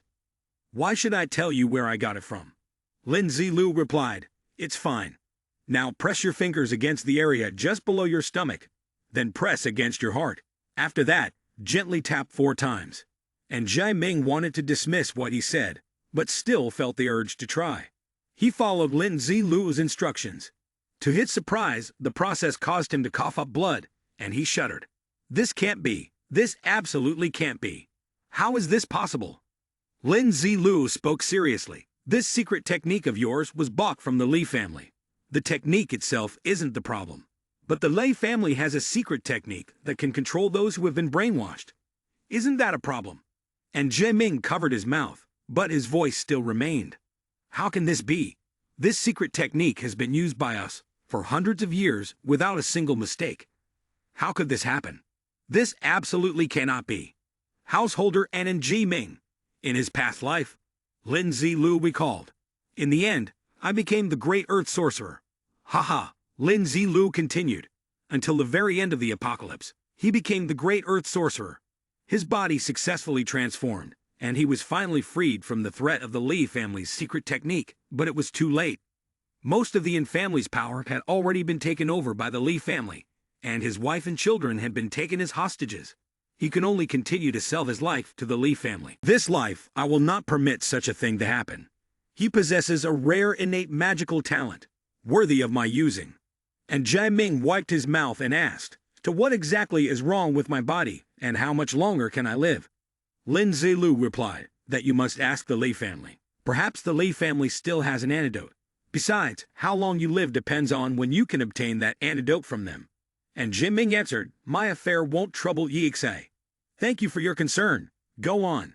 But Lin Zilu suggested, I have a major deal going on. You don't think the Lee family only controls Fan Gao Chai by himself, do you? And Jia Ming was suspicious. What are you implying? Lin Zilu then placed a sheet of paper on the table. This list may not include everyone arranged by the Lee family, but everything written on it is absolutely true. And Jia Ming eyed the paper thoughtfully. What do you want? A final price of 200,000 gold coins. Lin Zilu said. He slammed his hand on the table. What? 200,000 gold coins. Why don't you just go and rob them? Lin Zilu asked. So how much can you give me? And Zhe Ming reluctantly replied, 80,000 gold coins, no more. Strangely, Lin Zilu let out a cold laugh. The scene shifted. Lin Zilu folded his arms and watched with a slightly crafty expression, looking toward the other side. 80,000 won't do. There are actually people on this list who could greatly influence the family's supplies. When that time comes, your losses won't be limited to just tens of thousands. The person across from him was Lai Lake Swan, who was frantically leaning on the table. A maximum of 100,000, not even a penny more.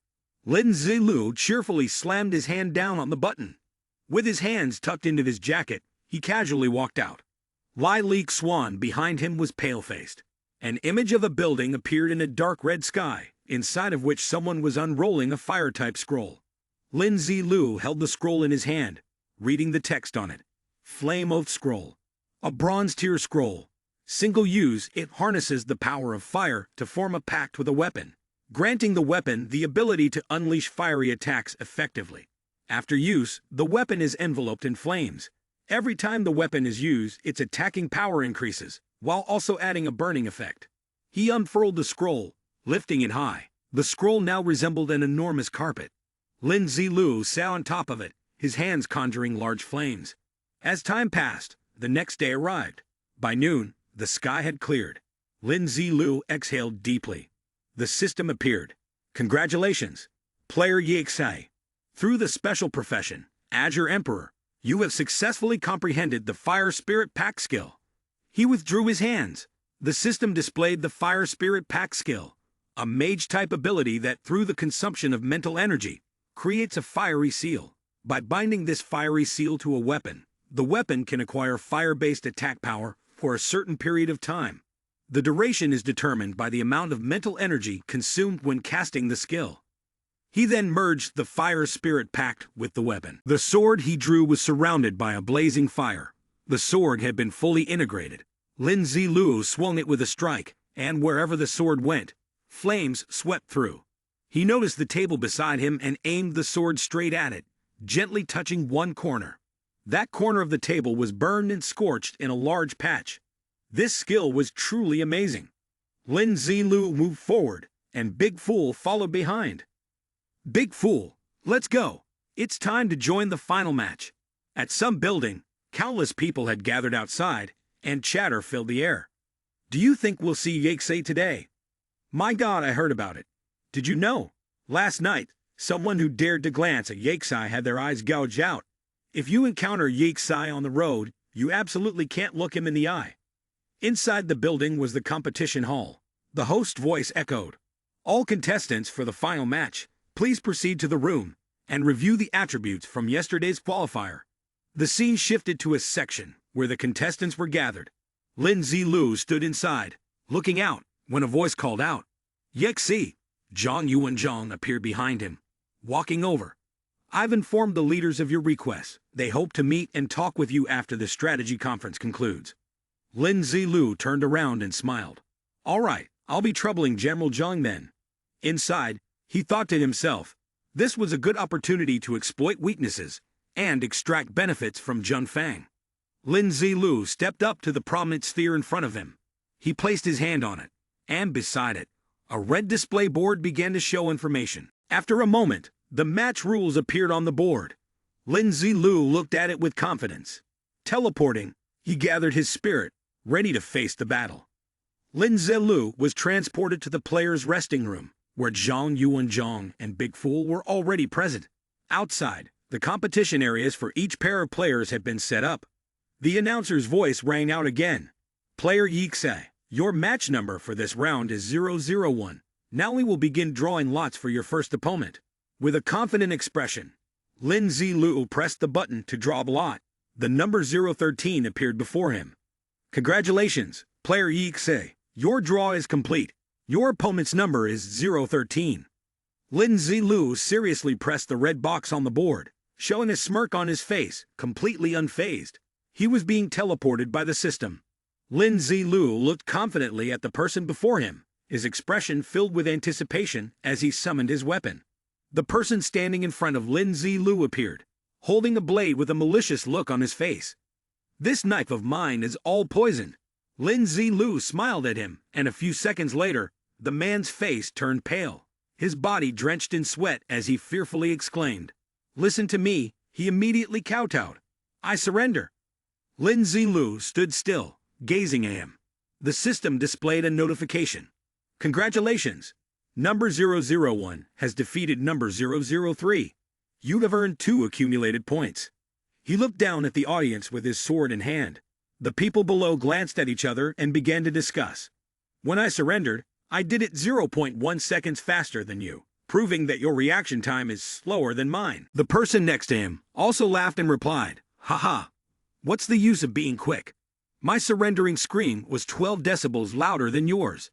I screamed with such momentum. Engsub Venerable will definitely remember me." After both of them finished speaking, they looked at the person in front of them who was acting so cocky. He confidently stroked his chin and said, "You both can't beat me. When I screamed earlier, I used a very low voice. Didn't you see how many female spectators were flirting with me?" Lin Zilu was speechless listening to their conversation. Under the scorching sun, Lin Zilu waited so long that he felt like mushrooms were growing on his head. He picked his nose while waiting for the group to continue their squabble on stage. Lin Zilu turned around and paid close attention. He leaned forward, fully engaged in the match unfolding at that moment. Zhang Yuanzhang, holding his sword calmly, was facing off against the people from the Lee family. Lin Zilu immediately opened the system to check this person's profile. Zhang Yuanzhang, level 18, title, The One Above All. His basic attributes were 60 strength, 60 spirit, 55 constitution, and 40 agility. Class, military soul. Only players with genuine affection for the military could inherit this class. His strength was extremely powerful. His class ability 1, military soul unity. The more teammates in the same squad, the higher the attributes gained. Additionally, when the number of teammates reached a certain level, a portion of attributes could be shared with teammates in the same squad. It could trigger an over-the-limit effect. Immortal military soul. The military soul is forever indestructible. After activating this effect, you can enter an immortal state. During the duration, all incoming damage will be greatly reduced, and your willpower will increase significantly. However, once the immortal state ends, any damage previously endured will continue to affect your body. Talent. Majestic physique. You possess an exceptionally deep awareness of yourself. When faced with suppression-type skills, the suppression effect is weakened by 30%, and the duration of suppression is shortened by 50%. Skills. Void Talisman, Triple Strike, Earth-Cracking Long Blade, Battle Soul Zufu, Battle Soul Kai. Lin Zilu silently remarked. The agility and mental attributes of Big Fool were slightly weaker. Fortunately, his overall attribute synthesis wasn't much worse. He looked toward the arena. Zhang Yuanzhang quickly gained momentum and charged forward, his sword glowing with energy as he aimed straight at Big Fool to strike. Big Fool blocked the blow with his hammer. Lin Zilu observed their exchange and analyzed.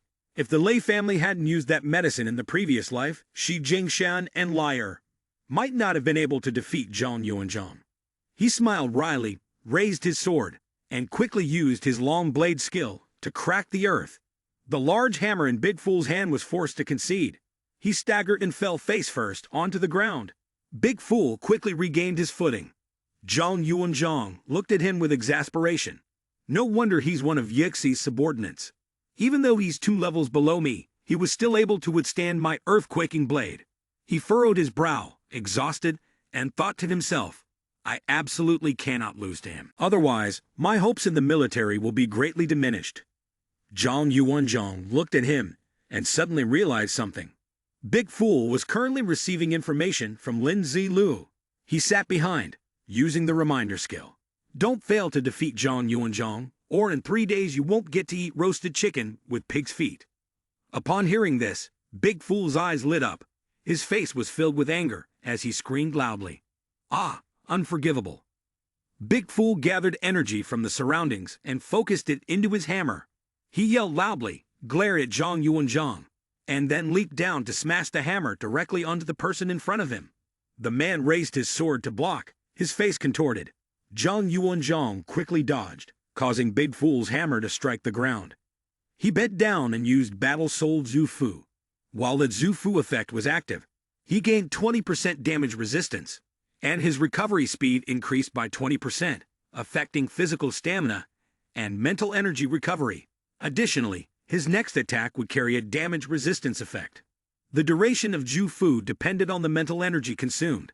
He quickly charged toward Big Fool with his sword. Zhang Yuanzhang gathered his magic power and aimed directly at Big Fool. He was immediately knocked away by the hammer. Zhang Yuanzhang barely blocked it with his sword and staggered back, his eyes sharp, with blood trickling from the corner of his mouth. Zhang Yuanzhang smiled endlessly at him. His body quickly wrapped itself in the available energy, forming an armor around him. He looked mighty and imposing. He extended his sword behind him. Confidently raise your head. The Army Soul Key Manifestation Skill. Behind Zhang Yuanzhang stands a dozen generals and soldiers. This skill of his is truly impressive. Zhang Yuanzhang assumes his stance, ready to fight at any moment. Lin Zilu, witnessing this scene, gasped in shock. Oh my god, I remember in my previous life, Zhang Yuanzhang used Army Soul Key Fa to subdue a level 80+ zombie, just one step away from the Zombie King. I never expected to see the Army Soul Key Fa primary form in this life. Big Fool wasn't intimidated at all. He stared directly at him. He yelled loudly, his feet slamming down onto the ground, sending debris flying everywhere. Big Fool's eyes burned with fierce intent as he gripped his hammer and charged toward Zhang Yuanzhang. Upon seeing him, Zhang Yuanzhang frowned, gritted his teeth, and unleashed his move. Voidless Triple Strike. The flames from his skill burned continuously, creating a dramatic fiery collision. A blinding flash of light erupted, obscuring everything around it. It left the onlookers astonished, raising their hands to shield their eyes and shouting in surprise. The arena was filled with sparks of dust and lingering smoke. Zhang Yuanzhang was in a pitiful state, covered in blood. His eyes were tightly shut, showing immense pain and exhaustion. His opponent, Big Fool, fared no better. His eyes were wide open in shock, blood dripping messily, looking completely battered. Big Fool quickly regained his composure and stood up. The system's voice immediately echoed. Contestant number 03, 2 victories over contestant number 024, earning 2 accumulated points. The next match, number 00, 1 versus number 029. Big Fool stood up proudly in front of a formidable opponent like Zhang Yuanzhang. He looked at the struggling man before him, his lips tight as he forced himself to rise, despite the sword's weight. Big Fool glanced at him and chuckled foolishly. The arena around them was filled with cheers, with the crowd constantly shouting in excitement. This is true competition, a battle of true experts. One person said, crying tears of joy. Oh my god, compared to them, I feel like a monster. The crowd cheered wildly, applauding the intensity of the fight. It was a battle where one had to risk it all, putting in their full strength to defeat the opponent, not fighting those weaker than oneself. I rely on my own strength to kill. Right, that's well said. Well said. General Zhang is amazing. Big Fool is amazing. Lin Zilu watched the 2 men in front of him with great satisfaction. Big Fool and Zhang Yuanzhang were both taken to the medical room. Zhang Yuanzhang shook his head, refusing when he saw the doctor. Check Big Fool brother first. I'm not in a hurry. The doctor nodded. Yes, General. On this side, Lin Zilu also smiled politely and declined. Thank you, General Zhang, but there's no need. Zhang Yuanzhang looked at him, puzzled. Why? Are you concerned about the supplies? Lin Zilu looked over at Big Fool and smiled happily. It's fine. We have enough medicine. Besides, Big Fool's condition is a bit special due to his profession. He just needs some nutritional supplements. Zhang Yuanzhang looked at him and then nodded in agreement. I see. If you need anything, don't hesitate to let me know. Lin Zilu gave a thumbs up. No problem. He anxiously sweated, thinking to himself, just kidding. If I undergo therapy, Big Fool's zombie body will be exposed. The system's voice suddenly rang out. Attention, players of Capital City. Attention, players of Capital City. The Capital City Individual Power Rankings Tournament has officially concluded. System notification. Conqueror of the City. Capital City player ranked first in the power rankings, Yixi has received one excellent gold tier equipment based on the city's overall strength, along with a large number of gold coins, experience, and fame. Free attribute points awarded. Conqueror of the City. Capital City player ranked second in the power rankings, Big Fool. Based on the city's overall strength, he has received 2 sets of silver tier equipment. The second-ranked player on the power rankings, before Yuan Zhang, was the topic of conversation among the group of people in the stands. Haha, just as expected. Yixi Venerable ranked first, and that guy made it in too. Don't need to say anything extra, but honestly, I didn't expect Big Fool to take second place. Such a shame for General Zhang.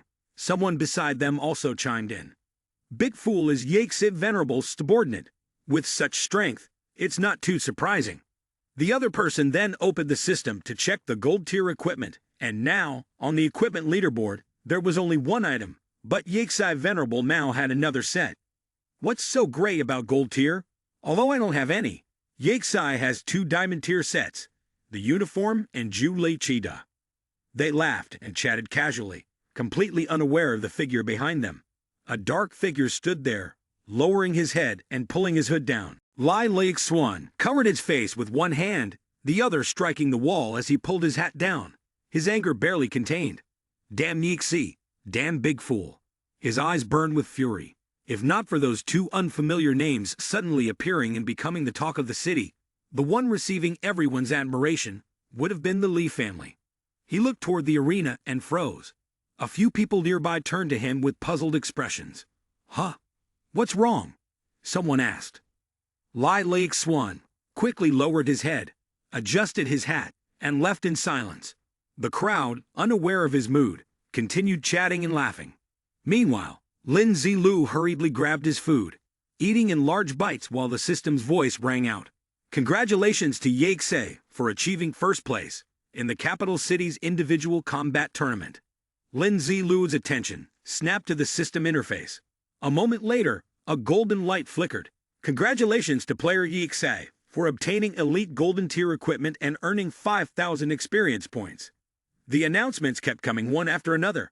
Congratulations to player Yixi for reaching level 23. All attributes increased by 3, and 5 free attribute points awarded. Player Yixi also receives 2,000 gold coins and 500 reputation points. Lin Zilu was overjoyed. First place in the capital city tournament, and with such generous rewards. He stared at the screen, amazed. Flash step boots, elite golden tier gear. A battle flower imbued with spatial energy, the kind of equipment most warriors could only dream of. The agility attribute alone increased by 5. The spirit combines with B to increase movement speed by 10%, reduce footstep noise by 30%. The skill also includes the ability to move forward at distance of 1 to 2 meters. During this movement, it can nullify 90% of the damage taken. The duration is 4 hours. Lin Zilu exclaimed in amazement. Battle Flower has spatial abilities. No wonder this game has the elite end-of-the-world label. Equipment. Lin Zilu looked up at the system interface. It showed the basic attribute values without equipment.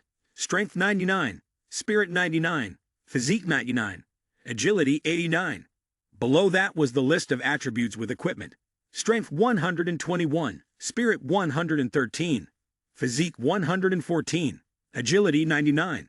The system voice kept ringing. Congratulations, host, for successfully securing first place in the Capital City Individual Combat Tournament and completing the Capital City First Mission. Lin congratulates the host for receiving the mission reward, a random common golden hand, and a silver grade equipment.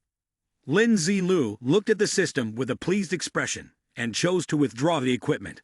The system voice announced, Congratulations, host, for receiving silver grade equipment.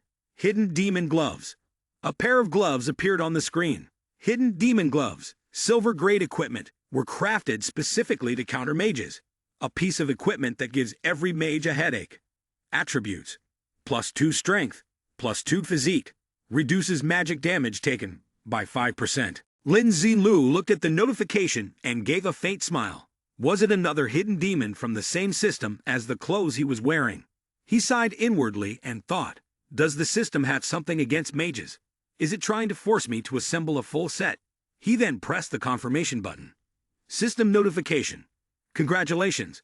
Player Yixai has successfully equipped the Hidden Demon Gloves, activating the effect of a 3-piece Hidden Demon set. All attributes of the 3 Hidden Demon pieces are increased by 2, and they can reduce 15% of the magic damage taken. He looked at the system with a satisfied expression. This is fine. This is a full set of 3 pieces. It seems there are still many ways the equipment's attributes can be improved. Big Fool was sitting nearby, enjoying a delicious chicken drumstick. Lin Zilu turned to him and smiled mysteriously. Big Fool looked back at him, confused. Lin Zilu slapped Big Fool on the shoulder, causing him to suddenly turn toward him in surprise. Big Fool looked at Lin Zilu, puzzled, and tapped his hand on the system before pouting. Silver soft armor and flexible gloves. Are these the kinds of trash-tier equipment you're talking about? Big Fool looked at him speechlessly. The system screen showed a glowing gem, indicating it was at 40%. Big Fool curiously turned his gaze elsewhere and saw 2 chicken drumsticks. He raised his hand to his mouth, deep in thought. Lin Zilu happily prepared to leave the room and looked toward Big Fool, suggesting, "Let's go get you a bigger chicken drumstick." He thought to himself, betting on Zhang Yuanzhang. This time, he might be able to earn a reward of 120,000 gold coins. The more Lin Zilu thought, the more delighted he became. After all, this was a matter controlled by 3 major families behind the scenes. Titsk, wasn't it quite comfortable to use the money the Lee family had provided to buy fake honor medals in Capital City? Lin Zilu and Big Fool stepped out of the house, facing the bustling streets and roads. Suddenly, a soldier appeared from somewhere. He ran toward them, shouting loudly, "Yuxai Venerable, as expected, you're here."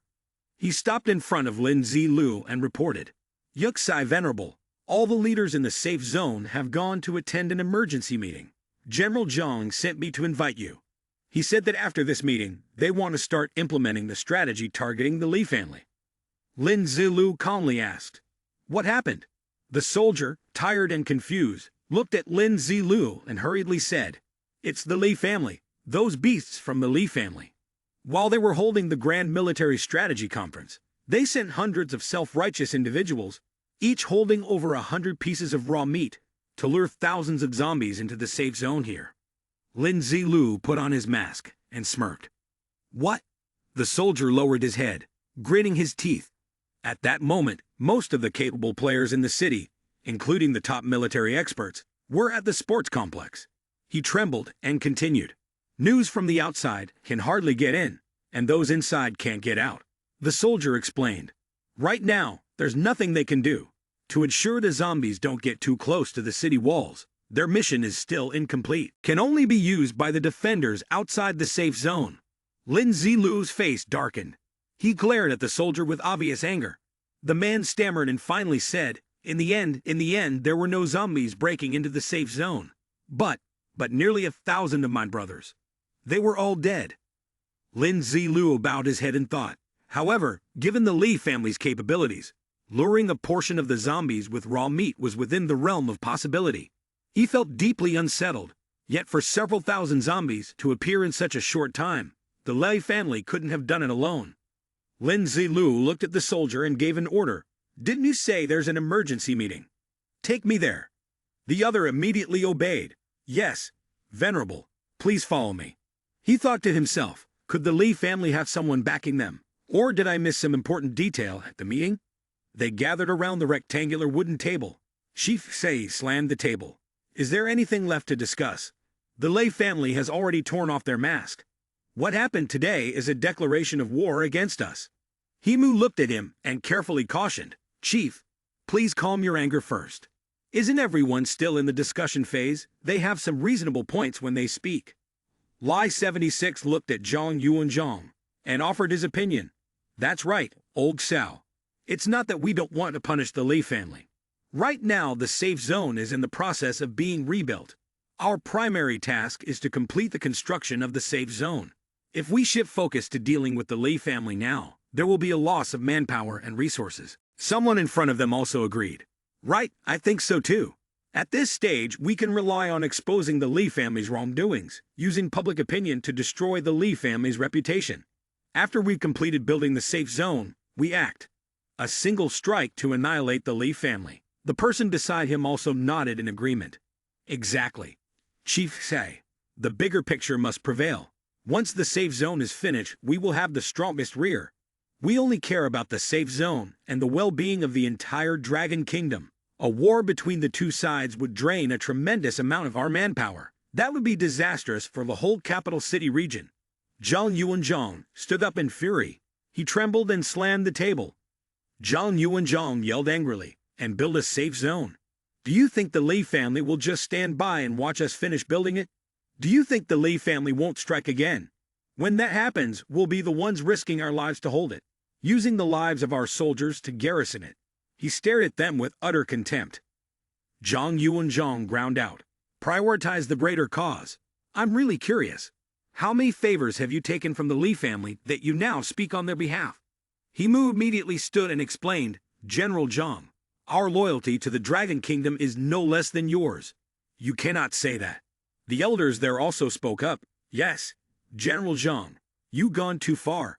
We are truly only thinking from the standpoint of the greater good. The old man heard this and exclaimed, General Zhang, because you've always been fighting on the front lines, you might not know that the situation with our rear supply lines is not as optimistic as you think. A familiar voice from outside the conference room interrupted. I strongly agree with what General Zhang has said. Everyone was surprised and looked towards the door. Lin Zilu appeared in front of them, full of confidence, his sharp gaze cutting through the room. Himu, visibly upset, shouted, How can we allow someone else to enter during such an important meeting? What are the security personnel outside doing? Someone volunteered an introduction. This person is named Zilu. He just won first place in the individual combat strength competition and has high prestige. Himu, you haven't been outside these past 2 days, so you might not know him. Himu clenched his fist, his other hand adjusting his glasses, and he offered a reasonable excuse. Zilu isn't suitable. This is a high-level confidential meeting of our Dragon Kingdom, so why should we let an outsider in? Has the entire government of Dragon Kingdom now started compromising with outsiders?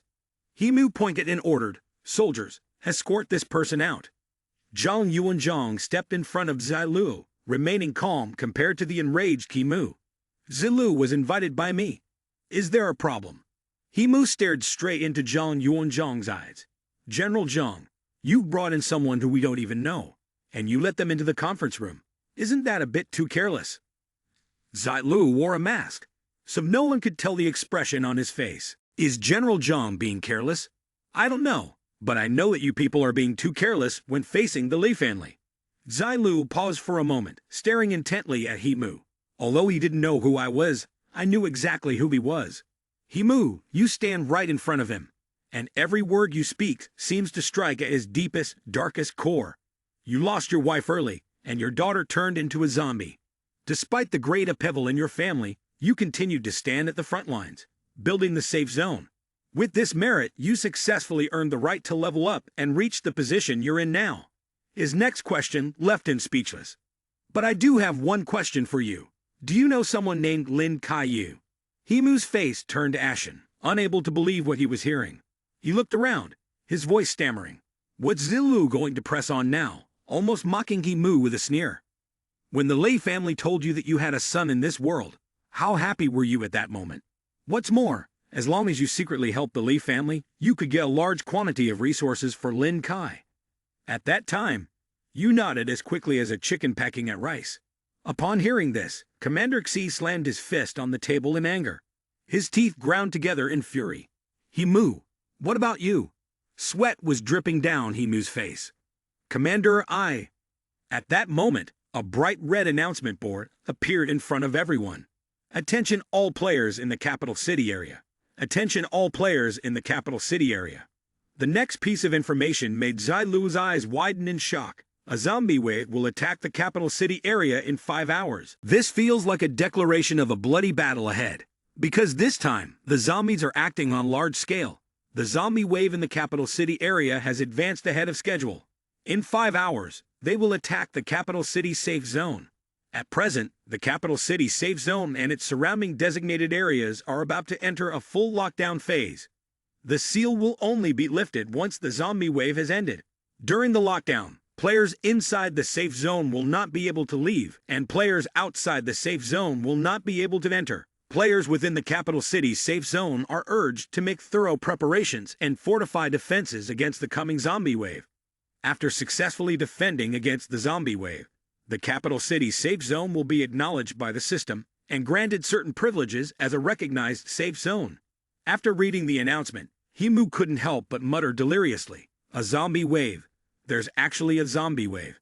He laughed like a madman. Haha, the Lee family really does have some skill. Like a deranged clown, he pointed at others and shouted, "This time, I don't believe this pathetic safe zone can withstand it. You're all going to die. Every one of you will die." No sooner had he finished speaking than he was slapped hard across the face by Commander Xi, that beast. Himu clutched the cheek already bruised from the blow, gritting his teeth. "I've been bowing and scraping before you all this time just for this day. I'm going to die anyway. My son has already escaped with the Lee family, with a few of you buried alongside me. What's there to be afraid of?" Zilu rubbed his chin in thought. The zombie wave had arrived ahead of schedule because of the Lee family's earlier actions. He looked toward that ominous red warning panel. He began to analyze that triggering a wave of zombies in an area had to satisfy three conditions. First, the level of construction of the safe zone had to reach the standard recognized by the system. Second, the accumulated number of zombies had to meet the appropriate threshold. Third, among the generated zombies, there had to be a royal zombie capable of commanding the others. He recalled the large base that was nearing completion. But now that the capital city safe zone had been built only halfway, it could trigger a zombie wave ahead of schedule. Although the scale of the wave would be unlikely to reach the usual level, it would still far exceed the current capabilities of the safe zone. Zilu adjusted his mask. It would be another fierce battle. Then he grabbed Himu by the collar and said, "General Zhang, I'm pointing out this spy you. I'm giving you this intelligence for free in return. Is it all right if I take this man?" Zhang Yuanzhang folded his arms and replied, "No problem. I only hope this traitorous scoundrel dies a particularly miserable death." Zilu nodded in agreement and said, "Fine." He looked again at the people gathered in the room and continued, "Anyone else with an issue can come and speak to me directly." They all fell silent. Zhang Yuanzhang took the initiative to add, "No problem." With their consent, Zilu hauled Himu away by the collar. He said, "Carry on. I have other matters. I'll take my leave." He dragged him straight out into the front yard. Zilu forced Himu to kneel on the ground. Around them, the young people training with their guns, seeing the scene, sneered and began to speak openly among themselves. "This isn't the minister Himu, is it? Just a few days ago, I saw him talking. Oh my God, the minister is being held by Zilu like a little chick. Had Zilu gotten that strong? I don't care if he's a minister or not, falling into Zilu's hands and daring to confront the Lee family directly. How pitiful." Himu timidly lifted his head to look at him. Immediately, Zilu grabbed his shirt and threw him aside as if he were a sack of trash, sending his face directly into the ground. In the midst of the crowd, Himu was terrified and begged, "Please, kill me quickly.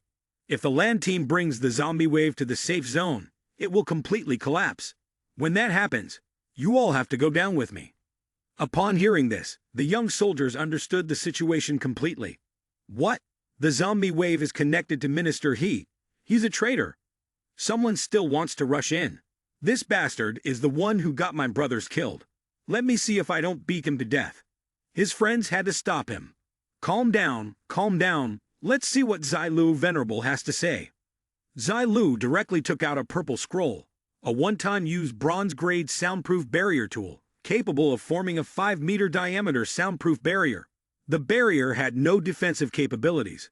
Once broken, it would be permanently destroyed, but it was very effective at isolating sound transmission. The barrier lasted for 30 minutes.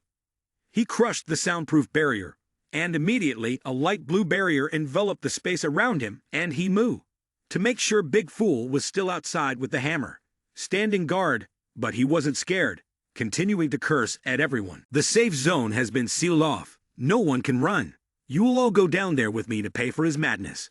Himu continued to threaten, but Zilu landed another punch to match the slap Chief Tse had given him moments before. Everyone must die together. 2 of his teeth gently fell to the ground. Unlike his trembling, Zilu slipped his hands into his pockets and asked calmly, "Head of the Lee family, where is Lai Lai right now?" Himu wiped the blood from his mouth. The air rushing and made his words slurred and unclear. "If you want to find Lai Lake Swan, I won't tell you." Zilu picked up a corroded dagger, his face twisted into something perverse. Tight-lipped, those who keep their mouths shut are my favorite. He pressed the blood-smeared blade to his throat and smiled faintly. "Will you tell me or not?" Himu stayed stubbornly silent. Of course, the knife was driven straight into his hand. Himu screamed in agony. Zilu still smiled brightly, still not talking. Exactly what benefits did the Lee family give you? Though smiling, he pushed the knife in deeper. The man couldn't bear it and howled repeatedly, "Kill me! Just kill me! I beg you, kill me!" Zilu ignored him. "No, I still haven't heard you say where Lai Lai is." At that, Himu collapsed and pretended to beg. "I don't know, I really don't know. Do me one favor, just kill me." Zilu withdrew the blade. He watched him. Were his fears real or a pretense? He made as if to stab the other hand. Himu was so frightened his tongue lolled out. Zilu's face was pensive. "Then I'll change my question. What did Lai Lake Swan ask you to do?" Thinking of his son, he hesitated for a moment before speaking. There were tears welling up in Himu's eyes now. He paused before continuing. "Previously, he asked me to secretly help the Lee family deliver resources, or to arrange difficult tasks for Jun Fang, using the opportunity to have their people killed. After asking for so long without receiving any useful information, Zilu became a bit irritated. Who asked you about this? He ran away yesterday. Did he leave you many message? At this moment, Himu no longer dared to hide anything. He stammered as he revealed everything. I. Before he ran yesterday, he sent someone with a message, telling me to delay things, to target the Lee family. That's all. Zilu smiled faintly, then the way of contact. Lai like Swan wouldn't just leave such a useful pawn like you here. Looking at Zilu's face up close, Himu became even more terrified. There's a gathering point. It's been set up by the Lee family's underground organization. He asked me, I came. Zilu furrowed his brows, repeating the phrase, a gathering point. Zilu looked at Himu's battered appearance. Do you have anything else to say? Himu, trembling in fear, stammered, no more. His face was bruised and battered, but inside, Himu felt a sense of relief as he thought to himself, I've told him everything now. What else can he use to keep me here? If he doesn't imprison me, how can I find an opportunity to escape? Zilu patted him on the shoulder. Well done, you took out that knife again. Zilu didn't say much, but gave him a brutal, sharp comment. Useless person. You don't deserve to live. After saying that, he quickly pulled out his umbrella and jumped back. Clearly, Zilu had a lot of experience dealing with such situations. He was covered in Himu's blood, but he himself was completely clean. The bloody scene, with an eye falling out, terrified everyone, making them tremble in fear. Meanwhile, he and Big Fool casually walked away in a very cool manner. In a high-rise building, the exchange point for predicting the personal combat power competition was located. Zilu placed a ticket on the wooden table and exchanged it for a betting voucher. The staff member took the voucher and read the information. Please wait a moment. She placed the voucher back on the table.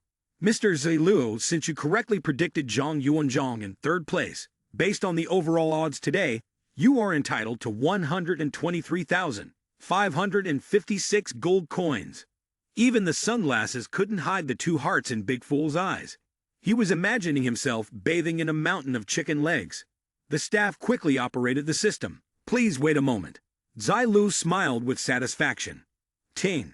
Dear player Zilu, 123,556 gold coins have been transferred to your account. He happily tossed a shiny chicken leg to Big Fool. Let's go, Big Fool. The toys were green, and the clouds drifted gently. At the capital city store, people around were quite surprised to see Big Fool gnawing on a chicken leg with gritted teeth. They were even more surprised when they heard the player's purchase notification from the system. Congratulations, player, you have successfully purchased the Fake Honor Medal of Capital City due to the special benefit of a 10% discount when purchasing the city gear from Asterisk, unparalleled through 9 eras Asterisk. A payment of 225,000 gold coins is required. The crowd whispered to each other. Spending so much money like that. Oh my, is the person inside a local magnate? Has that much money? I feel like only Zilu could afford that. I think so too. Look, Big Fool is also here. We better stand a little farther away later. Yeah. Have you heard the rumor? I heard that if you look directly at Zilu Venerable, you'll get killed. But Zilu doesn't even care. Keeps throwing money around like water. Congratulations to the player for successfully purchasing the Asterisk Order Enforcer Uniform Asterisk for Capital City. With the special benefit of a 10% discount when purchasing the city gear from Asterisk, then paralleled through 9 eras Asterisk. A payment of 256,500 gold coins is required. The three people huddled together in fear, hugging each other. After spending that much money, he finally felt a slight sense of satisfaction. Zilu smiled as he looked at the medal in his hand. The medal now had 3 stars. The honorary medal for Capital City is a special equipment for the rank of executioner, as introduced by the system. This medal signifies the highest honor and unparalleled distinction in the Capital City region. Only individuals who have made unimaginable contributions to the Capital City region are qualified to use it. It has never been awarded before, and only those with extraordinary merit are eligible. Equipping this medal will bind the player permanently. To enhance the player's experience, the system also provided cued illustrations, a notification of honor. This ability can be used once every 2 days and will send out an announcement. When sent, all players in the Capital City region will receive this notification. 2. The Glory. As long as you are within the Capital City area, after activating this function, any emotional reactions such as intimidation, shock, or fear that you create with others will increase effectiveness by 100%. 3. The Noble Blossom. As long as you are within the Capital City area, the experience and gold coins earned from completing zombie kills, tasks, or dungeons will increase by 30%, and the drop rate will also increase by 5%. 4. The Majestic Presence. As long as you are within the Capital City area, after all players initiate an attack, you will experience a 15% reduction in your personal attributes, lasting for 5 minutes. 5. The Guardian Beast's Protection. This ability can be used once every 7 days. As long as you are within the Capital City area, you can summon a phantom of the city's guardian beast to engage in battle. The phantom can persist for 2 minutes. The strength of the phantom depends on the overall prosperity of the Capital City, and by killing zombies, players can gain a 10% benefit. Zilu and Big Fool stepped out of the trading area. He stared intently at the medallion. This rank's title was hardly worthy of the medallion. Even the diamond rank was a stretch. Zilu seemed pleased with the 5th function, the Guardian Beast Protection. However, the phantom could only last for 2 minutes, and the conditions seemed a bit strict. Perhaps in the future, the summoning time could be extended? Thinking this, he looked at Big Fool, who was just switching to a new set of gear, and pressed the button to equip the clothes from the system. Immediately, the two of them received a new set of cloaks. A bright red system notification appeared above Zilu and Big Fool. Updating the equipment data, and a new epic grade item appeared. The owner of Zilu. While everyone was having their meals, they were shocked to see the system ranking board appear in front of them. Quick, check the equipment rankings. What equipment rankings? What's going on? Did a new piece of equipment just show up? Some people clasped their hands in prayer, tears streaming down their faces in 2 long lines. Oh my God, could it be a silver grade item? It has to be my idol, Zilu. Others, feeling disheartened, sighed in longing. Sigh, when will I ever get a silver grade item? Someone next to them, after checking the information, revealed that this time, it was a golden grade item. I don't believe it, check the ranking board yourself. The red notification spread to every corner. Rank 1. Honor Medal of Capital City, Tier X. Owner, Zilu. Rank 2. 9 Flame Blade, Diamond Tier. Owner, Zilu. Rank 3. Capital City Order Enforcer Uniform, Diamond Tier. Owner, Zilu. Rank 4. Order Enforcer Uniform from Shanghai, Diamond Tier. Owner, Big Fool. Rank 5. Flash Step Boots, Golden Tier. Owner, Zilu. Rank 6. Evil Illusion Mask, Silver Grade. Owner, Zilu. A few soldiers who were patrolling discussed the announcement just now. No need for a premonition. Trust me, it will definitely be a reality. How nice would it be if we could be that powerful someday? They continued to move forward. All right, go on patrol. We need to do our jobs well. That's the most important thing. The sky was still blue, the clouds still drifted lazily, and the green flag fluttered atop the roof. In the conference room at that moment, a young officer hurriedly rushed in to report. General Zhang, Commander Xizhong Yuanzhong, immediately asked upon seeing him, "What's the situation outside? Have you figured it out yet?" He assured us that we had conducted a thorough inspection everywhere. As long as it was within a 1,000-meter radius of the safety wall, we would find the apocalyptic game seals, all of them being transparent walls. They have tried every method to test the durability of the barrier. As for the situation outside the barrier, all external impacts seem ineffective. We've observed the area, and no matter what methods we use, we couldn't break through the barrier. Hearing the report, Commander Chi fell into deep thought. Furthermore, there were no signs of an impending zombie wave yet, so the scale and intensity of the wave remained unknown. The key figures in the military also joined the discussion. The situation was tough, but luckily, thanks to communication with the war conference, most players had not left the safe zone. However, the Lei family had brought a considerable number of people with them. Zhang Yuanzhong was also worried. The military forces we have now can only set up defenses in 2 directions at most. Someone immediately made a suggestion. So now, we can only gamble on which direction the zombie wave will attack from. Zhang Yuanzhong immediately gave the order. Understood. He rubbed his chin thoughtfully, and then said, "Then first, let's arrange the defense in the 2 directions where they are most likely to attack." Knowing that an attack was imminent, they appeared hurried. But if zombies appear in the other 2 directions, we must send emergency personnel. General Zhang, stop standing there. Hurry up and get to work. However, this suggestion was quickly countered. It's possible to send emergency personnel, but without a solid defense, the personnel losses will increase significantly. Seeing that everyone couldn't reach a consensus, Commander Xi shouted, "Enough." He propped his chin and looked at everyone, realizing there was no time to hesitate.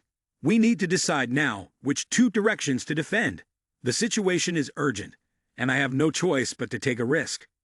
General Zhang, you have rich combat experience. I'll follow your decision. Zhang Yuanzhong also felt tense. The east, the west. He thought about the most significant losses.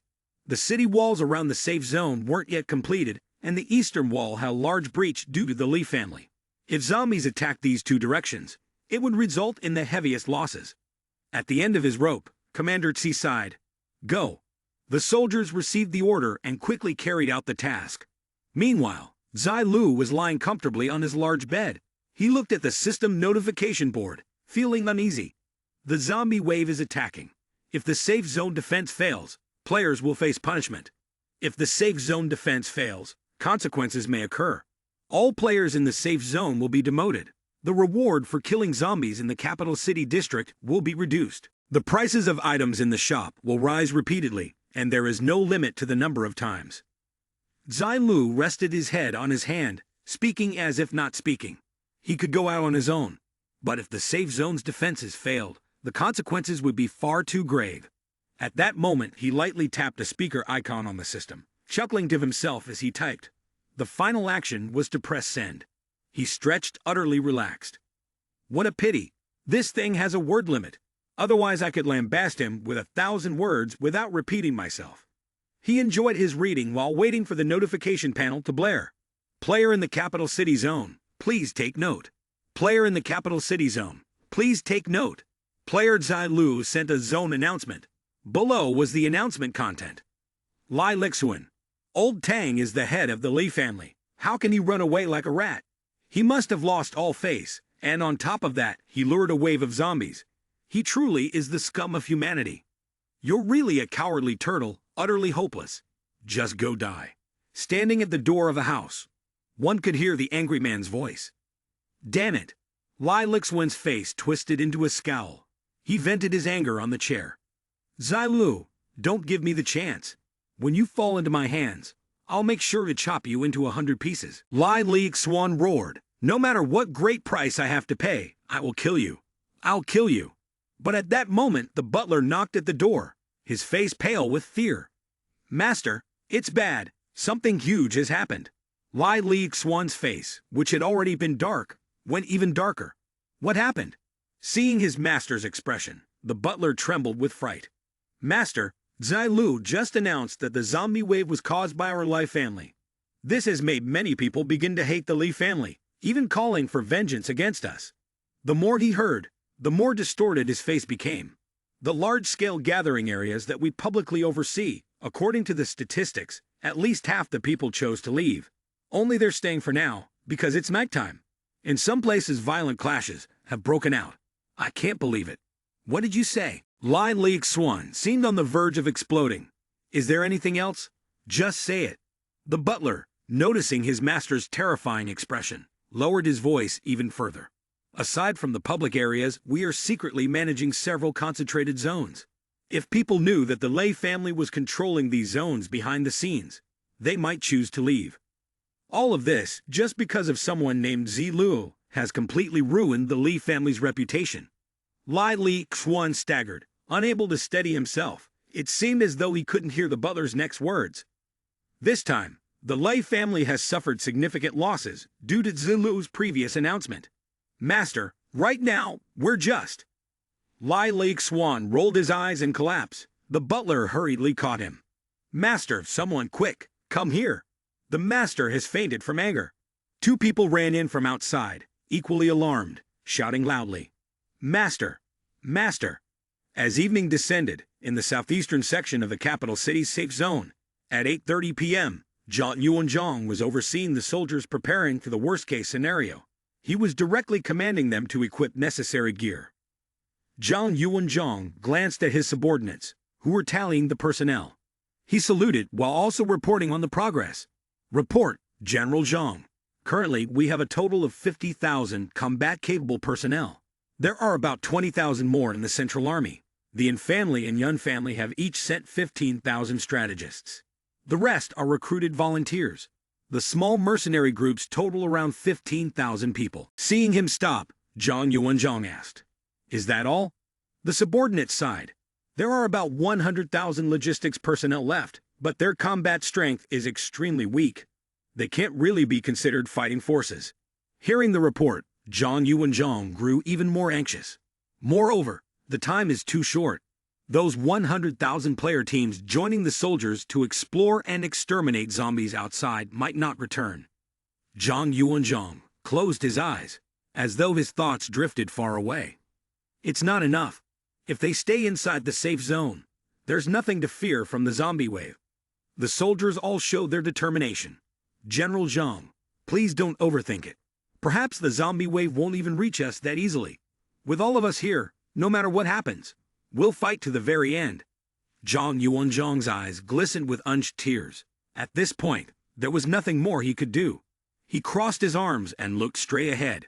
The south and west will be guarded by 20,000 Junfang personnel. The east will be entrusted to the Yin family and the Yun family. If the zombies come from the north, call the eastern forces for support. They're all brave people, but also cautious. Remember this. Leave a safeguard. The An and Yun families may not be able to command effectively, but the authority over scattered personnel must remain in our hands. Yes, General. At that moment, the system notification appeared again. A zombie wave is approaching the capital city region. The zombie wave will persist for 5 hours. A long message, like a death warrant, appeared. Please ensure that the capital city's safe zone is fully prepared for defense. The safety zone conditions in the area beyond the 10-meter radius around the game building in the capital city safety zone have now collapsed.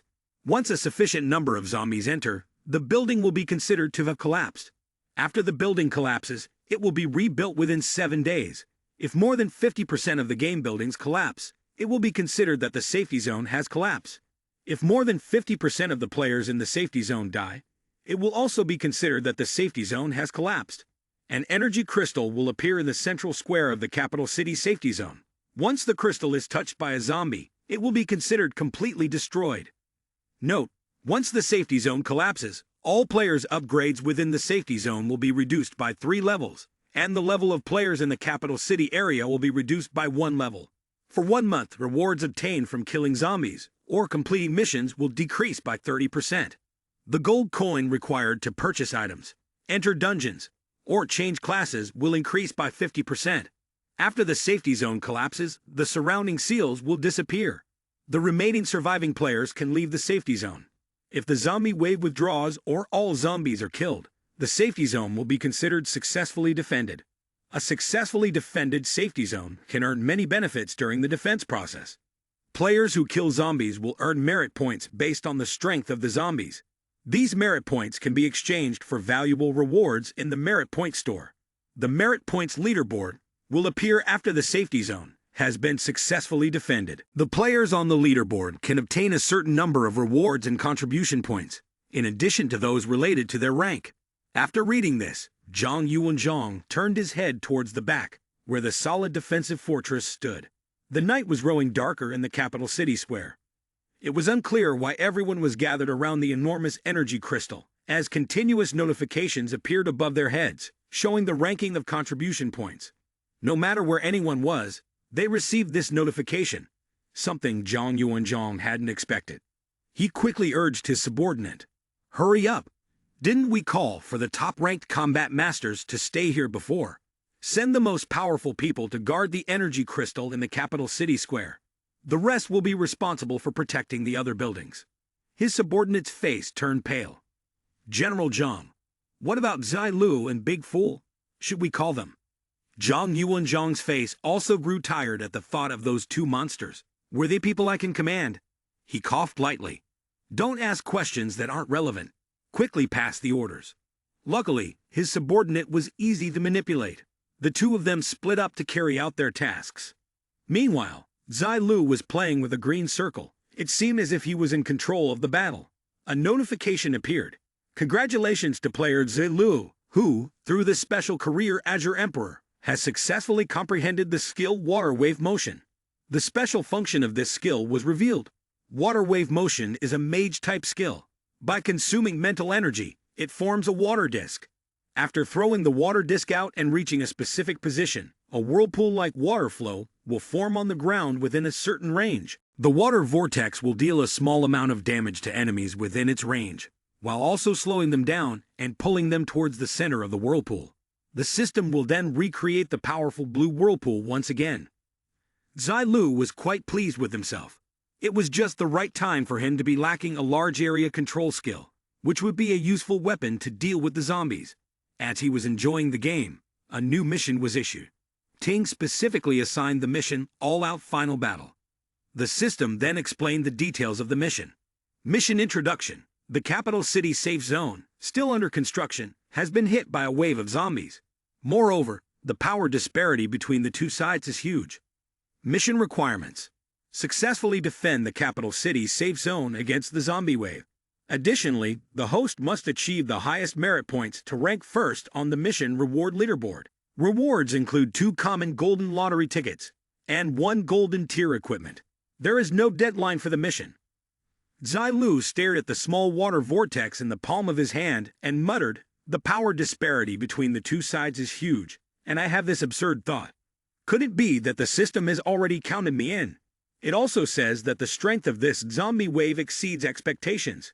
Not caring about anything else, Zilu grabbed Big Fool, who was happily munching on a chicken leg. He tugged at his hood and dragged him away. "Big Fool, let's get to work. Stop eating." They descended the stairs and reached a small door. Zilu opened it, revealing a dark void, with countless system fragments floating into the air. The blue square had now turned red. The zombie wave is attacking. Players, please strive to survive. Zilu's face darkened as he read the system's message, and it seemed as if the atmosphere shifted instantly. A red orb emerged from within the thick black clouds. A group of zombies stepped out from the mist. Their target was the tall buildings in front of them. Words manipulating them appeared above their heads. The zombies' eyes were both bloodshot and dull. Soon after the black clouds dispersed, the zombies became extremely agitated. They relentlessly rushed forward to attack the fortress. Zhang Yuanzhang stood on high, signaling preparations. As he waved his hand, a brilliant golden orb appeared atop the fortress. An explosion erupted right in the middle of the zombie group. Sharp ice shards shot up from the ground, impaling the zombies, and vines blocked their way. He commanded the army, the second squad, to advance toward the second defensive line. The young soldiers were resolute, their faces determined for victory. Together, they shouted loudly and clearly. Despite having different roles, they were united in their efforts to repel the attacking zombies. The battlefield was filled with colors of green, yellow, and orange. Yet the zombies did not feel pain and continued advancing like programmed machines. They quickly launched an attack on the first defense line. The soldiers were unyielding, charging forward with weapons in hand, fighting back fiercely. Zhang Yuanzhang observed the situation through binoculars. His subordinate hurried over to him. "General Zhang, our men on the front lines have temporarily halted the zombie assault." He continued to issue orders. The soldiers at the third defensive line were to temporarily retreat, rest first, and prepare for the next round of battle. Once one group withdrew, another immediately took their place. "Report, General Zhang. The situation in the northern safe zone is critical. A massive number of zombies have appeared to the north, estimated between 6,000 to 7,000, requesting reinforcements." Zhang Yuanzhang hadn't expected the crisis to escalate so quickly. He hurriedly asked about the other sectors. "What about the west? How's the situation in the west?" "The thing I dreaded most has still come to pass." The soldier reporting was gasping for breath. The situation had developed too rapidly. No updates had come from the western front yet. Only the northern sector had managed to send men to report. The northern soldier continued, panting heavily. "Zilu has appeared on the northern wall, but Big Fool is nowhere to be seen." Zhang Yuanzhang clenched his fists tightly. Is he planning to face the zombie horde alone? "There's been no further news from the north yet, so I'm not certain, sir." Upon hearing this, Zhang Yuanzhang waved his hand. "Go carry out your duties. Report back immediately if there's any update." "Yes, sir." Zhang Yuanzhang stood high above, looking down at the chaotic scene below. Around him, only the massive blocks of ice and the flickering bolts of lightning could be clearly seen. Yet the soldiers still gripped their weapons firmly, smiles lighting up their faces. "Ha! Brothers, we're as good as dead anyway. But if we're going to die, we'll die in the light. Even if it's the very last moment, we'll defend this wall to the end. Xiao Wang has already gone to report our situation to the general. The reinforcements will arrive soon, but what we must do is ensure that before they get here, we don't let the zombies breach the city walls." A soldier rushed over, breathless, delivering the news. 2nd Battalion Commander Zilu had just dashed out of the inner city, stepping forward with such speed that it seemed as though he was walking on air, leaving the others panicked and shouting. "Good heavens, Commander Zilu, come back! It's too dangerous out there." Their faces were pale as they watched him, filled with worry. "That's right, Commander Zilu. There's a dangerous wave of zombies outside." Before the words were even finished, the two soldiers hurriedly waved their hands, their faces turning completely white. "We take back what we just said." Zilu swung his sword, cutting down zombies left and right. Every time he struck, a shockwave of blinding golden light erupted, incinerating the zombies in its path. In the dark of night, the golden sword strikes stood out even more vividly. As the dust settled, the bodies of the zombies lay scattered on the ground. Wearing a mask, Zilu continued charging into the heart of the battle. Behind him, the soldiers, weapons in hand, couldn't help but exclaim, "Damn it, Zilu has already rushed in. How can we be cowards like this? It's like they've been given a boost of strength. Brothers, let's go." Even taking down one zombie is a victory. Everyone rallied together, and in no time, their morale surged. They redoubled their attacks, while Zilu effortlessly swung his arm, fire and water combining to unleash unparalleled power, smashing the enemy into oblivion. The crowd could only watch in stunned silence, as power surged within them in the blink of an eye. Speechless. What else could they say? Truly, Zilu was a great master. A master would always be a master. His method of dealing with zombies was so pure, so transcendent. The entire crowd seemed to turn into fanatics the moment Zilu pulled out a chair and a cup of tea. He planted his sword in the ground, calmly savoring the steaming tea with an air of effortless grace. A zombie came charging toward him, spewing a cloud of green smoke. The poisonous mist drew near, yet he merely lifted his mask slightly to enjoy another sip of hot tea. Slowly, unhurriedly, he drank, even as the toxic fumes reached right before him. When he finally covered the teacup with its lid, Zilu leaped up and kicked the giant zombie square in the chest. "Mom, Quite a pure flavor, and the temperature is just right, he said as he drew his sword and plunged it straight into the zombie's abdomen. His tone as casual as if he were conversing with an animal. You're rather easy to provoke, aren't you? Can I enjoy a cup of tea while fighting your zombie squad? You've already sent out one with a special morphology so soon after the assault began. Behind Zilu stood a horde of zombies, each with a different appearance. With a sweep of his arm, he unleashed water wave motion. Rings of water spiraled outward, halting their advance. The swirling water gradually took shape, encircling them, slowing their every move. Then, out of nowhere, flames burst forth, leaving the zombies momentarily stunned. In that instant, an explosion erupted.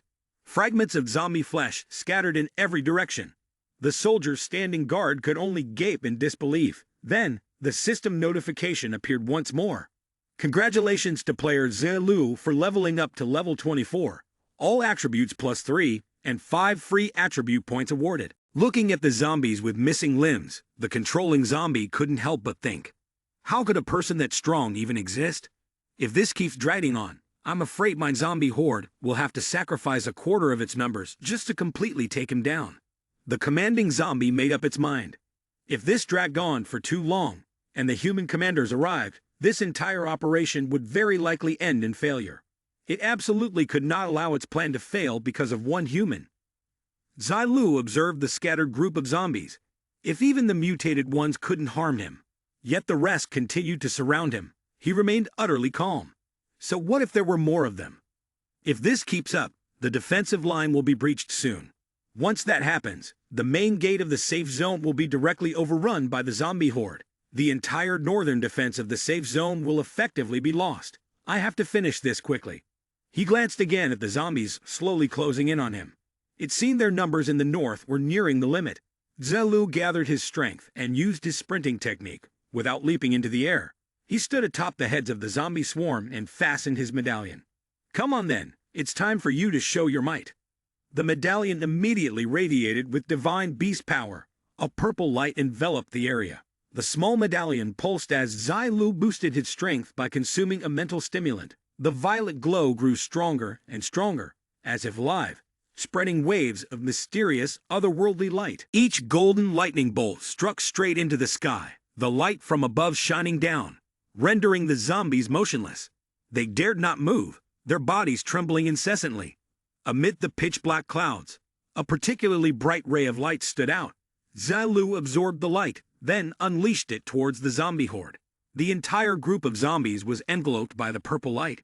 Even the nearby skyscrapers were tainted by the light, and those fighting, whether human or zombie, were frozen in place. What's going on? I don't know. At that moment, moss-colored marks appeared on the ground. It was like dust scattered in the air, and flowers bloomed on them. Everyone could feel the golden light, which uplifted their spirits. The sky gradually became calm, and all that was visible was Zilu running past. He knew the zombies behind him were an omen, but when he paused for a moment, the purple unicorn had already trampled the zombies beneath its feet. The power of that purple aura left everyone in awe. That's a unicorn. What are you standing there for? Get back. That's a unicorn. If it unleashes its power, this battlefield will turn into hell. Only Zilu stood there, casually slipping his hands into his pockets. He touched the introduction to the Holy Amethyst Thunder Kylan Phantom, classified as a legendary level existence. This was one of the benevolent divine beasts from the legend of the Dragon Kingdom, and also the divine guardian of the capital city. The Phantom of the Holy Amethyst Thunder Kylan was conjured, possessing a terrifying attacking force as described in the myth. The illusionary image of the power entity can only exist for 2 minutes. Skills: Annihilating Lightning Flash, Purple Thunder Descent, 10,000 Heavenly Thunders, Divine Punishment Phylan's Wrath. The conditions are insufficient. Unable to activate the Thunder Binding Area. Thunder Breaking Void, Shadow Thunder Technique, or Thunder Strike Technique. Looking at the powerful unicorn, Zilu also silently praised. What I summoned is indeed not bad, but an illusionary image is at the legendary level. He stroked his chin, staring intently at the system panel. Am I seeing this correctly? What kind of otherworldly existence is this? The unicorn also stared back at him. This unicorn understood human nature and even possessed consciousness. Is this really the illusionary image I once knew? However, in a situation like this, he didn't have time to carefully think through every step. Zilu snapped his fingers and dismissed the thought. Time is tight, there's no time to think too much. I'll study it slowly when I return. In front of him, a group of zombies was trying to flee. Zilu paid them no mind. He wanted to control the unicorn in front of him. It stomped its foot, smashing the shield in front of it. Now, it was under the control of Zilu's consciousness. Lightning continued to strike the zombies, leaving them without the strength to fight. Zilu simply stood by and observed the situation. The lightning surged wildly, so powerful that the very heavens and earth trembled. The unicorn stomped its hooves on the ground, leaped into the air, and continued firing purple lightning bolts, attacking the zombies once again. Its eyes glowed brightly, 10,000 thunder peak. After using that skill, the group of zombies was even more disoriented. The zombie at this moment was clutching its head and running around in panic, synchronizing its expression with the Rampage King zombie. The golden yellow eyes of the unicorn flickered again. Once more, it conjured the thunderous skyfall. Perhaps the zombies had been beaten too much, causing them to become extremely angry. But that purple light once again struck directly into the final group of zombies. In the blink of an eye, that group of zombies vanished without a trace. Congratulations to the player Zilu for reaching level 25. All attributes increased by 3, and you have obtained 5 free attribute points. Congratulations to the player Zilu for reaching level 26. All attributes increased by 3, and you have obtained 5 free attribute points. Upon receiving this notification, he couldn't believe it as he looked at his palm, stunned that he had managed to level up twice in a row due to this monstrous beast transformation. This mutant power was truly limitless. When he looked again, the unicorn was riding on a cloud, continuously attacking with annihilating lightning flash. Its legs moved slightly, and the zombies below suffered another round of blows, leaving them dumbfounded in surprise. At this point, the shield had shattered, and countless fragments were falling. But the notification popped up once again. Congratulations to the player Zilu for reaching level 27. All attributes increased by 3, and you have obtained 5 free attribute points. Wisps of smoke continued to spread through the air. A young boy joyfully gazed at this aura. I knew this aura felt so familiar. It made me run over here to check. Turns out, it's the aura of the Azure Emperor. How nostalgic. People standing before the energy crystal couldn't help but wonder. Huh? Why is there still the aura of that name, Chayu? What's going on? Good heavens, the inheritance of these two individuals has gathered in one person. Haha, this is truly amusing. To witness such a legendary scene in one's lifetime. Haha, I can't take it. I'm about to laugh myself to death. I have to step back. Haha, so it turns out that Kellen really does exist with consciousness. A girl marveled when she saw Zilu's level. From level 24, Zilu instantly jumped to level 26 and in the blink of an eye, reached level 27. This was truly beyond the natural order. Before Zilu now were 2 items. The original items of the Holy Amethyst Thunder Kylan, Seal of Tremor Origin. The item's information appeared.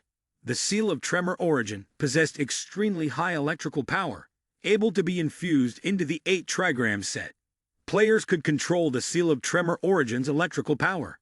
The original fins of the Holy Amethyst Thunder Kylan, an epic-level item, had a special introduction. The original fins of the Holy Amethyst Thunder Kylan once received blessings from the Kylan, a creature with auspicious abilities.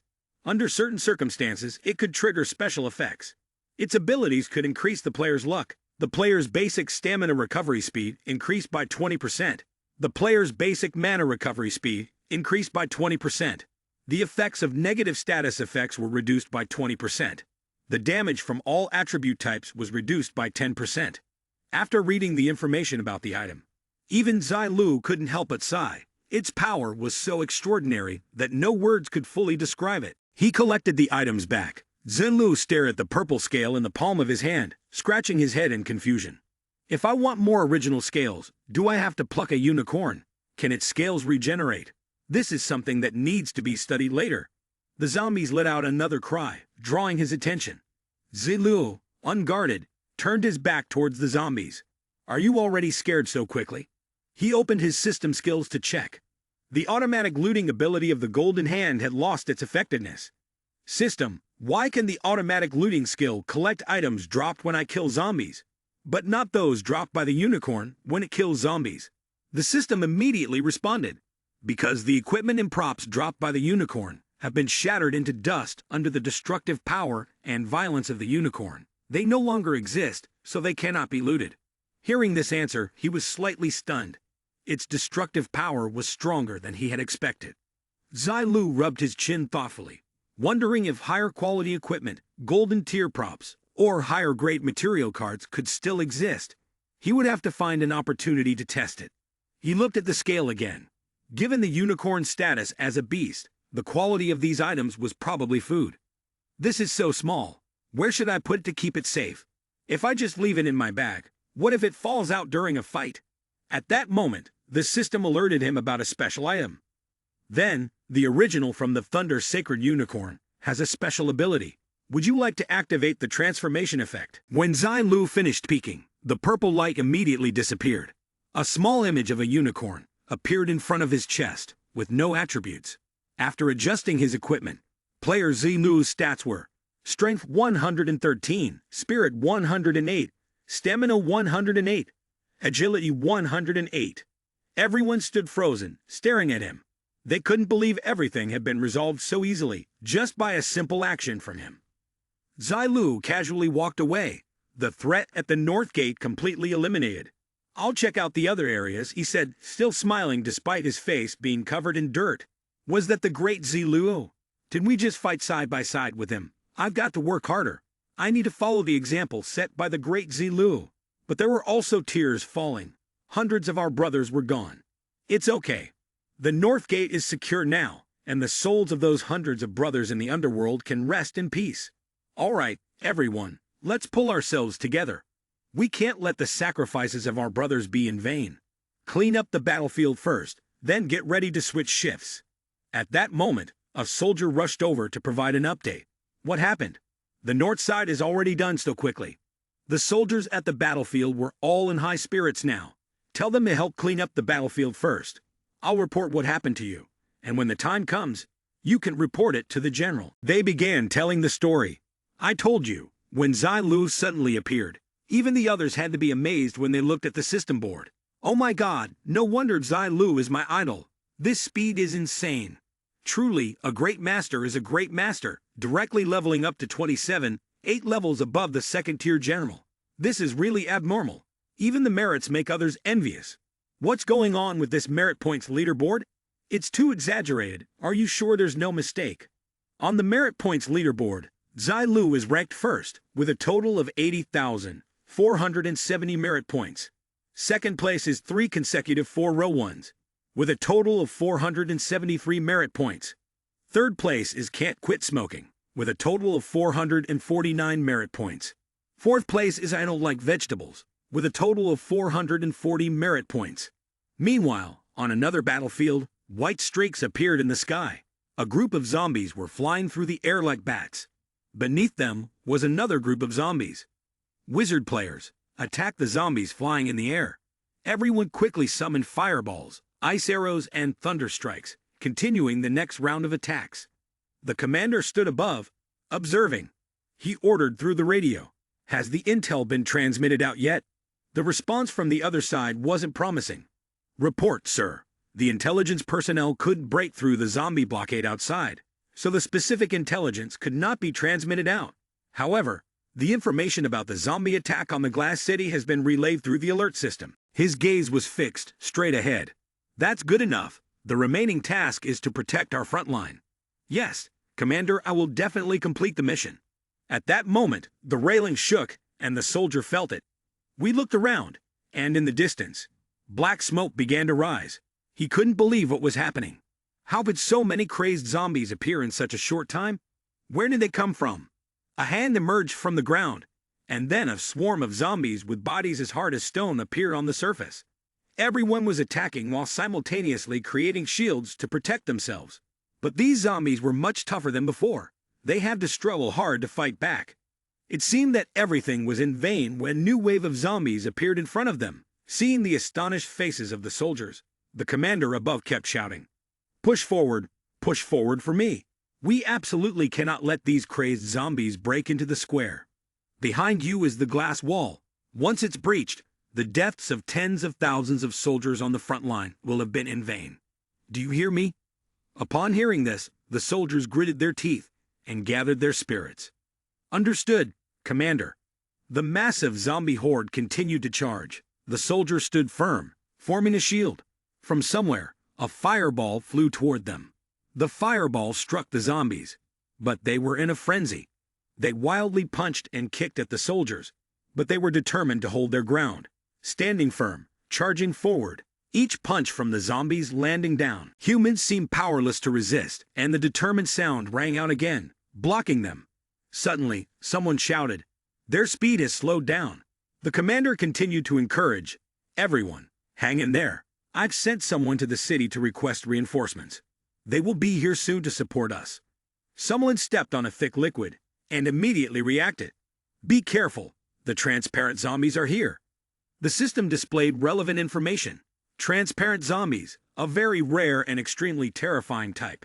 Their bodies were in a transparent state, and light could pass through them without obstruction. Even if you applied dye or liquid on them, it would only temporarily reveal their form, and they would quickly return to their transparent state. The movements they made were incredibly subtle, usually only audible when they were close. They immediately poured water on the ground, and anyone who had water quickly spread it. The only way to distinguish the movement of a transparent zombie was by its footprints. Under the effect of water, the footprints of the zombies began to appear more and more clearly. The soldier reminded everyone, but forgot to watch behind him. Don't let your guard down. Watch the spots where the transparent zombies appear, and if you see any indentations in the water, speak up. Before he could finish, the transparent zombies suddenly attacked him. As he fell, those around him panicked in fear. The zombie can hide itself. No, please, no. A hammer spun through the air, then slammed straight into the ground with a thunderous sound. The hammer had struck directly onto the zombie's head. At that moment, everyone finally saw the zombie materialize, their gaze shifting toward the direction from which the hammer had appeared. Big Fool now looks exactly like a hero. He retracted the hammer. In reality, Big Fool was still under the mental control of Zilu. Zilu stood in a corner, arms crossed, smiling. Big Fool rushed forward like a gust of wind, and wherever he went, zombies slowly began to fall. Big Fool is here. Does that mean Zilu is here too? Everyone couldn't help but hope. Zilu is here. If he's here, then we have a chance to survive. With renewed morale, a rogue zombie leaped onto the road. Its speed was so fast that only an afterimage was visible. Taking advantage of everyone's distraction, it charged straight toward the energy crystal. The zombie's hand reached out. Just as the zombie leaped to touch the energy crystal, its finger only a hair's breadth away, a hammer suddenly struck its back, sending it flying. Big Fool caught the hammer again, continuing to strike at zombies attempting to get close to the energy crystal. At the moment, the area near the square was packed with both humans and zombies. Big Fool led the charge in front, constantly swinging his hammer to attack the zombies, while the soldiers behind him encouraged one another. "Brothers, hang in there. We're here to reinforce you." Big Fool always stood in front of the energy crystal. "Brothers, hang in there." The sky grew darker, and the wind began to rise. They were rechecking the number of casualties, and they breathed a sigh of relief. It was good to know that the situation wasn't as bad as they thought. And Jiao Yang was holding a saber. His strength still enveloped the blade. Someone patted him on the shoulder and advised, "Old An, you should take a rest for a while. You've been fighting all this time." People around them began to gossip. That was him, right? Without caring about life or death, charging straight into the zombies. Grand Elder, An is really strong. I saw him charge into the horde of zombies alone, and then he disappeared from sight. I just remembered, he's the one who made it into the top 10 in the strength competition. Impressive. Right. I also saw him fight the zombies until the very last moment, and then he emerged from the horde without a scratch. They looked at Jiao Yang. "Grand Elder, you're too modest." Yes, I want to follow your example. But there's no need to be that modest. With your skills, you could probably do a lot in the military. Exactly. Grand Elder, you should rest. Who knows when the next wave of zombies will come? And Jiao Yang heard these words of encouragement, but did not show any pride. He found a corner to sit down, and Jiao Yang stared intently at the blade of his knife. Just then, he was surprised to see a figure suddenly appear, and the people around were buzzing with curiosity. "Big fool, are you trying to get acquainted with Grand Elder An? It seems like all the big shots share the same fate." Big Fool raised his hammer, and the others once again turned pale. But why did it feel wrong? Why do I feel like Big Fool, the elder, wants to smash in Jiao Yang? What is going on here? My God, what kind of situation is this? Even he himself felt confused. But at that moment, Big Fool swung his hammer down, and then Jiao Yang's body instantly shattered. Big Fool sighed in relief, wiping the sweat off his forehead under the astonished gazes of others. Suddenly, someone pointed at Jiao Yang's corpse. "Look at the body of Grand Elder An." The flesh and blood were gone, leaving only the clothes behind, with red blood splattered around. At this moment, everyone could clearly see a white creature lying in the pool of blood, its body pale gray, with sharp claws. My God! And Jiao Yang was a zombie. The system then issued a notification. The zombie, known as the Wan card, is the deadliest and most treacherous among the wave of zombies. It absorbs the corpse of a person and transforms its appearance into that of the person it consumed. While the equipment and jewelry it wears may not have any real function, from the outside, there would be no visible differences. The zombie's unique aura also completely disappears, making it indistinguishable from a human. Its expression and demeanor remain stiff, but the biggest tell is that it cannot speak. Everything happened so quickly that everyone was left in a daze. I never imagined zombies could take on so many different forms. We definitely need to set up a check. They must be able to speak after this battle. Exactly. No one expected a comrade, fighting side by side, would stab you in the back. Zilu clasped his hands behind his back and calmly walked away, with Big Fool following suit. He received the order to head east. At this moment, Lin Zilu used his consciousness to control the end, causing Big Fool to shrink back to his original form. Then, Big Fool followed Zilu's direction with his gaze. At this time, in the eastern battlefield's safe zone, the bodies of the zombies were piled up on the road. Yuan Zhong was observing everything through binoculars.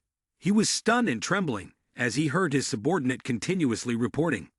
"Report to General Zhong. The 5 defensive lines previously set up have been breached layer by layer. Only one remains. Report to General Zhong. Our soldiers' combat strength has almost reached its limit. Our defense is severely weakened. General, there are not many men left. We can no longer continue fighting."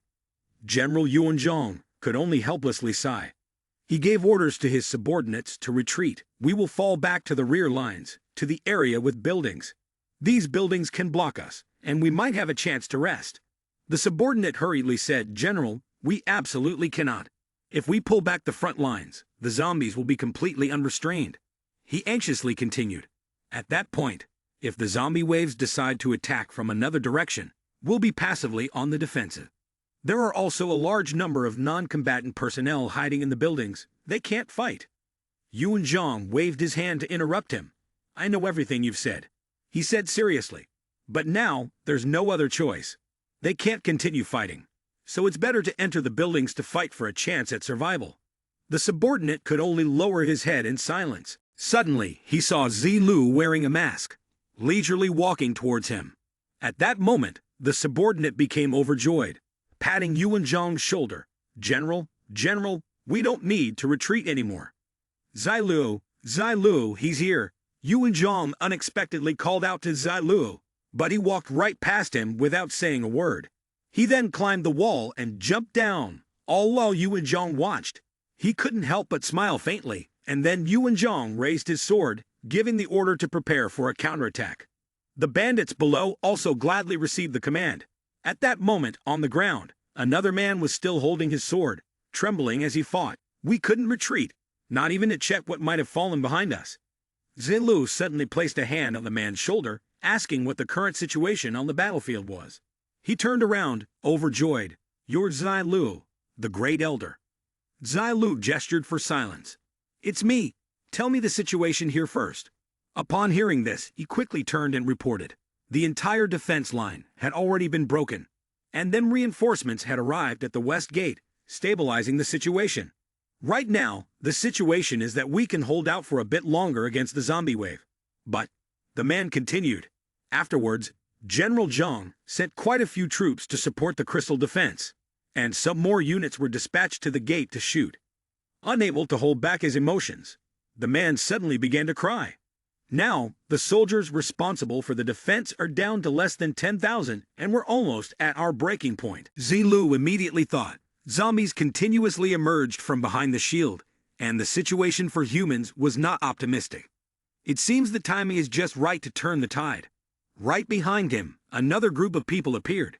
Grand General Elder had sent them to fight alongside him.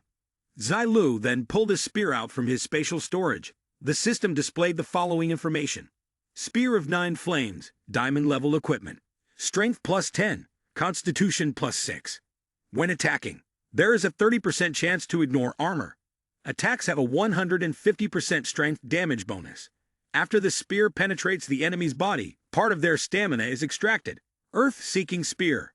When the spear tip strikes the ground, a violent shockwave occurs. The shockwave deals 100% strength damage to all enemies within range. Heaven-shaking spear. Each thrust of the spear creates strength-based damage and forces enemies back. After being pushed back a certain distance, the remaining energy in the spear will cause an explosion within the enemy's body, dealing 70% strength damage within range. Zilu then conjured a small flame in his hand and enveloped the spear with it, causing it to ignite. Immediately after, Zilu jumped up on tiptoe, holding the spear in preparation, and leaped toward the zombie horde. He slammed the spear into the ground with great force, sending the zombies flying. The spot where he attacked cracked the ground in a circular pattern, drawing the zombies in. The body of one of the zombies began to bubble beneath its skin. Then, the zombie immediately exploded at the spot where Zilu had thrust his spear into the ground, bursting into a fiery surge of power. Suddenly, Zilu pulled the spear out of the earth. He then assumed a defensive stance while spinning the spear in the air. As Zilu swung his spear, a blazing red flame instantly appeared, rushing forward with incredible speed. It immediately devoured and incinerated the zombies. From the flames, a zombie struggled to break free, but just as it was about to attack him, the spear pierced through it, and it was declared dead. At this moment, Zilu crouched down, maintaining the same posture as when he had thrown the spear. The zombie's body, with blood splattering everywhere, slowly fell to the ground, only to explode moments later, while the spear returned to him. Zilu casually caught it. Everyone nearby was utterly astonished by what they had just witnessed. Zilu then continued to charge forward, attacking with his spear. After a while, the system's notification popped up. Congratulations! Player Zilu has reached level 29. All attributes have increased by 3, and 5 free attribute points have been earned. Zilu gracefully slung the spear over his shoulder and stood amidst the pile of zombie corpses, while the others were still frozen in shock. Zilu leisurely walked past them.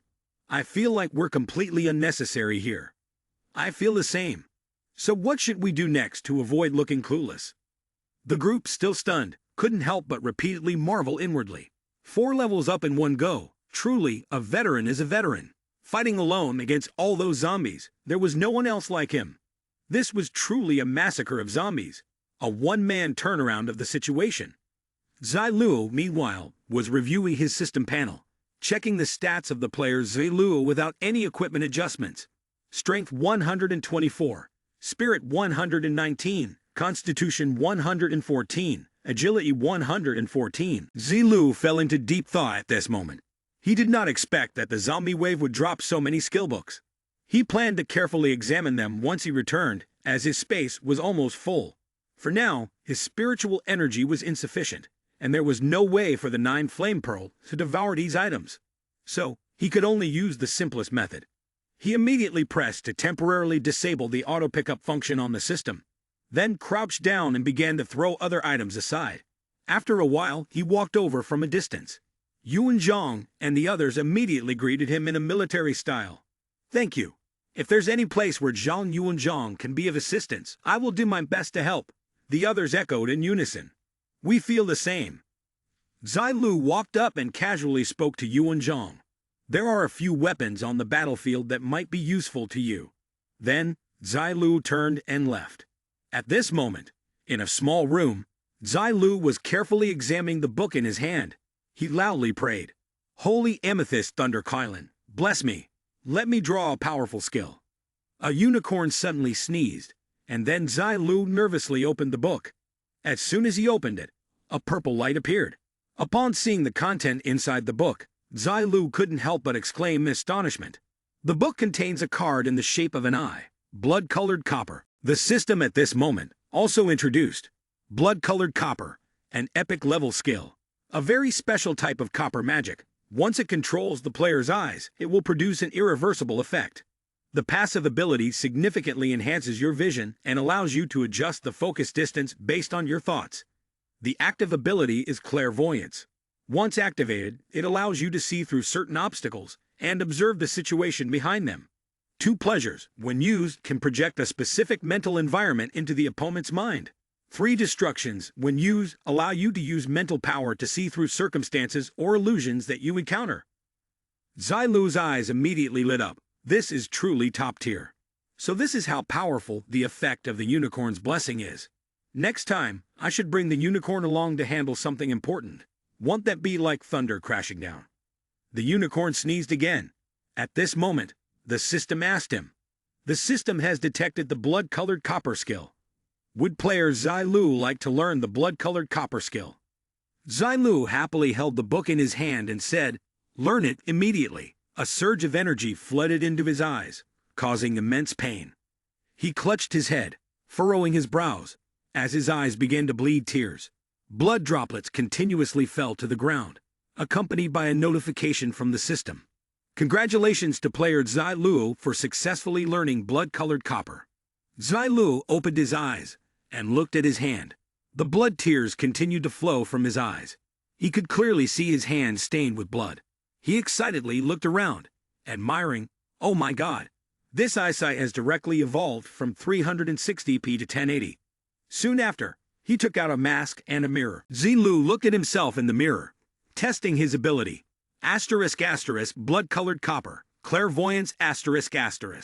Immediately after, he lifted his head and saw, through the ceiling, the image of Yuan Zhong approaching. Zhong Yuan Zhong. How is he so fast? He's already back ***. Zilu crossed his arms, glancing at the system notification board. There were still 15 minutes left until the zombie wave ended. After that, the *** counterattack voting battle *** would begin. He wondered to himself, have I really been learning that skill for so long ***? Moments later, Zilu took out a medicinal pill, then stood up and left. Scene shift. Yuan Zhong was standing outside, waiting for him. Suddenly, the door opened, and Zilu appeared, calling out, "General Zhong." At once, Yuan Zhong turned toward him.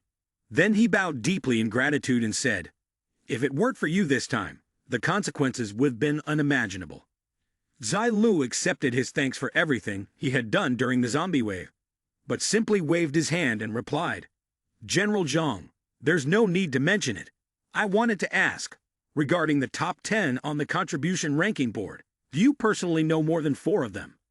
Yuan Zhong frowned slightly. "Basically, I know them all." "Why?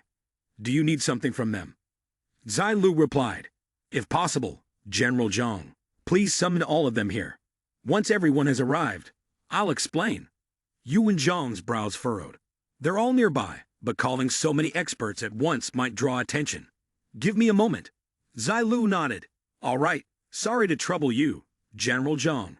A short while later, Zilu stood before the other players. He posed the question. The zombie waves have always been controlled from behind by the Rampage King Zombie. Did you all know that? Everyone immediately felt astonished. What? The Rampage King Zombie? I thought it was mankind doing it. Zilu went on to say, "If you've already guessed, then understand that those responsible for the heavy casualties today, besides the Lee family, include the Rampage King Zombie." He had already planned it in his heart. Zhang Yuan Zhong's words reminded him that the opportunity had arrived, conveniently presenting the Lee family with a grand reckoning. The other players erupted at once. "If that's the case, why don't we make the Rampage King Zombie pay a heavy price too?" "Zilu, tell us, how can we make them pay?" My younger brother died in this wave of zombies. I want to avenge him and the others. Zilu stood before everyone and explained, now that the zombie wave has ended, the apocalypse game will activate a type of countermeasure. Zilu spelled out how it would operate this time. This matter requires a vote from the top 10 players by merit to decide. I propose, once a majority agree to the counterattack, we will initiate the counterattack battle. At that moment the system appeared with an illustrated explanation.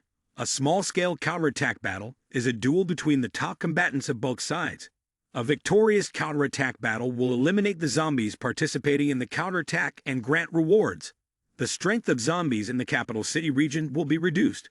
If the counterattack battle fails, all participating contestants will die. Although a safe zone may still be established, its activation will be delayed by 1 month before its protective functions can be enjoyed. Zilu continued, if you don't believe me, you can go later and check the introduction about the counterattack battle in the Apocalypse game. The other players immediately became hesitant. Big boss, it's not that we don't trust you. Whatever you tell us to do, we will follow. But big boss, if it's really like you say, then if we participate in the counterattack battle, wouldn't we just end up dead? Other players also spoke up. Exactly, we just revived and haven't even fully adjusted ourselves yet. I also feel the same way. After all, these zombies aren't easy to deal with. Zilu continued, so to make sure everything goes smoothly, I'll participate in the counterattack battle alone. I'm confident I can win. You just need to cooperate with me. Yuan Zhang still seemed a bit uncertain. He glanced at Zilu, but Zilu only gave him a slight nod, which made him fall silent. Then, Yuan Zhang turned and raised his hand, saying you all cooperate with Zilu. All the players there exchanged glances, then made their decision. Yes, General. Whatever the big boss needs us to do, just let us know. Big boss, can I learn to fight from you? I'll definitely not cause you any trouble. One of the other players even thought to himself, earlier he had been trying to flatter Zilu with petty tricks, but now he was determined to help the big boss when the time came. Just as Zilu was about to say something else, the system notification popped up at the right moment. The 5 hours had expired, and the zombie wave was about to retreat. Currently, the number of buildings in the safe zone of Capital City that had collapsed was still under the threshold for casualties. The energy crystal had not been touched yet, and the other players remained silent, listening carefully. The system had successfully designated the safe zone of Capital City, protecting it from the zombie wave. Congratulations on the successful construction of the safe zone in Capital City. At that moment outside, the horde of zombies suddenly stopped moving. The other players could easily use their weapons to eliminate them. That person joyfully shouted, everyone, hurry up! These zombies won't resist. Upon hearing this, the others immediately became excited. They all rushed forward, shouting, charge! Meanwhile, at Zilu's location, the system continued to announce, congratulations to player Zilu for ranking first on the Zombie Wave Contribution Leaderboard. Since you successfully protected the safe zone, you are now eligible to launch a counterattack against the zombies that entered the safe zone. Zilu looked at the system's prompt. Would you like to launch a counterattack against the zombies? Yes or no? Without hesitation, he clicked yes. Zilu saw the system's next announcement. Currently, 10 out of 100 players have chosen to open the counterattack battle, meeting the requirements to trigger the counterattack. The counterattack battle will now begin. Please prepare yourselves. Zilu led the other players, beginning their advance. Yuan Zhang walked at the rear, thinking, I remember someone previously bought information about the area in the hidden shop and even opened the platinum treasure chest. He continued to speculate. Could it be that Zilu also purchased related intel from the hidden shop? Otherwise, how would he know about the existence of the Rampage King zombie? And how did he get information that after the zombie wave ends, there will be a counterattack battle? Yuan Zhang rested his chin in thought, planning that once this was over, he would gather all the intelligence related to the hidden stores and gather as much news as possible. The more information he had, the better he could fight against the zombies. A while later, on the main street of the city center, the system continuously announced, players in the safe zone, Capital City, please pay attention. The zombie wave has ended. After a vote by the top 10 players on the merit ranking, a counterattack against the invading zombies is about to begin. All the players saw the system announcement, and they became excited, cheering joyfully. Counterattack, We can counterattack too. Awesome, we should counterattack. We've been passively defending, always getting beaten. I'm really fed up with this. Some players were still skeptical. Is there really such a function for a counterattack? However, doesn't it seem like our current state isn't quite suitable for a counterattack? At that moment, someone pointed at the sky. Everyone, look up. Is that Zilu up there? They all looked up, some even pointing and discussing. At that moment, a group of people appeared swiftly, with Zilu leading them, fully revealed. Suddenly, Zilu froze behind his mask, staring at the zombies led by the Rampage King, Quang Feng. Zilu was surprised, never expecting to run into an acquaintance here. Zilu smiled behind his mask, and the Phantom Joy Emperor's projection appeared. In the past life, you killed me. Looking at the mutated zombie before him, he thought, how could they meet so quickly in this life? At this moment, an explanation of Quang Feng's appearance was provided. In the future, zombies that surpass level 90 will be called zombie kings, corresponding to the war gods and magic gods of humans. Their own strength is incredibly powerful, with extremely high mental attributes. Combined with the special attributes of their zombie bodies, their overall strength becomes even greater. Quang Feng can easily control other zombies like puppets. When a zombie reaches a certain level of strength, its thoughts and consciousness are also enhanced. It will form its own power, develop personal preferences, and even give itself a name. They exert great control over other zombies, able to manipulate some of their actions and gain their loyalty. They believe that zombies are the evolution of humans, a superior race. Zilu fell into deep thought. In his past life, he and the other 9 war gods had agreed to sign up for the Alliance of Unified Combat. He recalled holding the registration letter with his name attached to it. Among the 9 war gods, 3 were from Jun Fang, 3 were from the Lei family, and the remaining 3 appeared to have no affiliation with any particular faction. Zilu remembered that in his past life, the control over the entire alliance was very loose. There were no rules, no requirements. It was much like living among free people. He recalled watching from a distance as someone rushed to fight zombies. At most, he would see members of the alliance either lend a hand or point out instructions. However, after that, the person would cautiously look around to receive payment from someone else. In this alliance, as long as the money is in hand, there's nothing they won't do. After that, the Lai family offered an exceptionally high reward to invite these 2 battle gods, and the Rampage King zombie to kill him. Zilu, in his current form, sneered contemptuously behind his mask. As expected, any creature with a conscious mind always places profit at the top of its priorities. Even if your skills counter my professional illusion technique, so what? You definitely won't survive and leave this place today. At that moment, the system interface suddenly appeared, displaying the battle rules. This counterattack battle would be held in a deathmatch format. Each time, one side could send a champion from either the human or zombie side to the arena. The battle time was unlimited, and the combat methods were unrestricted. The fight would only end when one side was completely dead. After the match ended, the winning champion could not leave the arena and would need to continue fighting. Only when all champions of one side were dead would the battle conclude and the counterattack result be determined. The zombies whispered among themselves as they gazed at Zilu's group. Quang Feng glanced at one of his trembling zombie subordinates. Please, both sides, quickly send a champion to the arena. If no champion is sent within 10 minutes, a random drawing will determine a champion to die directly. Zilu immediately jumped onto the arena. His opponent was the Bloody Rampage, a berserk zombie. The system announced the battle had begun. Zilu pressed the check button, and the system provided information about the zombie. Bloody Rampage, berserk zombie boss. Bronze grade, level 18. Upon reading this, he was immediately taken aback. Is it that weak? Without hesitation, Zilu drew a sword from within the space. Seeing this, Bloody Rampage turned and fled, which left him confused. Zilu immediately charged forward, making predictions and stalling for time. Or is it just cowardice? Bloody Rampage was thus struck by Zilu's relentless assault, cut down in a crisscross pattern. As he swung the sword, the notification from the system came through, signaling the end. First round counterattack battle. 8.36 seconds, human victory. Quang Feng silently observed this from behind.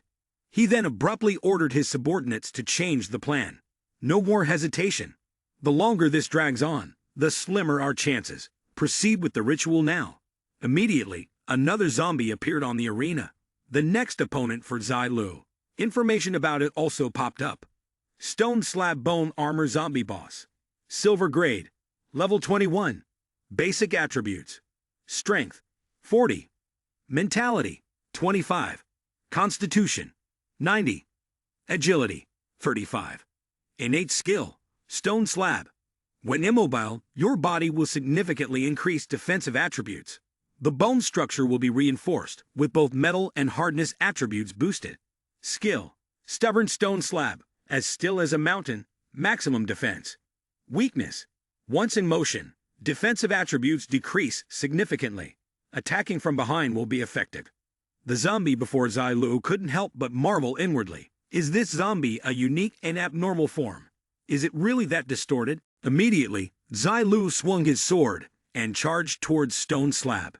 He managed to make a cut on his body, but Stone Slab quickly activated the skill, Stone Slab's immovable weakness, becoming as still as a mountain, rendering the cut completely ineffective.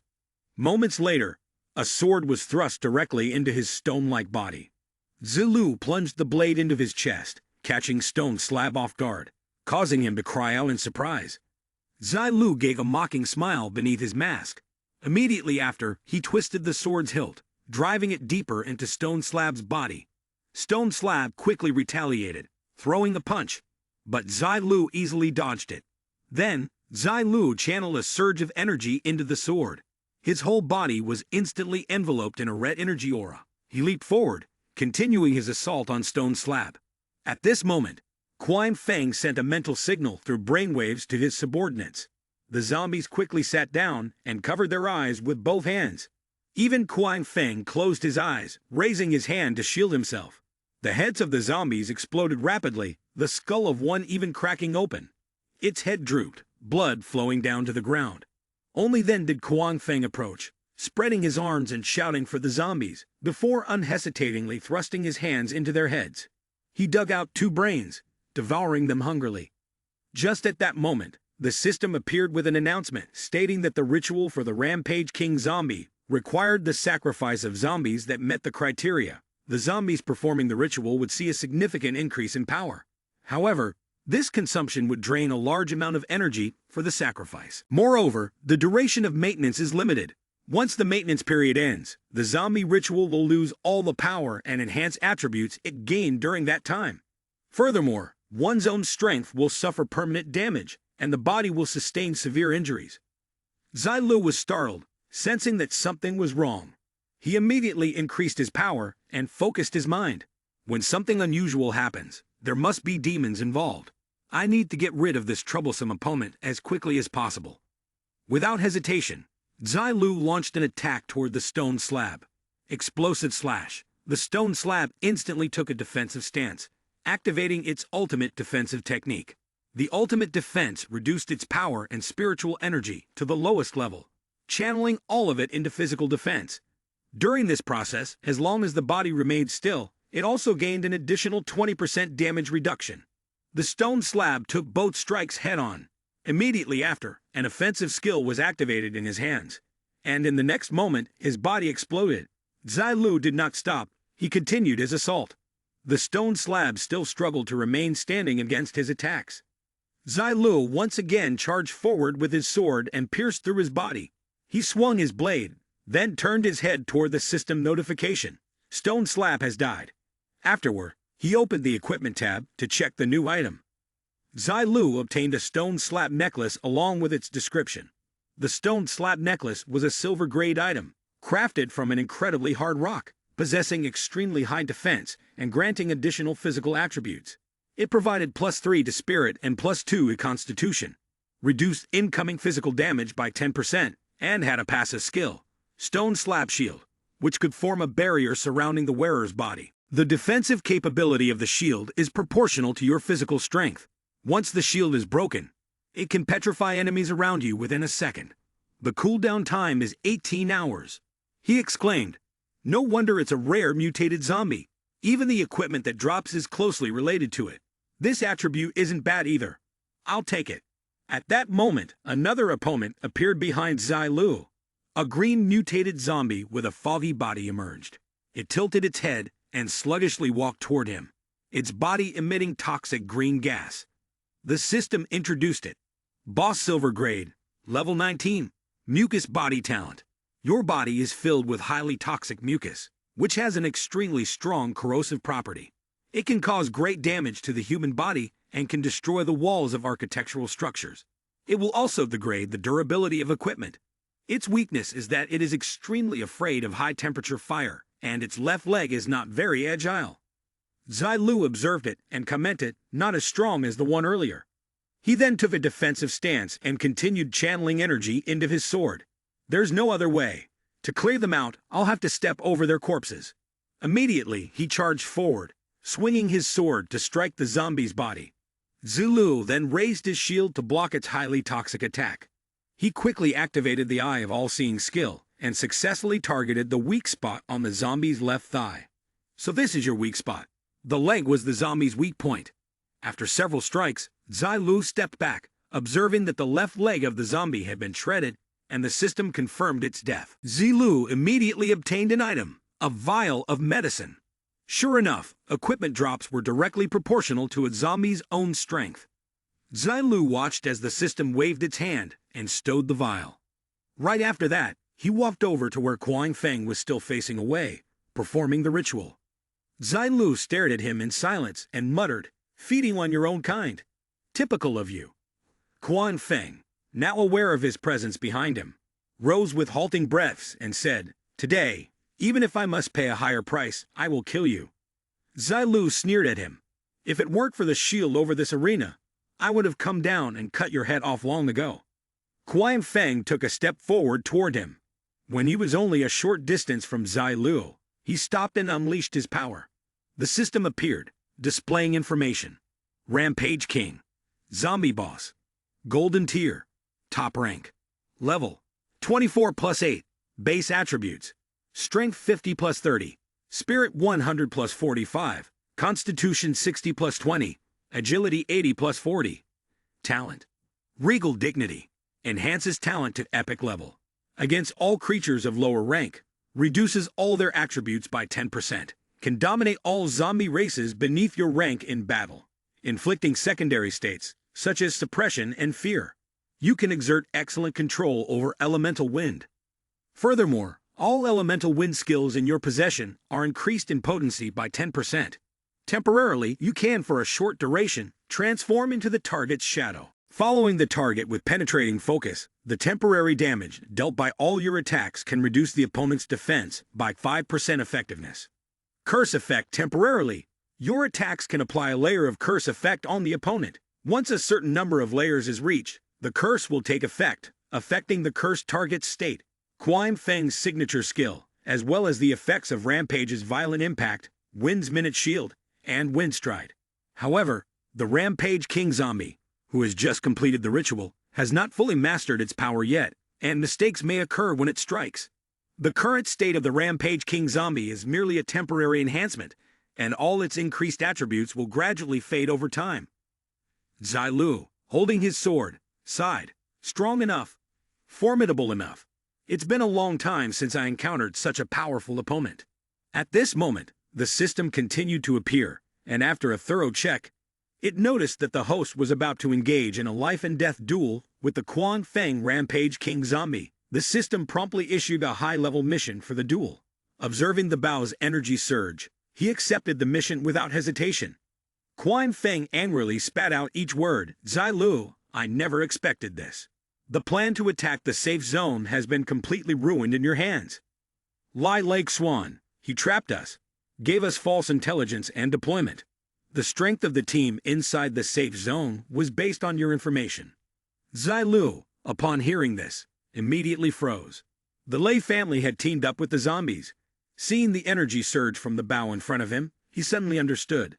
No wonder the zombie wave arrived so early. The question remains, how exactly did they manage to contact those Rampage King zombies? As long as they could separate humans, the zombies could gain an advantage. As for the contents of the negotiations with Lai Lake Swan, the foolish human, who was considered a mere pawn, had no idea. He hypnotized the players there and introduced himself. "Everyone, listen up. I am Kuang Feng." Kuang Feng concentrated the power in his hand and declared, "The zombie tribe will eventually spread, slaughtering all of you humans." He raised his hand, forming the massive orb that enclosed both you and Zilu. Zilu, on the opposite side, also formed an energy ball in his hand. The moment Kuang Feng unleashed his attack toward him, Zilu swiftly dodged and charged in, catching Kuang Feng off guard. The energy ball in Zilu's hand easily absorbed the power surrounding Kuang Feng. Then Zilu looked at him as he retracted the orb, sneering, "Is that all you've got?" Kuang Feng gritted his teeth and gathered elemental wind, then struck the ground with both palms. The elemental wind surged out, attacking the opponent. The two sources of power clashed quickly, but his strength was weaker, and he was soon pushed back. A sword appeared behind him, accompanied by a disdainful voice. "That's all you can do." Kuang Feng was struck by the sword. He clutched his body and hastily retreated, then waved his hand to cast another move. The wind's minute shield quickly formed a massive wall in front of Zilu, accompanied by the system's explanation. Wind's minute shield forms a wind barrier created by elemental wind in front of the user. The defensive power of the shield is extraordinary, capable of defending against substantial damage effectively. Zilu Lion sidestepped, narrowly avoiding the attack. Kuang Feng on this side was also slowly retreating. He planned to rest a bit after pulling back. Suddenly, Kuang Feng was taken aback. Zilu swung his sword and charged forward to attack. 9 flames slash spear. The moment he swung, Kuang Feng immediately leaped into the air. From mid-air, he scornfully asked, "You think you can hurt me with just that?" Zilu, standing below, mocked, "Sorry about that. I already hurt you earlier. Looks like I've forced you to use your life-saving skill now." At that moment, Kuang Feng suddenly grabbed his head in confusion.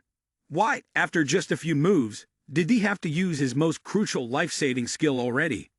The system explanation appeared.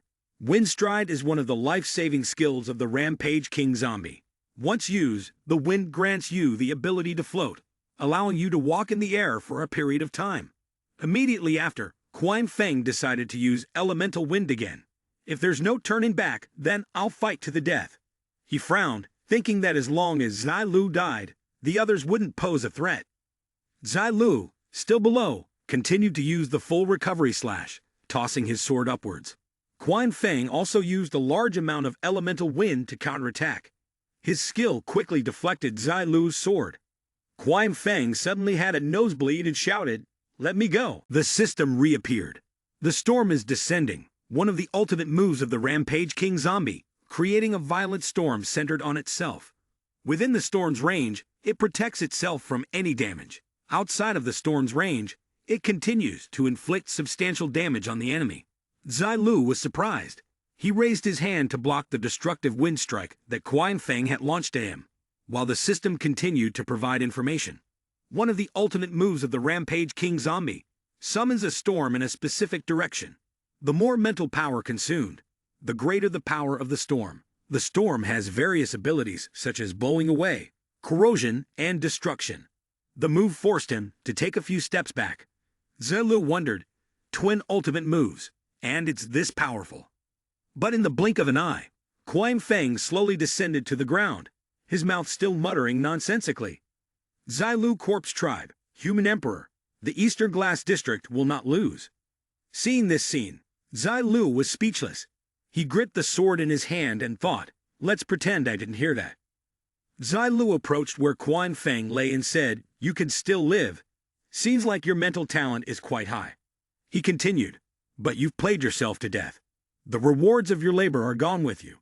Before Zilu finished speaking, he saw Kuang Feng rise again into the air, looking at his closed eyes, with blood leaking from both his eyes and mouth. Zilu immediately knew. He's lost consciousness. Other players below the stage looked up at the battle where Zilu stood, watching as Kuang Feng hovered and listened to Zilu speak. "Forget it, considering you've tortured me for so long, and still didn't manage to hurt me. I'll send you off a little further for the sake of the reward." Right after that, Zilu used the stone slab shield technique, creating a wall between himself and the elemental wind. Calmly, he took his sword and walked toward Kuang Feng. Zilu looked at the gusting wall of wind before him, then nonchalantly placed a foot inside. He stomped down with force, completely destroying the elemental wind's source of power. Zilu continued to chant and activate the blood-colored copper's clairvoyance. He clearly saw Quang Feng at the center of the power source, writhing in agony. Zilu thought, he's about to turn into a dry corpse. I need to be quicker. Behind his mask, he took a deep breath. Then, Zilu charged forward, shouting, "Flash step boots," activating the skill for swift movement. In an instant, Zilu appeared inside the whirlwind, directly facing the unconscious Quang Feng. He swung his sword and easily decapitated Quang Feng. Afterward, Zilu sheathed his sword, stepped forward, touched the mask on his face, and said, "Deactivate the clairvoyance of blood-colored copper." At that moment, the system displayed a series of congratulatory messages that made Zilu turn to glance back. Congratulations to player Zilu for successfully killing Quang Feng, the Rampage King Zombie with enhanced ritual, and earning 10,000 ranking points. Congratulations to player Zilu for reaching level 30, with all attributes increased by 3, and earning 5 free attribute points. Congratulations to player Zilu for becoming the first player in the Apocalypse game to kill a golden tier boss, earning the unique title. The global announcement from Dark Emperor's Golden Spear was about to echo across the entire server. A system notification quickly appeared above every player's head. Upon checking, they discovered that all the zombie camps had been completely wiped out. In the revenge battle, the human camp had achieved the final victory. Revenge battle results. Human camp victory. Rewards unlocked. 1. The evolution and leveling speed of all zombies in the capital city area is reduced by 30% and all attributes by 15%, lasting for 7 days. 2. Experience and gold coin. Gains from killing zombies in the capital city area are increased by 30%, with item drop rates boosted by 2%, lasting for 7 days. 3. All system buildings in the capital city area, including shops, will have their fees reduced by 10%, lasting for 3 days. 4. Special treasure chests, hidden shops, and unique limit-breaking buildings will appear throughout the capital city area. Players are encouraged to explore. Reading through the announcement, Zilu felt a rush of excitement. His reputation was about to soar once more. Then, another system notification followed. Congratulations, host! You have successfully reached level 30 and earned 1 draw from the Super Gold hand. Would you like to draw now? Zilu glanced at the flood of system messages congratulating him. Victory over the Rampage King Zombie, success in the counterattack battle, and the completion of the Peak Showdown quest. All tally at a pace as relentless as a charging centipede. Congratulations, host! You have received the following mission rewards. 1 common golden hand, and 1 exceptional golden tier equipment. Behind the mask, Zilu felt a tinge of nervousness. Super golden hand. Now I've got an absolutely dominant setup. Yin Yang twins and the Eye of Slaughter. What will the 4th one be? Forget it. Too many people around here. I'll think about it once I get back. The scene shifted to the bustling area where other players were gathered, their voices full of excitement. We won! We actually won! I knew it! With Zilu here, there's no way we'd lose. Oh my god, the zombies' leveling speed over the past 7 days has slowed down, and all their stats have dropped by 15%. Isn't this a massive opportunity for us? No worries, the drop rate for experience and gold coins has increased by 30%. Even item drop rates have gone up. Starting today, I'm going zombie hunting like crazy. Anyone want to team up? I'm an 11th level warrior, and I've got 2 pieces of bronze grade gear. The chatter continued endlessly. The shop prices just dropped by 10%, and my gold coins are finally enough to buy that sword. The class change fees covered too. Let's form a party, brothers. By the way, I suggest we open treasure chests along the way. If we pull a silver grade item, we'll hit the jackpot, and if we stumble upon a hidden shop, even better, we can report it to Jun Fang and earn a massive reward. This is the moment to get rich. Suddenly, the noisy crowd fell into an odd silence. The group led by Zilu appeared. When the other players saw them, their eyes lit up as they surrounded them, shouting, "It's the boss! The boss!" Zilu, however, simply said, "Big fool, do it! At once! Big Fool hefted his hammer and charged straight ahead. Their group managed to escape down an alley, evading the enthusiastic pursuit of the other players. "Where's the elder?" Zilu finally sighed in relief, feeling that at least they had escaped for now. Another player approached. "Elder, your reputation has just risen to a whole new level." He turned and looked at the top 10 players who were directing their words towards him, saying, "Elder, thank you this time. This time, we are the ones who flattered you with petty tricks to win your favor. Right, we apologize, Elder. If you ever need any help in the future, just let us know. We will do anything, even at the cost of our lives." "I feel the same. I feel the same." Zilu bowed slightly. No one could see his expression behind the mask, only hearing him say, "After all the hard work, you should head back and rest soon. Thanks to everyone for trusting me today." At this moment, Zilu turned around and left with Big Fool. The system message slowly appeared before his eyes. Zilu glanced at it, continuously congratulating himself. "Congratulations to the safe zone of Capital City for successfully being established. Congratulations to the safe zone of Capital City for achieving victory in the counterattack battle and earning 1,000 safe zone prosperity points. Congratulations to the safe zone of Capital City for upgrading to a level 2 safe zone. The safe zone's range has been expanded." A series of system notifications followed. First, the safe zone of Capital City obtained a permanent energy crystal. As long as the energy crystal remained, the mental and physical recovery speed of all players within the safe zone would increase by 10%, and every day the energy crystal would generate a certain amount of energy based on the safe zone's level. This energy could be used in various game structures. 2. The specific scope of the Capital City safe zone has been determined. All hostile races, such as zombies, will have a 10% reduction in all attributes when entering the Capital City safe zone. 3. The information function of the safe zone has been activated. All players can spend a certain amount of gold coins to speak in the chat interface while within the safe zone. The amount of gold coins spent depends on the length of the message. Leaving the safe zone will disable the speaking function. 4. The mercenary hall in the safe zone has been established. All players can enter the mercenary hall to form mercenary teams. Teams will receive certain benefits, and the mercenary hall will announce a large number of mercenary tasks every day. For specific rules, please check at the mercenary hall. 5. The Capital City store will sell the blood serum zombie virus. After infection, the zombie virus injection can prevent mutation if the player has not completely transformed into a zombie. 6. In the safe zone, an auction will be held periodically. All players can participate in the auction or sell their items. 7. The functions of various game structures in the safe zone have been optimized. Some game structures will hire staff. Every day, the staff can earn a certain amount of experience and gold coins. As the Capital City safe zone is the first successfully built safe zone in the world, a global announcement will soon be made. Zilu turned his head and saw a beam of light shooting straight into the sky.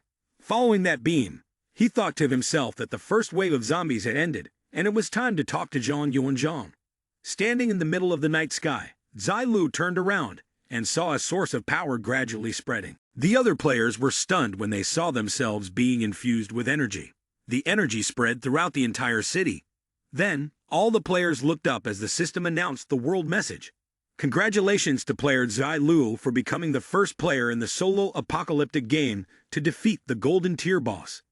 With overwhelming power that shook the entire globe, Zilu has achieved a unique global-level accomplishment. The Golden Tier Spear wielder also received a large number of rewards. We hope that other players will follow suit and learn from this.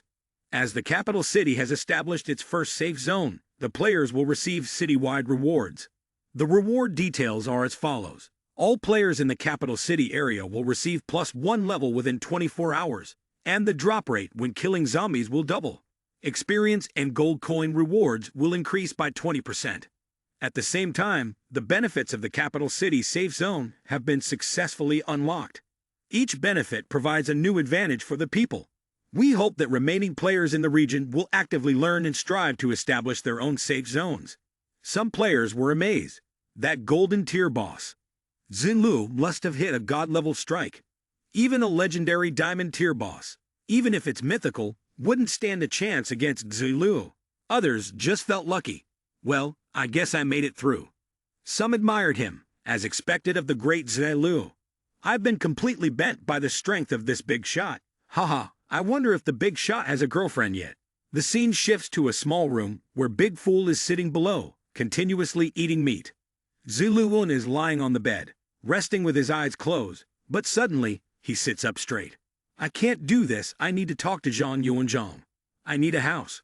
It's just not comfortable without a fixed place to stay. Zilu crossed his arms and made a decision. What I say goes. Then he withdrew the super golden hand and held it out in front of him, before heading off to find Zhang Yuanzhang. As the super golden hand was being drawn, the system appeared to confirm. The fourth super golden hand is being drawn. Immediately after, the system announced, "Congratulations, player, you have drawn the super golden hand of the spatial growth cascade." Spatial growth cascade. Zilu propped his chin, curiously checking the information. What is this? He wondered. It's something that can be obtained by leveling up, and it can also be considered a golden hand. The system added more information below. This storage space will expand according to the original storage capacity, growing larger and larger. This storage space has rich spatial abilities and can produce special effects when the host interacts with objects related to space. The host can enter this storage space. Reading this, Zilu was left stunned. My God, this is incredible, so amazing it's insane.